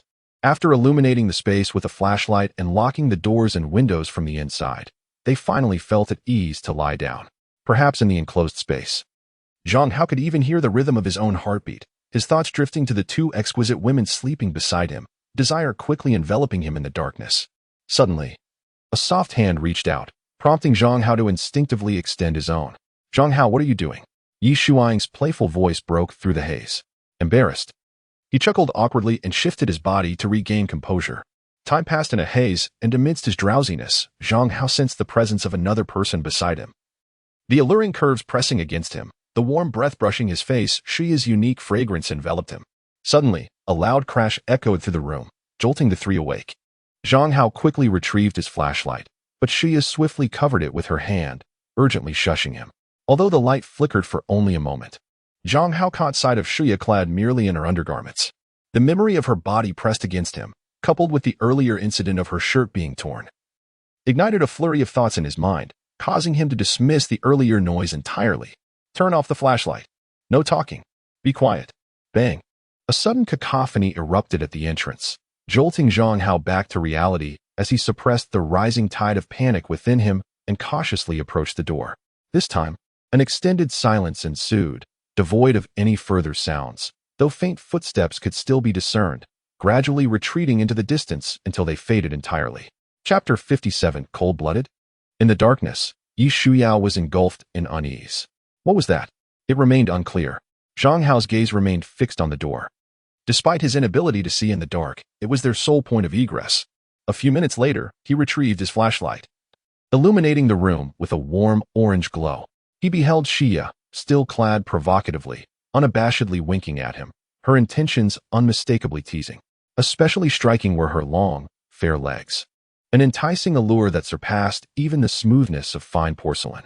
Zhang Hao's heart raced. Encountering such a siren felt akin to facing a trial, particularly with Yi Shuyao beside him, making every action feel as though a spotlight was trained upon him. Shia cast a glance at the door and whispered, "Just now. It didn't seem human." Zhang Hao nodded, recognizing that the earlier commotion at the door bore no resemblance to the impacts made by a human. Fortunately, after that initial disturbance, the door had remained silent, and the three of them gradually succumbed to sleep amidst their anxious waiting. When dawn broke, Zhang Hao was the first to awaken. He switched on the flashlight and glanced at his watch, preparing to rouse the others. However, as he turned towards Yi Shuyao, his heart skipped a beat. He noticed her strap had slipped from her shoulder to her arm, revealing a tantalizing expanse of skin, the elevated contours shifting slightly with her breath. Zhang Hao swallowed hard, only to find Shia already awake, beaming at him, her thighs exposed to the air. exuding an irresistible charm. Ahem, I'll step outside for a moment. You two should hurry and get up. Observing Zhang Hao's hasty retreat, Xia couldn't help but chuckle softly. She turned to awaken the still sleeping Yishu Yao, and together they began to gather their final belongings. The rest area was stocked with ample bedding, essential for their survival on the island during the winter months. Meanwhile, in the cabin, Zhang Hao stared blankly at the footprints on the ground. The previous night, they had thoroughly cleaned the bloodstains from the cabin. Yet now the floor was inexplicably coated in muck. Had a bear entered the cabin last night? Taking a deep breath, he assessed the footprints, concluding that their maker must be of colossal proportions. Contemplating the possibility of a bear, Zhang Hao glanced outside the cabin, and indeed, he found the bodies they had previously placed outside now strewn about, many dismembered. What a grave mistake, he sighed, as they dealt with those corpses yesterday. They had never anticipated this scenario, especially considering the fierce storm. Logically, such beasts shouldn't have been out hunting. The probability of an air disaster occurring is lower than that of a maritime catastrophe. However, the mortality rate is exceedingly high, and the number of survivors from this calamity is likely to be exceedingly few. Shortly thereafter, Shuya and Yishu Yao emerged from the lounge, laden with numerous items. And combined with the supplies gathered yesterday, the trio found it nearly impossible to venture back to the valley for water. Nevertheless, embarking from this point, they could not reach the cave within a day. Thus, the most suitable location for their overnight stay remained in the mountains near the water source. Before departing the fuselage, Yishu Yao made another trip to the restroom. 10 minutes later, the three finally exited the aircraft. Would there be other survivors arriving here? Yishu cast a glance back at the plane, and perhaps due to her profession, she mistakenly believed that everything that had transpired was merely a horrific dream. Zhang Hao shook his head. Regardless of others, we should not return here. Such a colossal aircraft is far too conspicuous on this island. Last night was merely the first day of the disaster. On the journey back, burdened by their heavy loads and the sweltering heat, the trio spent more time resting than traveling. Fortunately, the valley where the water source lay was not far. That evening, while searching for the plane, Zhang Hao had made marks along the way to facilitate navigation. Just before darkness fell, they hurriedly arrived at a cliff, preparing to rest for the night. Below lay the valley. Zhang Hao stood at the cliff's edge, gesturing towards a spot below, but before he could finish, a flicker of orange light appeared in the darkness. Shuya furrowed her brow. It seems there are others in the valley. Beside her, Yishu Yao voiced her concern. Our water buckets are still in the valley. They must have seen them. On this island, water is the most crucial resource for survival. If discovered and occupied by others, it could lead to dire complications. Zhang Hao, what should we do? Yishu Yao looked at him anxiously. Let us get through tonight first. Zhang Hao squinted, pondering the situation. All right, for the remainder of the evening, the trio dined atop the cliff under a large tree, rested for a while, and then began to arrange their sleeping bags for the night. Zhang Hao, Shuya remarked, remember to wake me in the latter half of the night. I'll keep watch. Zhang Hao nodded, refraining from overexerting himself for the entire night. After a day of travel, if he were to keep watch all night, he would likely have to crawl back to the cave the next day. Soon, gentle snores floated from Yishu Yao's sleeping bag. Meanwhile, Shuya poked her head out from her bag, revealing her delicate shoulders. Zhang Hao, what's wrong? Why don't you go to the valley and warn those people that wolves might pass through at night? For a moment, silence enveloped the area beneath the tree. After a while, Zhang Hao quietly replied, would telling them cause them to leave? Human nature has never been so simple. Shuya gazed at him, suddenly letting out a laugh. Zhang Hao, you're actually rather cold-blooded. Is that so? Perhaps. Shuya chuckled softly, then suddenly opened her sleeping bag. Are you cold? Would you like to come in and warm yourself? Upon hearing this, Zhang Hao couldn't help but roll his eyes, yet his gaze inevitably drifted toward the sleeping bag, silently marveling at its immaculate size. In the next moment, Shuya burrowed into the sleeping bag, zipping it up tightly around herself. Women, Zhang Hao mused, his eyes reflecting a shade of helplessness and sorrow as he gazed at the moonlight above. The following morning, after a brief wash, the trio gathered their belongings and set off towards the valley. However, just as they were nearing their destination, Zhang Hao abruptly altered his plans, leaving the two women in the forest while he ventured into the valley with his firearm. The circumstances within the valley remained uncertain, and given that his handgun held but a single bullet, any encounter with danger could spell disaster. Just be careful. Yishu expressed her concern. Shuya also glanced at Zhang Hao, nodding in agreement. Rest assured, I have a gun, and this is the only freshwater source we've found so far. Without it, our survival would be severely compromised. Chapter 58. The last bullet having survived on the island for a month. The water source in this valley was the sole freshwater supply they had discovered. The implications of losing it were dire. Zhang Hao looked back at the valley, recalling that no wolves had appeared the previous night, which meant the inhabitants were neither injured nor dead.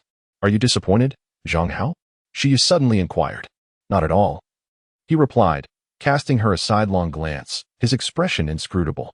Meanwhile, Yishuyu touched her head, feeling somewhat out of sync with their conversation.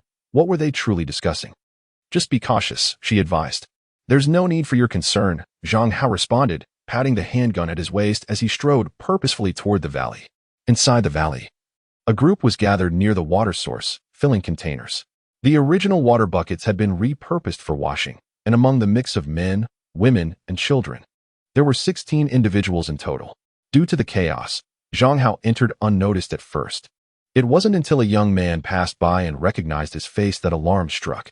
The lad recoiled in shock as if he had stepped on a cat's tail, stumbling backward nearly to the ground. "Who are you?" Instantly, countless pairs of eyes turned toward him. Zhang Hao met their gaze, walking straight to the water bucket and lifting it.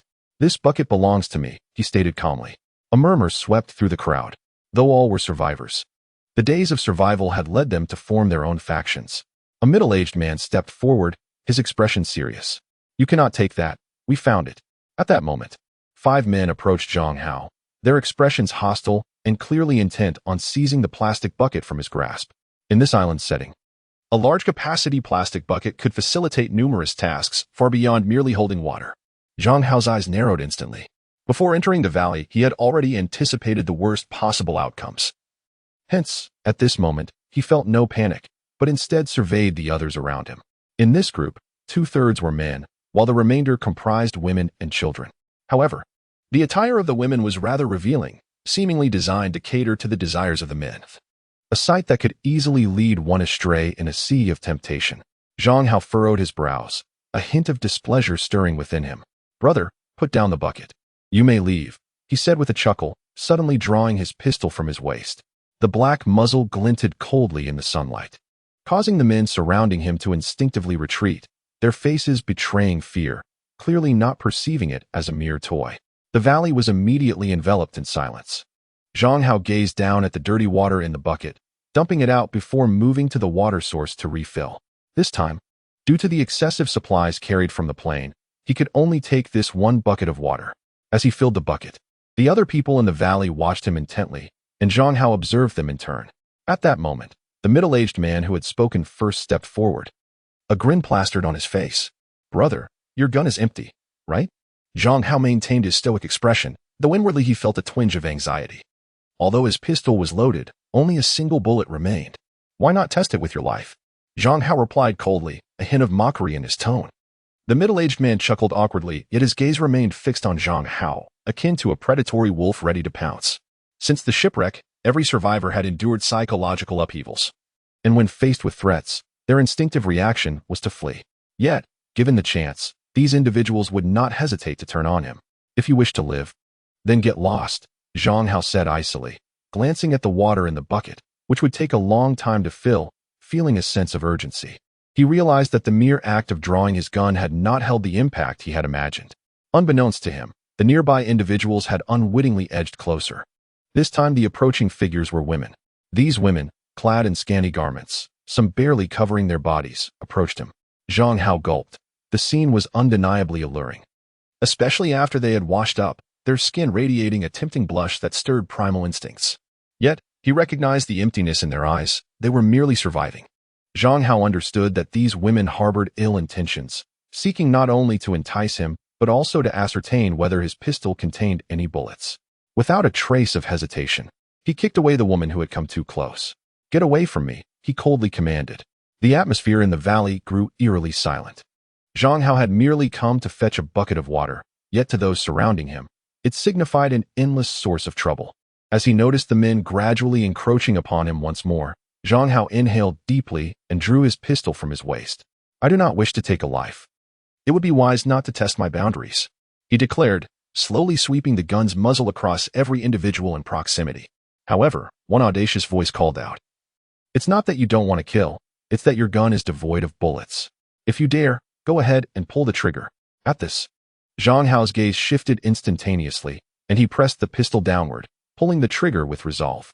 A thunderous bang erupted, plunging the valley into an eerie stillness, soon followed by an unmistakable odor. Startled, everyone scrambled away, no longer daring to approach Zhang Hao. The man indeed possessed bullets. The gunshot had stirred up a cloud of dust in the valley, and in that fleeting moment, each person felt as if they had narrowly escaped death.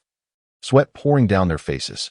Simultaneously, upon hearing the gunfire, Shuya and Yi Shu Yao rushed into the scene, concerned about Zhang Hao's prolonged absence. Did he really fire?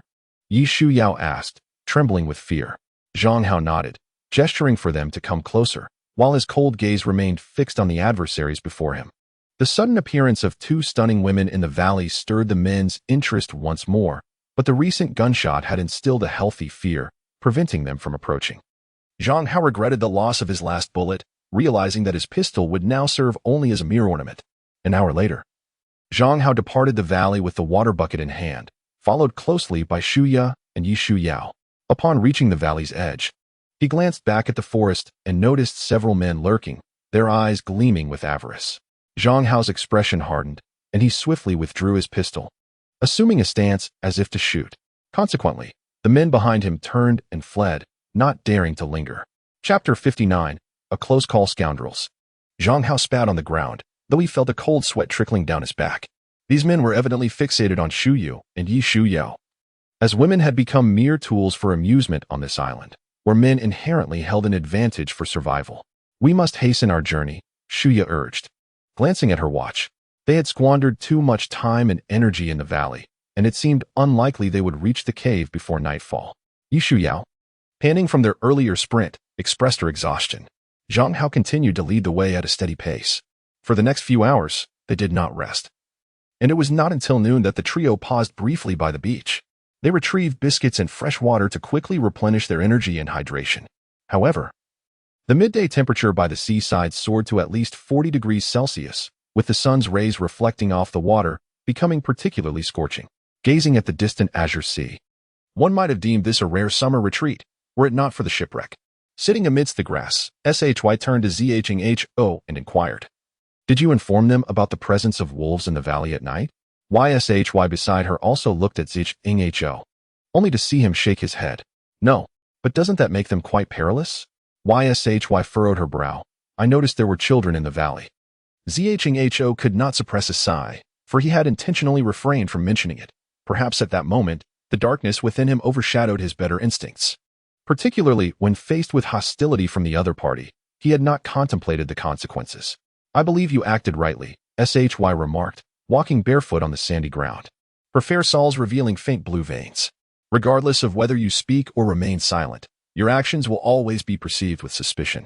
The kindness you extend will be scrutinized through the lens of malice. It might be better to say nothing at all and refrain from any action. Survival of the fittest is the most fundamental and brutal law of nature." YSHY could not help but retort, "Yet we are human.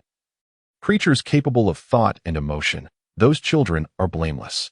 Other beings also possess the capacity for thought and feelings. There is no distinction. For instance, when we inadvertently crush an ant by the roadside, does that ant not remain innocent?" But before YSHY could continue, ZHO stood up, declaring it was time to resume their journey. "Let us not linger. We have 4 hours until nightfall. If we wish to avoid sleeping by the sea, we must hasten our pace." Shaking his head to cast aside the tumultuous thoughts clouding his mind, ZHO lamented his newfound coldness. YSHY, somewhat displeased, nonetheless rallied her spirits to continue. As for SHY, she winked at ZHO, then jiggled her backpack, causing the 2 white bunnies atop her shoulders to bounce playfully. Despite the fabric separating them, their form was remarkably evident. In an instant, ZHO felt invigorated, striding forward with renewed vigor. At 6 o'clock in the evening, the sky remained resplendent with twilight hues. Outside the cave, as ZHO and the others set down their burdens, SHY emerged through the gate. Her eyes were reddened, glimmering with unshed tears. They had been away for 4 days. To claim that they had not worried would be a lie. After a month of companionship, bonds had formed, albeit not deeply, yet sufficient to evoke discomfort. Witnessing S-ing Huai's tears, Zhang-ho realized their absence had been too prolonged, especially on an island where each day away signified potential danger, let alone a full 4 days. Come inside. S-ing Huai wiped her eyes and assisted them in carrying supplies.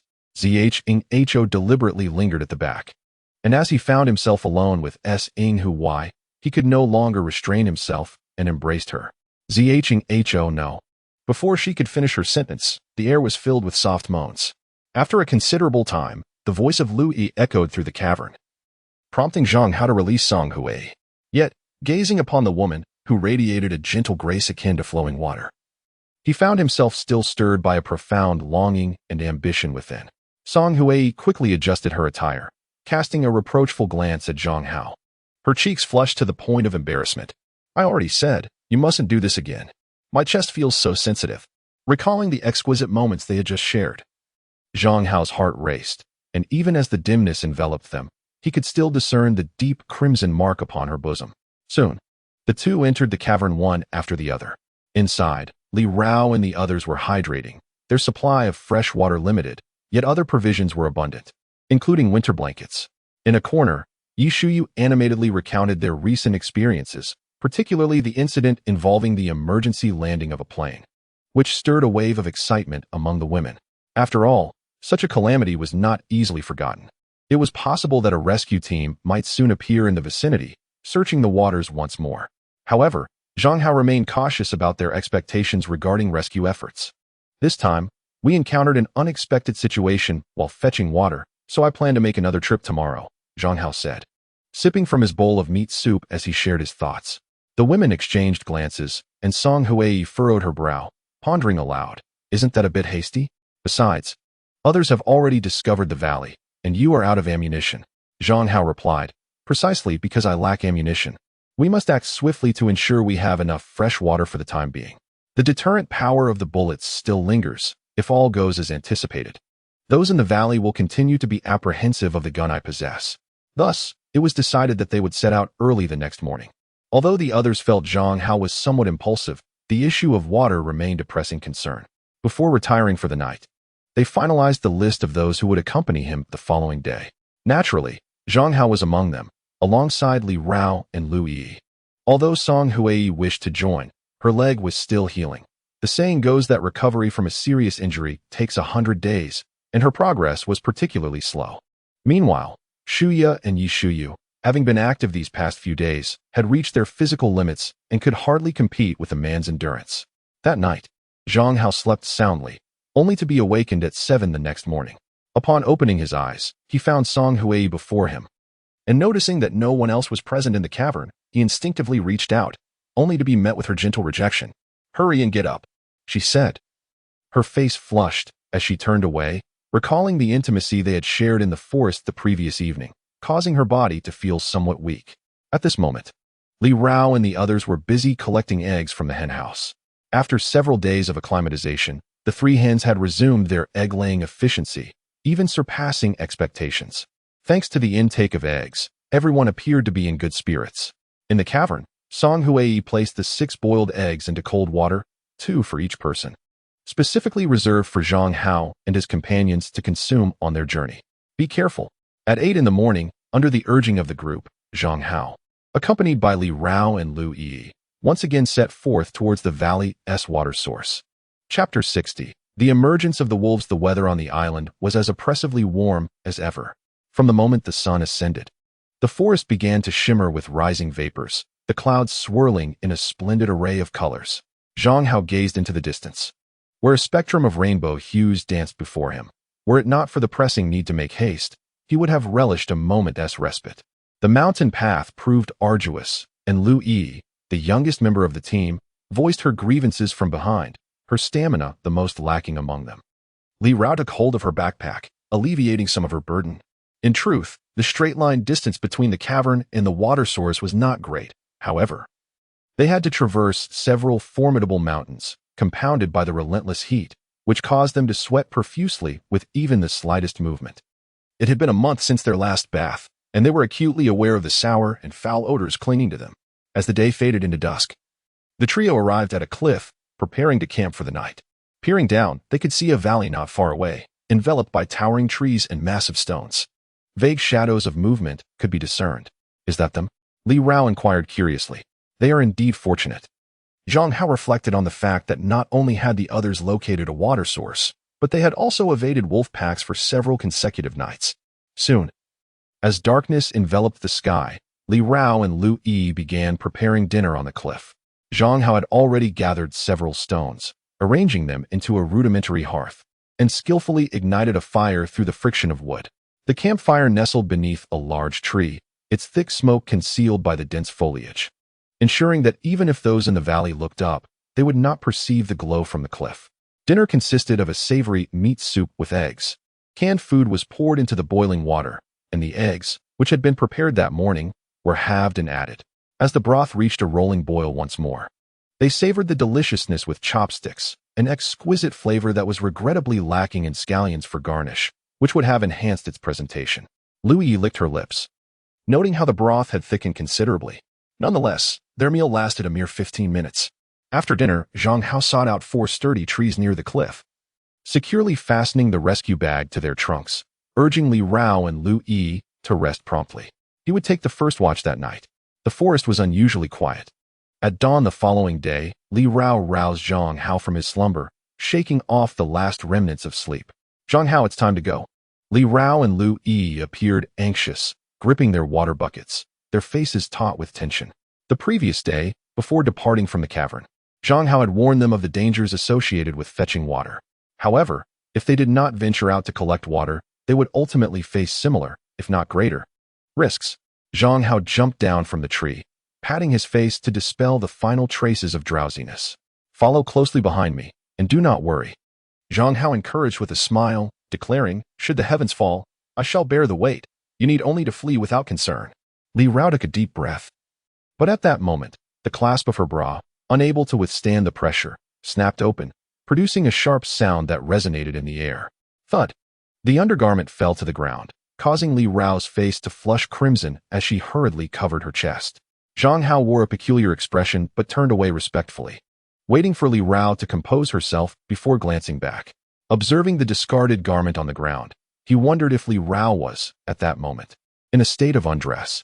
Swallowing hard, his gaze instinctively returned to her. However, upon noticing the addition of a white tank top at her neckline, he realized his assumption had been erroneous. Let us proceed, Li Rao murmured, her chin nearly touching her chest in embarrassment. Soon, Zhang Hao led them away from the cliff. But as they approached the valley, they were startled by the sound of wolves. Not the howling of wolves, but a low, guttural growl.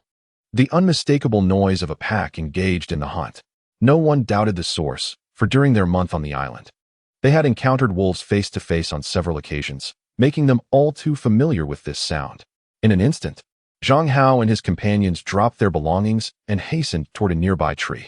Surrounded by a thicket of interlaced branches, they could ascend by stepping on the limbs.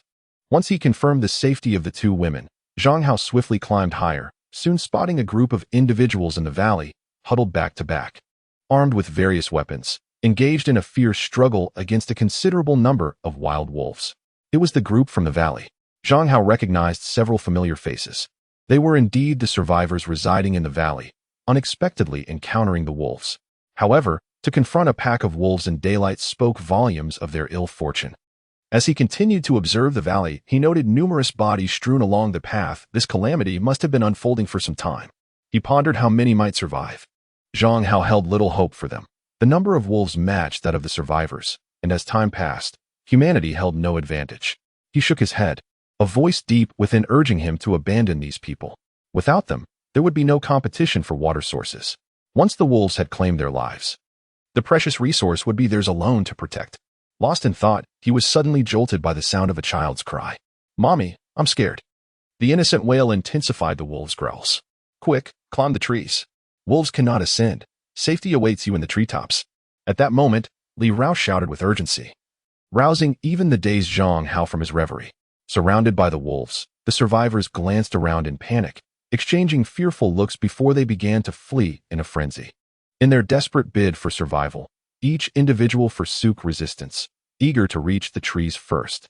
As a result, the wild wolves darted through the crowd, and those who ran the fastest became their primary targets for hunting.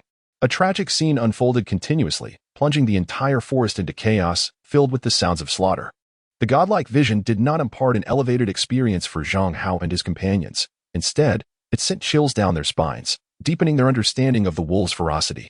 The ground was littered with entrails and limbs. For a whole hour, the wolves spared no one lingering in the woods, blood splattered everywhere, and dismembered remains were strewn about.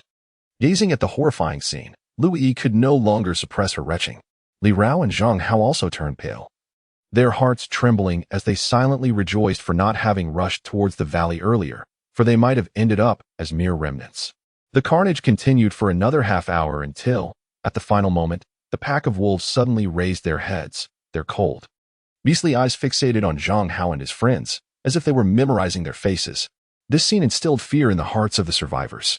Another half hour passed, and Zhang Hao was the first to descend from the tree. He had confirmed that the wolves had departed. Subsequently, he led Li Rao and Lu Yi into the valley to procure fresh water. Chapter 61. Following along in the valley. The three of them were gathering water beneath the rocks, their hearts still filled with unease. Although the wolves had left, it did not imply they had gone far. Zhang Hao surveyed the valley. From the experiences of collecting water, it was evident that this valley served as a gathering place for the wolf pack.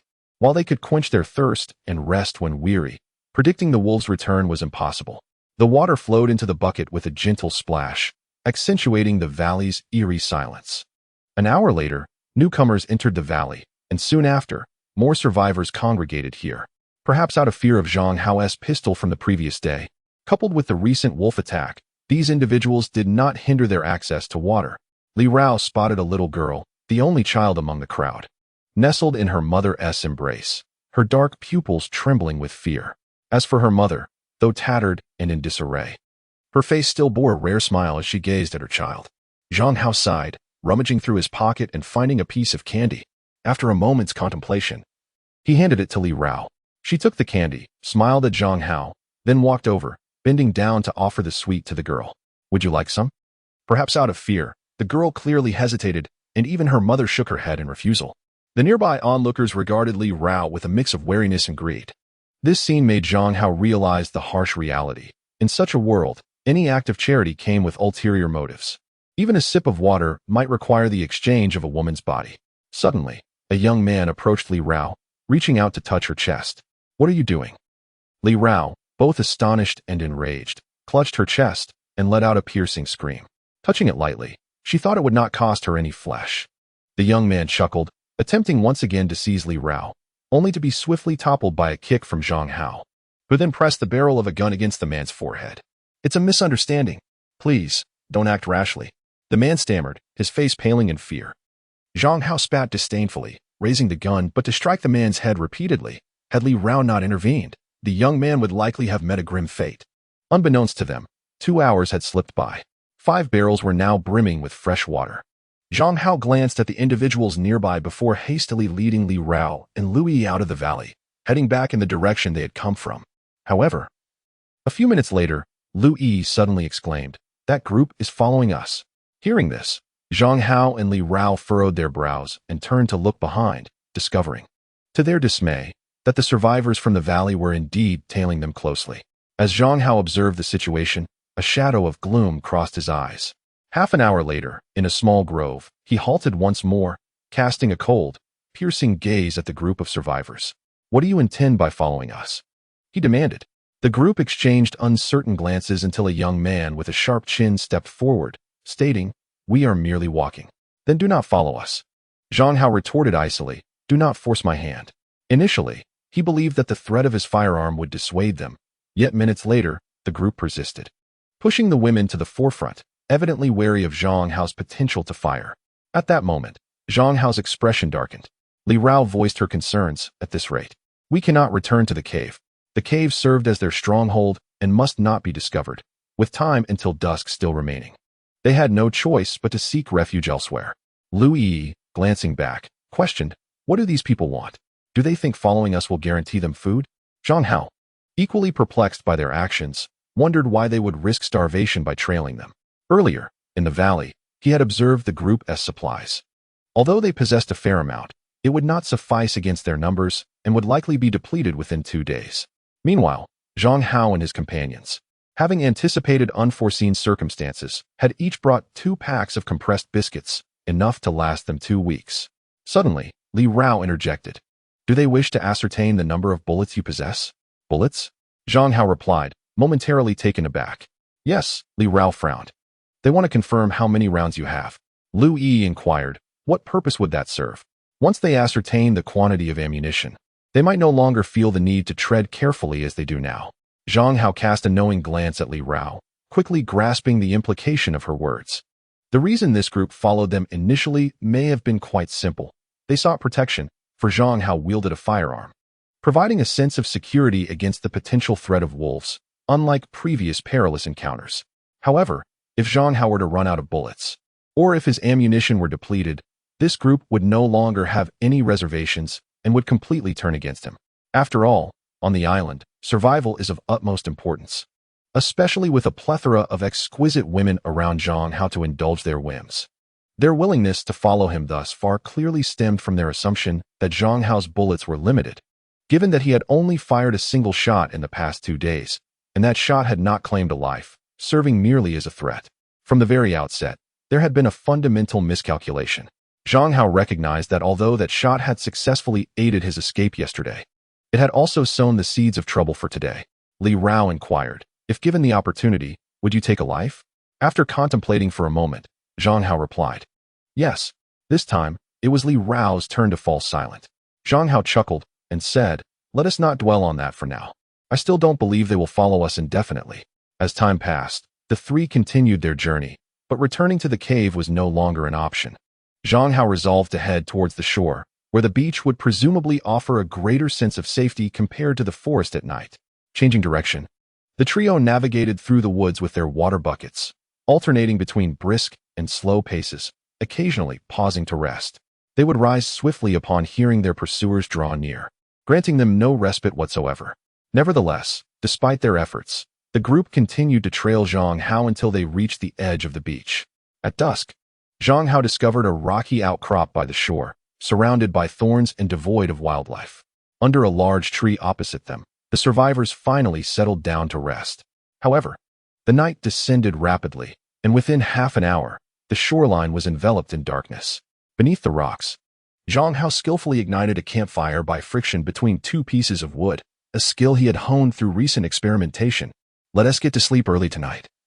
We'll leave before dawn, Zhang Hao murmured. He pondered for a while, but ultimately decided to rid himself of this predicament as soon as possible. The period just before dawn is the darkest, and when people are most fatigued. Zhang Hao did not believe that this group could endure for long. Chapter 62. Conspiracy. As night fell, the grass rustled with a series of faint sounds. Let us try again. A man's voice emerged suddenly, hoarse. Never mind. The child is about to wake up. Try again, and I'll give you 2 extra biscuits. The man sounded somewhat impatient. Then hurry up. Before long. Muffled groans echoed through the forest. Let me tell you something. Speak quickly, the woman replied, her tone tinged with dissatisfaction, yet still laced with a hint of patience. As before, you will lure that person over to the bushes and check if they are armed. If they aren't, give me a signal. The woman remained silent for a moment before responding, then give me a bit more food. The child has been crying out in hunger lately. Rest assured. Once the task is accomplished, I will provide you with an extra box of biscuits. Soon after, a man and a woman emerged from the thicket, gazing at the flickering campfire beneath the rocks, a ruthless glint flashing in the man's eyes. By the seaside, the power of the nighttime sea breeze far surpasses that of the day. Zhang Hao stood upon the rocks, gazing into the inky abyss of the night sky, his mind swirling with myriad emotions. Is this truly where he is destined to spend his life? With a deep sigh, he reflected on the harsh living conditions of the island. The mere act of procuring food proved to be an arduous task. Although there was a source of water, it now seemed to be compromised. With no rescue team arriving, their survival relied solely on themselves. After the sweltering heat, a bitter chill awaited them, a reality too daunting to envision. Time passed unmeasured until Zhang Hao was suddenly alerted by the rustling of nearby underbrush, sharpening his senses. The rocks were perilously close to the thicket. Any imminent danger would leave them with little time to react. Grasping the axe he had prepared, he resolutely approached the source of the sound. After taking about 50 steps, he halted, his gaze fixed upon a large tree within the thicket. He positioned the axe upon his shoulder, then swiftly darted behind the tree. However, he soon found himself in an awkward situation. Behind the tree, a woman crouched, seemingly caught unawares as she relieved herself. Her astonishment morphed into a deep blush upon noticing Zhang Hao. Involuntarily, his eyes were drawn to the dark earth beneath them, compounded by the woman's revealing attire, which infused the air with a palpable tension. At that moment, he recalled that she was the mother of one of the girls from their survivor group. "I'm sorry, I didn't see anything," he muttered, turning to leave. But the woman suddenly embraced him. Having already shed his shirt from the heat of the day, the contact with her soft form was overwhelming, amplifying the seductive sensation 100-fold. Instinctively, Zhang Hao turned back, reaching out a hand. In that moment, the small grove was filled with suppressed breaths. Yet, in the darkness, the woman gestured towards the woods, and a shadow darted swiftly towards the rocks. Zhang Hao felt a wild desire surge within him, his reason nearly slipping away. The pent-up impulses from his interactions with Song Hui and the others threatened to erupt uncontrollably. Deep inside, it felt as though a dark figure was whispering in his ear. "Take her. You don't even know her. She is the one who tempted you. No need to hold back. This is an island where humanity has crumbled. Be true to yourself." Zhang Hao's body felt as though it were crushed beneath towering peaks, nearly suffocating him. Yet, in the next moment, a piercing scream shattered the atmosphere of the grove, snapping him back to lucidity. "Oh no, it's Lu Yi." With urgency, Zhang Hao pried himself from the woman's grip, a chill coursing through him. Before retiring for the night, he had entrusted his handgun to Lu Yi. Though it bore no bullets, the presence of a gun would instinctively instill fear in anyone unacquainted with its truth. Zhang Hao burst forth from the thicket, racing towards the rocks. At this very moment, Lu Yi was holding a gun aimed at a man, who raised his hands, his face betraying embarrassment. The man had initially intended to stealthily procure a handgun, but inadvertently startled the young girl instead. However, upon seeing Zhang Hao emerge from the forest, the man abruptly lunged towards Li Rao, swiftly taking her hostage and pressing a sharp shard against her neck. This scene left Lu Yi utterly astonished. Fortunately, Zhang Hao arrived just in time, seizing the handgun and casting a tense glance at the man opposite him. "Release her, and I won't kill you. Throw the gun to me, and I'll let her go. Then let's do it together." Zhang Hao inhaled deeply. He was indifferent since the gun was devoid of bullets. Yet he had to ensure that the man did not lose his sanity and harm Li Rao. "Gather our belongings. We must leave this place at once." Upon hearing this, Lu Yi immediately packed everything up, but when it came to the 5 barrels of water, Zhang Hao instructed her to discard them, reasoning that the 3 of them would not be able to run far with such a burden. Meanwhile, the survivor team in the distance remained blissfully unaware, their snores echoing in the air, oblivious to the events unfolding nearby. "Let her go." Zhang Hao's gaze turned cold, lamenting the lack of bullets in his weapon, wishing he could shoot the man. The man glanced at Li Rao, a flicker of greed crossing his features, quickly replaced by a glint of menace. "On the beach. We'll exchange." Zhang Hao observed him coldly, instantly grasping his intentions. The beach offered an open view, and once the exchange was made, it would be easy for the man to take his life. Nevertheless, Zhang Hao did not refuse.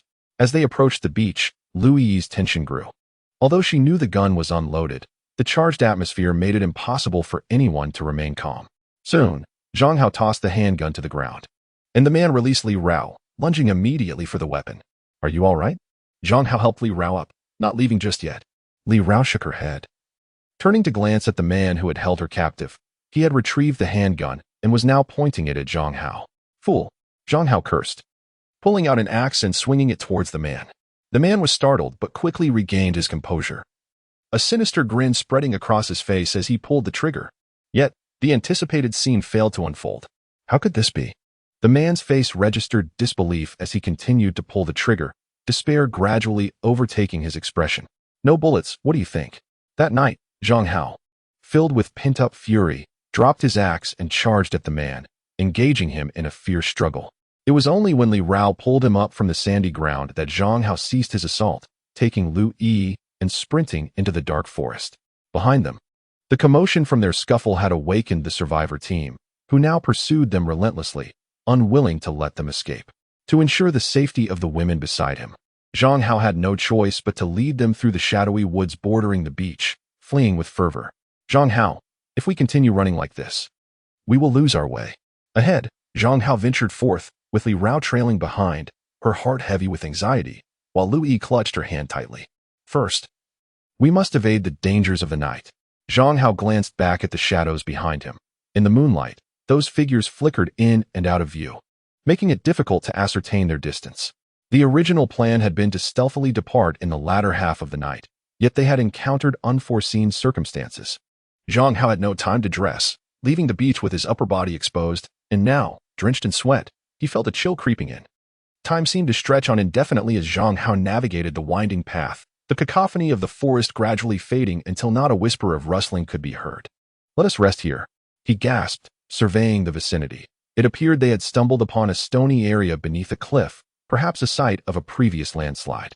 Li Rao and Lu Yi collapsed onto the ground, each breath tinged with a metallic taste, their lungs aflame with pain, inducing a wave of nausea. The 800 meters of the midterm exam paled in comparison to their current ordeal. Lu Yi felt herself nearing her limit, struggling to regain her composure. Li Rao, too, felt a throbbing in her gums, undoubtedly a consequence of their frantic breathing. There should be no one pursuing us, Zhang Hao asserted, casting a rapid glance around. It was pitch dark, with only the cliff's summit illuminated by the moon's glow. To avoid detection, the trio concealed themselves among the pressed stones, refraining from lighting a fire or switching on a flashlight, preparing to endure the night in a rescue bag until dawn broke. Where were you earlier? Li Rao's tone was somewhat brusque. Had Zhang Hao not left, this predicament might have been avoided. Zhang Hao felt a wave of embarrassment. Had it not been for his lustful desires, they would not have found themselves in this predicament. Yet, he chose not to divulge that incident. Ultimately, he could only offer a vague excuse about needing to relieve himself, deftly sidestepping the issue. Throughout the night, the forest echoed with the howls of wolves. And even from a distance, faint cries of humanity could be discerned amidst the cacophony. The three of them, groggy and exhausted, unknowingly endured until the first light of dawn. When Zhang Hao awoke, he found Li Rao and Lu Yi nestled against his arms, fast asleep, resembling two lifeless forms. Particularly, Li Rao clung tightly to him, and through the fabric of his clothing, he could feel the contours of her formidable figure, reminiscent of a campus beauty from their university days, still impressive years after graduation. As he recalled the undergarments discarded by Li Rao just the previous day, Zhang Hao found himself curious about their size. Lu Yi, though merely a high school student, also exhibited a surprisingly noteworthy stature. However, he noticed both girls' lips were severely chapped, likely a result of their strenuous escape. In this moment, the forest lay enveloped in silence, as sunlight filtered through the clouds, casting a peculiar visual effect upon the scene. Zhang Hao roused them from their slumber and drew 2 bottles of water from his backpack, admonishing them to sip slowly. Subsequently, the trio conducted a thorough inventory of their supplies before embarking on the search for the footprints they had left the previous night. This was the most straightforward method to exit the forest. Initially, they made excellent progress, as the only footprints discernible were their own. However, it soon became apparent that the group of survivors from last night had traversed an entirely different mountain path. After approximately half an hour, the footprints began to multiply and intertwine. Which direction should they take? Lu Yi crouched down, surveying the muddy ground. Aside from identifying footprints originating from 2 distinct directions, it was exceedingly difficult to ascertain which belonged to them. Ultimately, Zhang Hao had no choice but to select one pathway to test, hoping that fortune might favor them and lead them back to the beach they had visited the night before. However, as they proceeded, the convoluted footprints re-emerged. This time, Zhang Hao and his companions could only continue to experiment with their choices, yet as time elapsed, they became utterly lost within the dense woods. It's a disaster. Zhang Hao sighed, his recollection of their route completely obscured, utterly unaware of how many times they had erred. Li Rao bit her lip. Initially, she had managed to keep track, but soon found herself perplexed due to the numerous missteps. What if we just follow one path until it leads us somewhere? She proposed. But we have no idea how vast this island is. What if we wander for days? Li Rao expressed her concerns. Zhang Hao sighed again, realizing they had little choice but to follow the footprints. Moments later, they stumbled upon 2 corpses, specifically, the bodies of the survivors from the previous night. Their faces were unrecognizable, their bodies grotesquely swollen. Were they bitten by mosquitoes? Zhang Hao observed the sizable welts on their foreheads, inhaling sharply. Li Rao and Lu Yi's expressions turned pale. It was evident that these marks were indeed from mosquito bites. What had transpired with these two individuals the night before? Could the wild mosquitoes in this forest truly be lethal? Gazing at the bodies, Zhang Hao understood that their initial directional choice had been correct. Yet, the gruesome sight of the deceased extinguished any previous sense of relief, replacing it with an overwhelming dread of the unknown lurking within the forest. The humidity of the island's forest was stifling, and typically, Zhang Hao and his companions would prefer to minimize their time spent here. Now, they were even more eager to depart. Given that their earlier directional choice had proven accurate, the cost of further missteps would be significantly reduced. Consequently, after traversing roughly 100 meters, they uncovered a body clad in a light blue uniform, fully exposed within their line of sight. The mere sight of the corpse made Zhang Hao's heart skip a beat, for the uniform resembled that of a specialized unit, perhaps a rescue team. Is that a rescue team? Li Rao inquired suddenly. Without hesitation, Zhang Hao surged forward. The body lay on the ground, bloodied, with a gleaming blue dagger lying nearby, its blade appearing exceptionally sharp. Yet its owner was lifeless. Upon inspection, Zhang Hao discovered fractured ribs and extensive bruising on the chest, suggesting a violent demise. At this moment, Li Rao and Lu Yi arrived, gazing at the lifeless body on the ground, their hearts inevitably filled with melancholy. The uniform indeed resembled that of a rescue team. As typical survivors would not don such attire, which bore the national flag and symbols of international aid. After several confirmations that the individual was indeed a member of the rescue team, all three felt a surge of excitement. This signified that the assistance dispatched by their country had finally reached the island. Although the rescue had come too late, it was still a beacon of hope for them. Wonderful. We shall return home soon.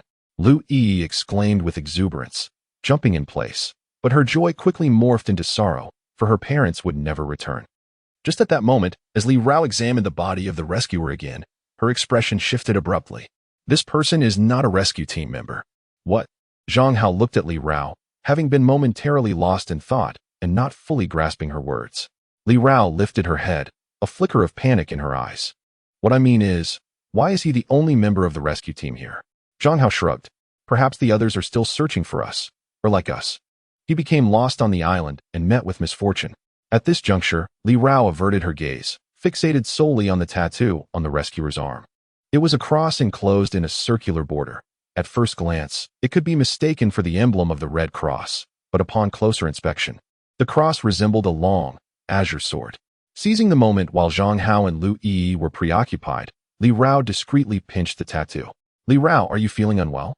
Zhang Hao inquired with concern, noticing her trembling form, seemingly unable to maintain her balance.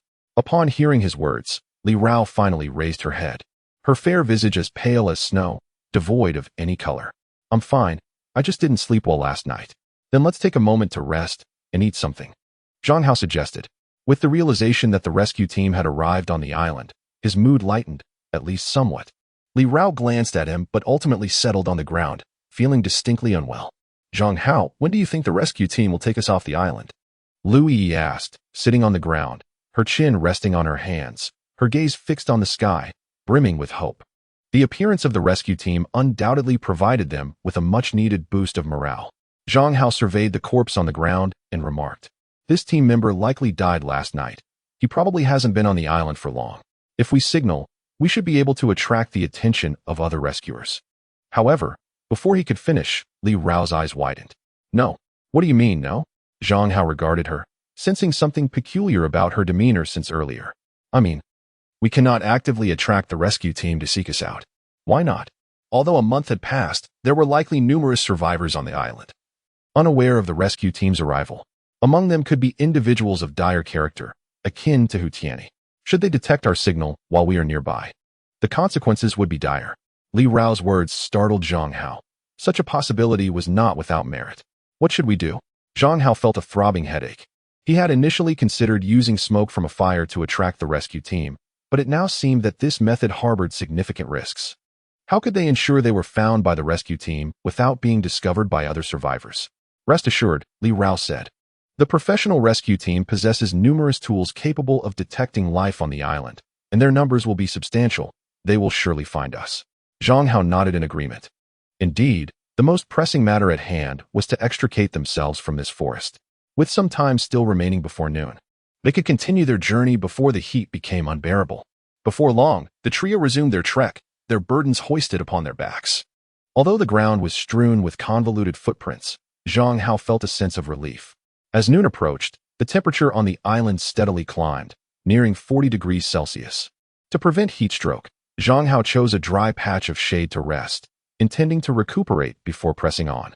"You all rest for a moment. I will scout the area," he declared, moving nearby to examine the ground for shoe prints, eager to reach the coastline, although their provisions could sustain them for 2 weeks. The wilderness was fraught with unforeseen dangers. Furthermore, 3 women awaited water in the cave, necessitating a swift return. Yet, as fate would have it, what they feared came to pass, and the perils defined by Murphy's Law materialized. Upon returning to the thicket, Zhang Hao beheld Li Rao swinging a shovel at something, while Lu Yi lay motionless on the ground, unconscious. Alarmed, Zhang Hao rushed to her side, only to discover a venomous snake coiled before Li Rao, its tongue flicking menacingly. "Zhang Hao," Li Rao cried out, panic etched across her face. "Lu Yi has been bitten by a venomous snake." In that instant, Zhang Hao's heart raced. He hurried to support Lu Yi, noticing the distinctive inverted bite mark on her neck. "Damn it," Zhang Hao cursed under his breath, snatching the shovel from Li Rao's grasp and swinging it with force to send the snake flying. Meanwhile, Li Rao laid Lu Yi flat on the ground. 1 minute had passed since the snake strike, and the girl's lips were beginning to turn purple. Though Zhang Hao lacked experience, he understood the urgency of extracting the venom, even at the risk of poisoning himself in the process. Time was of the essence. Without hesitation, he knelt beside her, covering the wound with his mouth to begin the grim task of sucking out the poison. "Zhang Hao." Li Rao clutched her clothes tightly, her expression a tumult of emotions. While this method was not advisable, they had no better alternatives at that moment. Minutes later, Zhang Hao staggered to his feet, acutely aware that he had succumbed to the venom as well, an overwhelming sense of helplessness washing over him. Just before losing consciousness, he noticed Li Rao sprinting away into the distance. In the forest, Li Rao hurried back along the path she had traversed before noon, her face etched with anxiety. Zhang Hao and Lu Yi awaited her, and if she did not return in time, death would be their only companion. The route she had taken was now shrouded in mist, rendering visibility exceedingly poor. Li Rao jogged, occasionally veering off course, her forehead glistening with sweat. After half an hour, she spotted a familiar corpse ahead, and a wave of relief washed over her. However, that comfort was fleeting. Past experiences warned her that entangling herself with the deceased often led to grim outcomes. In truth, over the past month, she had encountered 2 others, and this corpse marked the third. Zhang Hao and Lu Yi had been poisoned by snake venom, and without prompt medical intervention, they were left to await their fate. The only remedy she could conceive lay within the body before her. Approaching the corpse, which Zhang Hao and Lu Yi had mistaken for a rescue team member, Li Rao drew a dagger from her pocket and made a decisive cut across the tattoo on the arm. Before long, a small box containing blue pills emerged from the body. This was it. Gazing at it, her expression shifted to one of profound complexity. Just then, a chilling breeze swept through, causing Li Rao to shudder and snap back to reality. She wiped the blood from the box and, clutching it tightly, hurried back in the direction she had come from. However, shortly after her departure, a figure emerged from the nearby underbrush. He circled the corpse with keen interest, ultimately fixating on the tattoo adorning the lifeless body. He was astonished to find such a thing on the corpse. This island was becoming increasingly intriguing. Chapter 64. A series of corpses. Li Rao's speed diminished, and her clothes were thoroughly soaked with perspiration. Yet, driven by vivid memories, she finally returned half an hour later to find Zhang Hao and Lu Yi unconscious. They leaned against a tree, their lips tinged with purple and their faces alarmingly pale. Had it not been for their faint breaths, one might easily assume they were lifeless. Li Rao rushed forward to check their breathing and then retrieved the blue pills from her pocket. As they were capsules, she also took out a water bottle, opened it, and dropped the pills into the water, shaking it vigorously until they dissolved completely. The fresh water transformed into a pale blue hue, glistening under the sunlight with numerous crystalline particles visible. First, she assisted Lu Yi, gently pouring the medicinal concoction into her mouth, then administered the remainder to Zhang Hao. By the time she completed these tasks, the clock read 3 in the afternoon. Watching the sky shift from light to darkness, Li Rao began to search for firewood in the forest. Fortunately, she noted the absence of wild animal droppings nearby, and not far off, there lay a narrow crevice in the cliff, barely large enough to accommodate 3 people. Surrounding the crevice were dense thickets, alleviating her concerns that the firelight would attract wolves or leopards during the night. As the daylight began to wane, Li Rao unfurled a rescue bag on the ground, carefully positioning the heaviest member, Zhang Hao, upon it. She then dragged him step by step towards the crevice in the cliff. By the time evening descended, the forest was enveloped in complete darkness. In the narrow fissure of the rocks, Li Rao was drenched in sweat, desperately attempting to ignite wood. Yet, after half an hour, not even a spark had emerged, let alone embers. Only the blackened shavings lay in vain. Frustration etched itself upon the young woman's face, and in that moment, she fervently wished for Zhang Hao to awaken. Soon, a rustling sound emanated from the crevice. Li Rao hesitated to switch on her flashlight. She had previously noticed, during twilight, that although the crevice was narrow, it was teeming with moss, where numerous insects lay in wait. Earlier, she had dispatched 2 centipedes, each as thick as a finger, the largest venomous creatures she had ever encountered. The mere thought of swarms of insects nearby sent shivers down her spine. "Let me handle this." A sudden male voice broke the silence of the darkness. Startled, Li Rao recognized it as Zhang Hao's and quickly regained her composure, though his voice bore a hint of tears. "Zhang Hao, are you awake? Do you feel any better?" "I'm all right, just a bit dizzy," he replied, taking the wood from Li Rao's hands to start the friction needed to create fire. However, having just awakened, his limbs lacked the agility required for swift movement. Yet, his foremost concern remained with Lui. "Li Rao, how is Lui?" "Do not worry, she should awaken in the latter part of the night." As she spoke, Li Rao rose and approached Lui, checking her temperature with the back of her hand. To her relief, the girl's breathing had noticeably strengthened. It seemed the efficacy of that blue pill was remarkable. Having been struck by cobra venom, Lui could still be saved after such a lengthy duration. At this moment, Zhang Hao expressed his confusion. "Li Rao, I believe I was envenomated by the snake." What exactly transpired afterwards? The thought of a cobra's bite left him pondering. If his awakening was merely a stroke of luck, how could Lui's survival be explained? Li Rao clarified, "After you both were bitten, I set out to search for the bodies of the previous rescue team members. Typically, rescue teams are equipped with various medical supplies." Upon hearing her explanation, Zhang Hao felt a dawning realization. He and Lui had indeed been fortunate. However, the gravity of their situation still haunted him. As time passed, Zhang Hao gradually regained some strength, his speed in rubbing the wood quickening. Minutes later, flames flickered to life within the crevice. Watching the insects retreat, Li Rao finally exhaled in relief, only to realize that her clothes were thoroughly soaked. Furthermore, when she had maneuvered through the thicket with Zhang Hao and Lui, her shirt had been torn, leaving it riddled with holes, exposing her fair skin to the cool air, even revealing glimpses of her figure. Zhang Hao, captivated, looked up to find Li Rao with her head bowed, her hands nervously entwined. A wave of guilt washed over him. He erected a clothesline between the two individuals using wooden poles and proceeded to remove his clothing, hanging it on the line to dry. Soon, the soft rustling of garments being changed filled the air, leaving Zhang Hao in a state of inner turmoil. Fortunately, Li Rao was remarkably swift, completing her task in less than a minute. Once she had changed, the clothesline lost its purpose and Zhang Hao dismantled it, casting the remnants into the fire to continue drying. As for Li Rao, her cheeks flushed with embarrassment, although she had donned a new garment. It was her last remaining piece of clothing, leaving her bare beneath. Coupled with her exquisite figure, even when she bent slightly, the outline of her form was distinctly visible. Zhang Hao found himself unable to avert his gaze, as an ambiguous atmosphere enveloped the crevice where they stood. Unbeknownst to them, the night progressed into the late hours. Though Lui remained in a deep slumber, her condition had significantly improved, her pallor had faded, and she appeared merely to be asleep. After entrusting the night watch to Zhang Hao, the weary Li Rao finally found a moment to rest.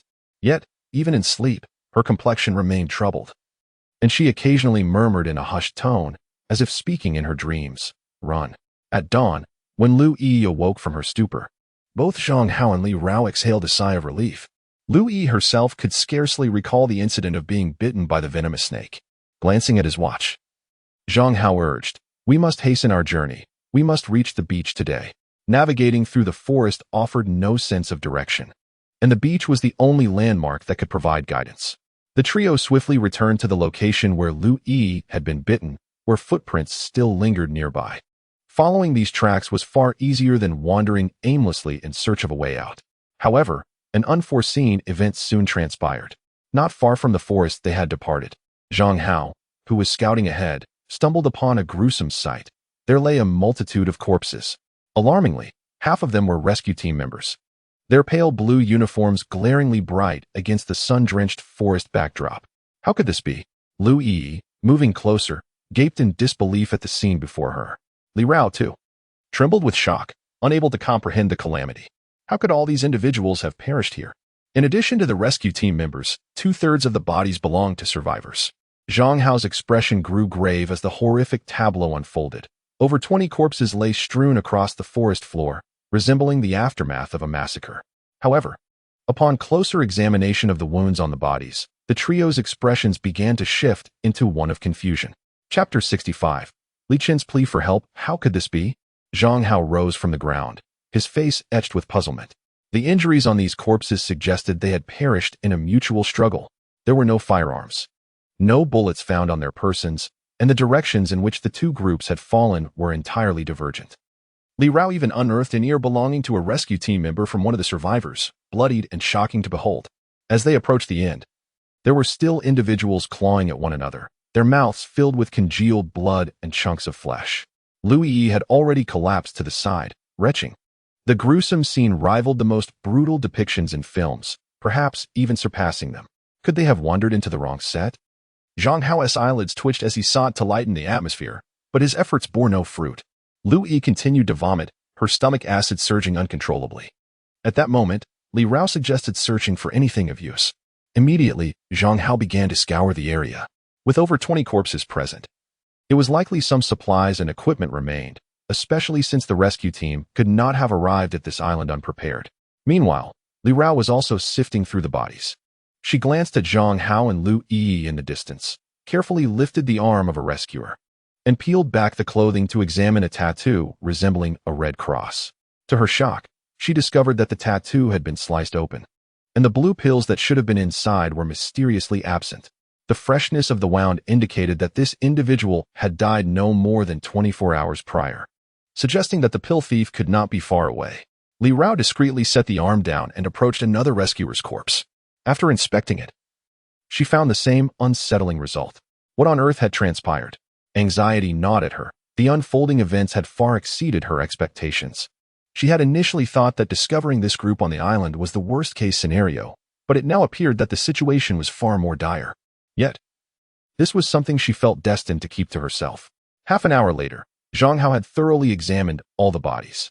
Besides discovering some flashlights and daggers, he found nothing else.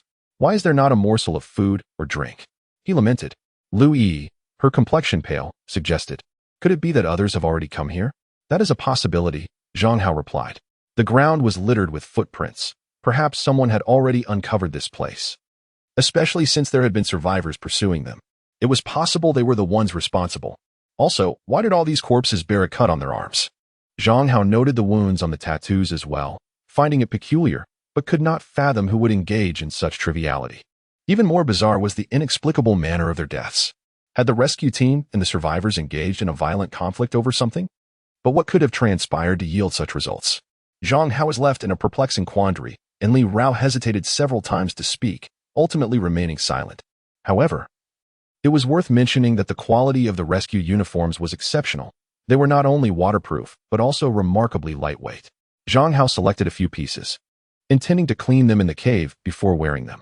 After another half hour, the trio chose a trail to follow. As they progressed, the forest was filled with gusts of sea breeze, brushing against their faces and carrying with it a faint scent of the ocean.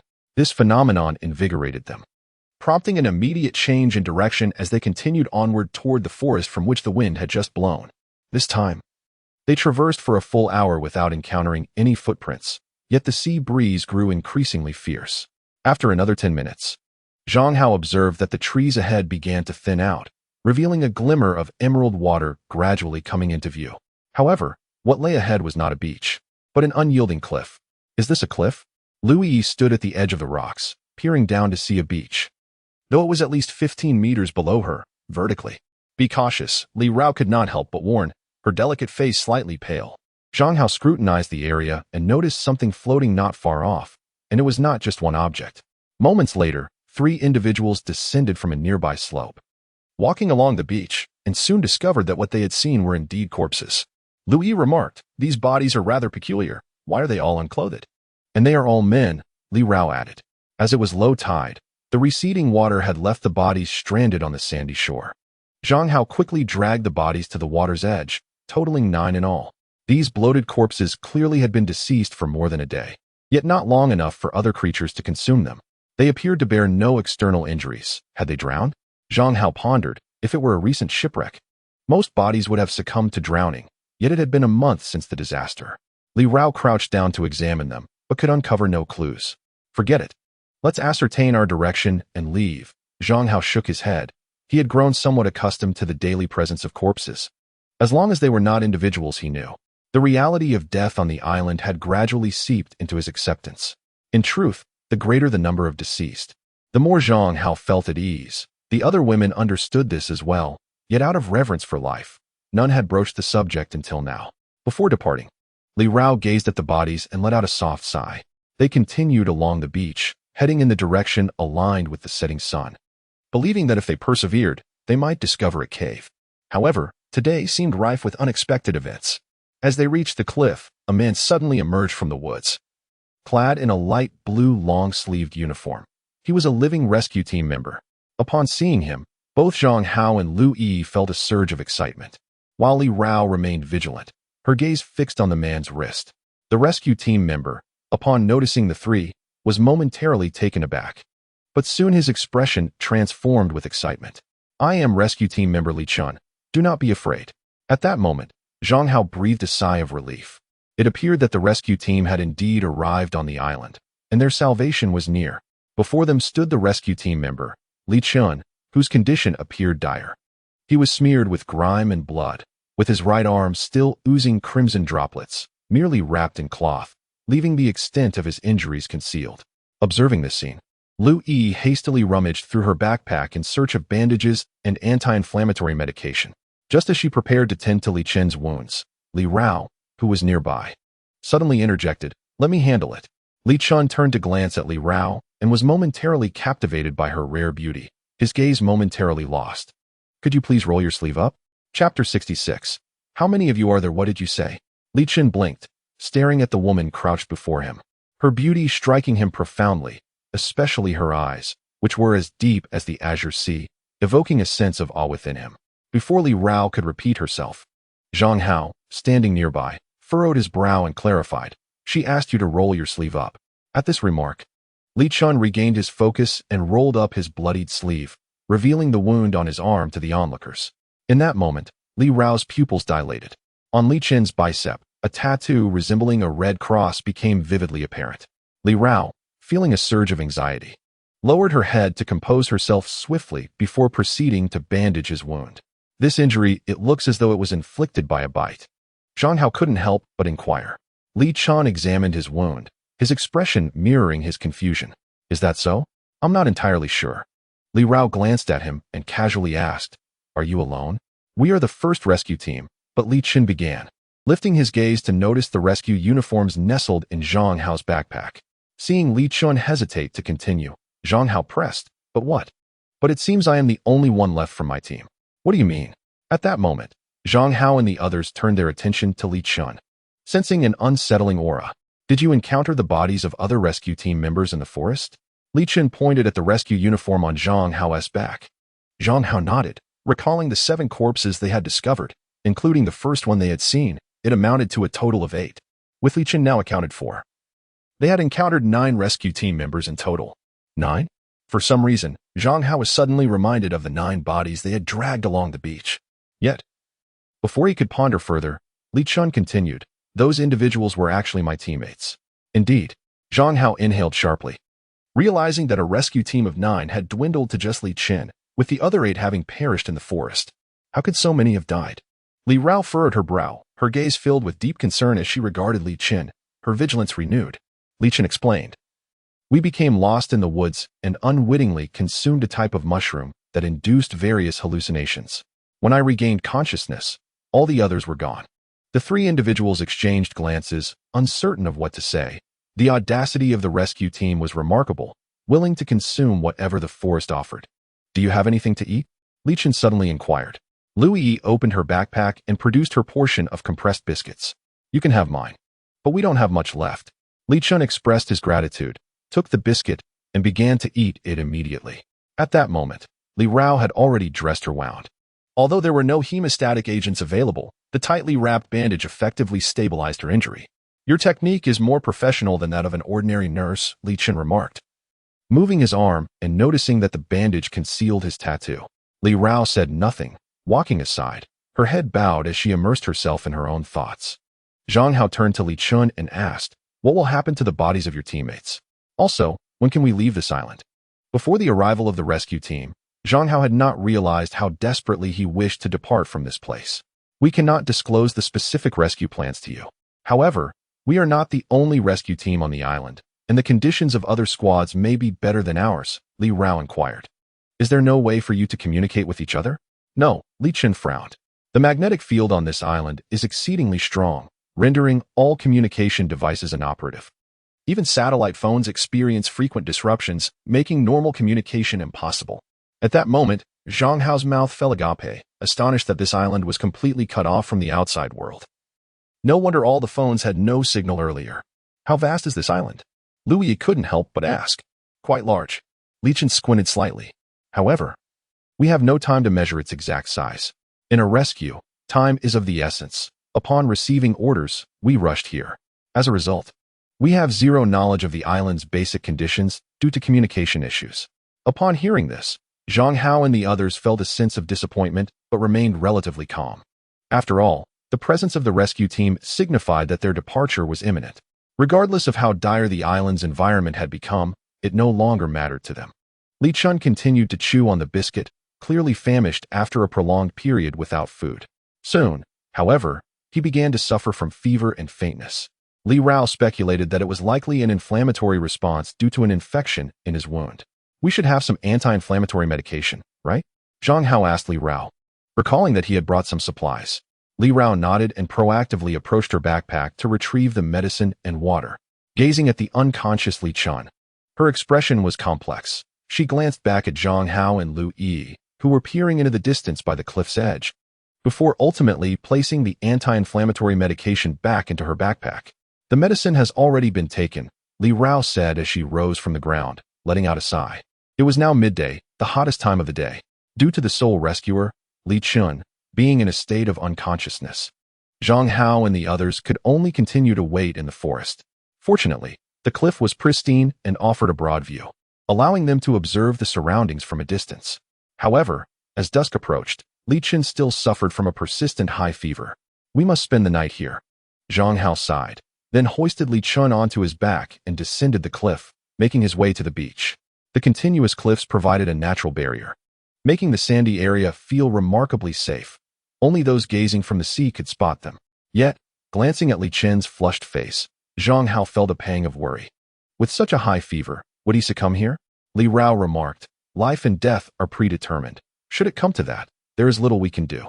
Hearing this, Zhang Hao exhaled deeply. If Li Chun were to perish, it was uncertain when the next rescue team would arrive, or if they would come at all. Lu Yi, her little face tense, inquired whether they should give him another anti-inflammatory pill.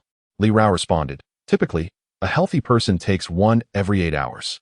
Given his significant blood loss, taking another would place undue strain on his internal organs. As night fell, to their astonishment, Li Chun gradually opened his eyes, and his fever miraculously subsided. Witnessing this, Zhang Hao felt a wave of relief and began to assist Li Rao and the others in preparing dinner. Suddenly, Li Chun smiled and asked, "Are there only 3 of you?" "Yes, just the 3 of us," Li Rao promptly answered, leaving Zhang Hao and Lu Yi momentarily taken aback, though they refrained from immediate rebuttal, appearing contemplative instead. Chapter 67, a serendipitous encounter in the stillness of the night. Observing Li Chun, who had once again fallen into a feverish stupor, Zhang Hao quietly approached Li Rao. At that moment, Lu Yi had already drifted off to sleep, and the sandy area was enveloped in tranquility. Li Rao shifted to make room beside her, and Zhang Hao took the opportunity to sit down, whispering, "What was that all about earlier? Clearly, there are more than 3 of us, yet you provided Li Chun with an erroneous answer. I have a feeling something is amiss." Li Rao replied, pursing her lips and offering an unexpected response. Zhang Hao glanced at Li Chun, not far off, and suggested, A woman's intuition? Li Rao looked at him, pausing in silence before nodding, though a wave of indescribable bitterness washed over her. All right, let's not dwell on it. Zhang Hao gently patted Li Rao's shoulder. For now, we cannot discern the way to the cave. We can only proceed step by step with Li Chun. That night, Zhang Hao found it difficult to sleep. As Li Chun would occasionally awaken, the pain from his wounds compounded by the delirium caused by the fever. By the next day, miraculously, Li Chun's inflammation had vanished, appearing no different from a healthy person.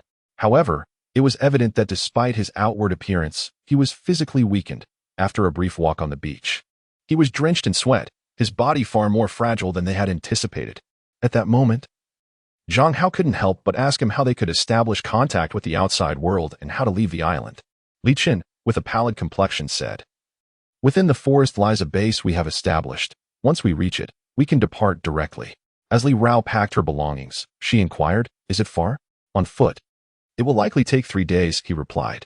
3 days. The remaining fresh water in the cave could sustain them for another week, allowing ample time to set out in search of Song Hui and the others. Zhang Hao and Li Rao exchanged a glance, quickly grasping each other's thoughts. They would first seek out the base and utilize the rescue team to locate the cave. Though this method was less direct than searching for the cave itself, the probability of success was significantly greater with the assistance of the rescue team. Their chances of survival would also improve. Thus, the three of them followed Li Chun, advancing toward the forest from whence they came. As they were about to leave the rugged cliffs behind, Li Rao suddenly pointed toward the naked corpses that Zhang Hao had pulled up the previous day and asked, "Li Chun, have you encountered these survivors before?" Upon hearing this, Li Chun stepped forward, craned his neck, and upon seeing the bodies on the beach below, his pupils constricted visibly.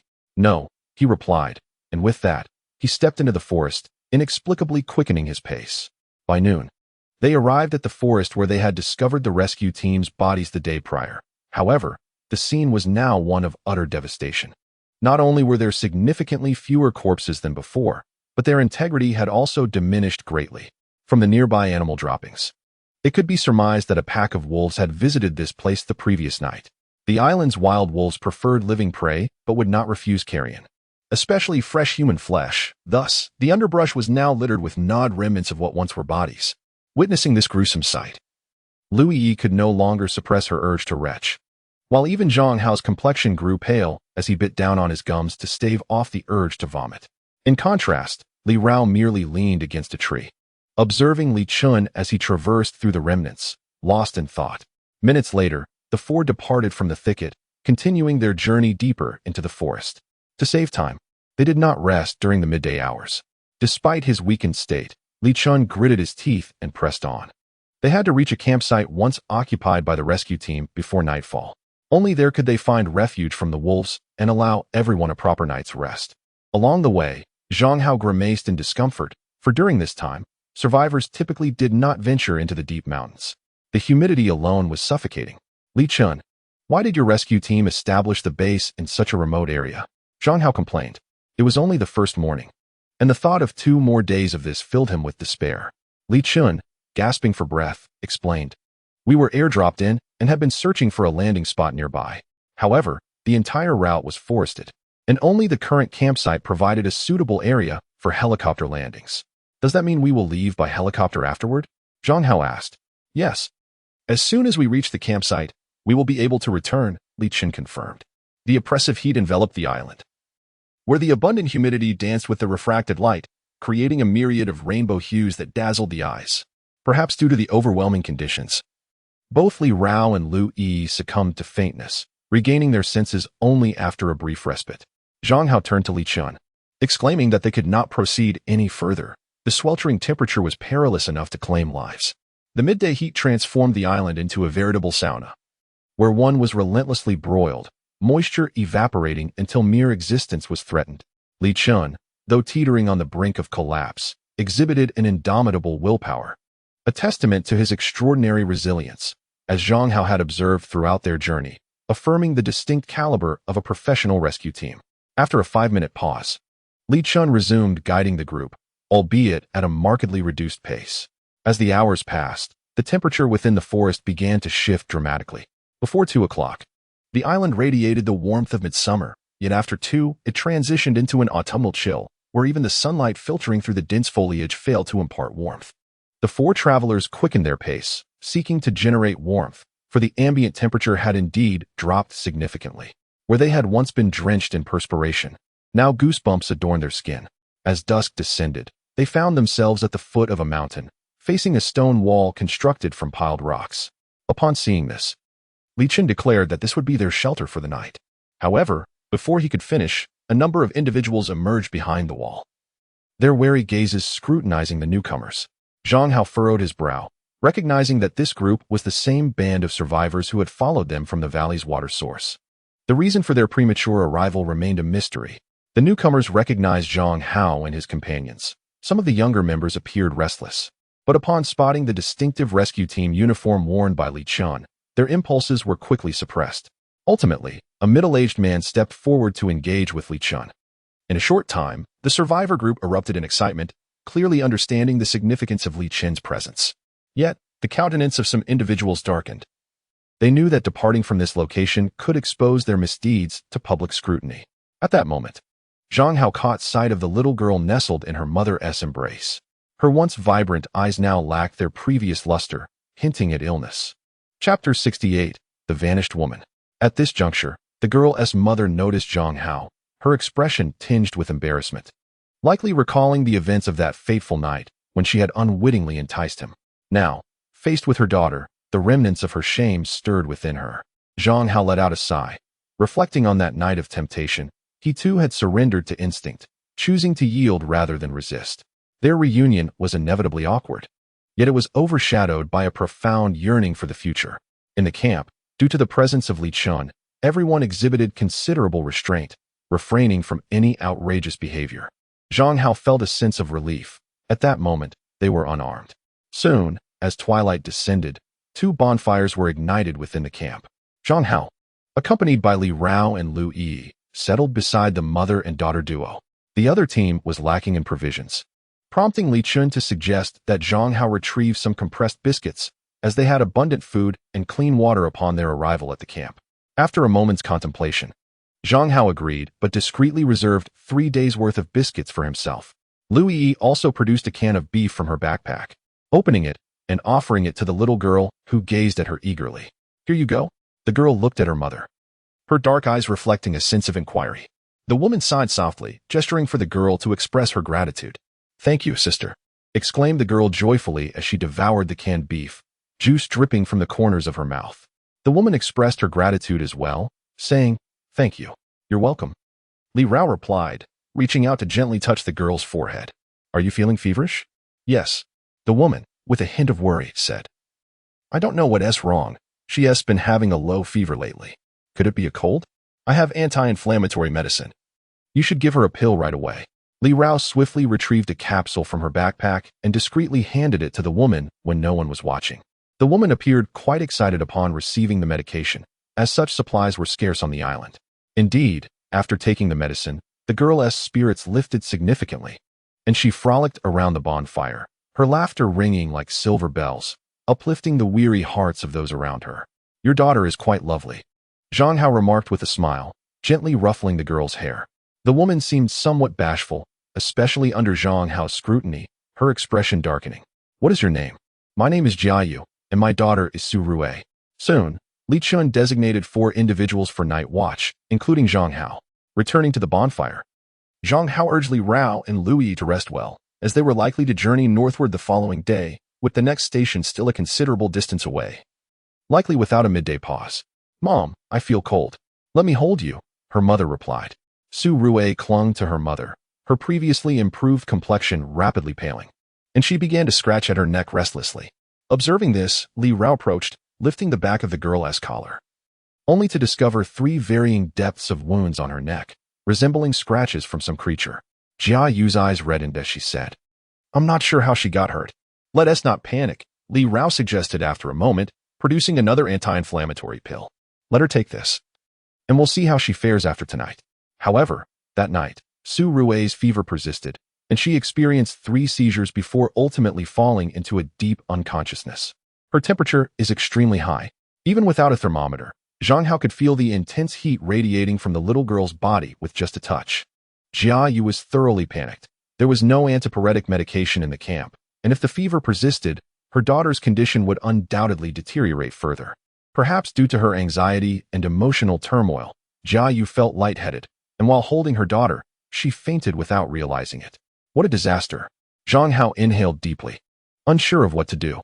Beside him, Li Rao continued to wipe the girl's body, attempting to reduce her temperature through physical means, but to little avail. Suddenly, Zhang Hao lifted his head and quickly spoke to Li Rao. Li Rao, do you think Li Chun has those little blue pills? As Zhang Hao stood up to search for Li Qin, Li Rao's heart sank, sensing impending trouble. For someone like Li Qin, the blue pills were intensely private, if exposed. Zhang Hao could very well face unforeseen consequences. Zhang Hao, those pills are actually ineffective for fevers. Li Rao whispered. How would we know without trying? The situation is already dire, he replied. Li Rao hastily grasped his hand and resorted to deception. I've already spoken to Li Chun. There's no need for you to go. Upon hearing this, Zhang Hao halted, letting out a sigh as he slumped to the ground in despair. Meanwhile, Li Rao's expression was conflicted as she gazed at the little girl in her arms, her grip tightening, her heart overwhelmed with bitterness. The blue pills could indeed cure most ailments, yet she understood that if Zhang Hao sought out Li Chun, he would not only fail to obtain the pills but might also find himself in grave danger. Those individuals would not part with such precious medication for the sake of a small girl. Initially, she had thought that being marooned on this island would spare her from any dealings with those people, yet in this past month, their appearances had instilled fear within her. The thought of the corpses in the woods sent shivers through her, a blend of dread and concern. As time passed, the little girl did not have another seizure, but her temperature remained alarmingly high, and Zhang Hao, holding her, was sweating profusely. Unbeknownst to them, the night wore on, and the camp was enveloped in silence. Even the night watchmen battling drowsiness. It was the stone walls of the camp that shielded them from light and provided insulation. The warmth from the burning bonfire enveloped the area, and the monotony of the vigil made it difficult for the guards to stay alert until the end. At one moment, Jia Yu rose from the ground, her gaze complex as she looked at Zhang Hao and Li Rao. Though she had indeed fainted, it was merely due to physical weakness, and she had heard their conversation. At this very moment, Su Rue, still burned with fever, showing no signs of abating. Jia Yu glanced at Li Chun in the distance, contemplated her options, and ultimately resolved to take a chance. After all, her daughter's condition had reached a critical point. If the fever could not be brought down, serious health issues would inevitably arise. The pills they spoke of were likely emergency supplies from the rescue team. Even if they could not reduce the fever, they might provide some comfort for her daughter. With this thought, Jia Yu quickly approached Li Qin, who had not yet fallen asleep. In fact, among the night watchmen, he was the only one still awake. However, as Jia Yu's first words echoed, Li Qin's eyes suddenly gleamed with cold light. Li Chun, my daughter is suffering from a high fever that won't subside. Could you possibly let her try that blue pill? How do you know I possess the blue pill? Upon hearing this, Jia Yu instinctively thought of revealing Zhang Hao and Li Rao, but the words lingered on her lips, and for reasons unknown, she swallowed them down, merely pleading with him for the medicine. I will do whatever you ask, Jia Yu implored desperately. Li Chun regarded her, saying, just tell me who informed you, and I shall give you the pill. At that moment, Jia Yu looked up at Li Chun, suddenly realizing something, and turned to flee. Though her heart was set on saving her daughter, she was not a fool. Li Chin's words had awakened her to a grim truth. Yet, in the next instant, darkness enveloped her. Chapter 69. When the wind takes form early the next morning, Zhang Hao was awakened by Li Rao, who informed him that Jia Yu had mysteriously vanished. Has anyone searched nearby? Everyone has. Lu Yi, cradling Su Rue, appeared despondent. For the group was about to embark on their journey and could not afford to delay for Jia Yu's disappearance. Nevertheless, Zhang Hao sought out Li Qin, hoping he would organize a search party. After all, a living person, especially one whose daughter was burning with fever, could not simply be deemed lost. However, Li Qin replied, we are currently short on fresh water. If we cannot reach the rescue team's base on time, we may encounter even greater dangers along the way. I will give you another half hour. If she is not found by then, we must set off immediately. Upon hearing this, Zhang Hao left with a grim expression and quickly resumed his search in the vicinity. Yet, half an hour was far too brief to scour every corner nearby. Observing Zhang Hao's agitation, Li Rao approached him, her face etched with worry. Zhang Hao, Su Rue had another seizure just now. If this continues, I fear she may not survive the night. Seeing the dirt at the corners of the little girl's mouth weighed heavily on Zhang Hao's heart, causing him great distress. Su Rui's fever had persisted, compounded by her unconsciousness and refusal to eat or drink. Her body's functions were likely reaching their limits. Subsequently, Li Rao administered 2 more fever-reducing pills to the young girl. Before long, Su Rui groggily opened her eyes, surveying her surroundings before turning to Li Rao. "Sister, where has my mother gone?" Li Rao had already concocted a lie, saying, "She has gone to fetch some medicine for you. Drink plenty of water and take a nap. When you wake up, you will see her." Su Rui obediently drank half a cup of water before slipping back into a daze, resting her head on Li Rao's shoulder. The anti-inflammatory medication could help regulate her temperature, but their supply was dwindling. Li Rao glanced back at the distant Li Chun and quietly informed Zhang Hao. "We can still take the anti-inflammatory pills a couple more times, but I fear we won't last until we reach the rescue team's base. Perhaps we should return to the cave. I can ascertain the direction." Li Rao's words instilled a sense of resolve in Zhang Hao. Su Rui must survive. Thus, he sought out Li Chun once more. "Are you planning to leave?" Li Chun appeared somewhat taken aback. However, upon learning Zhang Hao's rationale, he remarked, "If we hasten our pace today, we should arrive ahead of schedule. The base is stocked with antipyretics, which can undoubtedly address this issue." "Really?" Zhang Hao's heart skipped a beat. It should be possible. Given that antipyretics would be available this afternoon, Zhang Hao dismissed the idea of returning to the cave. For relying solely on anti-inflammatory medication would scarcely alleviate Su Rui's condition. Watching Zhang Hao's departing figure, a glint of excitement flashed in Li Chin's eyes, akin to a hunter spotting its prey. Meanwhile, Zhang Hao relayed Li Chin's words to Li Rao, who remained silent. If antipyretics truly existed, they would undoubtedly be a lifesaver for Su Rui. "Let us go." Zhang Hao took Su Rui from Lui. And perhaps due to her prolonged stay on the island with insufficient nourishment, the little girl felt remarkably light. Throughout the day, the group traversed the forest, and even during noon, they found no time for respite. During this period, Su Rui's temperature had decreased. However, observing Li Rao's somber expression, Zhang Hao could not help but inquire, "Has Su Rui's condition not improved? I sense her temperature has lowered considerably." Indeed, her temperature has indeed dropped significantly. But a decrease in temperature does not equate to improvement. When a living being is on the brink of death, its temperature can also decline, Li Rao replied. Zhang Hao gazed at her, furrowing his brow. "Please do not speak nonsense." Li Rao tapped her forehead, explaining, "A fever in the human body resembles a furnace. When the fuel is exhausted and nothing remains to burn, it signifies that the fire will extinguish. Do you understand now?" In that moment, Zhang Hao's heart sank. Su Rui had not consumed food or drink for an entire day. It was unbearable even for an adult. As dusk approached, the group suddenly halted, causing Zhang Hao's heart to plummet. This place did not resemble a rescue team's base in any regard. He entrusted Su Rui to Li Rao and strode directly to Li Chun, frowning. "Didn't you say we would reach the base tonight? Why have we stopped?"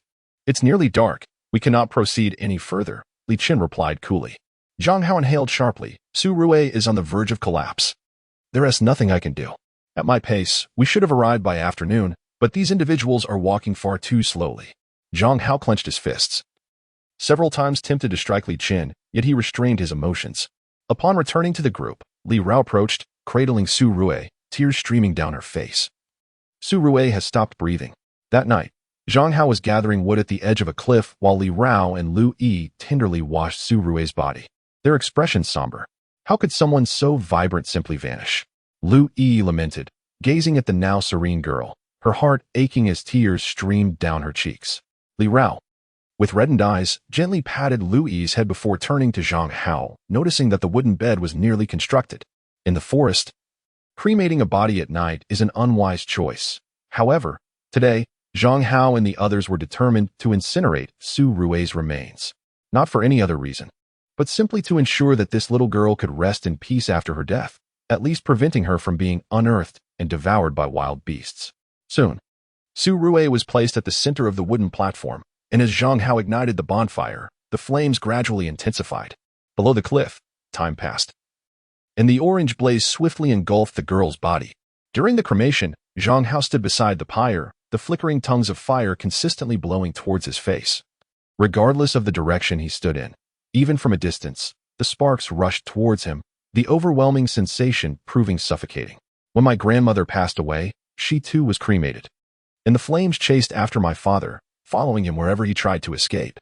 Louise's gaze was dazed, the firelight shimmering vividly in the depths of her pupils. Eventually, my father ceased to evade, stating that life and death are separated, and this was his mother's final opportunity to touch him. A gust of wind arose, sending sparks swirling from Su Rue's remains, landing upon them with both pain and reluctance. The great fire burned for an extended period before extinguishing, during which no beasts appeared. Zhang Hao had dug a deep pit. The intensity of the burning made it difficult to reduce the bones to ash, ultimately necessitating a return to the earth for peace. However, the flesh had been completely incinerated, leaving no allure for the beasts to partake. Soon, with a heavy heart, Zhang Hao placed Su Rue's bones into a rescue bag and buried them in the deep pit, everything appearing dreamlike. Yet upon their return to the encampment, chaos reigned at the foot of the mountain.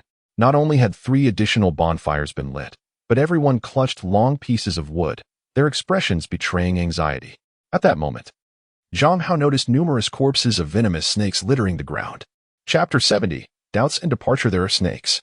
So many snakes.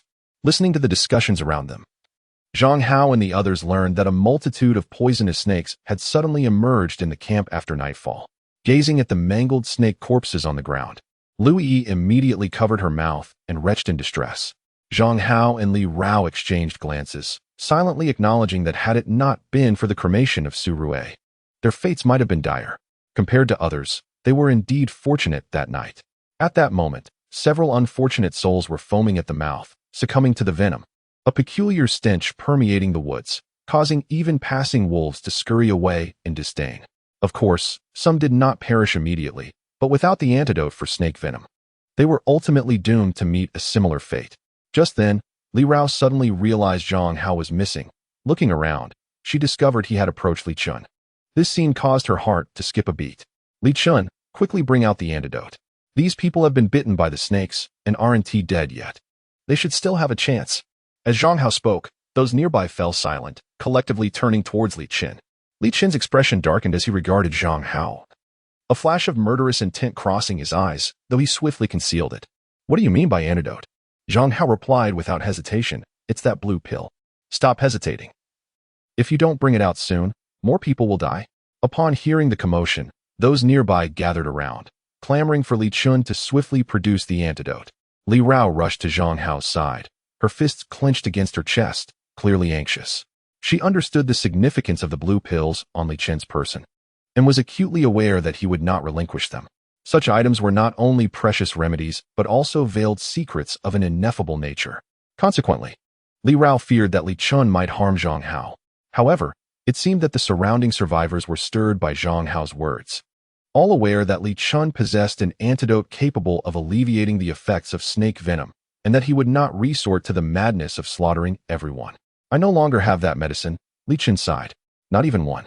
Zhang Hao's eyes widened in disbelief. Indeed, I have none left. As a rescue team member, if I had any, would I not share it? Li Chun shook his head, his expression one of helplessness. The other survivors exchanged glances, and the groans of the injured by the campfire once again pulled them back to reality. Watching the retreating figures of the crowd, Li Chin's gaze turned somewhat tempestuous. He then slowly rose to continue gathering firewood in the forest. To prevent further attacks from venomous snakes, the survivors constructed 5 additional campfires, their fierce flames illuminating the expansive mountainside. Under such glaring light, not even snakes dared to approach, let alone wolves.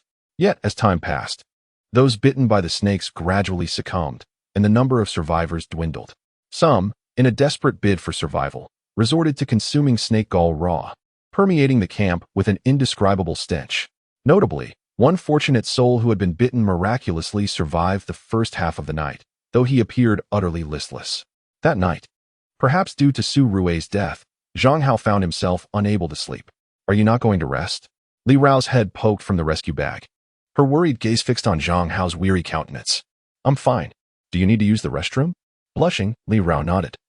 She had consumed quite a bit of water that evening and was now somewhat urgent. Soon, Zhang Hao led her to a shadowy thicket, the nearby thorns already cleared, alleviating concerns of venomous insects or snakes. As he listened to the trickling water, Zhang Hao became somewhat lost in thought, but Li Rao emerged from the bushes shortly after, arms crossed over her chest, though a hint of pale skin was still visible. On their way back, Zhang Hao noticed Li Chun resting against a rock, his uniform slipping off, perilously close to the fire. Zhang Hao instinctively picked it up, only to have a photograph tumble from the pocket of the sleeve. Li Rao bent down to retrieve it, glancing at it with surprise before promptly handing it to Zhang Hao. Zhang Hao frowned slightly. The photograph depicted two individuals, a man and a woman, seemingly a couple, though the man was not Li Chun.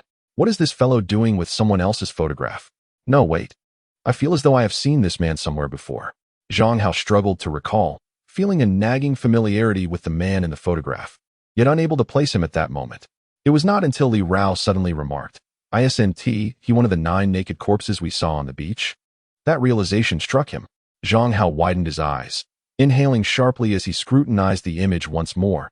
Indeed, it was one of those bodies. How could Li Chun possess a photograph of him? He had explicitly claimed never to have seen those survivors. Zhang Hao vividly remembered Li Chun's response. At that moment, Li Rao pointed to the photograph again. Look at his clothing. In the next instant, Zhang Hao's pupils contracted. The man in the photo, clad in a white shirt, had a blue rescue team uniform tied around his waist. He was a rescue team member. At that moment, a chill ran down Zhang Hao's spine, goosebumps prickling his skin. What on earth was happening? Zhang Hao, Li Rao extended her hand, her expression equally complex. The uniform bore a name.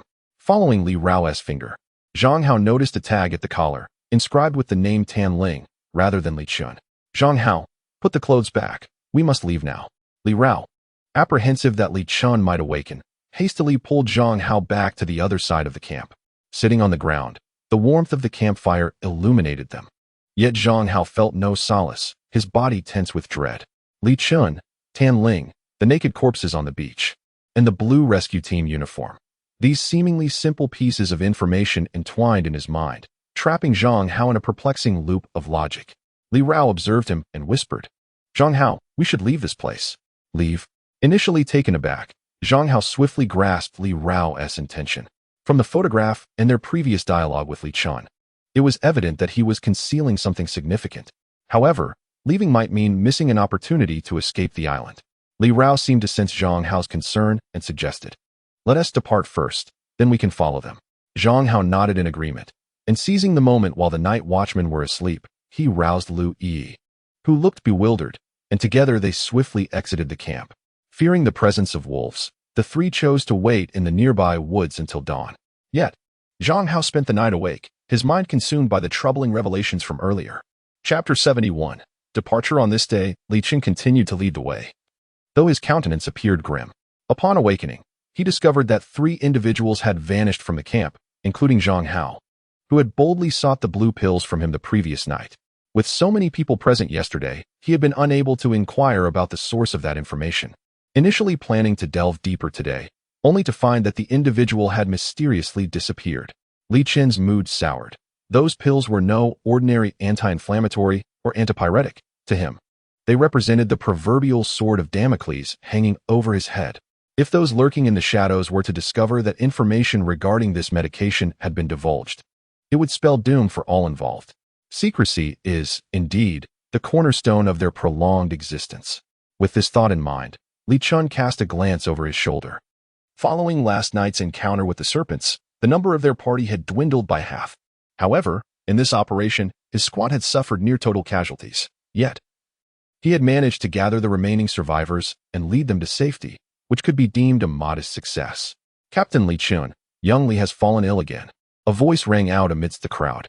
Young Li was the sole survivor of last night's snake bite, yet he now battled a persistent fever, his body beginning to swell, weakened to the point where he could scarcely open his eyelids. Approaching the ailing youth, Li Chun remarked, "We shall reach the camp by tonight. The base has anti-venom for snake bites. Let us hasten, we must arrive before nightfall." The thought of reaching the rescue base that very night invigorated the survivors. After all, no matter how arduous the current day, tomorrow heralded a new beginning. Gazing at the weary faces around him, a glimmer of cold resolve flashed in Li Chun's eyes, though it was quickly concealed. Not far off, Zhang Hao trailed closely behind with Li Rao and Lu Yi, keeping pace with the group. "Brother Zhang, is that Li Chun truly not a member of the rescue team?" Lu Yi questioned, still incredulous despite having rested. Zhang Hao pondered, uncertain himself. But the clues unearthed from the previous night suggested that Li Chun was concealing something significant. Only Li Rao felt assured that Li Chun was not part of the rescue team, though she could neither articulate nor explain the circumstances surrounding it. Thus, as they persevered through the most grueling hours of noon, their pace quickened once more. By dusk, they observed the trees flanking them becoming sparse, revealing a vast clearing ahead. In that expanse, several deep green tents stood. Though small, there were 9 in total, yet the absence of any human presence rendered the scene eerily desolate. Most striking of all was a helicopter stationed centrally, its dull gray exterior seemingly coated with a special material that refracted no light, possessing a matte finish. Indeed, a helicopter. We can depart at any moment. How wonderful! The survivors exclaimed in excitement. Even the young man bitten by the snake managed to slightly open his swollen eyes. The inflamed lids resembling layers of shadowy makeup, glowing faintly with a hint of red. In the forest, Zhang Hao and his companions finally discerned the state of the camp. Li Chun had spoken truthfully. The helicopter could accommodate at least 20 individuals. Zhang Hao inhaled deeply, yet his heart brimmed with further questions. Li Rao suggested, "Let us observe for a while longer. If he is indeed a rescue team member, he would never abandon any survivor. We can claim to have lost our way, having followed the tracks to find them."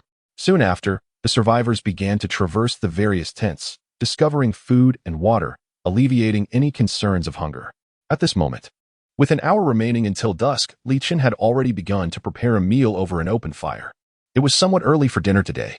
Zhang Hao licked his lips, remarking on the delightful aroma that wafted through the air. Lu Yi could not suppress her saliva, after days of subsisting solely on compressed biscuits. She felt an intense hunger rising within her as the enticing scent of the meat broth enveloped her senses. To their astonishment, there were even vegetables. Zhang Hao marveled at the bounty before them. Someone emerged from the tent carrying a substantial amount of vegetables, a veritable feast for the survivors. However, Li Chun had opted for a large pot stew, ensuring ample portions for all. Once ready, everyone gathered on the ground with their bowls, relishing the warmth of their meal. The temperature on the island hovered around 20 degrees, a stark contrast to the midday heat, and this hearty dinner was enough to warm their spirits. However, not long after the meal, the survivors who had dined began to faint, one after another. A few remained resolute but could not hold out for long. What was happening? Why was only Li Chun still standing? Had he poisoned them? Zhang Hao, witnessing the scene before him, inhaled sharply, astonished. Li Rao and Lu Yi were equally unsettled, standing amidst the forest, transfixed by the sight of the base across from them, a tingling sense of dread creeping over them. Soon, Li Chun entered the tent, re-emerging with a handful of restraints, swiftly binding the hands and feet of everyone present. What was his intention? Zhang Hao felt an urge to rush out, but was quickly restrained by Li Rao. "Zhang Hao, don't go," she implored. "He has a gun. I saw it." Realizing the futility of his flesh against bullets, Zhang Hao halted, understanding that his sacrifice would serve no purpose. As time passed, they could only watch helplessly as Li Chun transported everyone to the cargo bay, while he himself climbed into the cockpit and expertly initiated the helicopter's takeoff. With the whirring of the rotors, the black helicopter finally ascended, soaring into the distant sky. Inside, Li Chun meticulously monitored various data, his expression noticeably more relaxed. Through the glass, he gazed at the island shrouded in twilight, finally prepared to bid farewell to it all. This island was indeed vast. In the distance, he observed a veil of mist enveloping another part of the island, cloaked in mystery. Half of what he had previously told Zhang Hao was true. For instance, the island was ensconced in an enigmatic magnetic field that rendered all communication devices, including walkie-talkies, useless. Furthermore, rescue teams were indeed dispersed across the island, searching for survivors. Yet, none of this concerned him any longer. With a faint smile, Li Chun piloted the helicopter, soaring swiftly through the skies. Suddenly, he heard a hissing sound from behind him. As he looked up, a pair of crimson eyes appeared in the rearview mirror, startling him. Before he could finish, a sharp crack echoed, reminiscent of a neck snapping. In the next moment, Li Chun completely lost consciousness, and his grip on the steering wheel slackened. The helicopter spun in the sky before plummeting swiftly in the direction from whence it came. Chapter 72. A sudden turn of events. At this very moment, Zhang Hao and his companions finally emerged from the thicket, gazing at the helicopter soaring farther away with a mix of relief and confusion. It was highly likely that this individual named Li Chun was not part of the rescue team. Zhang Hao picked up the discarded uniform of the rescue team from the ground and discovered the photograph he had seen the previous night within its folds. Meanwhile, Li Rao, accompanied by Lu Yi, rummaged through several tents in search of supplies. Although the helicopter had departed, the base had left behind a considerable amount of food and equipment, which they deemed a fortunate find. Most importantly, there were 9 tents. Zhang Hao had conducted an experiment earlier and found that these tents were not only waterproof but also capable of resisting sharp cuts, truly a lifesaver for survival on the island. Just as they were preparing to dismantle the tents, a familiar, ominous sound suddenly resonated in the air. What could it be? It seemed akin to the sound of the helicopter from before. Just as Lu Yi finished her thought, a gust of wind erupted from the forest, followed by an even louder noise. Zhang Hao widened his eyes, staring in the direction from which the fierce wind blew, and a familiar helicopter appeared, approaching at a visibly rapid pace. How could this helicopter be returning? Run! There was no time for contemplation as Zhang Hao grabbed Li Rao and Lu Yi, sprinting madly toward the adjacent woods. At that moment, the helicopter hovered above the treetops, seemingly on the verge of crashing into them. In a life-and-death situation, Zhang Hao felt an unexpected surge of courage and strength, propelling himself away from the impending doom with a sudden leap. In the next instant, the helicopter's rotor blades nearly grazed the foreheads of the three, creating a turbulent gust that kicked up dust and emitted a piercing screech. Zhang Hao could even sense his heart momentarily halt.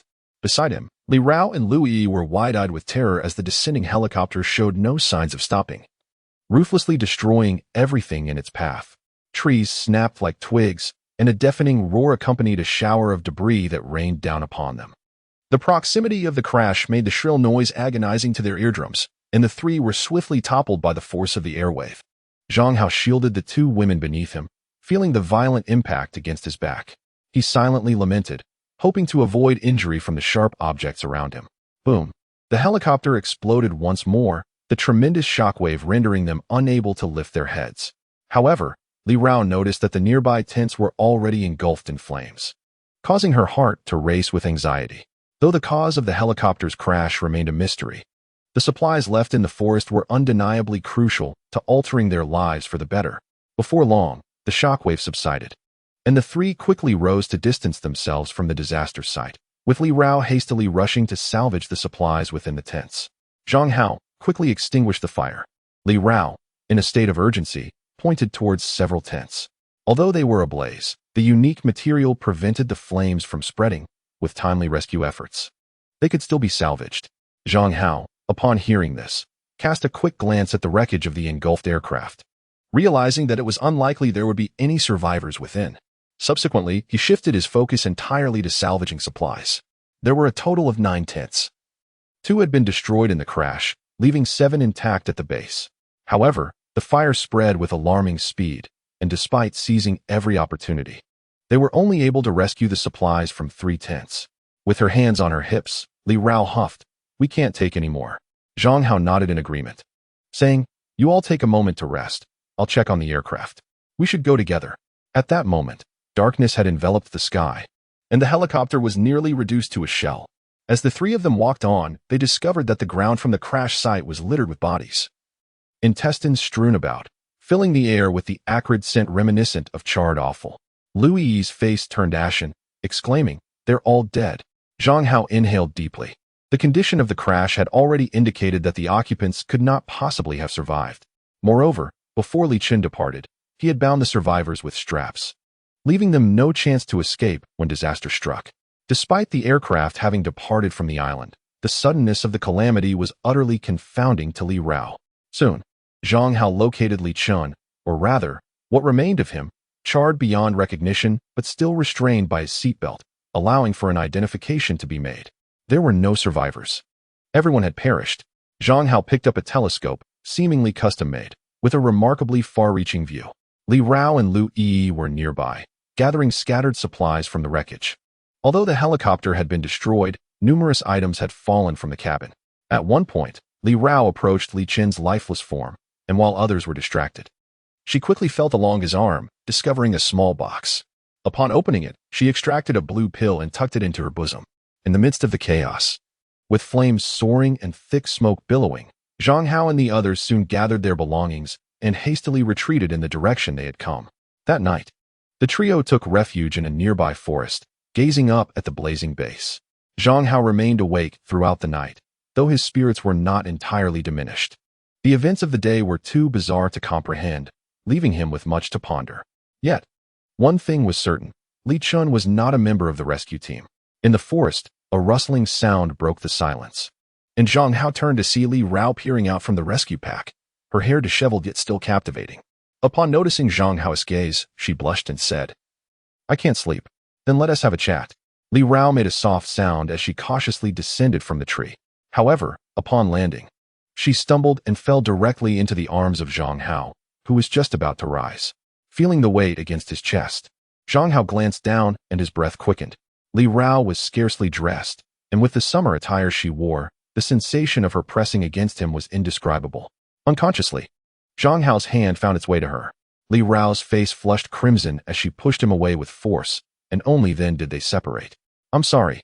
Zhang Hao hastily apologized, inwardly chiding himself for having been momentarily overtaken by desire. Li Rao shook her head, retrieving a bottle of water from her backpack. After taking a few sips, her inner shame began to ease, yet her gaze towards Zhang Hao remained notably intricate. "Zhang Hao, have you considered how we will coexist on this island in the future?" Upon hearing Li Rao's question, Zhang Hao was visibly taken aback. "You are the only man in our team. Have you thought about life ahead?" For a moment, Zhang Hao found himself at a loss for words. In their team, aside from him, there were 5 women. Zhang Hao understood the underlying implications of Li Rao's words. It was one thing to have 5 women around. Even a lone man and a woman sharing a space could lead to impulsive moments over time. Moreover, with beauties like Yishiyu among them, one could hardly expect a man to resist such a lure. Noticing Zhang Hao's silence, Li Rao refrained from pressing further. Instead, she sat beside him, gazing blankly at the distant flames consuming their base. Time slipped by, and eventually, Zhang Hao heard the sound of snoring beside him. Turning his head, he discovered that Li Rao had fallen asleep, her small face flushed from the mountain breeze. The rescue bag still hung from the tree, but it was evident that Li Rao could no longer remain there. Thus, Zhang Hao rose and set up a tent beneath the tree, gently carrying Li Rao inside. So light, he marveled, surprised that Li Rao, nearly 1.70 meters tall and with a curvaceous figure, was much lighter than he had imagined. After ensuring her comfort, Zhang Hao returned to the thicket, contemplating the burning base in the distance, his thoughts laden with unspoken sentiments. That night, no survivors ventured near the base. The following morning, while the 2 women were busy washing up, Zhang Hao took the opportunity to venture into the nearby wilderness, eager to continue his search. After all, the crash had occurred at dusk, and despite the raging fire, the light had not been as optimal as it was now. Thus, they continued until 7 in the morning, when the 3 of them set off with a total of 12 variously sized packages, heading back the way they had come. Although they carried numerous packages, most contained consumables, with little food resembling compressed biscuits. On the way, Zhang Hao suddenly pondered a pressing question. How did the real rescue team manage to reach the island? Hearing this, Lui expressed her confusion. Wasn't it by that helicopter? Li Rao shook her head, asserting that the location was likely not a rescue team base, as the aircraft bore no definitive rescue insignia, presumably to obscure its identity and purpose. Zhang Hao nodded in agreement, sharing the sentiment that the camp they encountered yesterday did not resemble that of a rescue team, as the provisions within the tents consisted predominantly of food and drink, with a conspicuous absence of emergency rescue tools, instead brimming with an array of knives and weapons. Coupled with Li Chen's identity and his familiarity with the camp, suspicions deepened. The corpses previously seen in the forest were likely connected to Li Chen. Furrowing his brow, Zhang Hao pondered the intentions of these individuals. At a moment's notice, he retrieved a photograph from his pocket, gazing at the rescue team uniform depicted therein, and inhaled sharply. Could it be that Li Chen and his associates had murdered genuine rescue team members, donned their attire, and approached the survivors?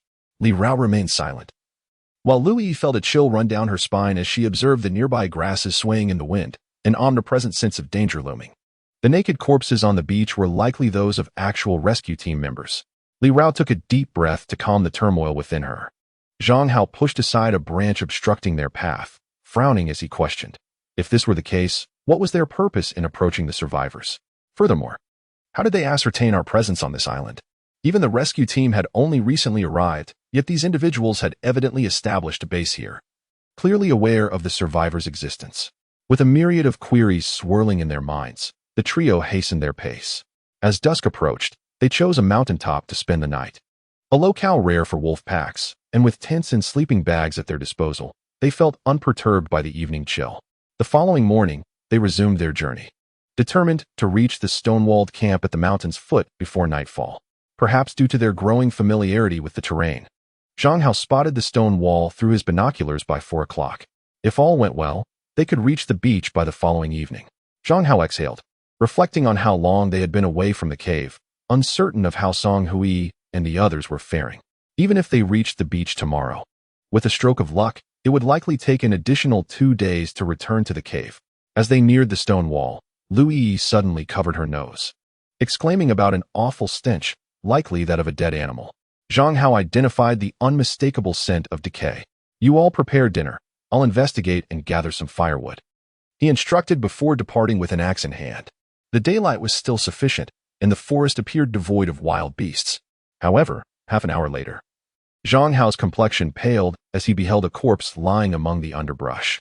The mysteriously vanished Jiayu, Su Rui's mother, had met her end here. Bending down to flip the body, Zhang Hao found that Jiayu's face had adhered to the ground, tearing away as he attempted to turn her.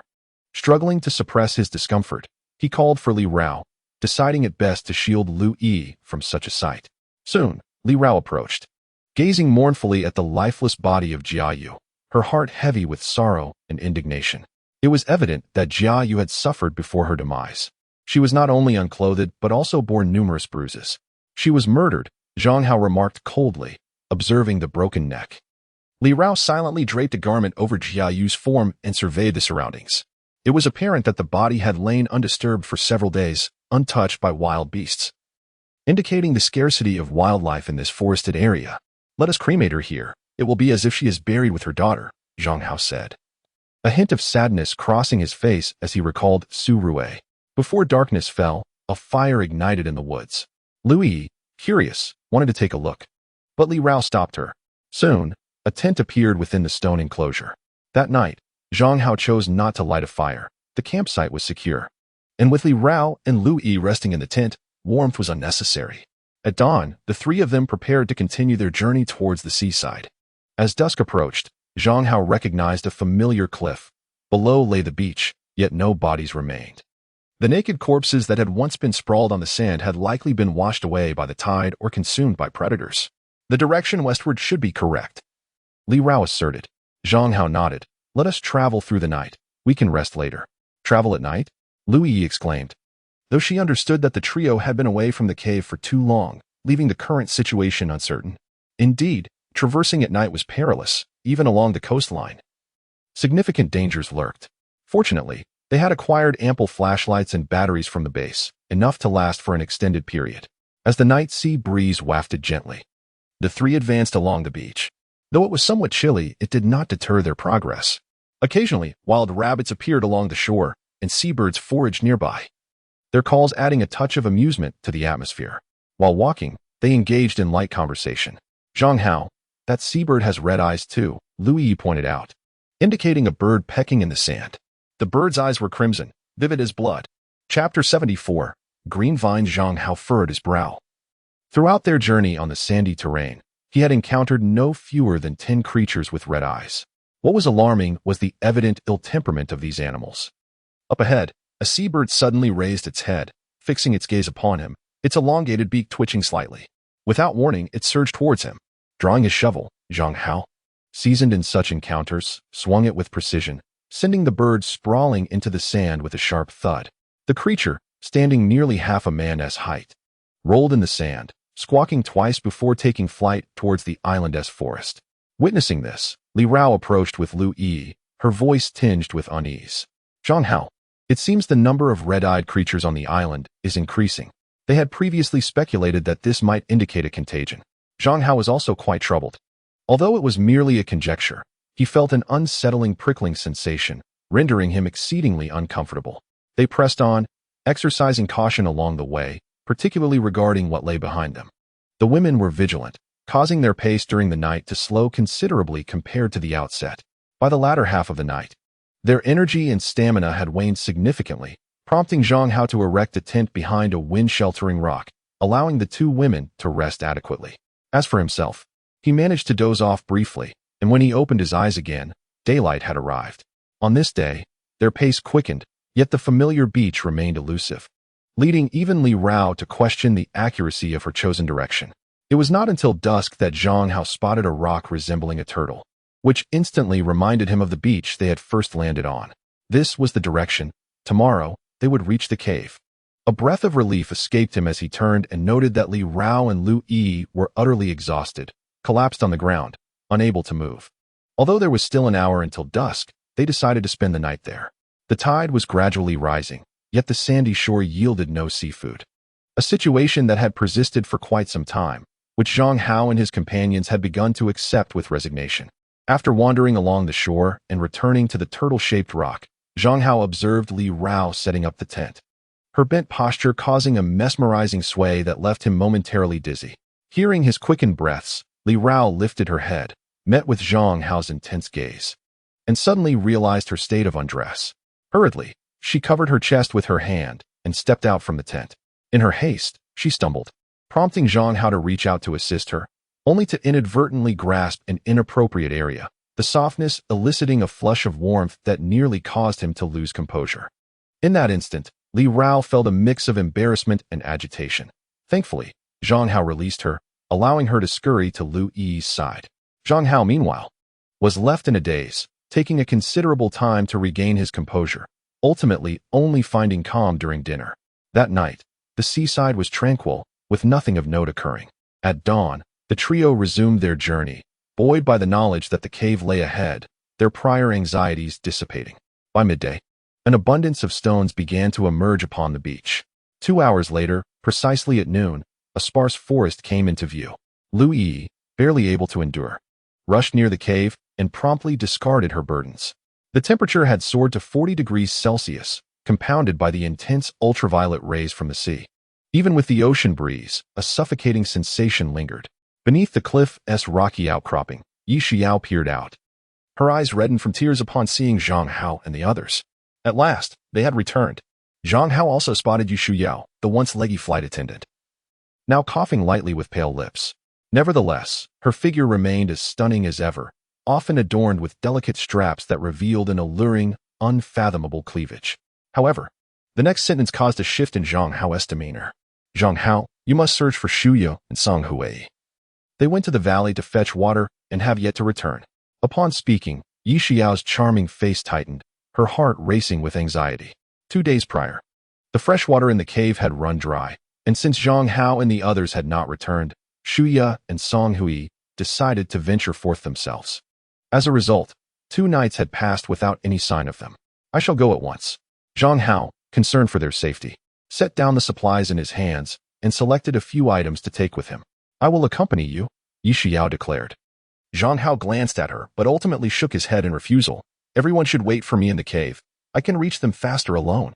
With that, he departed, swiftly disappearing into the distant thicket. Meanwhile, at the cave, Li Rao and the others began transporting supplies while fervently praying for Shuya and Song Hui's safety.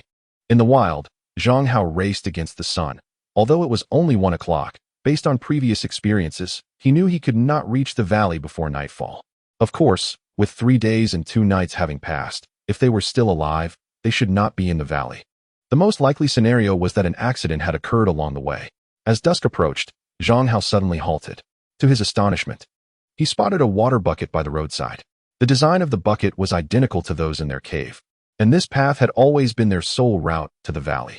Song Hui, Shuya, Zhang Hao called out, controlling his voice as he searched the vicinity, but received no response. Just as he was about to resume his journey, he faintly heard someone answering him. This time, he searched with heightened diligence, continuously calling the names of the 2 women. Eventually, in a densely vegetated area to his left, Zhang Hao found another water bucket, followed by the discovery of a dark crevice nearby. Zhang Hao. In the darkness, a faint voice from Song Hui reached him, allowing his tense nerves to finally relax. Song Hui, is Shuya with you? Yes, we are both here. From their voices, it seemed the 2 were unharmed, and since the gap was not particularly large, Zhang Hao speculated that they must have rushed and accidentally fallen in. However, the crevice was quite deep and without a rope. He realized he could not return to the cave in time as dusk was settling in. After contemplating, Zhang Hao decided to toss down the fresh water and food from his backpack, estimating that the women had not had a drop to drink in the past 2 days. For the remainder of the time, until darkness enveloped the forest, he searched for alternatives to rope, such as vines. As night fell, chilling wolf howls echoed from the depths of the mountains. However, Zhang Hao discovered that fortune smiled upon him as he found a vine entwined around a great tree. After severing it, he was astonished to find its length reached an impressive 10 meters. Great tree, I have liberated you from your constraints. Do remember to express your gratitude. Zhang Hao chuckled, patting the trunk before promptly returning to the rift with the vine in tow. Just then, a gust of mountain wind swept through, causing the branches to rustle as if in response to something unspoken. Chapter 75. Peering in, it must be said that the vine in Zhang Hao's possession was both thick and lengthy, exceeding the girth of ordinary vines by more than a fold. Yet, the darkness of night rendered traversing the forest particularly perilous. Armed with a flashlight, Zhang Hao meticulously sought the path he had taken, his nerves taut with tension. Fortunately, the location where he had acquired the vine was not far from the rift. Roughly 15 minutes later, Zhang Hao finally stood beside it. Is that you, Zhang Hao? Song Hui called out upon catching sight of a flickering light above her. Beside her, Shuya's eyes glistened with unshed tears. The harrowing experiences they had endured in the rift over the past 2 days had been nothing short of a nightmare, pushing their mental state to the brink of collapse. It is I shall hoist you up at once, Zhang Hao declared, placing the vine into the rift and instructing Song Hui to bind herself tightly with it. He then grasped the vine firmly, using his feet to push against the ground, slowly shifting his body backward. The entire endeavor proved far more arduous than he had anticipated, primarily due to the immense physical exhaustion he had suffered over the past days, leaving him with little time to recuperate. When he finally succeeded in pulling Song Hui from the ground, his hands trembled incessantly, and his entire body threatened to cramp. Upon seeing Zhang Hao, Song Hui could not help but embrace him, weeping profusely, their bodies entwined until Shuya's voice echoed from within the rift, prompting them to part. With a flushed face, Song Hui cast a reproachful glance at Zhang Hao. She had sensed something amiss when he reached for her garment moments earlier. Quickly, go save Shuyu.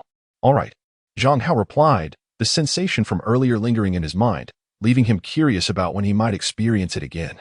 Soon after, Shuyu was also successfully rescued, though she appeared quite haggard, likely due to the immense psychological strain she had endured. Suddenly, a wolf's howl pierced the stillness of the forest, causing all three to change their expressions. Let us find a place to spend the night, Zhang Hao declared, immediately leading the way. Earlier, while searching for vines, he had discovered a patch of woodland where the trees were spaced apart, and since wolves could not climb trees, it would serve as an ideal refuge. Approximately half an hour later, the trio had nestled themselves in the branches of a tree, attempting to rest amidst the persistent rustling sounds emanating from the forest, their hearts still fraught with apprehension. Zhang Hao remained vigilant, scanning the surroundings, and occasionally catching glimpses of fleeting red glimmers in the woods, a reminder that this wild forest indeed harbored creatures with crimson eyes. Shuya and Song Hui were so fatigued they were on the verge of slumber, yet the imminent danger compelled them to summon every ounce of their energy. Perhaps this night would be spent in a state of unrest for them all. Indeed, the circumstances were as dire as they felt. The wolf pack roamed tirelessly through the forest, their howls echoing throughout the night, only ceasing with the first light of dawn. Eventually, Zhang Hao stood on the ground, meticulously scanning the nearby underbrush. Once he confirmed that no wolves were lurking, he gestured for the two women to descend from the tree. However, due to the dim light of the previous evening and the urgent situation at hand, he now truly observed that Shuya and Song Hui's garments were in tatters, leaving their fair, elongated legs exposed. Zhang Hao found himself involuntarily swallowing hard. They were simply breathtaking, a sight that could leave any man defenseless. As his gaze traveled upward, he stumbled upon sights he ought not to have seen. Their figures were strikingly distinct, and during their descent, there had been considerable movement that was astonishing. Shuya's physique was no less impressive than Song Hui's, both possessing an allure that was undeniable, especially in their tattered shirts resembling fishnets, which revealed their rounded beauty. Zhang Hao was captivated. The two women, their faces flushed, attempted to cover themselves with their hands. Earlier, they had tried to climb up from the crevice using their own strength, only to fail miserably, resulting in their clothes being torn. Zhang Hao, We should head to the valley to fetch water, Song Hui remarked, noticing Zhang Hao's lingering gaze. Clearing his throat awkwardly, Zhang Hao quickly led the women away towards the valley. The containers for water remained. They had encountered the mishap en route and had not reached the water source. Had it not been for Zhang Hao locating them the previous night, it was likely they would not have endured the prolonged days without water. By 8 a.m., the trio could see the valley ahead, yet the surroundings were eerily quiet. Zhang Hao climbed a nearby tree to reconfirm their safety before proceeding. The valley was a quagmire, and Song Hui pinched her nose against the stench of animal feces lingering in the air, evidently left from the night before. Shuya, tiptoeing, ventured towards a nearby campfire that still flickered, indicating recent occupancy. Underneath the rocks, Zhang Hao discovered the moss-covered entrance to a freshwater source had been uncovered, suggesting that someone had recently found it. However, as the valley was frequently visited by wolves, no one could reside here for long, which could be considered a silver lining. Song Hui handed a bamboo tube to Zhang Hao, noting they must depart before noon. Watching the water cascade into the bucket, Zhang Hao felt a sense of relief. Ever since learning the women had not returned the previous day, his anxiety had been palpable. In truth, during their time on the deserted island, there had been no moment of genuine relaxation. Zhang Hao, come over here. Upon hearing Shia's call, Zhang Hao promptly approached, only to discover that she had extracted several items from the campfire. Perplexed, Zhang Hao inquired, is there an issue with this? Shia, however, wore an expression of delight and exclaimed, do you not see that this resembles ceramic? Though slightly crude, it is remarkably sturdy. Taking the objects from her, Zhang Hao examined them closely and rummaged through the extinguished fire, uncovering numerous similar items. Yet, he remained baffled by Shia's excitement. This indicated that there must be clay suitable for pottery in the vicinity. Shia continued, I previously enrolled in a ceramics class and am familiar with the methods of creating pottery. It seems someone inadvertently mixed some clay into this fire, resulting in the formation of this inferior material during the baking process. However, I possess the means to craft superior pottery, enabling us to store more fresh water and eliminate the need for frequent trips to collect water. Her words stirred something within Zhang Hao. Indeed, their cave lacked adequate water storage solutions, possessing only a few buckets and mineral water bottles. If they could successfully create pottery, it would significantly enhance their quality of life. With this thought in mind, the three of them quickly began searching for suitable clay nearby. Chapter 76. An unexpected discovery in the forest. Dappled sunlight filtered through the trees as two women gracefully traversed the valley, searching for clay. The wilderness was not particularly pristine, yet it was largely free of insects and pests. Standing by, Zhang Hao cautiously surveyed the surroundings, aware that even during the day, wolves could pose a threat. Occasionally, his gaze would involuntarily drift towards the women, their tattered garments revealing alluring glimpses of allure. Most of the time, they needed to bend down to search for clay. But as they rose, the jarring movements of their figures captivated Zhang Hao's attention, igniting a warmth at the tip of his nose. He couldn't help but reflect that as their time together lengthened, his repressed desires were gradually swelling. He wondered when they might breach the threshold of restraint. Meanwhile, Xia and Song Hui had long noticed Zhang Hao's wandering gaze. Nonetheless, the two had grown accustomed to it. After a month of cohabitation, it was inevitable that they would inadvertently reveal glimpses of their femininity. Moreover, they considered Zhang Hao to be relatively decent, unlike other survivors who were far more brazen. What the future held remained uncertain. As time passed, Xia discovered a patch of grass near the valley where the soil was rich and thick. When mixed with water, it could be transformed into a pliable clay. Could this soil truly be suitable for pottery? Song Hui, squatting beside Xia, observed in wonder, as it was her first time witnessing the process of clay being used for pottery. Let us give it a try, based on my experience. The chances of success are quite high. Xia glanced at Zhang Hao, who was not far off, and added, however, we will need to construct a kiln to fire the pottery. A kiln? Zhang Hao inquired, puzzled. How is a kiln made? It's relatively simple. But it won't be a quick task, Xia replied. Xia playfully stuck out her tongue, a gesture that caught Zhang Hao's eye, prompting him to gaze at her a moment longer. As time passed, the two women began to shovel soil, while Zhang Hao recounted their recent experiences in detail. Although the rescue team had arrived, the outcome was far from favorable. Xia and Song Hui expressed their disbelief, astonished that such perilous events had unfolded during Zhang Hao's absence.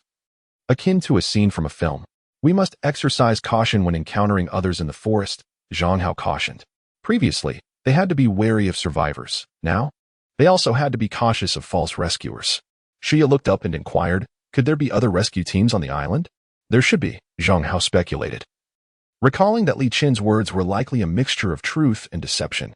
In such a vast island, it was improbable that only a few individuals were conducting the search. There must be other rescuers elsewhere on the island.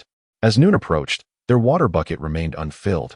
Yet they had to leave the valley to avoid spending another night in the forest. More importantly, others awaited their return in the cave, with 6 hours until nightfall. If they quickened their pace, they should be able to reach the cave just as darkness enveloped the land.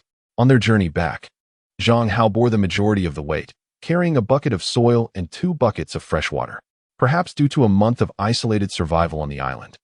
Zhang Hao noticed he had developed a robust physique, healthier than he had ever been at work. His once fair skin had transformed into a sun-kissed hue, now glistening with a layer of sheen, exuding vitality. Shia and Song Huai pressed on, though fatigue weighed heavily on them after a night without rest. The warm, humid forest air made them drowsy. By 4 o'clock, the island's temperature plummeted, sending chills through Zhang Hao while the 2 women sneezed, their tattered clothing providing little warmth. At 6 o'clock, they were half an hour away from the cave, yet the darkness had completely descended, rendering visibility near impossible.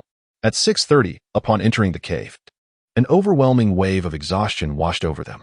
Li Rao and the others sighed in relief. That night, they dared not even kindle a fire. Soon, using friction to ignite a flame, Zhang Hao succeeded in lighting a campfire, silently grateful that he could finally enjoy a good night's sleep. The next day, when he finally opened his eyes, he was astonished to discover it was already 10 o'clock. He had slept for an astonishing 13 hours. Glancing toward the cave entrance, he noted the ominous sky, thick clouds swirling rapidly, heralding an imminent downpour. Yet within the cave, he found himself alone. The other women had mysteriously vanished. He rose, took his axe, and ventured outside, first heading to the beach, only to find the chicken coop deserted. Where had they gone? As Zhang Hao pondered in confusion, he spotted Yu Shuyao emerging from the woods, her hands caked in mud. Upon noticing him, Yu Shuyao called out, Zhang Hao, hurry over there. Shia is busy crafting a kiln.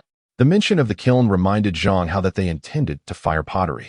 However, as he gazed at Yu Shuyao's delicate camisole, he worried that her ample bosom might not withstand the strain. Yu Shuyao, could you possibly wear something a bit more modest? Zhang Hao's eyes twitched. This woman paraded before him daily, and he genuinely feared losing control. Hearing his words, Yu Shuyao instinctively covered her chest, casting a wary glance at him before hastily retreating to the cave.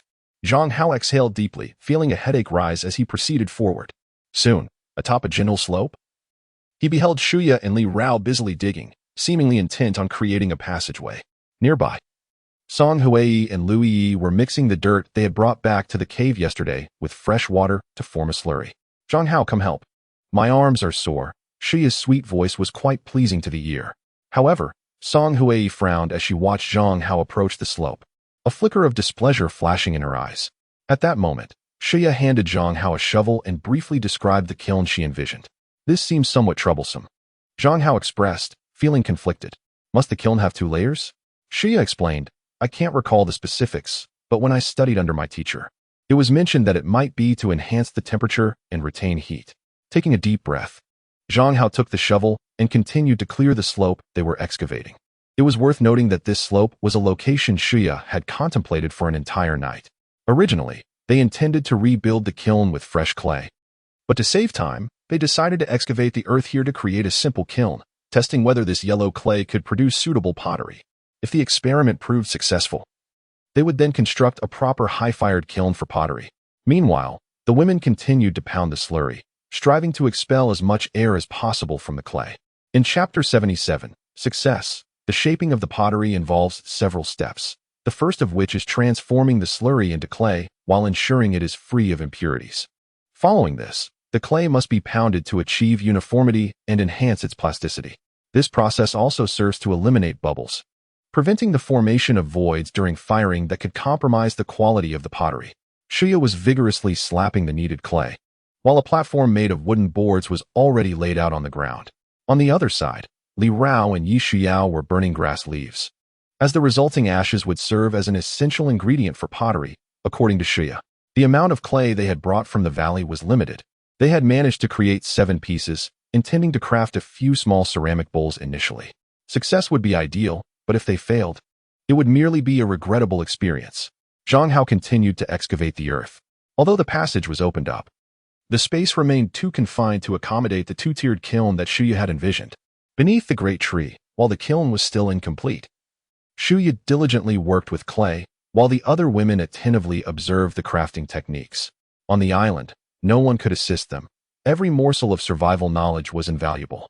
The method for crafting pottery in the wild was rather straightforward, involving the careful layering of clay to gradually shape the vessel. Throughout the stacking process, it was essential to continually adjust the thickness and form of the pot to ensure the desired outcome. Soon, a delicate clay bowl took shape in Shuya's hands. Though it appeared rustic, this did not diminish their joy. Once successful, their days on the deserted island would surely be much smoother. However, before they could bake it, they had to allow it to air dry. How long would that take? Shuya pondered, stating, at least until dusk. Air drying was crucial to prevent the pot from cracking during the firing process. In the meantime, the other women began attempting to create their own clay bowls. As for Shuya, she approached Zhang Hao once more, quietly discussing the kiln's construction. The current kiln space had doubled in size, but to transform it into 2 tiers, they needed to mold the soil into strips and place them within the kiln to create an upper and lower chamber. I've prepared the clay blocks. You can try placing them in now, she suggested. Zhang Hao instinctively glanced at Shuya and noticed that her attire seemed somewhat snug today, accentuating her curves that were usually concealed, leaving no one aware of her true dimensions. He reached out, playfully measuring with his hand. Is it big? Indeed, Zhang Hao responded, his face flushing with embarrassment. However, Shuya remained unfazed. Before long, the structure of the kiln was essentially completed, though it appeared rudimentary. Today was merely to test if the clay could indeed be fashioned into pottery. Li Rao lifted her gaze to the sky and remarked seriously, it may rain tonight. We should gather more firewood. The group nodded in agreement, for if it rained, the wood in the forest would be damp for the next couple of days, making it difficult to ignite a fire.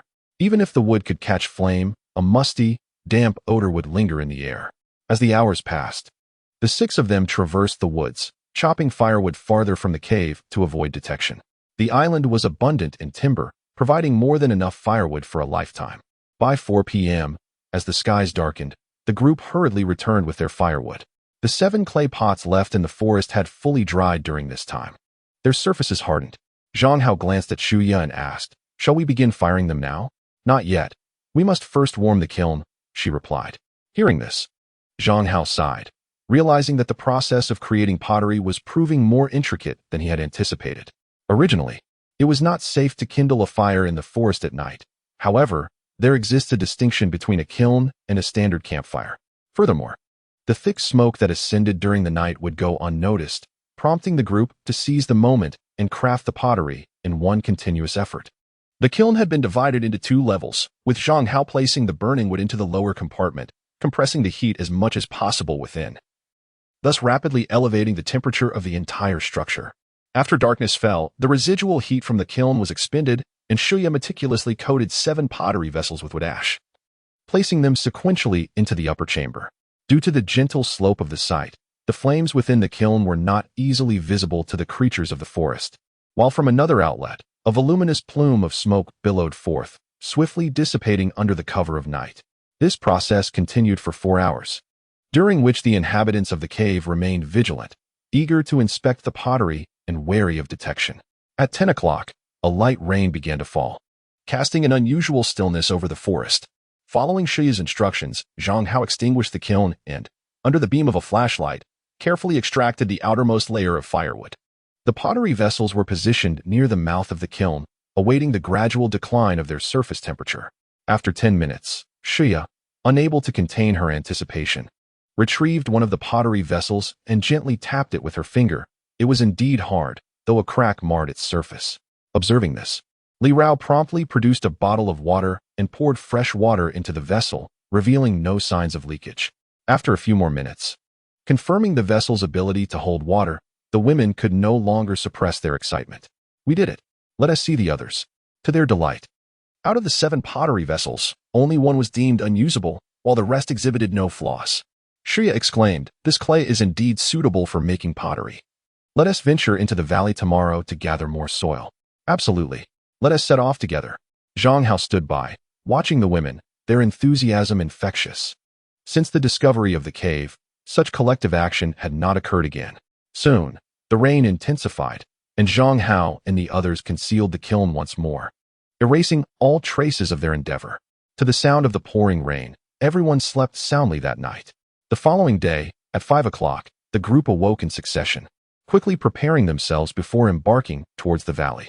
This time, their purpose was not to collect water but to acquire the precious clay, necessitating their return to the cave before nightfall. In the early morning forest, a light mist enveloped the surroundings, and even in the height of summer, a hint of chill lingered in the air. Faintly, one could hear the distant howls of wolves. During such moments, the group instinctively paused, gazing at the distant mountains and thickets with a sense of trepidation. Thus, their progress in the morning was not as swift as Zhang Hao had envisioned. Nevertheless, before noon, they safely arrived at the valley and immediately commenced their excavation of the soil nestled within the woods. Chapter 78. The construction of the blast furnace. While the women toiled in the soil, Zhang Hao ventured into the valley. Unlike his departure the previous day, he was greeted not only by the ubiquitous presence of wolf dung but also by the lifeless body of a wolf. Initially, Zhang Hao presumed that the creature had succumbed to its injuries. However, upon closer inspection, he discerned that it had seemingly fallen victim to another wolf, as evidenced by the distinct bite marks on its neck and the abundance of wolf fur lodged in its jaws. Without dwelling on this grim discovery, he left the valley and joined the women in their efforts to gather soil. Yet again, the sky appeared overcast, and before noon, a light rain began to fall, leaving Zhang Hao with an incessant itch in his throat. At noon, the group departed the forest, laden with soil. During their journey, Shuya broached the subject of reconstructing a kiln, as the ceramic vessels they were to craft would be larger, facilitating the storage of fresh water. Tonight, we shall create bricks using sand and clay, which we will later employ to construct the kiln, she proposed. Her words sparked curiosity among the group. While they were familiar with bricks, they had never attempted to make them. If successful, it could pave the way for building a house. Shuya, tapping her forehead in exasperation, clarified, constructing a house is certainly out of the question. We are merely building a kiln, and we do not require bricks of exceptional quality. However, if the kiln is successful, it may enable us to produce better bricks in the future. As they made their way back, burdened by their heavy loads, their pace was slow. The rain made the path slippery, and they did not return to the cave until darkness had fallen. Each individual switched on their flashlight. Although this action was conspicuous in the shadowy forest, the rainy conditions suggested that no survivors would be lurking nearby. Upon their return to the cave, the clock had struck 7. As the women needed to change their clothes and sand was required for brickmaking, Zhang Hao took a water bucket and ventured out once more. When he returned, he found that a bonfire had been kindled, and the women sat cross-legged on the ground, drying their damp hair with towels. Bathed in the warm glow of the firelight, they appeared exceptionally enchanting. Zhang Hao quickly changed at the cave entrance, but when he turned around, he found 5 pairs of eyes fixed intently upon him. His face flushed with embarrassment, leaving him feeling rather self-conscious. However, the women soon averted their gazes with laughter. Shiyu instructed Zhang how to mix the sand with today's soil in equal parts, a 1-to-1 ratio. In truth, the process of making bricks was straightforward. Shape the blended materials into elongated forms, and then place them on the ground to dry until they hardened into bricks. This is simple, Zhang Hao exclaimed. I will handle the bricks. You all can manage the rest. As the hours passed, the cave buzzed with individual endeavors. Thanks to the reusable nature of the clay, they could experiment before firing the ceramic vessels. Before bedtime, Shiyu crafted a rough prototype of a large container. Although it was not yet ready for firing, it could be placed beside the bonfire to dry gradually. A single night would suffice to harden it. The other women, lacking Shu Ya's deftness, soon recognized, after several missteps, that haste would not yield favorable results. Early the next morning, Zhang Hao was the first to rise. After a night of vigil and brickmaking, he had finally succumbed to slumber at 2 o'clock. The mouth of the cave was now lined with bricks, sufficiently air-dried by the night's wind. He picked up a brick, weighed it in his hand, and discovered that its solidity surpassed his expectations, though it still fell short when compared to traditional red bricks used in construction. At that moment, Shuya also awoke, and after inspecting the bricks, she declared they were ready to construct the kiln. Let us place it beside the chicken coop. The sea breeze is strong there, and it offers ample concealment, she suggested. With that, Zhang Hao began transporting the bricks, and, guided by Shuya's instructions, meticulously stacked them to form a structured brick kiln. A row of gaps at the base was designated for burning wood.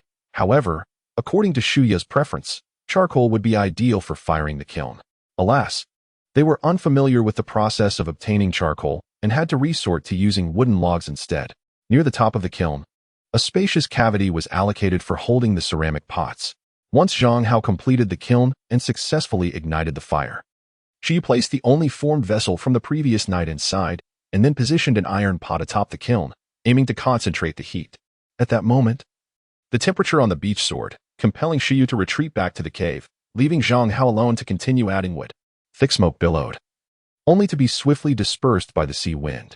Inside the cave, the other women gradually awakened, witnessing Zhang Hao engaged in the task of firing the ceramic pots, and they eagerly began crafting their own.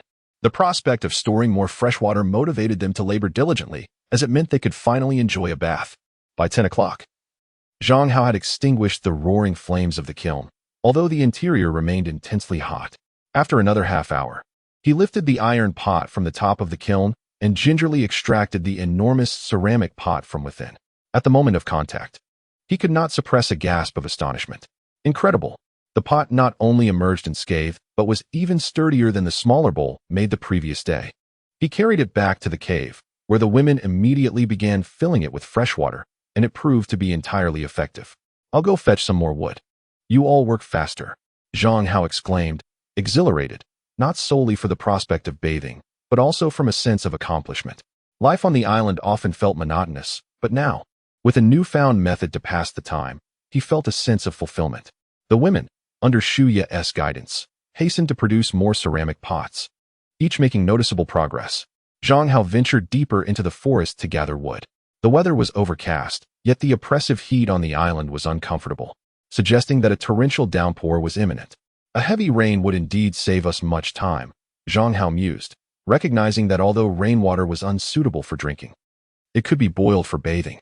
By 2 o'clock, he transported the chopped wood to the beach and found Song Hui and the others already tending a fire beside the kiln. However, the clay pots were not placed inside but rather stacked nearby, seemingly prepared to utilize the kiln's heat to expedite the drying process. As dusk fell, 4 clay pots were placed into the furnace, where the intense heat distorted the air. The women approached barefoot from a distance, shaking their heads upon glancing at Zhang Hao, clearly disheartened by the barren sands left behind by the receding tide, where the seafood appeared to have evaporated into thin air. "Do you think someone poisoned the seawater, causing the seafood to perish?" Yi Shuya's imagination ran wild. Shuya shot her a sidelong glance. "Who possesses such capability?" "You can never be too certain," Yi Shuya retorted, glaring back, brainless yet busty. Shuya raised her chin defiantly, and the two exchanged fiery glances, nearly igniting yet another quarrel in the sand. Just then, a torrential downpour ensued, transforming the beach into a vast puddle. Chapter 79. Misunderstanding 1. The clay pots in the furnace had yet to be fully fired, and fortunately, Zhang Hao had prepared an umbrella in advance to shield the kiln. Soon, Song Hui hurried down, holding the umbrella, and stood beside Zhang Hao to shield themselves from the rain. Meanwhile, within the cave, the women were collecting rainwater in the clay pots. Commencing the process of steaming and filtering, this was their primary source of water apart from the mountain springs. "Are you cold? You should head back up," Zhang Hao suggested, observing Song Hui shivering beside him, concerned she might catch a chill. Song Hui shook her head and suddenly leaned closer to Zhang Hao, their bodies nearly touching. The icy sea breeze swept by, yet Zhang Hao felt an unusual warmth. "Do not move around or entertain foolish thoughts," Song Hui admonished. Feeling Zhang Hao's hands caressing her back, her cheeks flushing with a rosy hue akin to intoxication. Nevertheless, Zhang Hao did not cease his actions. When a beautiful woman drew near, how could he refrain from taking advantage of the moment? Before long, Song Hui's gaze became somewhat dazed, her body slightly trembling, and she occasionally emitted soft sounds. It was only when she felt the sudden release of tension across her chest that she fully regained her composure, reaching out to pinch Zhang Hao's waist, causing him to grimace in pain. "Ouch, that hurts." "Humph." Song Hui shot him a reproachful glance, her hand moving to rebut on her clothing. Zhang Hao, reveling in the moment, mused that some individuals, even after a month without bathing, still retained an alluring smoothness. As the clock struck 7, darkness enveloped the surroundings. The flickering light from the furnace cast shadows of the two figures, resembling exquisite sculptures. Soon, the flames extinguished, and Zhang Hao cautiously retrieved the 4 clay pots. Without needing to inspect them closely, the texture alone in his hands suggested that success was likely. The tide had risen, and Zhang Hao filled the pots with seawater, finding everything to be precisely as he had anticipated, perfect and without issue. Thus, the clay brought from the valley had been entirely utilized. Upon returning to the cave, the sight of the 4 clay pots in Zhang Hao and Song Hui's hands ignited excitement among everyone. This was merely the beginning. 5 pots would be sufficient for a woman to take a bath. In the ensuing days, Zhang Hao and his companions traversed between the valley and the cave, tirelessly procuring not only more clay, but also the pristine spring water. However, remaining overnight in the vicinity of the valley inevitably heightened the risk. Yet it was an unavoidable necessity. To gather fresh water, they had to linger for a night. The water buckets could not be left unattended in the valley due to concerns that wild wolves might return to lick them, or that other survivors might pay a visit. Over the course of an entire week, Shuya and her group successfully crafted 30 large containers, achieving nearly 100% success. Zhang Hao was tasked with the transportation of fresh water, which, while not arduous, often proved perilous. Recently, the frequency of wolf sightings in the valley had surged, and even during daylight, Zhang Hao encountered them on 2 occasions, one of which nearly ended with him being bitten while climbing a tree after misstepping. Additionally, the forest was teeming with wildlife, particularly wild rabbits, which he often managed to catch on his return to the cave. The women even entertained the notion of domesticating the rabbits. However, raising rabbits differs significantly from rearing wild chickens. The former requires a longer period to yield benefits, as they do not lay eggs as swiftly as chickens, and acquiring food for their sustenance is quite troublesome. Nevertheless, rabbit meat is delectable, surpassing canned meat in flavor, and the wild rabbits in the forest are generally larger, providing a more satisfying meal. One day, Zhang Hao, having spent some time catching wild rabbits, noticed someone while passing through the forest near the cave. Initially thinking it was Song Hui, he approached only to discover it was Lu Yi. Bathed in the glow of the setting sun, the girl's tall figure appeared particularly alluring. Despite being a high school student, she had developed in all the right places, and her innate youthful charm was undeniably captivating to men. However, Zhang Hao typically regarded Lu Yi as an older brother would, rarely harboring other thoughts. As they drew closer in the dim light of the forest, Lu Yi spotted Zhang Hao and a flicker of anxiety crossed her eyes. Zhang Hao furrowed his brow and asked, what are you doing here? It's almost dark. Lu Yi, fidgeting with her fingers, seemed conflicted. Yet, in the next moment, she unexpectedly reached for Zhang Hao's neck and kissed him directly. Zhang Hao, momentarily bewildered, found himself enveloped in the heated atmosphere before he could fully comprehend the situation. Although Lu Yi appeared inexperienced, her enticing form was enough to ensnare anyone in darkness. Suddenly, a howl from the wolves in the distance extinguished the rising fervor within Zhang Hao, prompting him to push Lu Yi away. Gasping for breath, he looked at her and inquired, "Who taught you that?" Now calm, he discerned something amiss with the girl, prompting him to frown. Seeing Zhang Hao's irritation, Lu Yi hesitated, her eyes flickering with uncertainty, but ultimately stammered, "It was Sister Shuya. She said that this way, you would protect me on the deserted island. The deserted island has become increasingly perilous, and I fear for my life." Lu Yi's voice dwindled to a near inaudible whisper, akin to the faint buzzing of a fly. "Do not heed her. She is merely causing a ruckus." Zhang Hao inhaled deeply, pondering the intentions of that woman. What could her motives be? Could it be that she wishes to demonstrate her ability to fulfill the promises she once made to me? A flicker of intrigue stirred within Zhang Hao, after all. To possess the company of such women is indeed a dream for any man. Yet, he was reluctant to become a mere pawn in Shuya's game, which he recognized as a manifestation of his own masculine pride. Gazing down at the blushing Lu Yi, he sighed and reassured her, "Do not worry, should danger arise. I shall protect you." At this, Lu Yi lifted her head, her eyes reflecting a peculiar glimmer. "Zhang Hao, do you perhaps dislike women?" Zhang Hao's expression darkened. But before he could respond, Lu Yi continued, "Otherwise, with so many beautiful women in the cave, I have yet to witness you making any advances." "Who says I dislike women?" Zhang Hao retorted. "I merely believe that we will all escape this island." He added, "Rest assured, I will safeguard you. Do not overthink things, and disregard Shuya's words." Upon hearing this, Lu Yi nodded obediently, her gaze toward Zhang Hao imbued with a newfound trust. As they approached the cave, Lu Yi suddenly grasped Zhang Hao's arm, and when he turned, she tightly embraced his head and kissed his cheek. Zhang Hao, I trust that you will protect me. But if you have any special needs, Before Zhang Hao could process her words, Lu Yi, her face flushed, dashed back into the cave. A rustling sound echoed through the woods, and Zhang Hao turned to find Song Hui standing behind him, her countenance devoid of expression as she observed him. For reasons unbeknownst to him, Zhang Hao felt a prickling unease and hastily explained, Lu Yi meant no harm. Song Hui interrupted coolly, you need not explain. I have no desire to listen. With that, she brushed past Zhang Hao and entered the cave. In that moment, Zhang Hao felt a bitter pang in his heart, accompanied by an absurd sense of helplessness. Chapter 80, Misunderstanding. A new day dawned, heralded by the crowing of roosters in the henhouse. As the women arrived early on the beach to gather eggs and tend to the coop. Initially, when they began to domesticate the wild chickens, there had been concerns about the volume of their crowing. Yet they soon discovered that the open beach combined with the sound of the waves rendered the crows nearly imperceptible. Within the henhouse, 3 hens rested on the ground, and over time, the team had accumulated no fewer than 10 eggs. Perhaps due to the different breeds of wild chickens on the island, their egg-laying efficiency exceeded expectations, nearly indistinguishable from that of domesticated hens. Currently, food supplies were still relatively plentiful.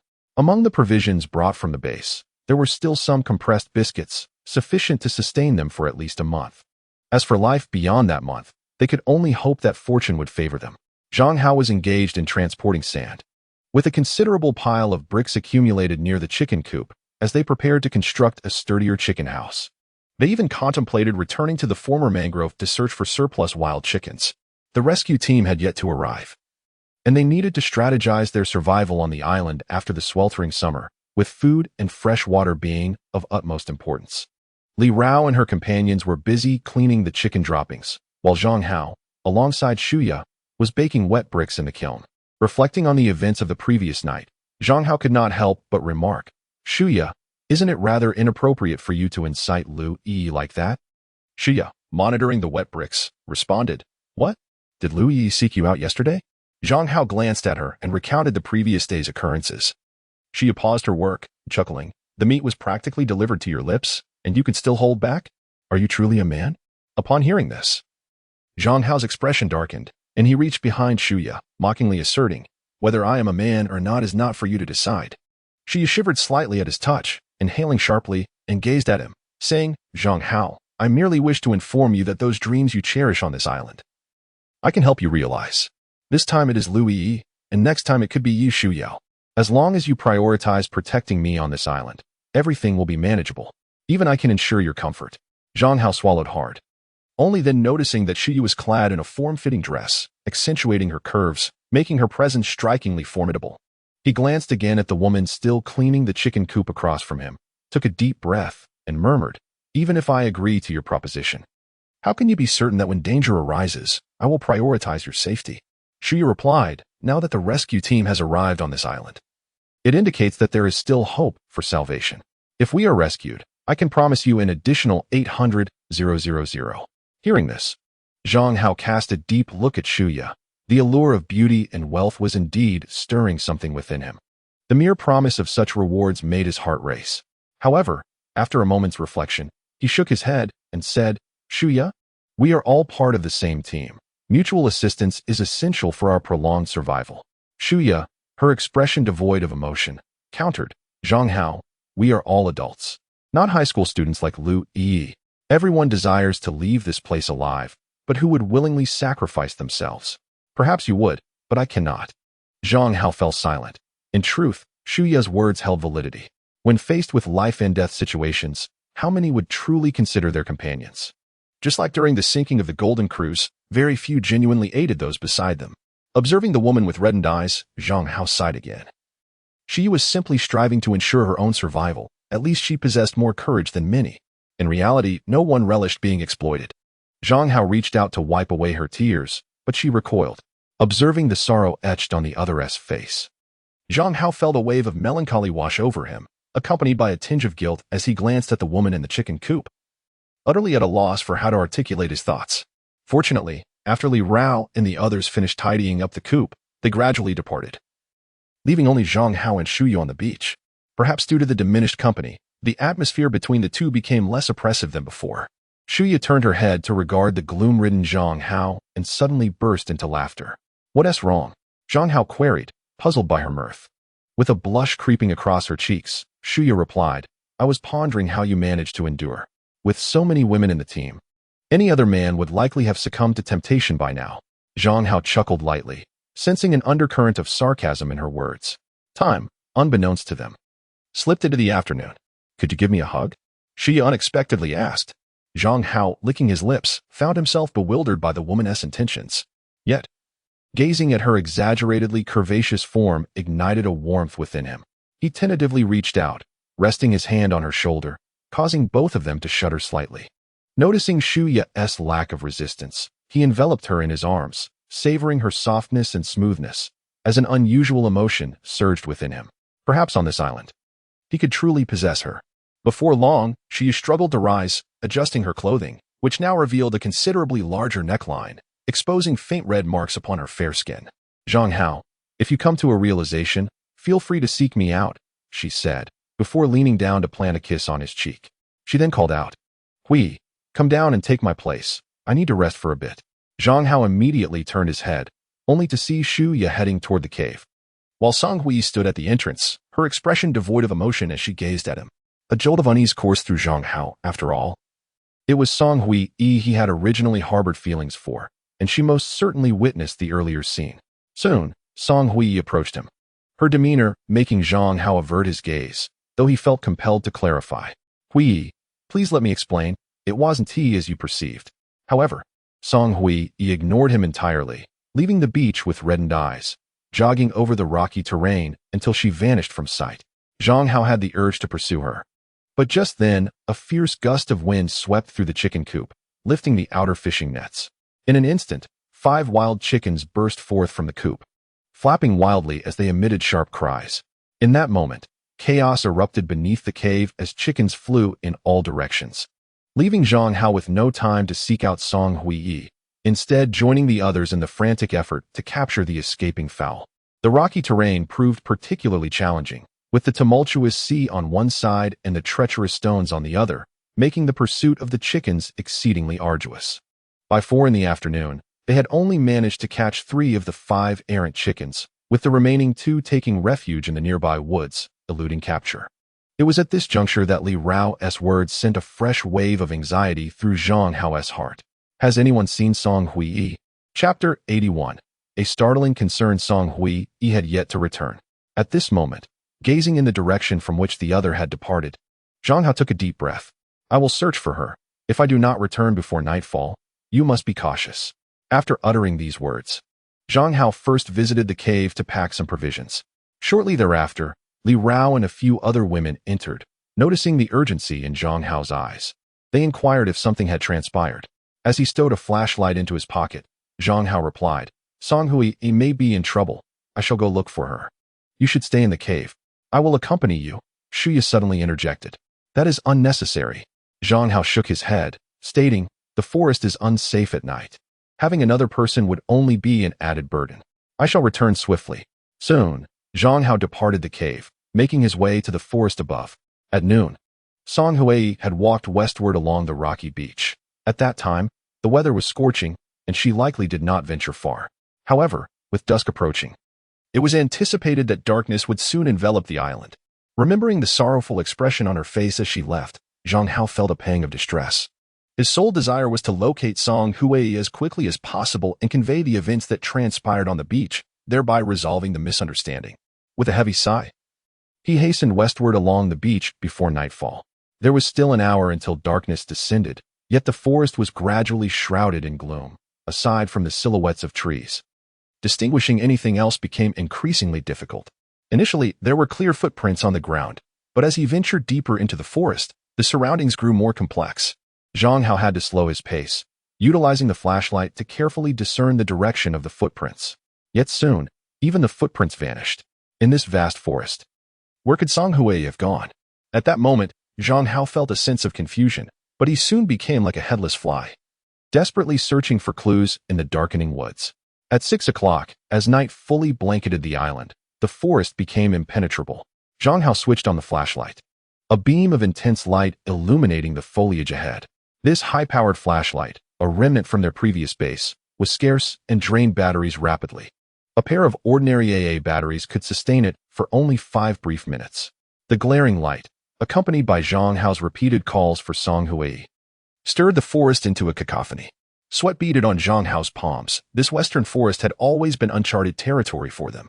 The unknown often heralds danger, and few dared to venture into its depths. Yet, at this moment, Zhang Hao felt compelled to proceed, his emotions tumultuous, an inexplicable restlessness urging him to quicken his pace. In the woods, unfamiliar insect sounds emerged, and the moonlight cast an eerie glow, adding an unsettling atmosphere to the forest. Soon, the light began to dim, prompting Zhang Hao to replace the batteries, marking the 5th time since nightfall had begun. The forest was vast, and even he lacked the confidence to find the other person, his heart already contemplating the direst of outcomes. As time passed, the chill within the woods deepened significantly. Suddenly, from the depths of the forest came the low growls of wild beasts, followed by a commotion. Zhang Hao's heart raced, and he cautiously scanned his surroundings, soon realizing the source of the disturbance, prompting him to hasten toward it. Before long, he arrived at the edge of a cliff. The dry ground marked with evidence of beasts digging into the soil, and not far away lay a shoe. Zhang Hao approached swiftly, his heart pounding as he picked up the shoe and examined it closely, confirming it belonged to Song Hui. After thoroughly inspecting the vicinity for any signs of blood and finding none, he rushed to the cliff's edge, leaning over to gaze into the abyss that plunged deep beyond sight. Song Hui, Song Hui, Song Hui, he called out several times, but when silence met his cries, he dashed down the cliff, navigating through the nearby forest towards the base. Moments later, exhausted and drenched in sweat, Zhang Hao arrived at the foot of the cliff. Looking up, he noticed that the cliff face was dotted with protruding boulders, and faintly, it seemed someone was lying upon one of them. Without a moment's hesitation, he sprinted towards the figure, utilizing the uneven terrain to his advantage as he ascended rapidly, finally reaching the vicinity of the boulder. There, he found the unconscious Song Hui, and a sigh of relief escaped him. Quickly, he moved to her side, propping her up and inspecting her head and limbs, finding no serious injuries. After several calls, she slowly opened her eyes.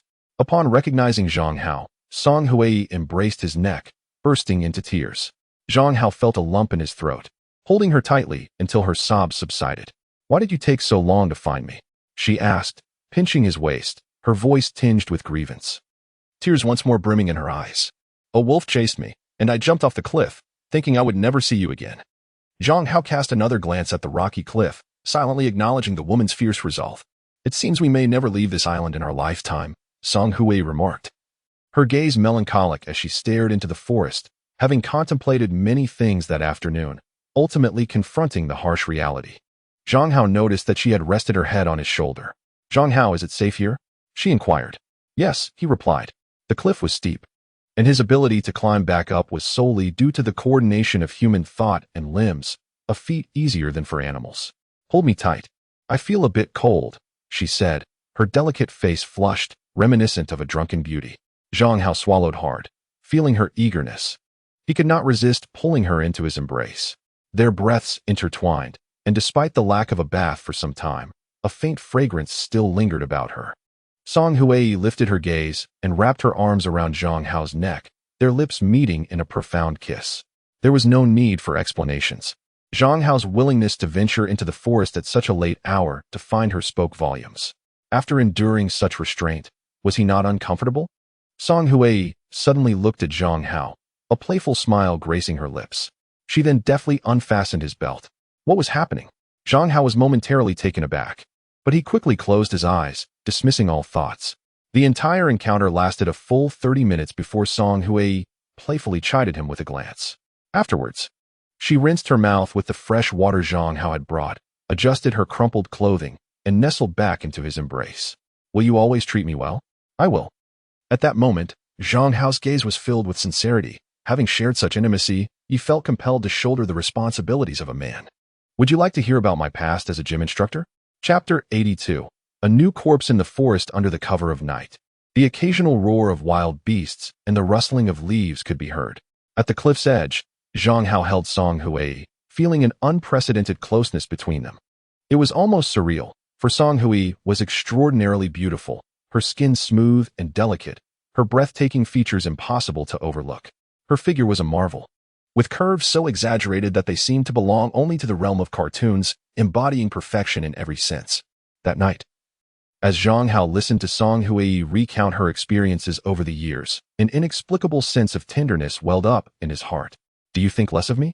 Upon hearing this, Zhang Hao looked down at her and noticed a fleeting shadow of melancholy in her dark eyes. "Of course not," he responded immediately.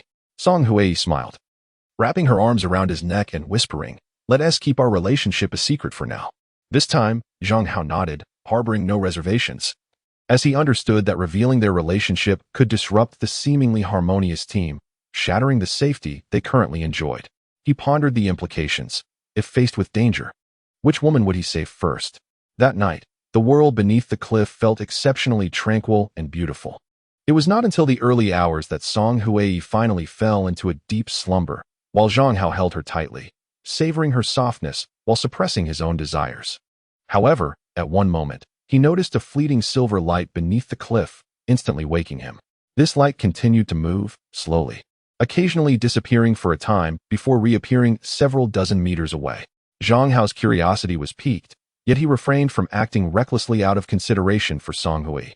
Soon, as the moon gradually retreated from the sky, the silver light vanished completely.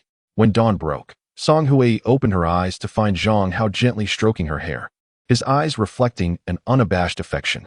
As she lifted her gaze, she offered her crimson sandalwood, lingering in their embrace for a considerable time before parting. Zhang Hao also withdrew his hand from his garment, his mind still captivated by the lingering sensation they had just shared. After consuming a modest amount of compressed biscuits, the two prepared to return to the cave, knowing that they had not returned all night, which would surely have caused concern for Li Rao and the others. They might even be on their way to find them.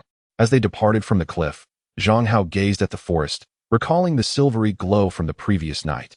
"Let us go and see," Song Hui suggested softly. "It wouldn't hurt to take a little extra time. It could very well present an opportunity."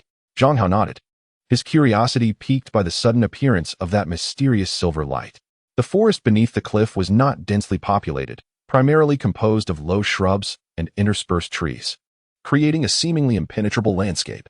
Along the way, Zhang Hao wielded his axe to clear the thorns that lined their path, ensuring that the sharp pricks would not harm Song Hui's delicate skin, which warmed her heart. "Zhang Hao, there are footprints ahead." Song Hui, ever vigilant, was the first to notice a trail of shoe prints. The ground here was relatively softer than that near the cave, making the marks starkly visible. Following the footprints, they soon stumbled upon a body fallen beneath a large tree, clad in a blue rescue team uniform adorned with several fluorescent strips that glimmered in the light. In that instant, Zhang Hao realized that the silver glow he had seen the previous night was, in fact, these reflective strips shimmering under the moonlight, lending an eerie quality to the scene. "Is this a rescue team member?" Song Hui inquired, her heart racing. The same uniform was present in the cave, brought back by Zhang Hao and Li Rao, but this was the first time they had encountered a rescue team member.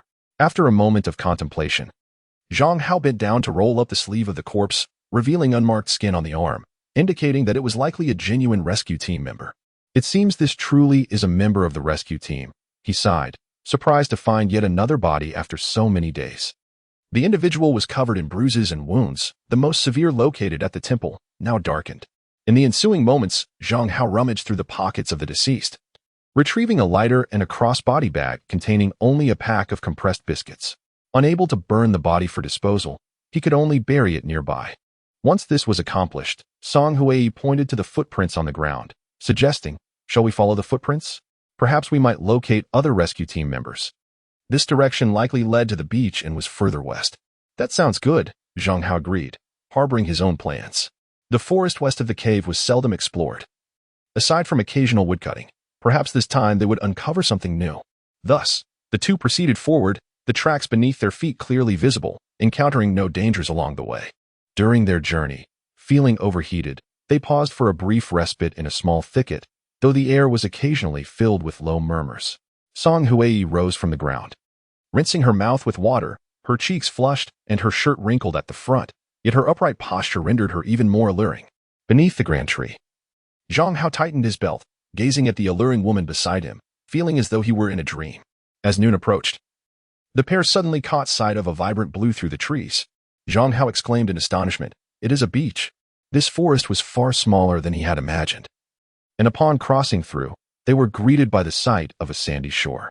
Song Hui slipped off her shoes and walked barefoot on the beach. Though the midday sun was fierce, the area was pleasantly shaded by the trees, with towering mountains casting their reflections nearby, leaving the sand untouched by sunlight. Zhang Hao clicked his tongue, marveling at the woman's long, elegant legs, breathtaking in their beauty. Seemingly aware of his gaze, Song Hui turned her head and beckoned him with a playful gesture, prompting the two to frolic along the shore. Before long, familiar breaths filled the air, but they soon ceased. Song Hui murmured, "What is wrong?" Zhang Hao looked towards the other side of the beach and quickly pulled her up, saying, "It appears to be a lifeboat." This lifeboat marked the second instance they had encountered since arriving on the island. They hurried forward, only for Zhang Hao to discover that the boat was tethered to a rock, with no one else in sight. Moreover, the lifeboat was quite spacious.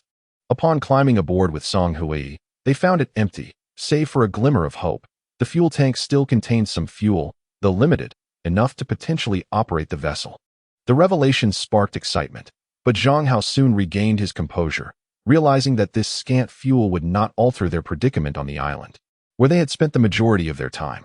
Shortly thereafter, the two began fiddling with the buttons on the lifeboat, attempting to navigate their way back to the cave. "Zhang Hao, can you get it running?" she inquired. "I'm not sure.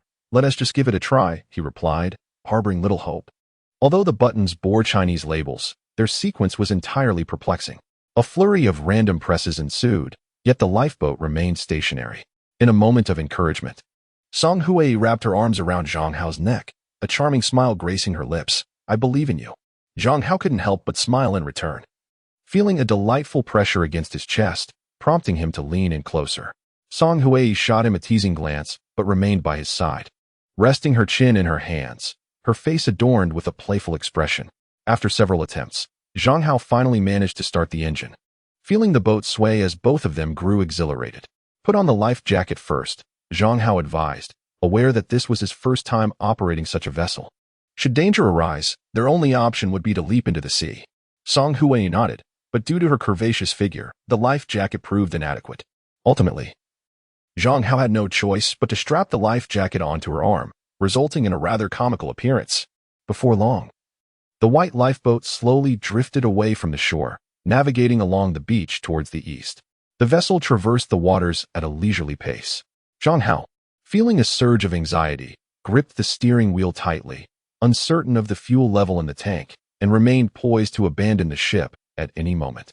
Meanwhile, Song Hui sat quietly beside him, occasionally gazing dreamily at the sky outside, her eyes reflecting the azure heavens and billowing clouds, seemingly oblivious to any worries.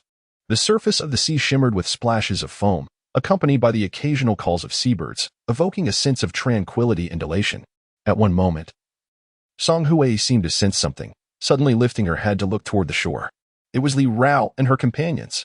Upon hearing this, Zhang Hao promptly reduced the yacht's speed and followed the direction of the woman's finger, where he distinctly spotted several figures flitting through the trees. 10 minutes later, aboard the lifeboat, Li Rao and Shu Ye curiously observed their surroundings, astonished that Zhang Hao had not only ventured out, but had also returned with such an unexpected encounter. Lu Yi hovered around Song Hui, inquiring if she had sustained any injuries and why she had been absent for so long. Song Hui instinctively glanced at Zhang Hao before quickly averting her gaze, using the excuse of being lost to deflect from the events of the previous day. However, Yi Shuyu appeared puzzled, standing beside Song Hui. She easily noticed the skin beneath her collar, marked with several faint impressions reminiscent of strawberries. Half an hour later, the lifeboat finally arrived near a rocky cave, where a passage was conveniently situated to accommodate the vessel. The women disembarked, contemplating the pristine lifeboat. Although it could not ferry them away from the island, it served a crucial role in their moment of need. Soon, Zhang Hao secured the boat to several nearby rocks with a length of rope, ensuring it would withstand the elements. Upon returning to the cave, apart from Zhang Hao and Song Hui, the others busied themselves with brickmaking. Only 3 wild chickens remained in the coop, a significant reduction, yet to procure eggs. A new chicken coop had to be constructed from bricks. Observing the industrious figures below, Zhang Hao contemplated a trip to the mangroves, where he suspected more wild chickens might be found. Hearing the sound of soft snores, Zhang Hao glanced back and discovered that Song Hui had fallen asleep, curled up in a corner, her form appearing particularly soft and rounded, draping a blanket over her. He then grasped an axe and ventured into the western forest while daylight still lingered, to gather branches for the evening's bonfire. Although he had not meticulously tracked the frequency of rainfall on the island, it had evidently increased over the past fortnight. In Zhang Hao's recollection, the plum rain season typically lasted about half a month. Once the rainy season arrived, acquiring firewood would become exceedingly troublesome. Damp wood accumulating in the cave would mold and harbor bacteria. Thus, taking advantage of the current favorable weather, Zhang Hao resolved to work diligently, ensuring he prepared at least a week's worth of firewood, for if the rainy season persisted, the forest might yield no dry timber. If only they could fashion some charcoal. Zhang Hao sighed, lamenting their ignorance regarding the process of charcoal production. As night fell, Zhang Hao returned to the cave, clutching a piece of wood. Prior to this, he had circumnavigated the nearby forest to ensure there were no signs of other individuals. The discovery of the rescue teams remains that morning reignited his vigilance, heightening his alertness to an unprecedented degree. Although the cave offered concealment, it was not an unequivocally secure refuge. Inside, the others were preoccupied with washing their hands and preparing dinner. Zhang Hao caught a glimpse of Song Hui smiling at him, and the subtle interplay between them softened his heart. That evening, before retiring, Zhang Hao extinguished the campfire and barricaded the cave entrance with a makeshift barrier.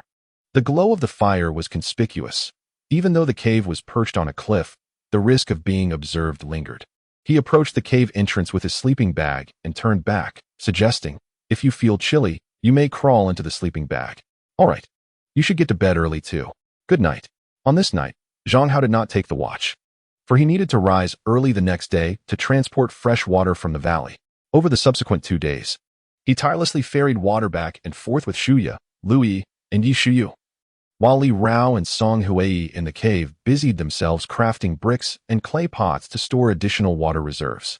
By noon on the 3rd day, the women were finally ready to bathe. To minimize the cleanup effort, they chose a sandy area near the chicken coop for their washing. Nestled against the rock face with a natural slope, this secluded spot was invisible to onlookers above, with some additional cover that could ensure complete privacy.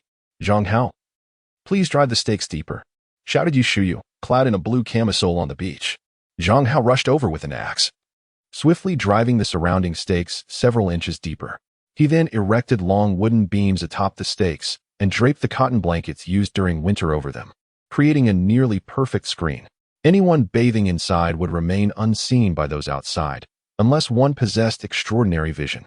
However, the weather was less than favorable that day, and in the interest of expediency, the women decided to bathe together, also allowing them to check for any unusual growths that might have appeared over the past month. Before entering, Song Hui cautioned Zhang Hao at the entrance not to peek. Amused yet exasperated, Zhang Hao thought it futile. With such a barrier, he had no opportunity to sneak a glance. Soon, the makeshift bathing area was filled with the sound of splashing water, accompanied by the laughter of women. Zhang Hao, stationed nearby, felt his heart race, particularly at the thought of the long, fair legs hidden behind the blankets, causing him to involuntarily swallow hard. However, his attention was soon diverted by a yellow object on the horizon of the sea. Chapter 84. Not human. Zhang Hao's vision was limited, rendering it impossible to discern the exact nature of the object, yet its vague shape resembled that of a rescue bag. Considering the dwindling food supplies in the cave, if it were indeed a rescue bag, it might contain a substantial amount of compressed biscuits, sufficient to sustain them for a time. Originally, Zhang Hao had intended to wait for the waves to wash the rescue bag ashore, but as time passed, it seemed to drift further away from him. Realizing this, he swiftly made his way to the opposite side of the beach, untied the hemp rope secured to the rocks, and gradually pushed the lifeboat into the water, climbing aboard with agility. Casting a glance back at the women, he regretted not having greeted them in his haste to return. Soon, the lifeboat roared to life, and he steered it towards the floating object on the horizon. The weather was not favorable today. A mist began to rise over the sea, diminishing visibility compared to the morning. Nevertheless, the sensation of sailing on the ocean was undeniably refreshing. The boundless sea, tinged with a hint of brine in the air, was alive with seabirds soaring overhead, their occasional calls resonating harmoniously. As Zhang Hao navigated the lifeboat, he unknowingly approached his destination. However, he soon discovered that the yellow floating object was not a rescue bag, but rather something resembling a lighthouse. It was not particularly large, rising just to the height of an adult, and showed no signs of toppling. Below, he noticed what appeared to be an iron chain, though it was too far away to discern clearly. Initially disappointed, Zhang Hao's spirits lifted when a sudden wave crashed against the lighthouse, causing a fist-sized hidden door to spring open. As the water ebbed and flowed, the door gradually oriented towards him, and he discerned what seemed to be a gun within. Could it truly be a firearm? Zhang Hao inhaled sharply, exhilaration surging within him. If it was indeed a gun, complete with ammunition, it would provide them with a significant advantage on the desolate island. With this thought in mind, he suppressed his previous urge to retreat and instead revved the lifeboat to approach the lighthouse. Yet, in the next moment, the lifeboat emitted a series of clattering sounds, its engine failing to start. A pang of dread struck Zhang Hao. Could it be out of fuel? Earlier, he had been unable to decipher the gauges on the lifeboat. But upon suspecting a fuel shortage, he noticed that one of the dials pointed unmistakably to 0. This was disastrous. Though he was a capable swimmer, the distance to shore was daunting. Any misfortune could spell his demise. Never mind, he decided. He knew the lifeboat was equipped with oars. It would require time and effort, but he could paddle it back if necessary. At this moment, his primary desire was to obtain the pistol from the lighthouse. The lifeboat was only about 10 meters from the lighthouse, a distance he felt confident he could swim. Without hesitation, he removed his clothes and shoes and plunged into the sea, swiftly making his way towards the lighthouse. At that moment, the tide was gradually receding. Within seconds, Zhang Hao successfully reached the lighthouse, gripping a length of iron chain in his hand. This chain was connected to the lighthouse and likely served a function similar to an anchor, though its end was broken, allowing the lighthouse to drift here. Glancing back at the lifeboat, Zhang Hao realized in his haste to disembark he had forgotten to drop the anchor. At present, the lifeboat is over 20 meters away from the lighthouse, and it is even further from the shore. Zhang Hao, without the luxury of prolonged contemplation, hurried to the concealed door. Upon approaching, he discovered a firearm within. A wave of excitement coursed through him as he promptly retrieved it, only to realize, much to his disappointment, that it was merely a flare gun equipped with 5 cartridges. However, his spirits lifted again when he noticed an iron box hidden inside the door. Upon opening it, he found what appeared to be a hand-drawn map. For a moment, he was entranced, pondering whether this map depicted the topography of the island. The map seemed quite detailed, yet it did not cover every area, as the edges of the paper were adorned with drawings of foliage, clearly indicating a forest. Moreover, the map was not large, roughly the size of 2 A4 sheets, and certain sections were sketched hastily, rendering them indecipherable to Zhang Hao. Just then, a gust of sea breeze swept by, causing him to shiver involuntarily. At that moment, he noticed that the lifeboat, which had once been merely 20 meters away, now lay 50 meters distant, gradually drifting further away with the rhythmic undulations of the sea. 50 meters was not an insurmountable distance. Taking a deep breath, Zhang Hao carefully folded the map back into the iron box and concealed the flare gun close to his person. Having completed these tasks, he prepared to enter the water. Yet, as his feet submerged into the sea, he abruptly withdrew them, his face paling in an instant. He became aware of the presence of several triangular shark fins nearby. Not numerous, but their speed in the water was alarming. Zhang Hao's mood soured. Without boarding the lifeboat, returning to the island would be impossible. The earlier oversight of failing to anchor the boat now loomed as a grave error. With no time for regret, he quickly ascended the lighthouse. His eyes fixated on the circling sharks, his senses heightened and ready for confrontation. Suddenly, a tremendous force struck the lighthouse, prompting Zhang Hao to grasp the nearby railing tightly. His muscles tensed. This impact, however, did reduce the distance between the lighthouse and the lifeboat slightly. After a while, he noticed that the sharks were merely swimming in the vicinity. Zhang Hao crouched down, using his arms to paddle the water's surface against the lighthouse, hoping to return to the lifeboat swiftly. Yet, to his dismay, the sharks continued to circle around, occasionally colliding with the structure, seemingly intent on knocking him into the depths. This chaotic struggle continued for approximately half an hour, until suddenly, in a moment of dizziness, Zhang Hao realized the water had calmed, and the sharks had vanished from sight. He swallowed hard, recalling his recent harrowing experience, which he had no desire to relive. Had it not been for the lighthouse's steadfastness, he feared he would have been devoured by the sharks, leaving no trace behind. Aware that the sharks might return, Zhang Hao immediately plunged into the water, pushing the lighthouse slowly towards the lifeboat. In truth, the lifeboat was devoid of fuel, making it entirely unnecessary. However, the lighthouse was swaying precariously, and Zhang Hao was concerned about potential mishaps. In comparison, the lifeboat appeared to be a more prudent choice. Of course, at this moment, the lifeboat was already over 100 meters away. Zhang Hao swam tirelessly towards it, simultaneously having to push against the lighthouse, which rapidly exhausted his strength. Just a few minutes later, he was compelled to climb back onto the lighthouse, cold sweat streaming down his face, his complexion ashen. Around the lighthouse, sharks circled menacingly, occasionally crashing into the base, creating a thunderous noise. Zhang Hao could only cling desperately to the lighthouse, fortunately. There were railings surrounding him that could thwart the shark's attempts to bite him. Chapter 85. The map. Zhang Hao gritted his teeth, his body pressed tightly against the lighthouse. The ground of the lighthouse was made of wire mesh, welded onto a massive plastic support. Through the holes above, Zhang Hao could clearly observe the underwater situation. One shark was fiercely gnawing at the plastic supports, but this synthetic material exhibited greater resilience than ordinary steel. Nevertheless, with each impact from the sharks against the lighthouse, Zhang Hao experienced a suffocating sensation akin to a distant blow. He could even feel the blood coursing through his veins, gradually slipping beyond his control.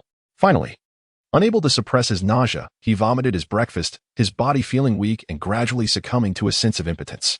Several times, he nearly got thrown off the lighthouse. But fortunately, he grasped the railing just in time to avert injury. Taking a deep breath, Zhang Hao fought to rein in his fear. But when he glanced at the blurred coastline, he almost broke down in tears. If given another chance, he would never venture away from the island alone. He certainly would not forget to drop the anchor into the water before leaving the lifeboat. At one moment, perhaps the sharks had grown weary of their game, and Zhang Hao felt the surrounding waters regain their tranquility. He quickly sat on the lighthouse, confirming his safety before diving into the water, summoning all his strength to propel the lighthouse towards the vessel. Meanwhile, on the beach beneath the cave, the women emerged one by one, having finished their baths. Their complexions rosy and their long, fair legs strikingly alluring.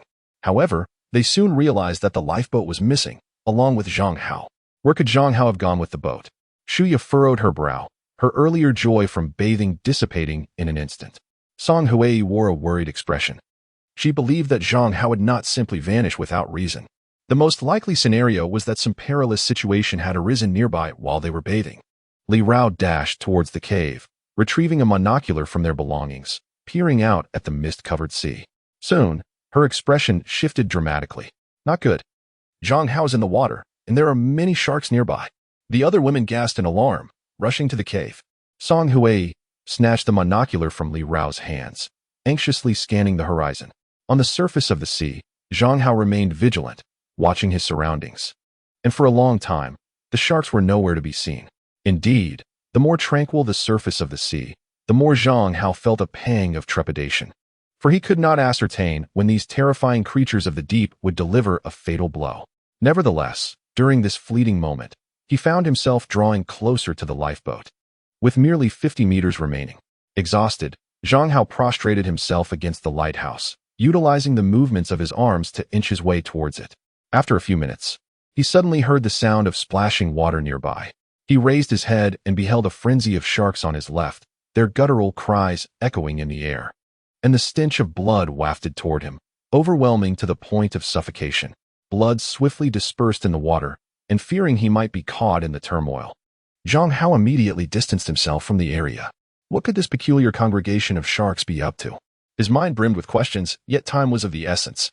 With no sharks lingering beside him, he seized the opportunity to continue propelling the lighthouse towards the lifeboat.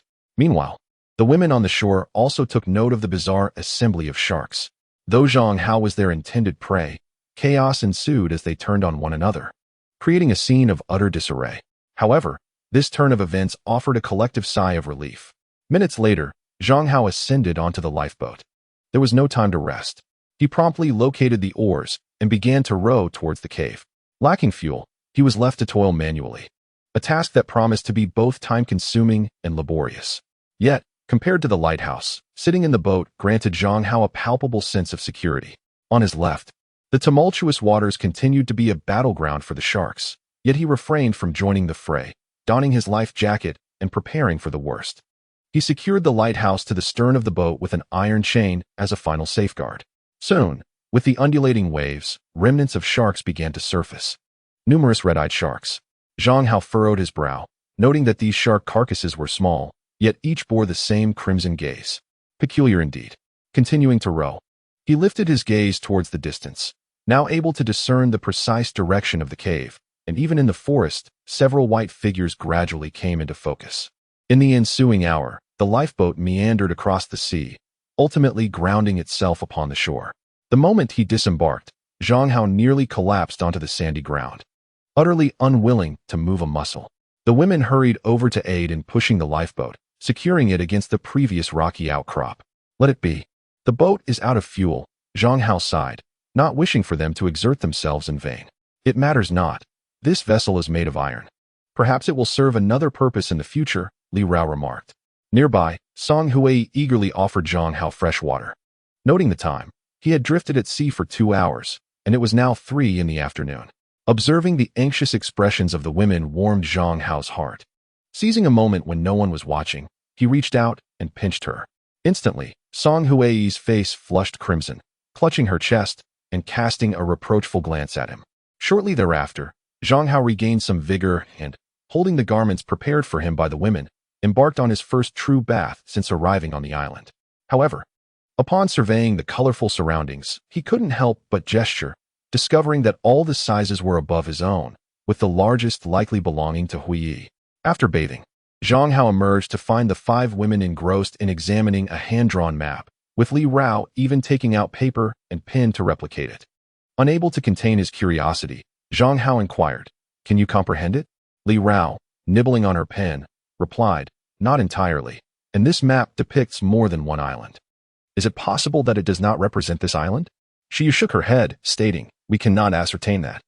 The island depicted in the finest detail bears no recognizable landmarks in relation to our current location." She pointed to a particular area that illustrated a cliff-like terrain, accompanied by a depiction of a towering plant. Such locations abound. Zhang Hao sighed, realizing that even when he first discovered the map, he understood how challenging it would be to find a matching locale, and it might not even correspond to their island. However, if it were indeed this island, there would be an abundance of nearby islands. Just the marked ones alone numbered no fewer than 10. As dusk fell, the women suddenly recalled something. Blushing as they entered the bathing shed, taking ceramic pots to fill with clean water to wash their clothes. Meanwhile, Zhang Hao ventured into the forest with an axe, continuing to gather more wood before the arrival of the rainy season. Chapter 86. The peculiar map. By nightfall, the island was shrouded in a gentle rain. Zhang Hao sat at the cave's entrance, gazing at the inky sea, his heart filled with concern. Should the rainy season arrive early, he feared there would not be enough firewood. A waft of fragrance drifted from behind him, and upon inhaling deeply, he turned to find Song Hui, who offered him a heated meat can, with a biscuit resting atop the lid. Perhaps due to everyone having bathed, the cave was devoid of its usual fishy scent, replaced instead by a hint of fresh grass. Song Hui gently urged, "You should eat quickly, then rest well. Li Rao and I will keep watch at the cave's entrance tonight." Warmth surged within Zhang Hao's heart, and just as he was about to share a tender word, Li Rao suddenly approached him with the map. "Zhang Hao, is this area a mangrove?" Observing the abstract pattern on the paper, Zhang Hao picked it up and scrutinized it by the light of the campfire. To his surprise, it did indeed resemble one. He squinted, recalling that he had examined this design before but had never associated it with a mangrove. Now, spurred by Li Rao's words, he recognized its striking similarity to a mangrove. However, Song Hui frowned, stating, "Other islands may also have mangroves. We still cannot confirm that this map represents our island." Li Rao nodded in agreement. "Indeed. We cannot ascertain that. Let me take another look." As she spoke, Zhang Hao handed her the map, and they began to explore the landmarks surrounding the mangrove. For instance, to the left of the mangroves, a shadowy triangle has been sketched, resembling a cliff. At this moment, Shuya suddenly remarked, "Have you all noticed how peculiar this map is?" Li Yi, who was in the midst of her meal, instinctively responded, "What is so strange about it? It's merely a hand-drawn map, I assent to it." While the map itself was accurate, it astonishingly lacked any text. Isn't that unusual? Shuya continued. Upon hearing this, the group exchanged glances, finally realizing the map's oddity. Shuya elaborated. If it were you who had drawn this map, it would stand to reason that you would annotate it with words. Therefore, I surmise that the creator of this map either cannot read or has done so deliberately. The cave fell into contemplative silence, as each individual pondered the value and significance of the map. Eventually, Zhang Hao suggested, let us take a break for now. Tomorrow, I will venture to the mangroves and examine whether the surrounding environment aligns with what this map depicts. Upon hearing this, Song Hui expressed concern. What do you intend to do at the mangroves? To hunt for some wild chickens, Zhang Hao replied, since we lost 2 last time. And with half of our canned food consumed, if we fail to procure more sustenance, we shall soon find ourselves in dire straits. His words instilled worry among the women. The recent reliance on canned goods and compressed biscuits harvested from the base had temporarily alleviated their food crisis, but the reality remained that these supplies would eventually dwindle. Song Hui lifted her head, declaring, I will accompany you. I shall go as well, added Li Rao. Shuya had also wished to join the expedition to the mangroves. Yet Zhang Hao instructed her to remain in the cave to craft bricks, urging her to complete the chicken coop before their return. That night, the watch was taken over by Shuya and Yi Shuyao, who extinguished the campfire and shielded the cave entrance with a barrier to prevent detection by other survivors. At 5 o'clock the following morning, as dawn began to break, Yi Shuyao roused Zhang Hao and the others, while she herself nestled in a corner to catch up on sleep. The journey to the mangroves would require nearly 12 hours of hiking. Thus they needed to set off before 6. On this outing, Zhang Hao took the precaution of bringing a tent. For spending the night in the woods without a campfire could easily lead to illness. In fact, aside from Zhang Hao, the others had all been experiencing fevers. Though the symptoms were gradually lessening and the duration of the fevers was becoming shorter. On the island, the weather remained overcast and rainy. At 5:30, stepping into the hazy morning light, Zhang Hao, along with Li Rao and Song Hui, made their way toward the mangroves. The mountain path in the early morning was treacherous, slick with dew, and as time passed, the temperature on the island rose, turning the dew into vapor and increasing the humidity in the air, creating a most uncomfortable atmosphere. It seems a heavy rain is imminent, Zhang Hao remarked, glancing up at the ominous clouds. Let us quicken our pace. Li Rao and Song Hui exchanged weary glances and managed a faint smile. It was now noon, and after departing in the morning without rest, they were beginning to feel dizzy. However, traversing the forest in the rain was even more perilous, compelling the two women to grit their teeth and persevere. Thus, until 5 in the afternoon, Zhang Hao gazed at the familiar bamboo grove in the distance, and the tension within him finally began to ease. Moments later, they emerged into the valley. Zhang Hao circled around, finding no traces of animal droppings or any signs of human presence. Clearly, other survivors had not discovered this place, and it had been over half a month since Zhang Hao had last departed from the mangroves. If the cave had been found by anyone, this valley might serve as our second encampment. A sense of foreboding lingered in Zhang Hao's heart, as he felt the island was rife with uncertainty. Upon returning to the valley, he noticed several iron barrels left by Lin Man's group of survivors, which could now be utilized to set traps. Coupled with the luggage and pottery they had brought, the quantity was already sufficient. Equipped with the necessary items, Zhang Hao ventured into the bamboo grove. And by the time he returned, darkness had fully enveloped the sky. Within the valley, no bonfire flickered. The three of them simply consumed a modest meal before settling down for rest. The tent was ample in size, yet Zhang Hao remained vigilant at the entrance, listening to the sound of the rain, his thoughts wandering to unknown realms. Are you still awake? Rest a bit. I shall keep watch, Song Hui said as she emerged from her sleeping bag, yawning as she spoke. Zhang Hao smiled. No need. I am still quite alert. However, Song Hui did not return to slumber but instead sat beside him, resting her head on his shoulder. In truth, life here was quite pleasant, devoid of the workplace's intrigues. And with someone she cherished to protect her, she had never felt this relaxed before. Hearing the woman's unexpected confession, warmth blossomed in Zhang Hao's heart as he wrapped his arm around her shoulders, lowering his gaze to gently savor the sweet fragrance that lingered between them. Their heated breaths mingled in the confined space, and their bodies embraced closely. Zhang Hao's hand slipped beneath her collar, while Song Hui boldly placed her hand below him. Soon, her gaze began to grow dreamy, her body quivered, and the air was punctuated by intermittent sounds. Achoo! Suddenly, Li Rao, sleeping on the other side, sneezed. Zhang Hao and Song Hui instinctively sprang apart like two cats whose tails had been stepped on. Zhang Hao, I'm going to sleep now, Song Hui exclaimed. Her cheeks flushed as she hurriedly burrowed into her sleeping bag, feeling bashful. As for Zhang Hao, he glanced down at himself, then at the two women in the tent. His expression one of exasperation. Chapter 87. Headless. Early the next morning, Zhang Hao emerged from his sleeping bag to find Li Rao and Song Hui kindling a fire in the valley. Upon noticing him awake, Song Hui handed him a cup of warm water, but as their eyes met, her face instantly reddened like a ripe apple. The subtle gestures shared between them the previous night were tantalizing. Had it not been for Li Rao, they might have crossed the final threshold. Reflecting on Li Rao, Zhang Hao glanced up, pondering whether that sneeze from last night had been intentional. It was raining again. Song Hui stretched out her hand, feeling the coolness of raindrops as they fell upon her skin. The weather today remained persistently dreary, and Zhang Hao suspected that the plum rain season had indeed arrived. Anticipating that the following weeks would be enveloped in such a climate, after breakfast, Li Rao and Song Hui ventured into a nearby thicket, claiming the need for a brief respite.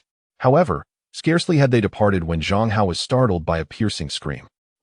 The voice seemed to belong to Song Hui, and without hesitation, Zhang Hao seized an axe and rushed towards the sound. To his dismay, he soon spotted two women standing amidst the wild woods, their hands clasped over their mouths, faces pale with terror. What happened? Zhang Hao inquired urgently. Look over there. Song Hui trembled, pointing with a finger. Her breath held in fear. As Zhang Hao focused his gaze, his pupils contracted in horror. Before them, a large tree bore the grotesque sight of a corpse suspended from its branches, a headless body clad in the garb of a rescue team. A chilling mountain breeze swept through, causing the corpse to sway, accompanied by the eerie rustling of the surroundings, sending shivers down their spines. Even with prior preparation, Zhang Hao could not suppress a sharp intake of breath, goosebumps erupting across his arms. Gripping Li Rao's hand tightly, Song Hui's complexion turned ashen, her teeth chattering. Did someone kill him? With trepidation, the trio approached the base of the tree and soon noticed numerous wolf tracks imprinted in the earth, still discernible despite the passage of time. The body appeared desiccated, indicating that it had been deceased for a considerable while. After a moment of contemplation, Li Rao suggested, "It must have been wolves that killed the person hanging here." The mere thought of such a gruesome scenario sent chills through them, causing them to tremble uncontrollably. At that moment, Zhang Hao recalled, "I too have been suspended in such a manner, though I was fortunate." As he spoke, he approached the body and deftly severed the rope with his axe. Rolling up the sleeve of the corpse revealed the absence of any tattoos, suggesting that he was most likely a genuine member of the rescue team. Since the incident involving Li Chun, Zhang Hao had always harbored a tinge of wariness towards individuals clad in rescue uniforms. Observing his actions, Li Rao bit her lip in contemplation. Shortly after, Song Hui pulled Li Rao back into the thicket, and upon their return, they discovered Zhang Hao retrieving a small booklet from beneath the tree. "What is that?" Song Hui inquired with curiosity. Brushing off the leaves atop it, Zhang Hao realized it was a survival manual. Flipping through a couple of pages, excitement surged within him. Despite its modest size, the contents were precisely what they required.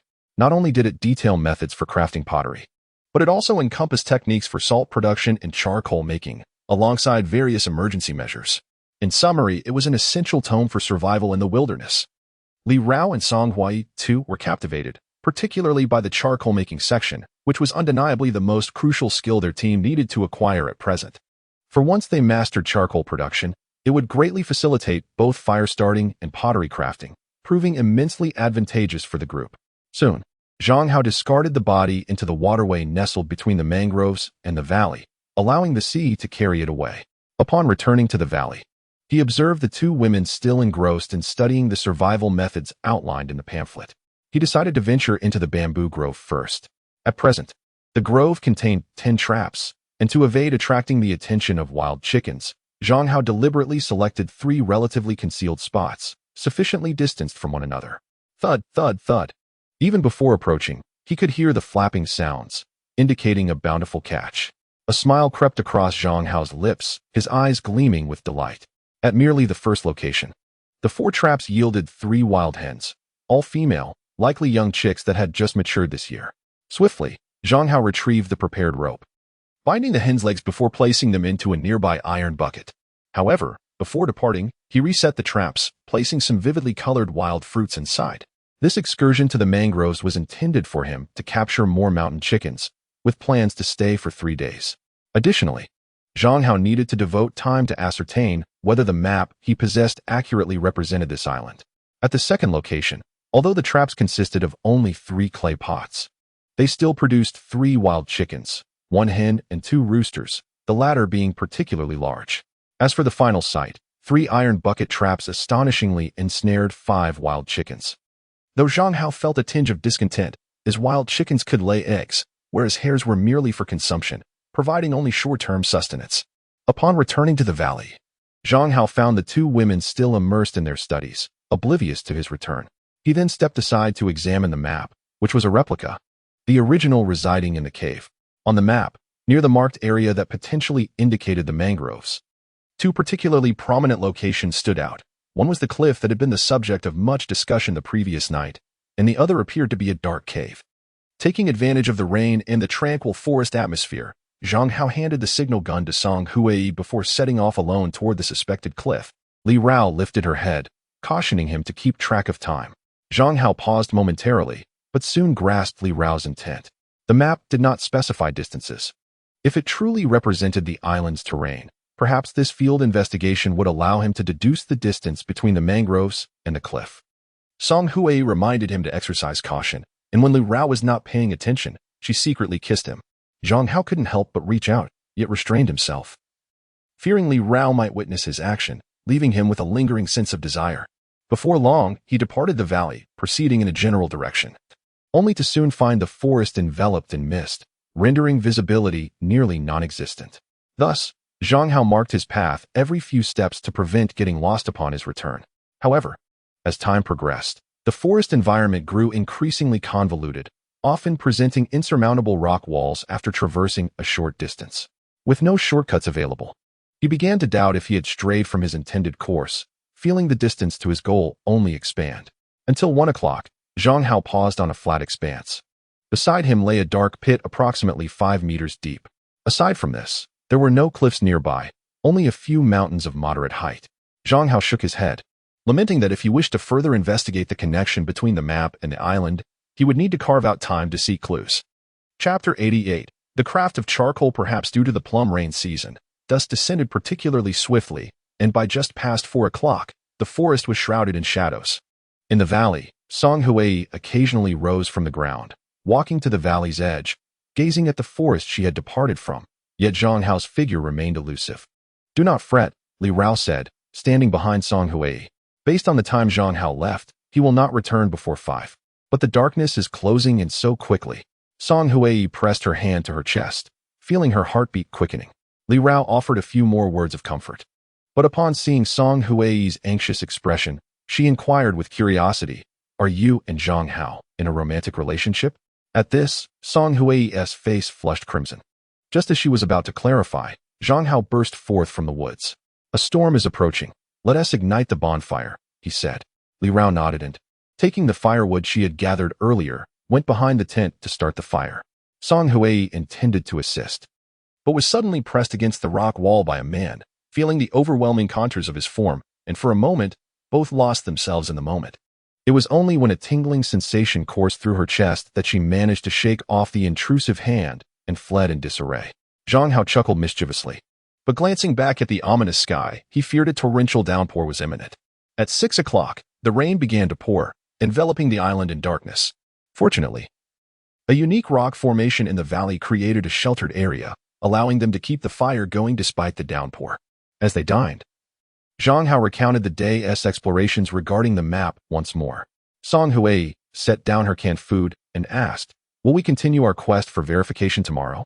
Zhang Hao pondered for a moment and nodded. "The rain is too heavy today. When I returned earlier, I visited the bamboo grove and discovered that all the traps had been destroyed, so we must remain for another day.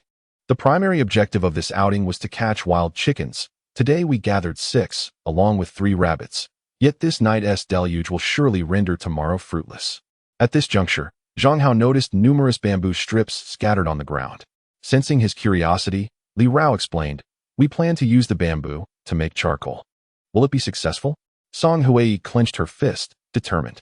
The survival manual outlined the process of making charcoal, which involves creating a sealed space with clay and partially burning the wood to yield charcoal. However, since we already have a ready-made sealed space, it should be much simpler. Li Rao explained beside him, while Song Hui placed the empty cans collected from the valley by the bonfire. After opening them, she stuffed bamboo strips inside and punctured small holes in the lids of each can. Ultimately, she cast the cans into the fire, allowing them to burn for 3 hours. This scene prompted Zhang Hao to reflect. If they were indeed successful, spending the night outdoors would be significantly safer. Solely relying on burning wood for warmth not only created an overly bright flame, but also posed a danger in survival situations on the island, especially when encountering a pack of wolves, which could be drawn to the light as a target for hunting. In contrast, using charcoal would produce a more subdued glow while maintaining excellent heat retention, potentially surpassing that of burning wood alone. After dinner, it was only 7 o'clock, and Zhang Hao ventured back to the bamboo grove, undeterred by the heavy rain, hoping for a fruitful outcome the following day. By 9 at night, Li Rao covered the holes in the can lids with mud, creating a sealed environment, and continued to toss the cans into the bonfire. In the latter half of the night, torrential rain poured, and the valley began to accumulate water. The two women, originally resting in the tent, were awakened by the sound of water and assisted Zhang Hao in digging channels to swiftly divert the rainwater. Perhaps due to the oppressive heat, both Li Rao and Song Hui wore only hot pants, their long, slender legs gleaming white, paired with sleeveless tops. Their delicate arms were fair with a hint of rosy undertone, and even through the gaps between the fabric and their armpits, Zhang Hao could glimpse the lively swaying of their collarbones. Both Li Rao and Song Hui blushed, well aware of Zhang Hao's gaze. However, after living on the island for so long, such situations were not new to them. Shyness had become somewhat routine, at least when facing Zhang Hao. The women in the cave were more or less accepting of it, a fact that everyone seemed oblivious to. At 3 a.m., the water channel was successfully excavated. Though not deep, it was perfectly adequate for managing the valley's accumulated water. Zhang Hao breathed a sigh of relief. As the rain had not lessened, rather, it grew increasingly intense. Li Rao and Song Hui, wide awake, encouraged Zhang Hao to rest while they kept watch over the bonfire until the dawn broke. Despite Zhang Hao's attempts to sleep soundly, he stirred groggily and checked his watch. Realizing it was only 7, rubbing his eyes, he stepped outside to find the torrential rain still unrelenting. With such downpour, venturing out was out of the question. Zhang Hao sighed and approached the bonfire behind the tent, discovering the two women chopping bamboo. The bamboo was evidently freshly cut that morning, and both Li Rao and Song Hui were drenched, their hair clinging together. He approached them and inquired why they ventured out in the rain. In response, Song Hui beamed. Because we succeeded. As she spoke, she opened a cooled can, revealing beautifully arranged pieces of dark charcoal, each roughly the length of a finger, looking remarkably exquisite. Zhang Hao soon realized that the campfire was already adorned with a considerable amount of charcoal, gently smoldering, and an exquisite fragrance wafted through the air. The 10 iron cans from yesterday had successfully yielded bamboo charcoal, now piled together in a rather impressive quantity. The efficacy of their method was indeed commendable. Even upon returning to the cave, wood could serve as a substitute for bamboo, producing charcoal of superior quality. However, it was noted in the manual that bamboo charcoal burned more persistently, as Song Hui remarked. Zhang Hao nodded, observing the woman as she deftly chopped bamboo. He took it upon himself to wield an axe, positioning himself on a nearby rock to hew firewood. Throughout the day, the trio remained nestled within the valley, sheltered from the world outside, while the rain cascaded from dawn until dusk without respite. It was only at twilight that the downpour began to diminish. Zhang Hao made a special trip to the bamboo grove, where he fortuitously discovered 2 wild chickens trapped beneath an iron bucket, a delightful surprise. With the addition of yesterday's catch, they had amassed a total of 8 wild chickens. Zhang Hao mused that this bamboo forest was indeed abundant and foul. Before departing the grove, he chopped a significant number of bamboo strips. Having heard from Li Rao that she intended to craft several rain capes from bamboo leaves for their journey the following day. It had been 3 days since they exited the cave, and they were due to return around the same time tomorrow. Chapter 89. Ellipse. By the time Zhang Hao returned to the valley, darkness had enveloped the world outside. The rain continued to fall.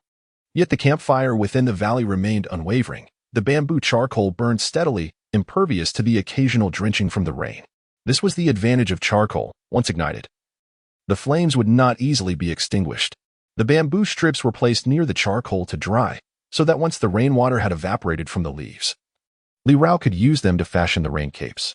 Upon entering the tent, Zhang Hao discovered Song Hui resting, a subtle fragrance lingering in the air.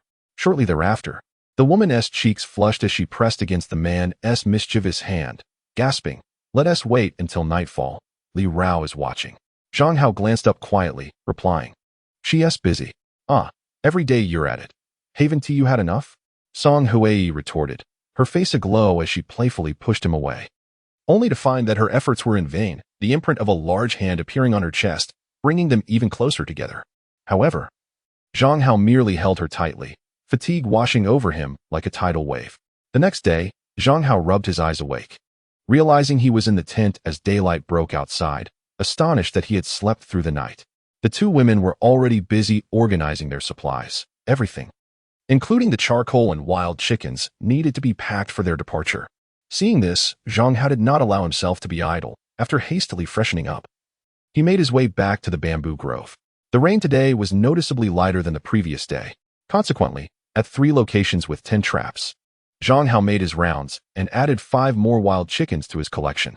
Including the previous catches, their expedition yielded a total of 13 wild chickens, 9 of which were hens.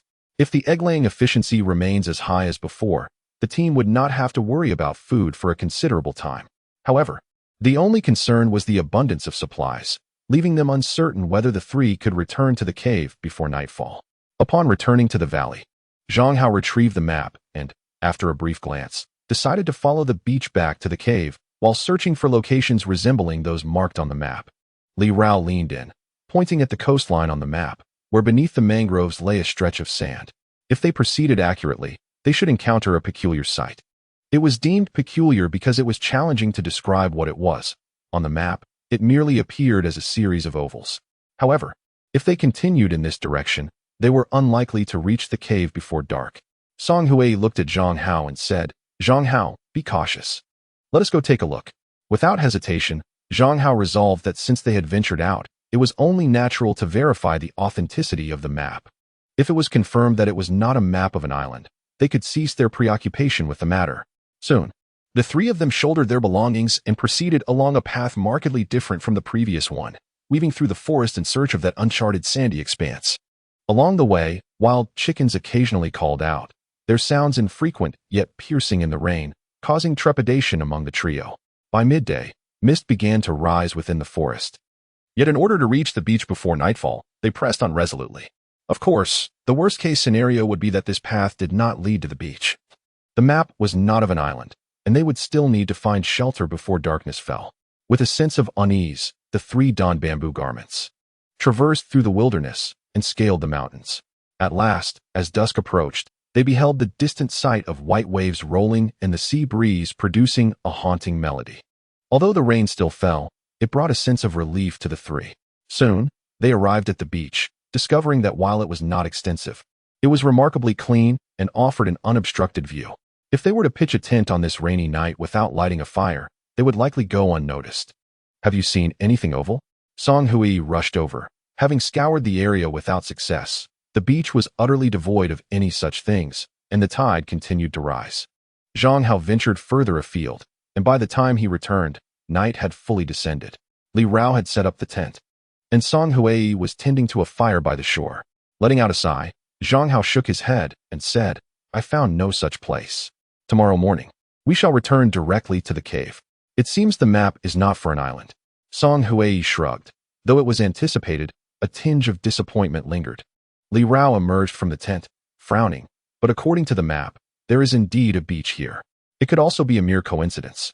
As night fell, the women retired to the tent early to rest, while Zhang Hao reduced the burning charcoal by half and placed it at the entrance, releasing a faint, pleasant aroma that even dispelled his drowsiness. As the clock struck midnight, the sound of the tide began to wane. Zhang Hao stood up and took 2 steps forward, only to suddenly spot a faint glow amidst the dark sandy expanse ahead. Driven by curiosity and recognizing the proximity, he approached and bent down to investigate. To his astonishment, he discovered that the luminous object appeared to be buried beneath the surface. After a considerable effort, he finally unearthed it.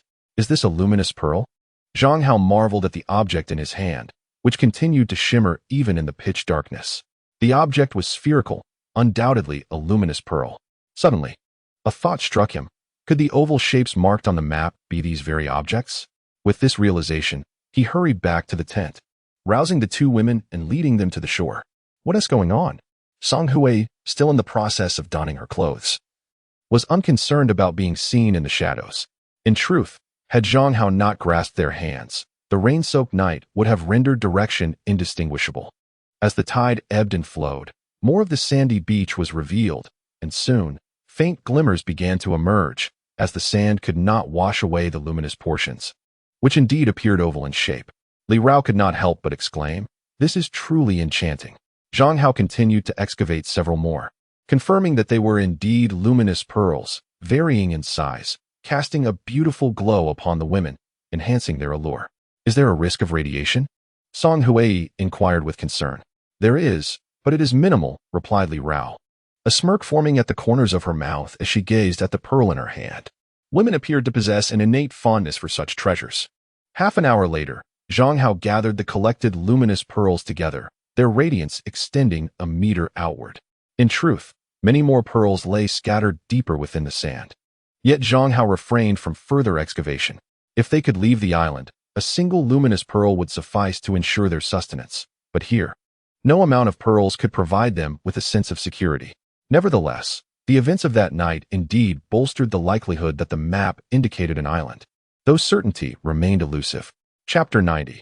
The pearls. The following morning, the trio walked along the beach, carrying a box of luminous pearls among their supplies. "Where have you two been for a moment of relief? Why are you only returning now?" Li Rao directed her irritation towards the pair emerging from the thicket, her voice laced with annoyance from their 20-minute absence. Upon hearing her, Zhang Hao and Song Hui exchanged glances, both feeling their hearts race. However, he maintained his composure and replied, "I had a sudden stomachache, which caused a delay." "Oh," Li Rao responded, still skeptical. Noticing the wrinkled shirt of Song Hui, she instinctively reached out to help her straighten it. To her surprise, she discovered some bruises and moisture on the woman's delicate bosom. Song Hui's face flushed crimson as she hurriedly adjusted her collar, only to find Zhang Hao watching with amusement, prompting her to reveal her two canine teeth and rub them together playfully. Cough, cough. Zhang Hao coughed a few times, reflecting on how confirming his relationship with Song Hui had unleashed an insatiable desire within him. Every time he touched her luxurious features, he found himself momentarily losing his rationality. In their haste, the trio quickened their pace, even breaking into a jog before noon, determined to reach the cave before nightfall. At midday, Zhang Hao halted, his gaze fixated on the footprints that appeared ahead, a weight of seriousness settling upon him. Although they were still half a day's journey from the cave, the presence of other survivors' traces here suggested a troubling future for them. Behind him, Li Rao and Song Hui were too fatigued to speak. The heavy humidity made each breath laborious, and their shoulders felt burdened as if pressed by a mountain. Nevertheless, the three continued onward, undeterred. The footprints made Zhang Hao realize that they too had likely left behind numerous traces during their journey, which could pose significant challenges if pursued by others. They lacked the time and opportunity to retrace their steps and eliminate the evidence, and with the tide receding, they could only rely on the dense underbrush of the forest to obscure their tracks. Consequently, their progress was noticeably impeded. As dusk approached and the tide began to rise again, the trio finally exited the forest, stepping into the last vestiges of daylight before nightfall as they advanced towards the cave, perhaps due to their earlier sprint. They arrived at the cave while it was still quite bright outside. Zhang Hao spotted Shuyu on the beach crafting bricks and hurriedly greeted her. Before long, three women rushed down from the cliff to assist them in unloading their backpacks and iron buckets. In that moment, Li Rao and Song Hui finally exhaled, relieved to have a chance to rest. Seeing the sweat-soaked state of the two, Yi Xiao expressed her concern. "There's plenty of clean rainwater stored in the cave. You should wash up first." Upon hearing this, Li Rao immediately grabbed Song Hui's arm, eager to shower together. However, Song Hui's face flushed as she recalled the marks Zhang Hao had left on her earlier that morning. She could only say, "You go ahead. I'll rest for a moment." "Very well, I'll go first," Li Rao replied, not giving it a second thought as she quickly gathered her bathing supplies and slipped into the shower area. Watching the nearby people remain oblivious to her, Song Hui let out a breath, shot Zhang Hao an intense glare, and then hurried into the cave. She would wait until Li Rao finished her bath before taking her turn. Before darkness fell, Zhang Hao observed the chicken coop built from bricks, where the number of wild chickens had already reached 16, with 11 being hens. If each hen laid an egg daily, it would suffice for their regular consumption. Of course, this was the ideal scenario. Typically, wild chickens on islands produced 2 eggs every 3 days, provided there was ample food. With these eggs, nutritional concerns would be alleviated. While canned food could stave off hunger, it paled in comparison to eggs, which were essential for maintaining health. Zhang Hao also noticed a wild rabbit huddled in the corner. In the absence of a meat shortage, he would refrain from killing it and instead continue to raise it. Thus, he was struck by a new thought. Would it be better to raise wild boars? As this idea took root, Song Hui emerged from the adjacent bathing area. Their eyes met, and even the air seemed to shimmer with color. At that moment, the sky was dim and apart from them. The others had already retreated into the cave to prepare dinner. Zhang Hao approached, enveloping her in his embrace, captivated by her fair, rosy skin, which bore a few strawberry marks. They leaned in and shared a deep kiss. However, the next moment, footsteps echoed from the slope, and they instantly separated, only to see Lu Yi approaching with a ceramic jar. Lu Yi remarked, "Zhang Hao, why are you still here? It's time for dinner." Zhang Hao quickly replied, "Yes, we're coming." Taking advantage of the moment, Song Hui turned to discreetly touch her lips, her cheeks flushed like the dawn, a blush spreading throughout her being. Lu Yi, sensing something amiss, regarded them with suspicion. Suddenly, Song Hui exclaimed, "Zhang Hao, go take a shower. I'll help you with the laundry." Without hesitation, Zhang Hao made his way to the bathing area, dousing the desires within him with water. At 7 p.m., everyone gathered in the cave, sharing a meal and listening to Zhang Hao recount his experiences in the mangrove forest. At that moment, Li Rao opened a box containing luminous pearls, the smallest resembling the size of an egg, radiating a dazzling green light in the darkness. Shuya mused, if placed outside, one of these would be worth millions. In response, Yishuya shot her a glance. "We are on an island now. Even if they have value, they are of no concern to us." Zhang Hao sensed a shift in the atmosphere and hastily added, "If it gets too cold at night, we can use bamboo charcoal to start a fire. But let us not block the cave entrance. Although charcoal is beneficial, it can lead to poisoning in a relatively enclosed space. So one must ensure proper ventilation when using it." After dinner, Shuya and Lu Yi went to the beach to wash the dishes. Seizing the opportunity, Song Hui inquired, "Shuya, what is your current attitude toward Shuya?" Zhang Hao and Li Rao also lifted their heads to look at the flight attendant. Shuya appeared somewhat shy. "What attitude?" Sighing, Song Hui replied, "If we were outside, I wouldn't particularly favor Shuya's character, but now we are a team, and it's best to communicate openly. However, I cannot overlook her previous indifference." Shuya pouted, about to voice her thoughts, but upon seeing the nearby ceramic jar, she fell silent. Zhang Hao smiled quietly. Yet thoughts of Shuya stirred within him, and he could not deny that the promise she had made had indeed left an impression on him. Soon, Shuya and the others returned, and Zhang Hao extinguished the burning wood, leaving only the charcoal embers, which dimmed the cave's illumination significantly. Observing this, Lu Yi produced several luminous pearls, which emitted a gentle light that was not harsh on the eyes. The soft glow illuminated the cave, enveloping it in a delicate veil, evoking a sense of mystery and beauty. Chapter 91. Dangers and Hazards. The following morning, Yi Shuyao emerged from her sleeping bag, her drowsy eyes barely open as she stifled a yawn and stretched languidly. In the corner, Zhang Hao had just awakened and, upon turning his head, was greeted by an extraordinarily alluring sight. Among this team, when it came to physique, Song Hui was undoubtedly the first, while Yi Shuyao was a close second, perhaps even possessing a certain softness in some areas. At that moment, the flight attendant was clad only in a camisole, and as she stretched, the delicate straps could no longer withstand the pressure, snapping and revealing her bosom, leaving Zhang Hao breathless and swallowing hard. Yi Shuyao's face turned pale in shock. She quickly crossed her arms, her gaze meeting Zhang Hao's, who was staring at her with a dazed expression, his face flushed crimson. She hurriedly admonished him, "Zhang Hao, turn around." Oh, Zhang Hao replied, reluctantly stepping out of the cave. However, he had seen enough to inevitably draw comparisons with Song Hui. Both women possessed physiques that could be described as the pinnacle of beauty, yet in the past, he would have never believed he would have any interaction with them. Li Rao and the others were washing up on the beach, and then following Song Hui, to exercise, which was one of the few ways they passed the time during their island stay. In truth, their primary aim was to enhance their physical fitness, for even a minor cold could incapacitate them on the island. Zhang Hao descended the slope and approached the chicken coop, observing the quiet wild chickens inside, clearly still recovering from their previous ordeal, and thus not laying any eggs. Shortly after, Yi Shuyao appeared on the sand, casting Zhang Hao a glare. Evidently still upset about the earlier incident, Zhang Hao felt a surge of impulsiveness, although he had often indulged in furtive glances. Such an unguarded display as before was a rare occurrence.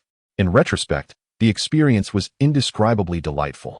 At 7 a.m., Zhang Hao set off for the valley's water source, intending to procure some fresh water. Although it was the plum rain season with ample rainfall, it did not imply that the rainwater was clean. Comparatively, spring water was safer for consumption. Considering the late hour, Zhang Hao did not bring anyone else along, taking only a water bucket with him. If he walked briskly, he might reach the valley by noon, spend an hour collecting fresh water, and return to the cave before nightfall. He reassured himself that this trip did not necessitate an abundance of water. Rather, it was the prolonged absence from the water source that instilled a sense of unease within him. After all, the water source could run dry, and if it became unusable, they would need to find a new alternative in a short span of time. Zhang Hao was quite familiar with this path. By 11:30, he stopped in the forest near the valley, and upon recognizing the familiar surroundings, he felt no sense of relaxation. Instead, a heightened tension enveloped him. Bloodstains marred the area around the valley, unmistakably recent, as such remnants would not persist during this rainy season.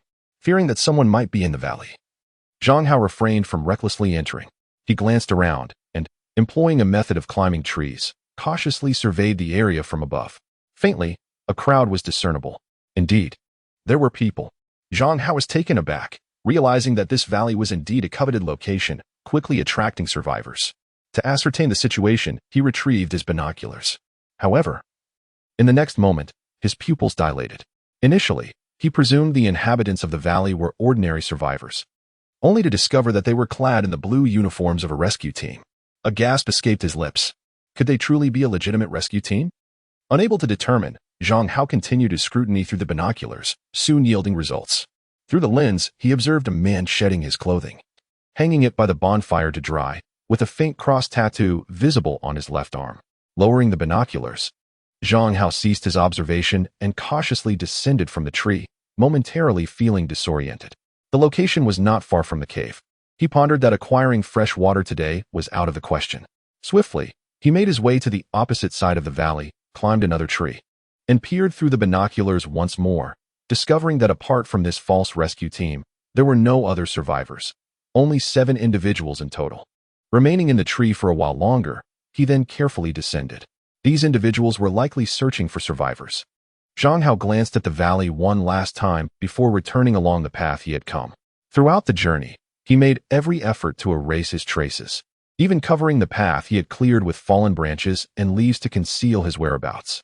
From his previous encounter with a man named Li Chun, it was evident that they harbored no good intentions towards survivors. Zhang Hao even suspected that all rescue team members who had arrived on the island had been slain by them. The thought sent a chill through him, evoking a sense of impending doom. As long as he remained undetected during this period, they would likely leave. Taking a deep breath, Zhang Hao contemplated relocating once more. By the time he returned to the cave, darkness had fully descended. Noticing Zhang Hao's grim expression and the empty water bucket, Song Hui inquired if he had encountered any difficulties.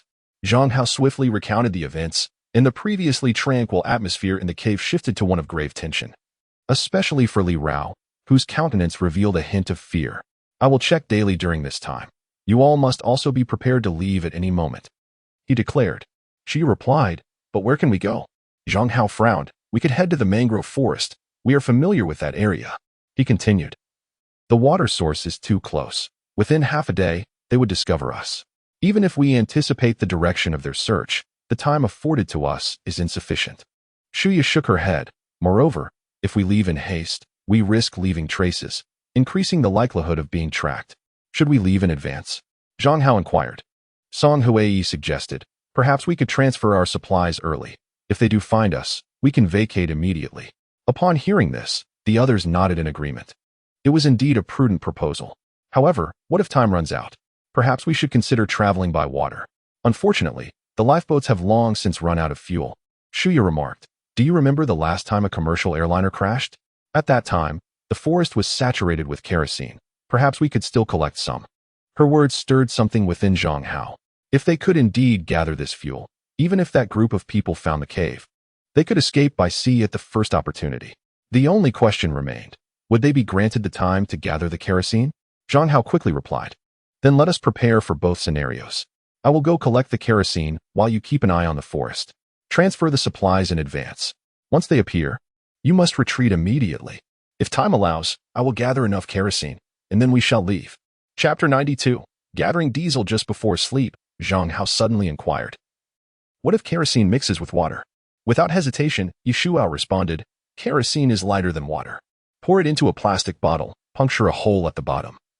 And once the water drains out, what remains will be kerosene. For a moment, Zhang Hao was astounded, his mouth agape in admiration. Haha.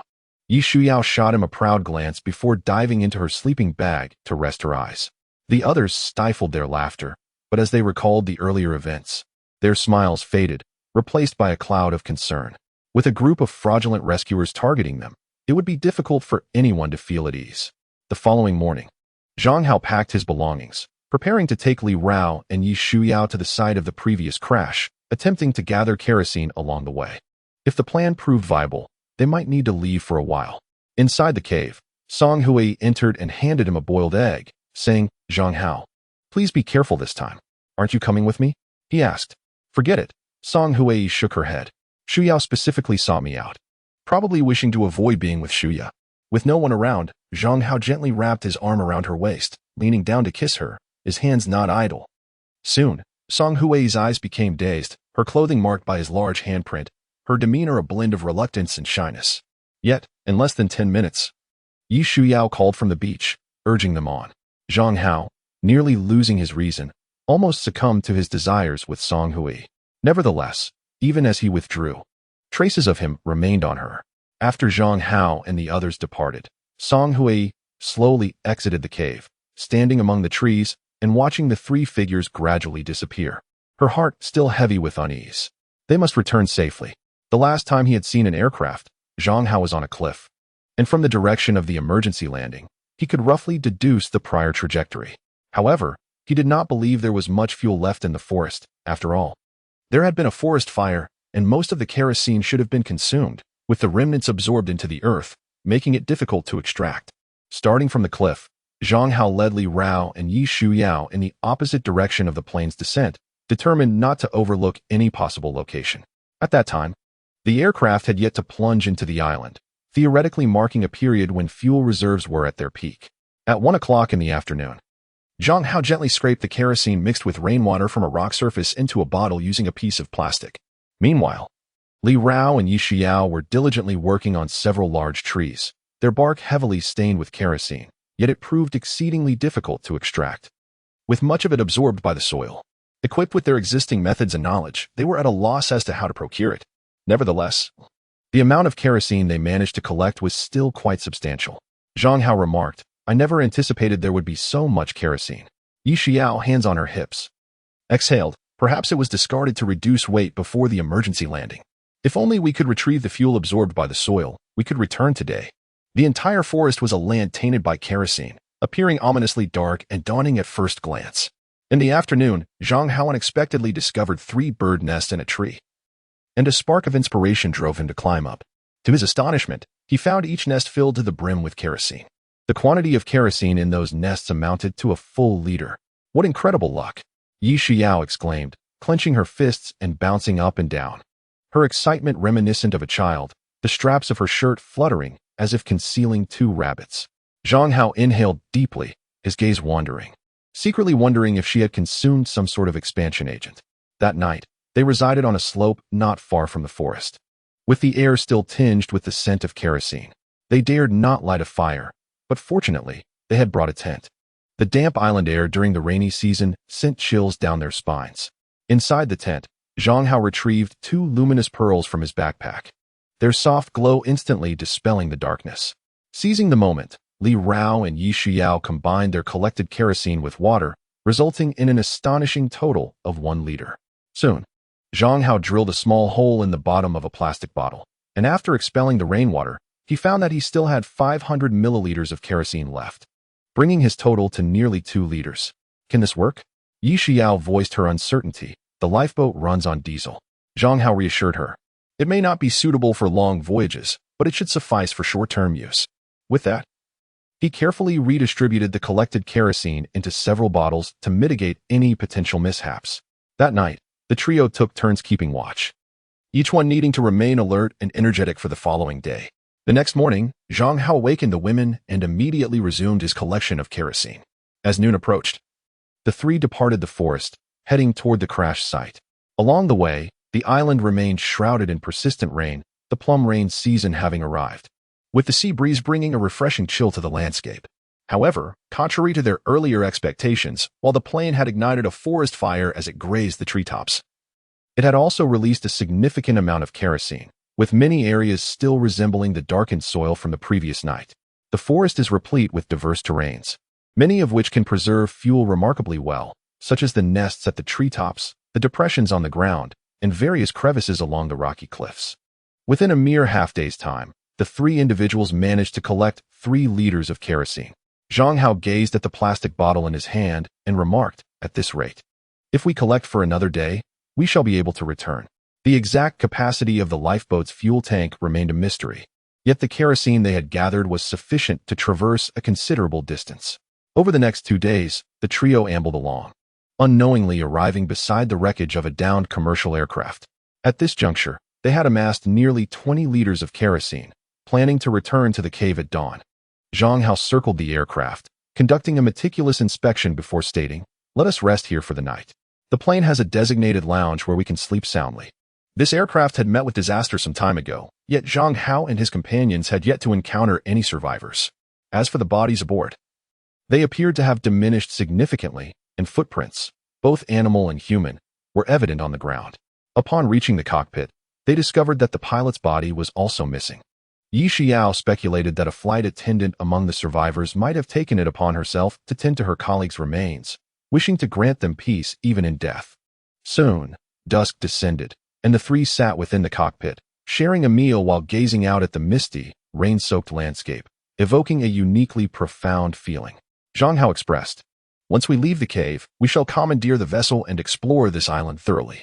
Chapter 93, Crisis After Dinner. The three engaged in light conversation before preparing for slumber. This night, the moonlight filtered through the clouds, casting a serene and mysterious ambience over the forest. The lounge was devoid of light. Zhang Hao retrieved a glowing pearl, its soft green luminescence enveloping them. The room was filled with warmth and tranquility, providing a comforting atmosphere. Zhang Hao reclined directly on the bed. The space was somewhat confined, allowing them to hear each other's breaths, which was oddly reassuring. However, compared to the outside world, the room felt stifling, prompting everyone to dress lightly. A mere turn of his head revealed 4 long, elegant legs, as morning trousers had been shed, accentuating their graceful length and the skin's rosy, resilient hue. Zhang Hao dared not linger his gaze, suppressing the flutter of his heart as he gradually settled into rest. Time passed, though how long he could not discern, when Zhang Hao suddenly opened his eyes. Rubbing them, he realized that one of the beds was now vacant. Yi Xiao remained, yet Li Rao was nowhere to be seen. Zhang Hao rose and approached the door, listening intently to the sounds outside, his expression shifting abruptly. Creak! The sound of wild wolves clawing at the ground. In an instant, Zhang Hao felt his heart leap to his throat, a chill racing down his spine. He hurried back into the room and roused Yi Xiao. "What are you doing?" Yi Xiao, still groggy, was about to scold Zhang Hao when he swiftly covered her mouth and pressed her down onto the bed. In an instant, the two bodies drew close, and Zhang Hao could distinctly feel 2 firm protrusions. Yi Xiao was both embarrassed and angry. Yet she quickly noticed the cold sweat covering the man, his anxious gaze darting towards the door. There were wild wolves, and Li Rao was also missing. As the man's words fell, Yi Xiao trembled, her eyes instantly reddening. Zhang Hao took a deep breath and hurriedly said, "Wait here, I will check outside. If I am not back, do not open the door or speak. If I do not return by dawn, only then should you open it." Yi Xiao suddenly grasped Zhang Hao's arm, her fear unmasked in her gaze. Zhang Hao, feeling helpless, patted her thigh, smooth and delicate. But he knew he had to venture out. Li Rao is still unaccounted for. The worst outcome would be death, but if she were alive, he had to find a way to rescue her. Zhang Hao, please don't die. Yu Shuao suddenly embraced his head and planted a heavy kiss on his lips. Zhang Hao was taken aback, but soon he approached the door, gripping an axe tightly, cautiously opening the iron door. Creak. As the door opened, Zhang Hao carefully widened the gap, finally peering out. The corridor leading to the lounge revealed no signs of the wild wolves, yet something was clearly lurking behind the curtain. Zhang Hao hesitated, gripped by fear. The confined space left him with little chance of survival if the wolves detected him. He wouldn't even have time to return to the lounge. Calm down. He forced himself to remain composed, his grip tightening around the axe, temporarily refraining from making any sudden moves. The most pressing concern was that he had no knowledge of Li Rao's whereabouts or her condition. The sound of claws scraping against metal pierced the air, sharp and crisp, sending chills down his spine.